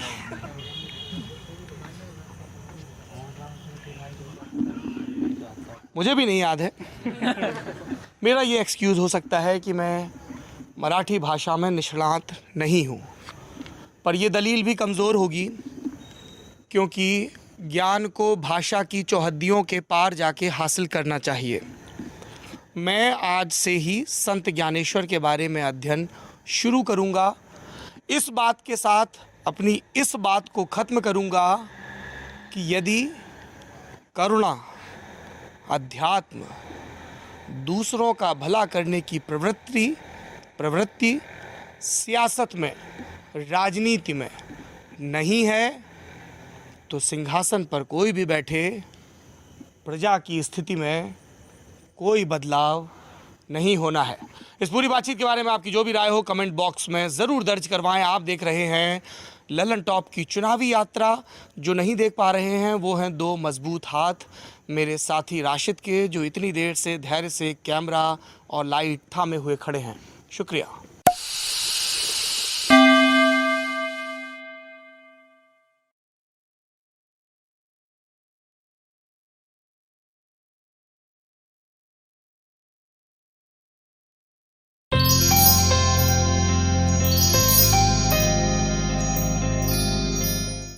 नमस्कार, सौरभ द्विवेदी नाम है हमारा और आप देख रहे हैं लल्लन टॉप का सबसे चौचक सेगमेंट किताब वाला, जिसमें अपन मोटी मोटी पोथियाँ पढ़ते हैं, थोड़ा बहुत पंडित होने की हसरत पालते हैं और फिर उन किताबों के लेखक के आमने सामने आते हैं अपने हिस्से के और आपके हिस्से के सवाल पूछने के लिए।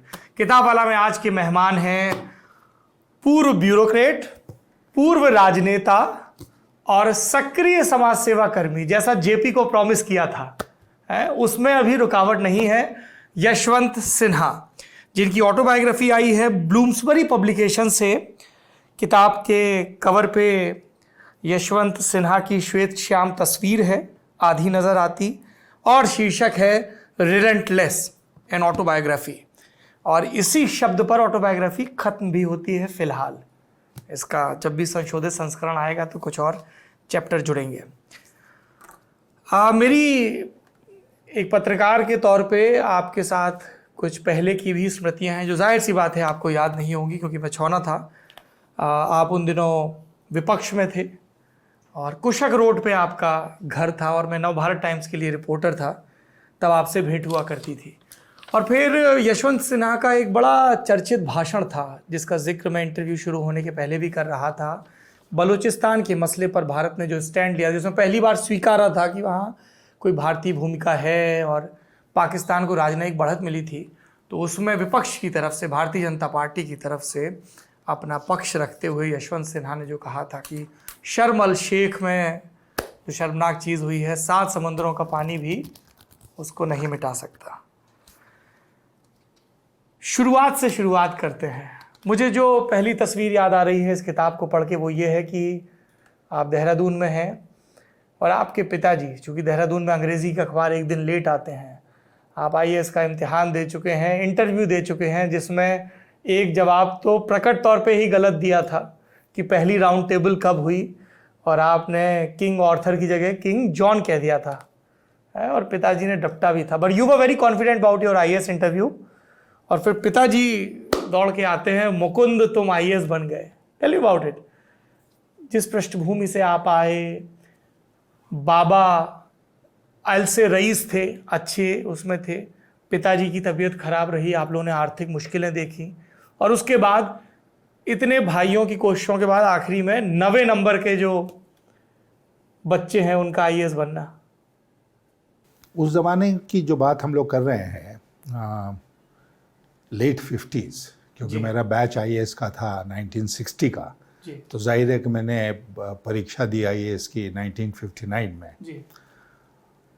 और मैं अंतिम उम्मीद था अपने पिता का IAS में आने का, क्योंकि उस जैसा आपने कहा कि हमारे पहले जो हमारे बड़े भाई थे वो हमसे ज़्यादा तेज़ होने के बावजूद पढ़ने में IAS में नहीं आ पाए थे, दूसरे सर्विसेज में आए थे। तो पिताजी की बहुत इच्छा थी कि मैं उनकी इस इच्छा को पूरा करूं,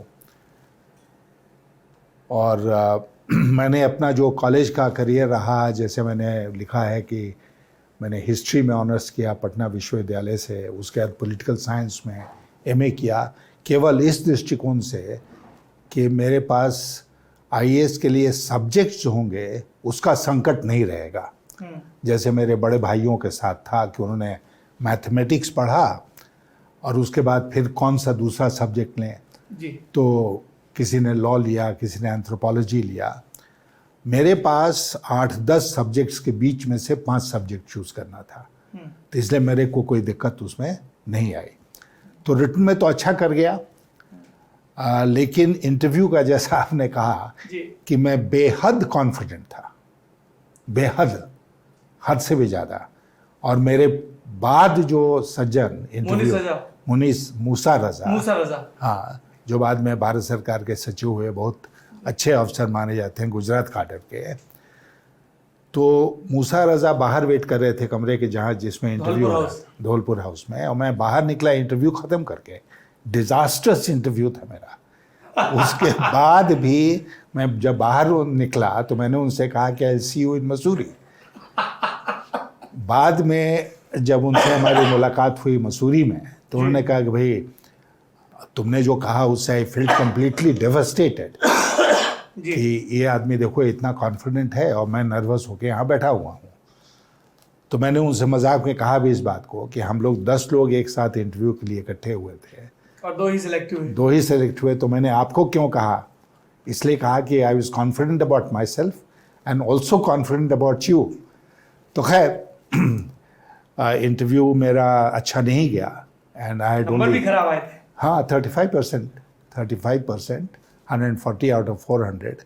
हमारे विश्वविद्यालय के हमारे से आगे सैयद शहाबुद्दीन थे जी। जो ऑल इंडिया में सेकंड हुए थे IAS IFS की परीक्षा में। उनको इंटरव्यू में 360 मार्क्स मिले थे आउट ऑफ 400। 360 हुजूर, ये तो बड़ा मतलब। हाँ, तो ये एक उस समय एक स्टैंडर्ड था, एक मानक था पटना विश्वविद्यालय में कि हमारे ही विश्वविद्यालय के सैयद शहाबुद्दीन गए और उन्होंने इतना अच्छा इंटरव्यू में किया कि उनको 360 अंक मिले और हमको मिले 140। तो खैर छोड़िए, वो तो इंटरव्यू हमारा डिज़ास्टर्स था। जैसे मैंने कहा, कॉन्फिडेंस की कमी नहीं थी, शायद ओवर कॉन्फिडेंस के चलते मैंने उतना अच्छा नहीं किया जितना मुझे करना चाहिए था। एक और इंटरव्यू है जिसके बारे में आपसे जानना चाहता हूँ। मेरठ में हुआ था, कैंटोनमेंट एरिया में, और आप फौजी अफसर बनने के लिए सिलेक्ट हुए थे, नहीं गए। उस इंटरव्यू के बारे में बताइए। ये हमारे दर्शकों के लिए नई जानकारी होगी कि यशवंत सिन्हा इंडियन आर्मी में ऑफिसर बनने के लिए सिलेक्ट हुए थे, एनसीसी कोटे से गए थे, सी सर्टिफिकेट वाले। हाँ, तो मैंने इसमें लिखा भी है कि अगर प्राथमिकता के आधार पर देखा जाए जी, तो बराबर मेरा फर्स्ट प्रेफरेंस था इंडियन आर्मी, सेकंड प्रेफरेंस था फॉरेन सर्विस, थर्ड प्रेफरेंस था आईएएस। लेकिन कुछ परिस्थितियां ऐसी बनी कि हम आईएएस में रह गए और ये दोनों मिल सकते थे हमको, एक तो मिल ही गया था जी, दूसरा फॉरेन सर्विस में भी हमारा जो रैंक था आईएएस के रिजल्ट में, उसमें फॉरेन सर्विस में जाने में कोई दिक्कत नहीं होती, लेकिन वो भी हमने नहीं किया। क्योंकि मनी ने भर दिया था, मनी रामास्वामी मनी ने भर दिया था। तो फॉरेन ये इंडियन आर्मी का जो इंटरव्यू मेरठ में हुआ सर्विसेज सिलेक्शन बोर्ड का, 10 रुपए उधार लेके गए भैया से कानपुर से। हाँ, 1957 में। तो मैंने किसी को बताया नहीं कि मैं जा रहा हूँ, अच्छा, क्योंकि आर्मी की तरफ से हमको रेल का ये मिल गया था वारंट, तो उस पर हम मेरठ जा सकते थे। कानपुर में मैंने जर्नी ब्रेक करी, जहाँ हमारे 2 भाई उस समय रहते थे, तो उनको तो बताना ही पड़ा कि मैं मेरठ जा रहा हूँ आर्मी के इंटरव्यू के लिए। और फिर मैं वहाँ गया, 3 दिनों तक वहाँ पर फिज़िकल टेस्ट, इंटरव्यू, ये सब चलता रहा। At the end of it उन्होंने बता दिया कि ये जो ग्रुप है उसमें से कितने लोगों का सिलेक्शन हो। उसका 3 लोगों का सिलेक्शन हुआ था। 3 लोगों का हुआ था। और इस किताब में कहीं ना कहीं वो फ़ोटो भी है, जो उस फोटो की बड़ी अजीब कहानी है। मैं तो भूल गया था 1957 की बात जी। 2 साल पहले, या हाँ हो सकता है 1.5 साल 2 साल पहले, चंडीगढ़ में एक फोटोग्राफर है जिन्होंने लाके वो पिक्चर मुझे दी और कहा उन्होंने मुझसे कि देखिए ये आपके उस समय का पिक्चर है। जेंटलमैन कैडेट के दिनों का। जेंटलमैन कैडेट तो बना नहीं, क्योंकि मैंने छोड़ दिया, लेकिन उस समय का है जबकि एसएसपी के लिए गए थे और वो सारा ग्रुप उसमें बैठा हुआ है। अच्छा,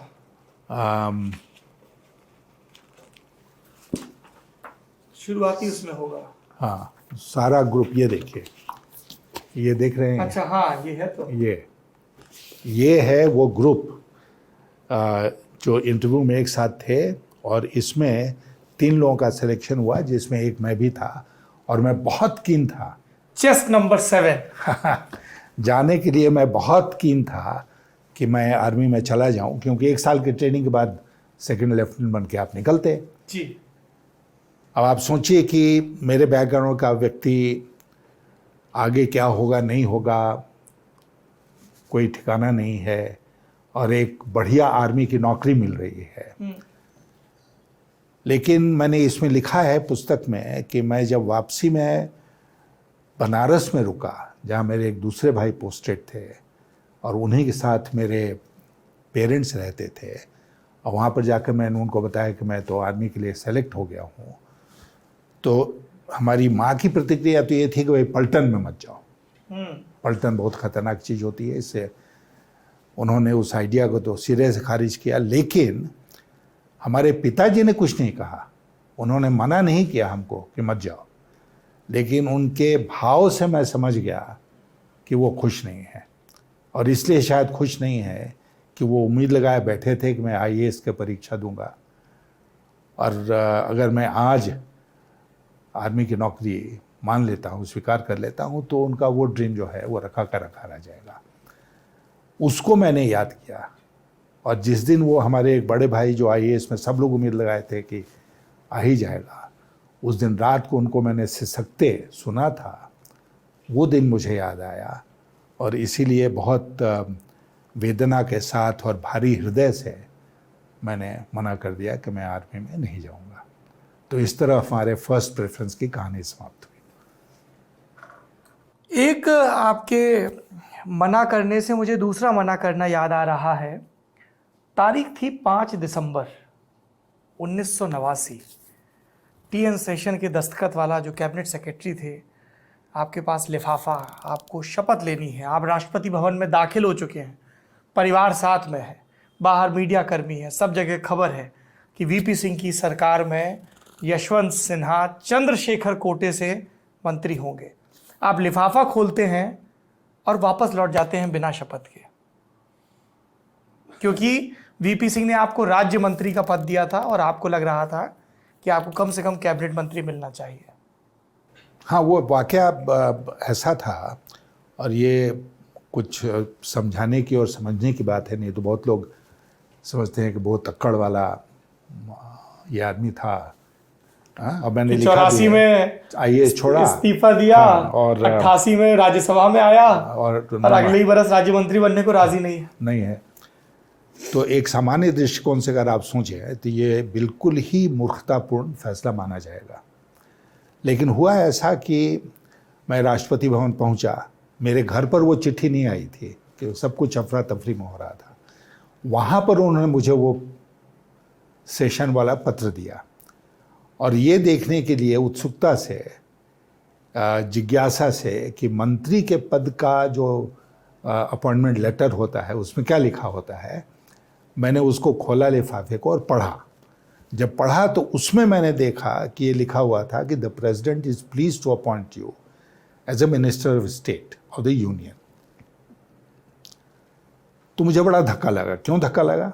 इसलिए धक्का लगा कि जैसा मैंने फिर इस किताब में लिखा है कि 5 लोग जो मिलके सारे बड़े फैसले करते थे पार्टी के बिहाफ पर, अरुण नेहरू, अजीत सिंह, शरद यादव और आप, और नहीं, और अपने हेगड़े साहब, रामकृष्ण हेगड़े के ही इनिशिएटिव पर एक बेंगलोर में उन्होंने बैठक बुलाई, हम 4-5 इकट्ठे हुए और ये फैसला हुआ। और उसके बाद ही ये भी फैसला हुआ कि मैं महामंत्री तो था ही पार्टी का, कि मैं केंद्रीय कार्यालय हेडक्वार्टर संभालेंगे, वो संभालेंगे, और उसका मतलब ये होता है पार्टी के स्पोक्स पर्सन भी बनेंगे। तो वो सब फैसले हम लोग करते थे। वो चंद्रशेखर और वीपी सिंह और देवीलाल नहीं करते थे, वो हम लोग करते थे, और उनके पास वो मंजूरी के लिए जाता था। और चूंकि सब फैक्शंस के लोग इकट्ठे थे इस ग्रुप में, इसलिए इसको मंजूरी तुरंत मिल जाती थी। तो टिकटों का बंटवारा, पार्टी के और जितने काम थे, जहां भी कॉन्फ्लिक्ट था उसको, सब कॉन्फ्लिक्ट रेजोल्यूशन, कंसेंसस बिल्डिंग का काम ये G5 करता था। तो G5 का आपने तो रामकृष्ण हेगड़े तो मुख्यमंत्री थे कर्नाटक के, उसके बाद अरुण नेहरू, शरद यादव, अजीत सिंह, ये तीनों कैबिनेट मिनिस्टर्स बने। उस ग्रुप में मैं ही एक ऐसा था जिसको कैबिनेट रैंक नहीं देकर मिनिस्टर ऑफ स्टेट का रैंक दिया गया। तो ये आईएएस बैकग्राउंड से इसका कोई लेना देना नहीं था। ये था कि पार्टी में पहले, उस पार्टी में आने, जनता दल बनने के पहले जनता पार्टी में और जनता दल में मेरी क्या भूमिका थी, और उसके आधार पर अगर आप सबको बना रहे हैं तो मुझे क्यों छोड़ेंगे। तो इसलिए मुझे उसको, उस ऑफर को मतलब मानना संभव नहीं था, और मैं वापस हो गया। थोड़ा सा इस कहानी को 3 दिन और पीछे ले जाते हैं, 5 दिसंबर से 1 और 2 दिसंबर तक। ओडिशा भवन में और फिर सेंट्रल हॉल में हुआ क्या था? ये डबल क्रॉस जो किया गया चंद्रशेखर को, कि वो सोच रहे हैं I am the one who is calling the cards, Biju Patnaik की कुछ और स्ट्रेटजी चल रही है, अरुण नेहरू कुछ और कर रहे हैं, वीपी सिंह मार्क टली को इंटरव्यू दे रहे हैं कि मैं प्रधानमंत्री पद की रेस में नहीं हूं, चौधरी देवीलाल को ओम प्रकाश चौटाला कुछ और बोल रहे हैं। क्या हुआ था? मतलब नहीं, वो मतलब उस समय जिसको राजनीति कहते हैं ना जी, वो उसका फुल स्विंग पर उसका प्रत्यक्ष दर्शन एक तरह से हो रहा था हमारे जैसे लोगों को, जो रिंग साइड जिसको कहते हैं व्यू जिसके पास था। तो इसलिए देखिए उसमें जो परिस्थिति थी वो ये थी कि वीपी सिंह बहुत ही लोकप्रिय नेता थे और कोई उनको रोक नहीं सकता था प्रधानमंत्री बनने से। चंद्रशेखर भी नहीं रोक सकते थे। लेकिन अब चंद्रशेखर जी के मन में क्या था, क्यों उन्होंने कोशिश भी की, ये मेरी समझ के परे है। आप उनके लेकिन सबसे खास सिपहसालार उस पूरे मोर्चे पर आप कह रहे हैं और मेरी समझ के परे है। समझ के परे इसलिए है कि जब भी हम लोगों को मौका मिलता था तो हम लोग यही कहते थे कि वीपी सिंह के नेतृत्व में हम लोग चुनाव लड़े हैं, वो पार्टी के प्रेसिडेंट हैं, जी। इसलिए देश उन्हीं को स्वीकार करेगा प्रधानमंत्री के रूप में, किसी और को स्वीकार नहीं करेगा। और मैंने एक और वाकया उसमें जिक्र किया है, वो पान वाले का। जी जी, जो दिग्विजय सिंह पान खाने ने गए, वो कहानी, बांका वाले दिग्विजय सिंह। हाँ, उन्होंने ये कहानी सुनाई कि जब इन्होंने कहा कि देवीलाल बनेंगे तो उसने पान वापस ले लिया उनके हाथ से। तो ये पब्लिक सेंटिमेंट क्या था वीपी सिंह के पक्ष में, और इसलिए मैंने लिखा कि अगर चंद्रशेखर स्वयं भी उम्मीदवार बनते हैं उस दिन पार्लियामेंट्री पार्टी की मीटिंग में, तो वह बहुत बुरी तरह हारते। तो इसलिए कोई षड्यंत्र वीपी सिंह की तरफ से करने की आवश्यकता नहीं थी। अगर चंद्रशेखर कहते कि नहीं देवीलाल को बनना है, तो लोग कहते ठीक है चुनाव हो जाए, होने दीजिए चुनाव।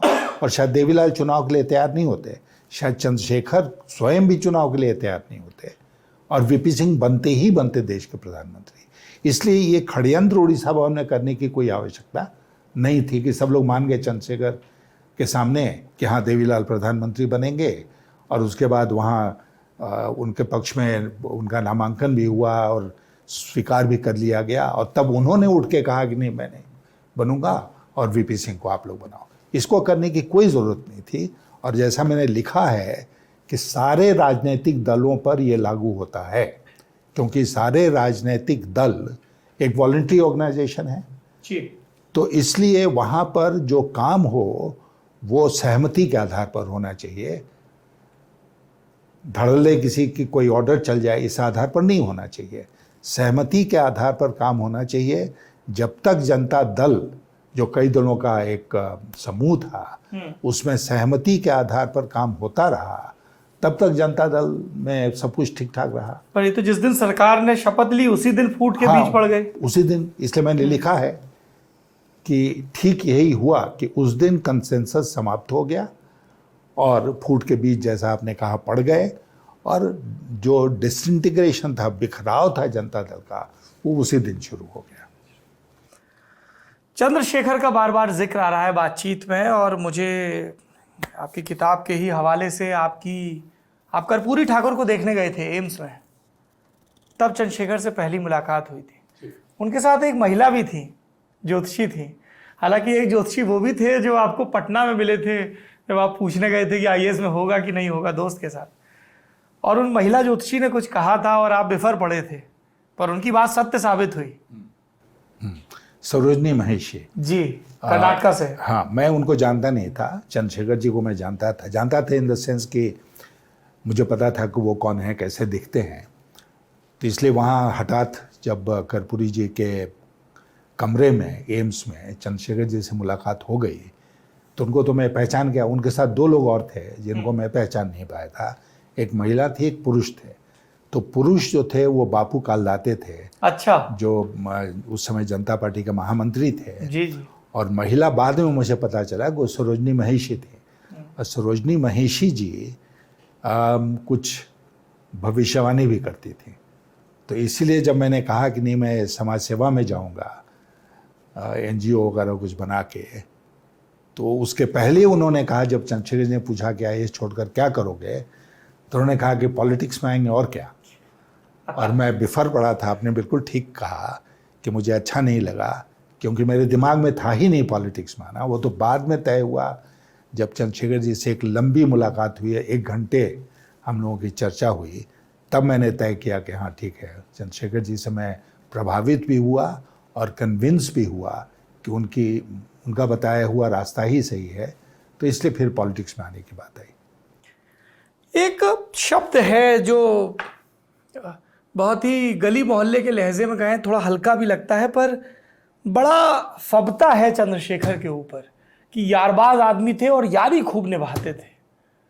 है कि आप पिस्तौल बेचने वाले हैं तो वो पैसा छोड़ के चले गए, पिस्तौल मत बेचना। या जयंत सिन्हा की शादी होती है अपनी आईआईटी की क्लासमेट से, तो वो इंडिया इंटरनेशनल सेंटर में रिसेप्शन करते हैं। सूर्यदेव सिंह वाला किस्सा तो बार बार दोहराया जाता है। क्या नफा नुकसान नहीं देखते थे? नहीं देखते थे। चंद्रशेखर जी यारों के यार थे, आपने ठीक कहा। और उनके ऐसा ह्यूमन बीइंग, मानवता से परिपूर्ण व्यक्ति मैंने जीवन में नहीं देखा है। और इसमें मैंने उस वाकया का भी जिक्र किया है कि जब वो राजस्थान में घटना घटी थी देवराला सती कांड, और हम लोग के नेता वहाँ पर थे कालवी जी, तो उनको पार्टी से निकालने के लिए पूरी तैयारी हो गई थी एक पार्टी के एक बहुत महत्वपूर्ण वर्ग की। फिर वो ख़त्म किसी तरह बचाया गया चंद्रशेखर जी के द्वारा उस चीज़ को, और अंत में उन्होंने कह दिया गलती से कि सब कुछ देखा ठीक ठाक हो गया। बहुत लोग समझ रहे थे कि समाजवाद खतरे में है, और उस पर सुरेंद्र मोहन जी इतने नाराज़ हुए कि गुस्से में उठकर वो मीटिंग से बाहर जाने लगे। फिर आपने जाके उनको पकड़ा? हाँ, फिर हमने पकड़ा, उनको नहीं जाने दिया। तब वो जाके फिर दोबारा बैठे अपनी सीट पर, और फिर बाहर निकलकर मैंने मीडिया जो वेट कर रहा था उसको ब्रीफ किया। तो कोई भी बहुत बुरा मान सकता था इस व्यवहार को। उसके कुछ दिन बाद बेंगलोर में एक मीटिंग हुई राष्ट्रीय कार्य समिति की जनता पार्टी की, और मंजू मोहन और सुरेंद्र मोहन का सामान किसी ने रास्ते में चोरी कर लिया। वो ट्रेन से, उस समय लोग ट्रेन से ही चलते थे, तो ट्रेन से आ रहे थे तो पूरा सामान उनका चोरी हो गया। और चंद्रशेखर जी को ये बात किसी ने बताई कि इन दोनों पति पत्नी का सामान चोरी हो गया। चंद्रशेखर जी होटल के लॉबी में बैठे, और जो आता था उसे पूछा जेब में कितना पैसा है निकालो। तो जिसके पास कोई 500, कोई 200, कोई 100, ऐसा करके उन्होंने एक अच्छी खासी राशि इकट्ठा कर ली, और सुरेंद्र मोहन मंजू मोहन को उन्होंने वो राशि उपलब्ध कराई उसी समय तत्काल कि तुम लोग बाजार जाओ और अपने लिए सामान खरीद लो। मतलब मैं आपसे क्या कहूँ, अभी भी आंखों में आंसू आते हैं जब मैं याद करता हूँ।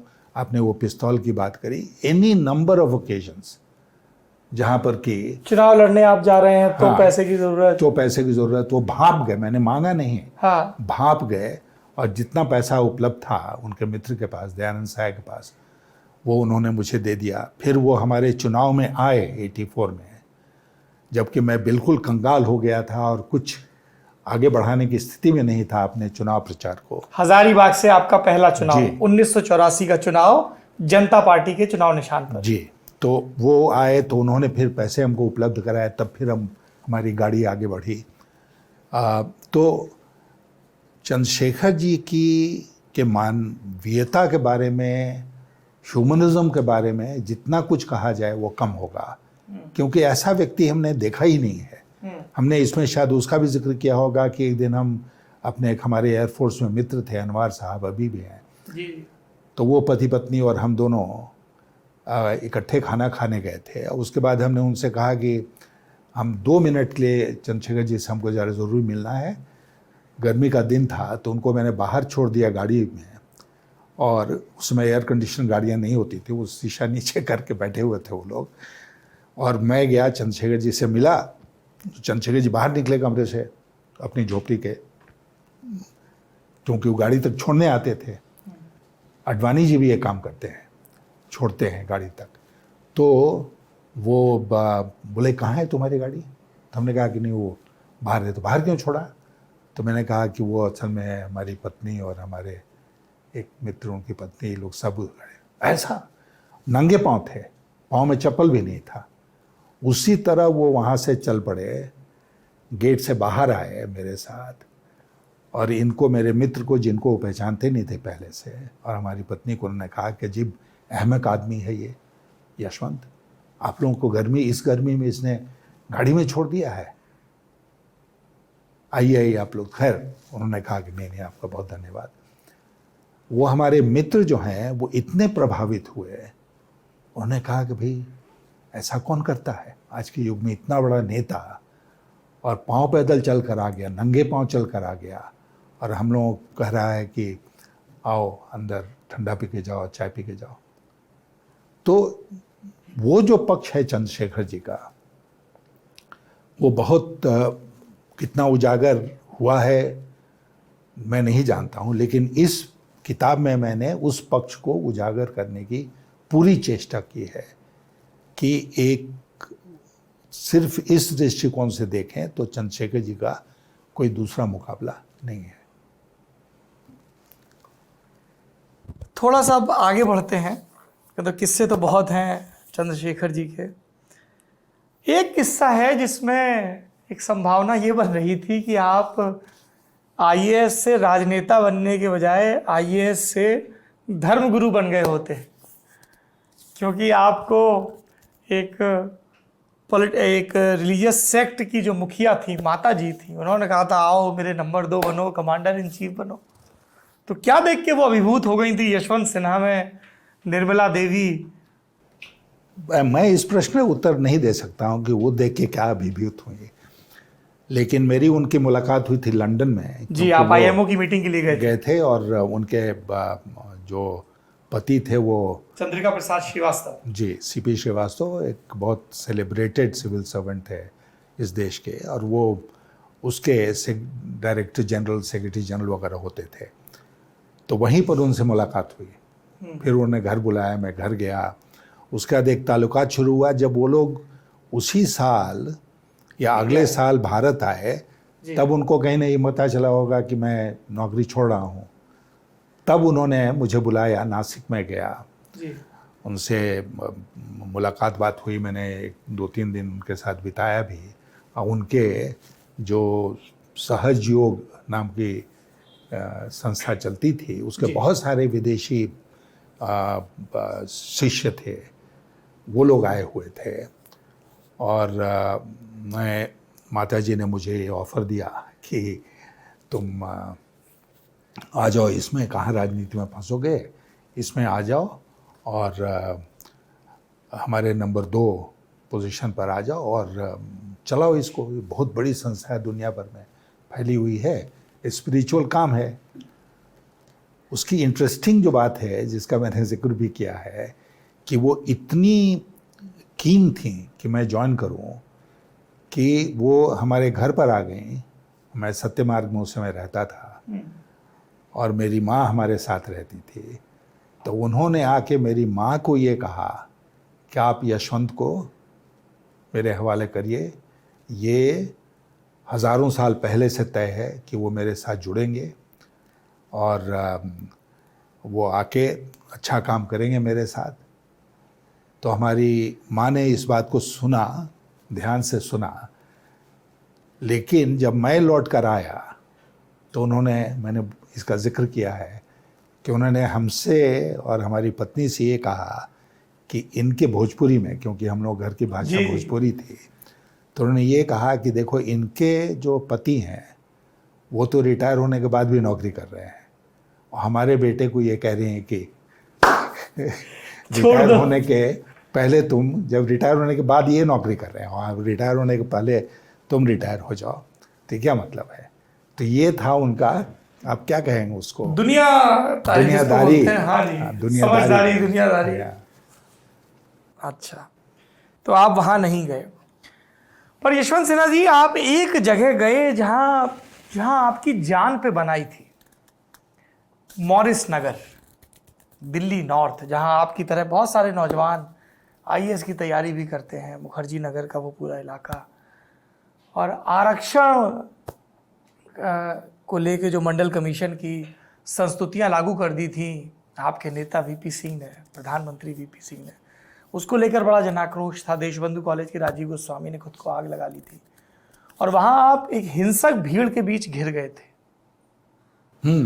मेरे साथ 2 बार इस प्रकार की घटना पब्लिकली घटी है जी। एक जिसका पहले जिक्र मैंने किया था कि पटना में एक मार्केट है, पटना मार्केट। हाँ, वहाँ लौटेंगे। अच्छा, वहाँ लौटेंगे तो जी जी, उस बाद में जिक्र करेंगे उसका। तो वहाँ पे हमको दिल्ली विश्वविद्यालय के कुछ छात्र आए जिन्होंने मुझे इनवाइट किया कि आप मॉरिस नगर चौक आइए फला दिन फला टाइम में। वहाँ आंदोलन चलता था रोज। गोस्वामी के इसके बाद, आत्मदाह के बाद वहाँ रोज शाम को एक मीटिंग होती थी, आंदोलन चलता था एंटी रिजर्वेशन मंडल कमीशन के खिलाफ। तो उन्होंने मुझे बुलाया, और जैसा कि मैंने इस किताब में लिखा है कि मैं मंडल कमीशन के खिलाफ नहीं था, कर्पूरी जी के साथ काम करता था। उन्होंने बैकवर्ड रिजर्वेशन लागू किया था, मैं कन्विंस था कि ये होना चाहिए, लेकिन राजनैतिक दृष्टिकोण से नहीं होना चाहिए, सामाजिक तरीका गलत था, टाइमिंग गलत, एकदम जल्दबाजी में। तो उसके बाद वहाँ पर उन्होंने बुलाया हमें, मैं गया। अचानक जो जिन लोगों ने बुलाए वो लापता थे वहाँ पर, कहीं हमको नज़र नहीं आए। हम लोग गाड़ी से, मैं खुद गाड़ी चला रहा था, गाड़ी से हम लोग 4-5 लोग उतरे और उसके बाद उन सब लोगों में शायद उन्होंने, जो स्टूडेंट्स वहाँ थे, उन्होंने मुझे पहचाना क्योंकि मैं टीवी पर आता था कभी कभी, अखबारों में छपते थे। अखबारों में छपते थे, तो उन्होंने मुझे घेर लिया, क्यों आए हो? तो मैंने कहा कि मैं तो बुलाया गया इसलिए आया हूँ। तो नहीं, आपको नहीं आना चाहिए था, और ये कह के वो हमको धक्का देने लगे। स्याही भी फेंकी आपने। और फिर एक किसी ने स्याही गिरा दी, पूरा हमारा कुर्ता जो था वाइट कुर्ता वो काला हो गया, और वो धक्का देते हुए मुझे कहीं ले जा रहे थे, पता नहीं कहाँ ले जा रहे थे। और एक ये होता है ना, जैसे एक हंटेड एनिमल की बात जो होती है कि जिसका शिकार किया जा रहा हो, सब तरफ से घिरा हुआ, सब तरफ से, और लोग पुश कर रहे हैं। तो कुछ प्रोफेसर्स मिले, उन्होंने कहा क्या कर रहे हो तुम लोग?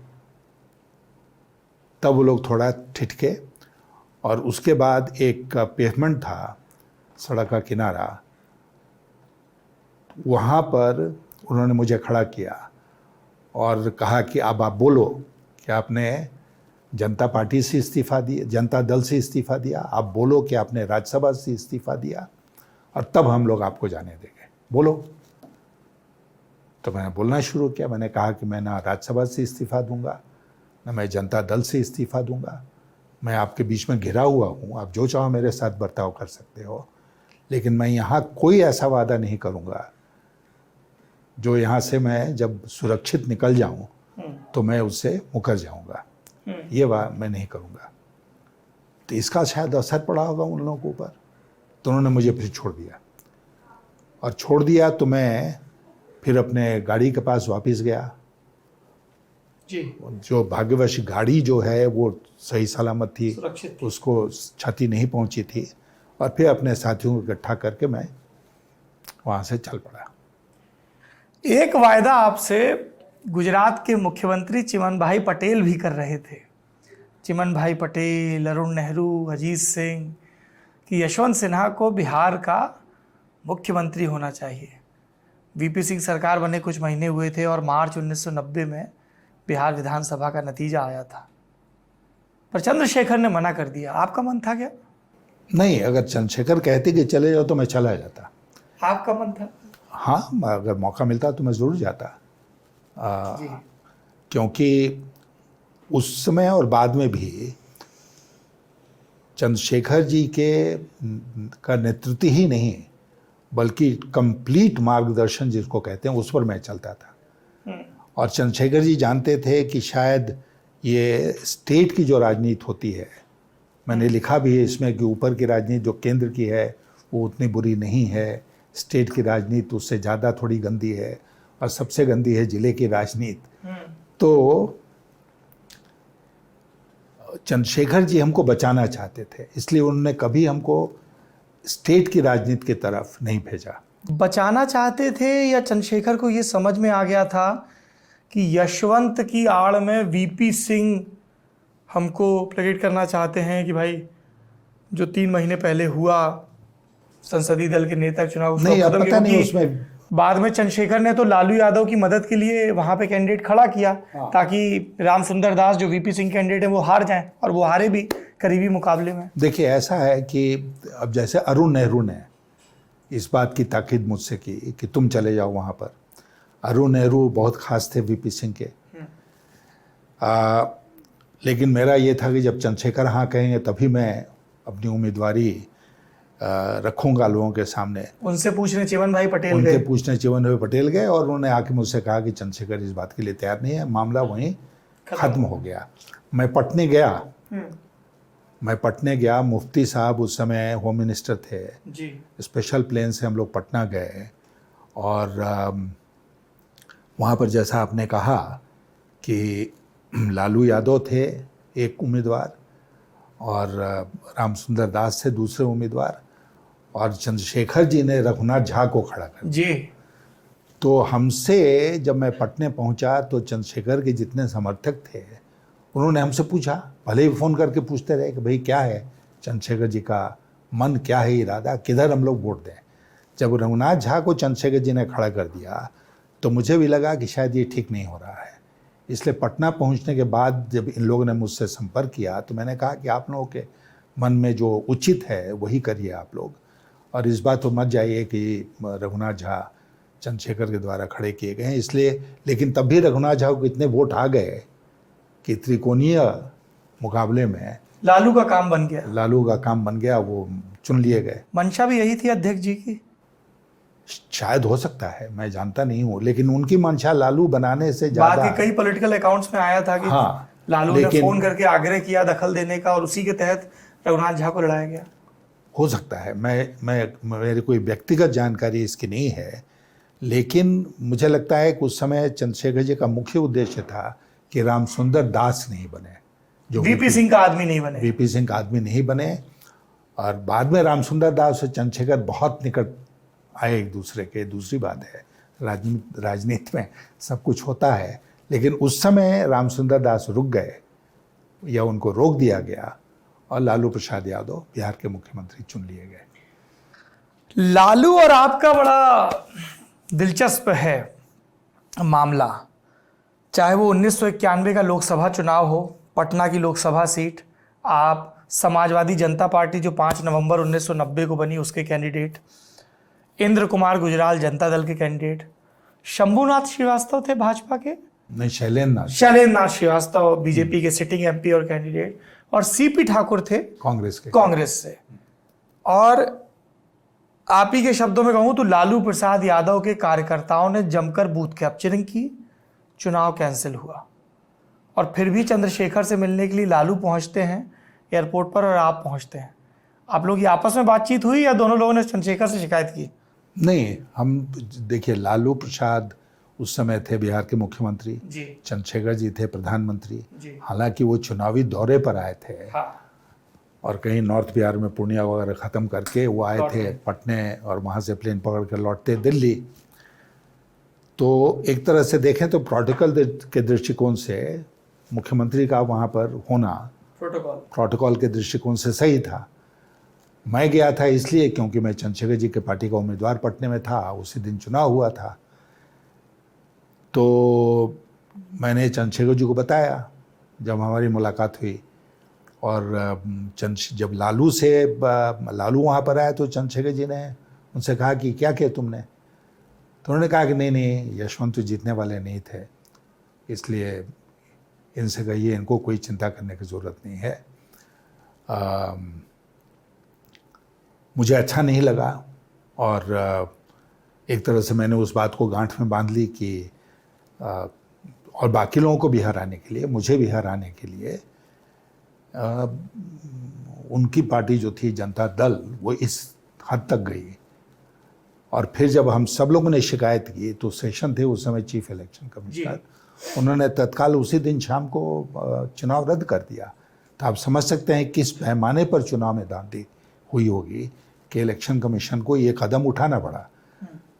तो उस समय जो हमारा संबंध था लालू के साथ, हम लोग एक ही दल में थे, लेकिन बाद में बहुत हमारा सामना हुआ लालू से, और उसका भी जिक्र है इस किताब में। उसके बाद फिर एक फेज़ आया जबकि पार्लियामेंट में हम मंत्री थे, वित्त मंत्री थे, और लालू ऑपोजिशन के सदस्य थे। लेकिन इतना सब कहने के बाद बहुत उनसे हमारा टकराव हुआ, लालू से विधानसभा में टकराव हुआ। हाँ, वो जरा प्रसंग बड़ा मज़ेदार है। हाँ, ओक्का बोक्का वो हुआ ऐसा कि आप रांची से विधायक और भारतीय जनता पार्टी विधायक दल के नेता, और उसी हैसियत से नेता प्रतिपक्ष लालू प्रसाद यादव मुख्यमंत्री। हाँ, तो बिहार विधानसभा में चर्चा हो रही थी बजट के ऊपर जी। तो मैं अपनी पार्टी की ओर से बजट पर मैंने चर्चा की। तो चर्चा करने के बाद जब लालू प्रसाद उसका जवाब देने के लिए उठे तो उन्होंने किसी भी बिंदु का जवाब नहीं दिया। वो कहानियां सुनाते रहे, सुशील मोदी के साथ, टिपिकल लालू स्टाइल। हाँ, ये हुआ, फिर उसके बाद वो हुआ। तो हमने बीच में जब 1 घंटा 1.5 घंटा भाषण के बाद वो बैठने लगे तो मैंने उठकर विधानसभा अध्यक्ष से कहा कि महोदय, इन्होंने मेरे एक बिंदु का भी जवाब नहीं दिया। ये क्या मतलब है?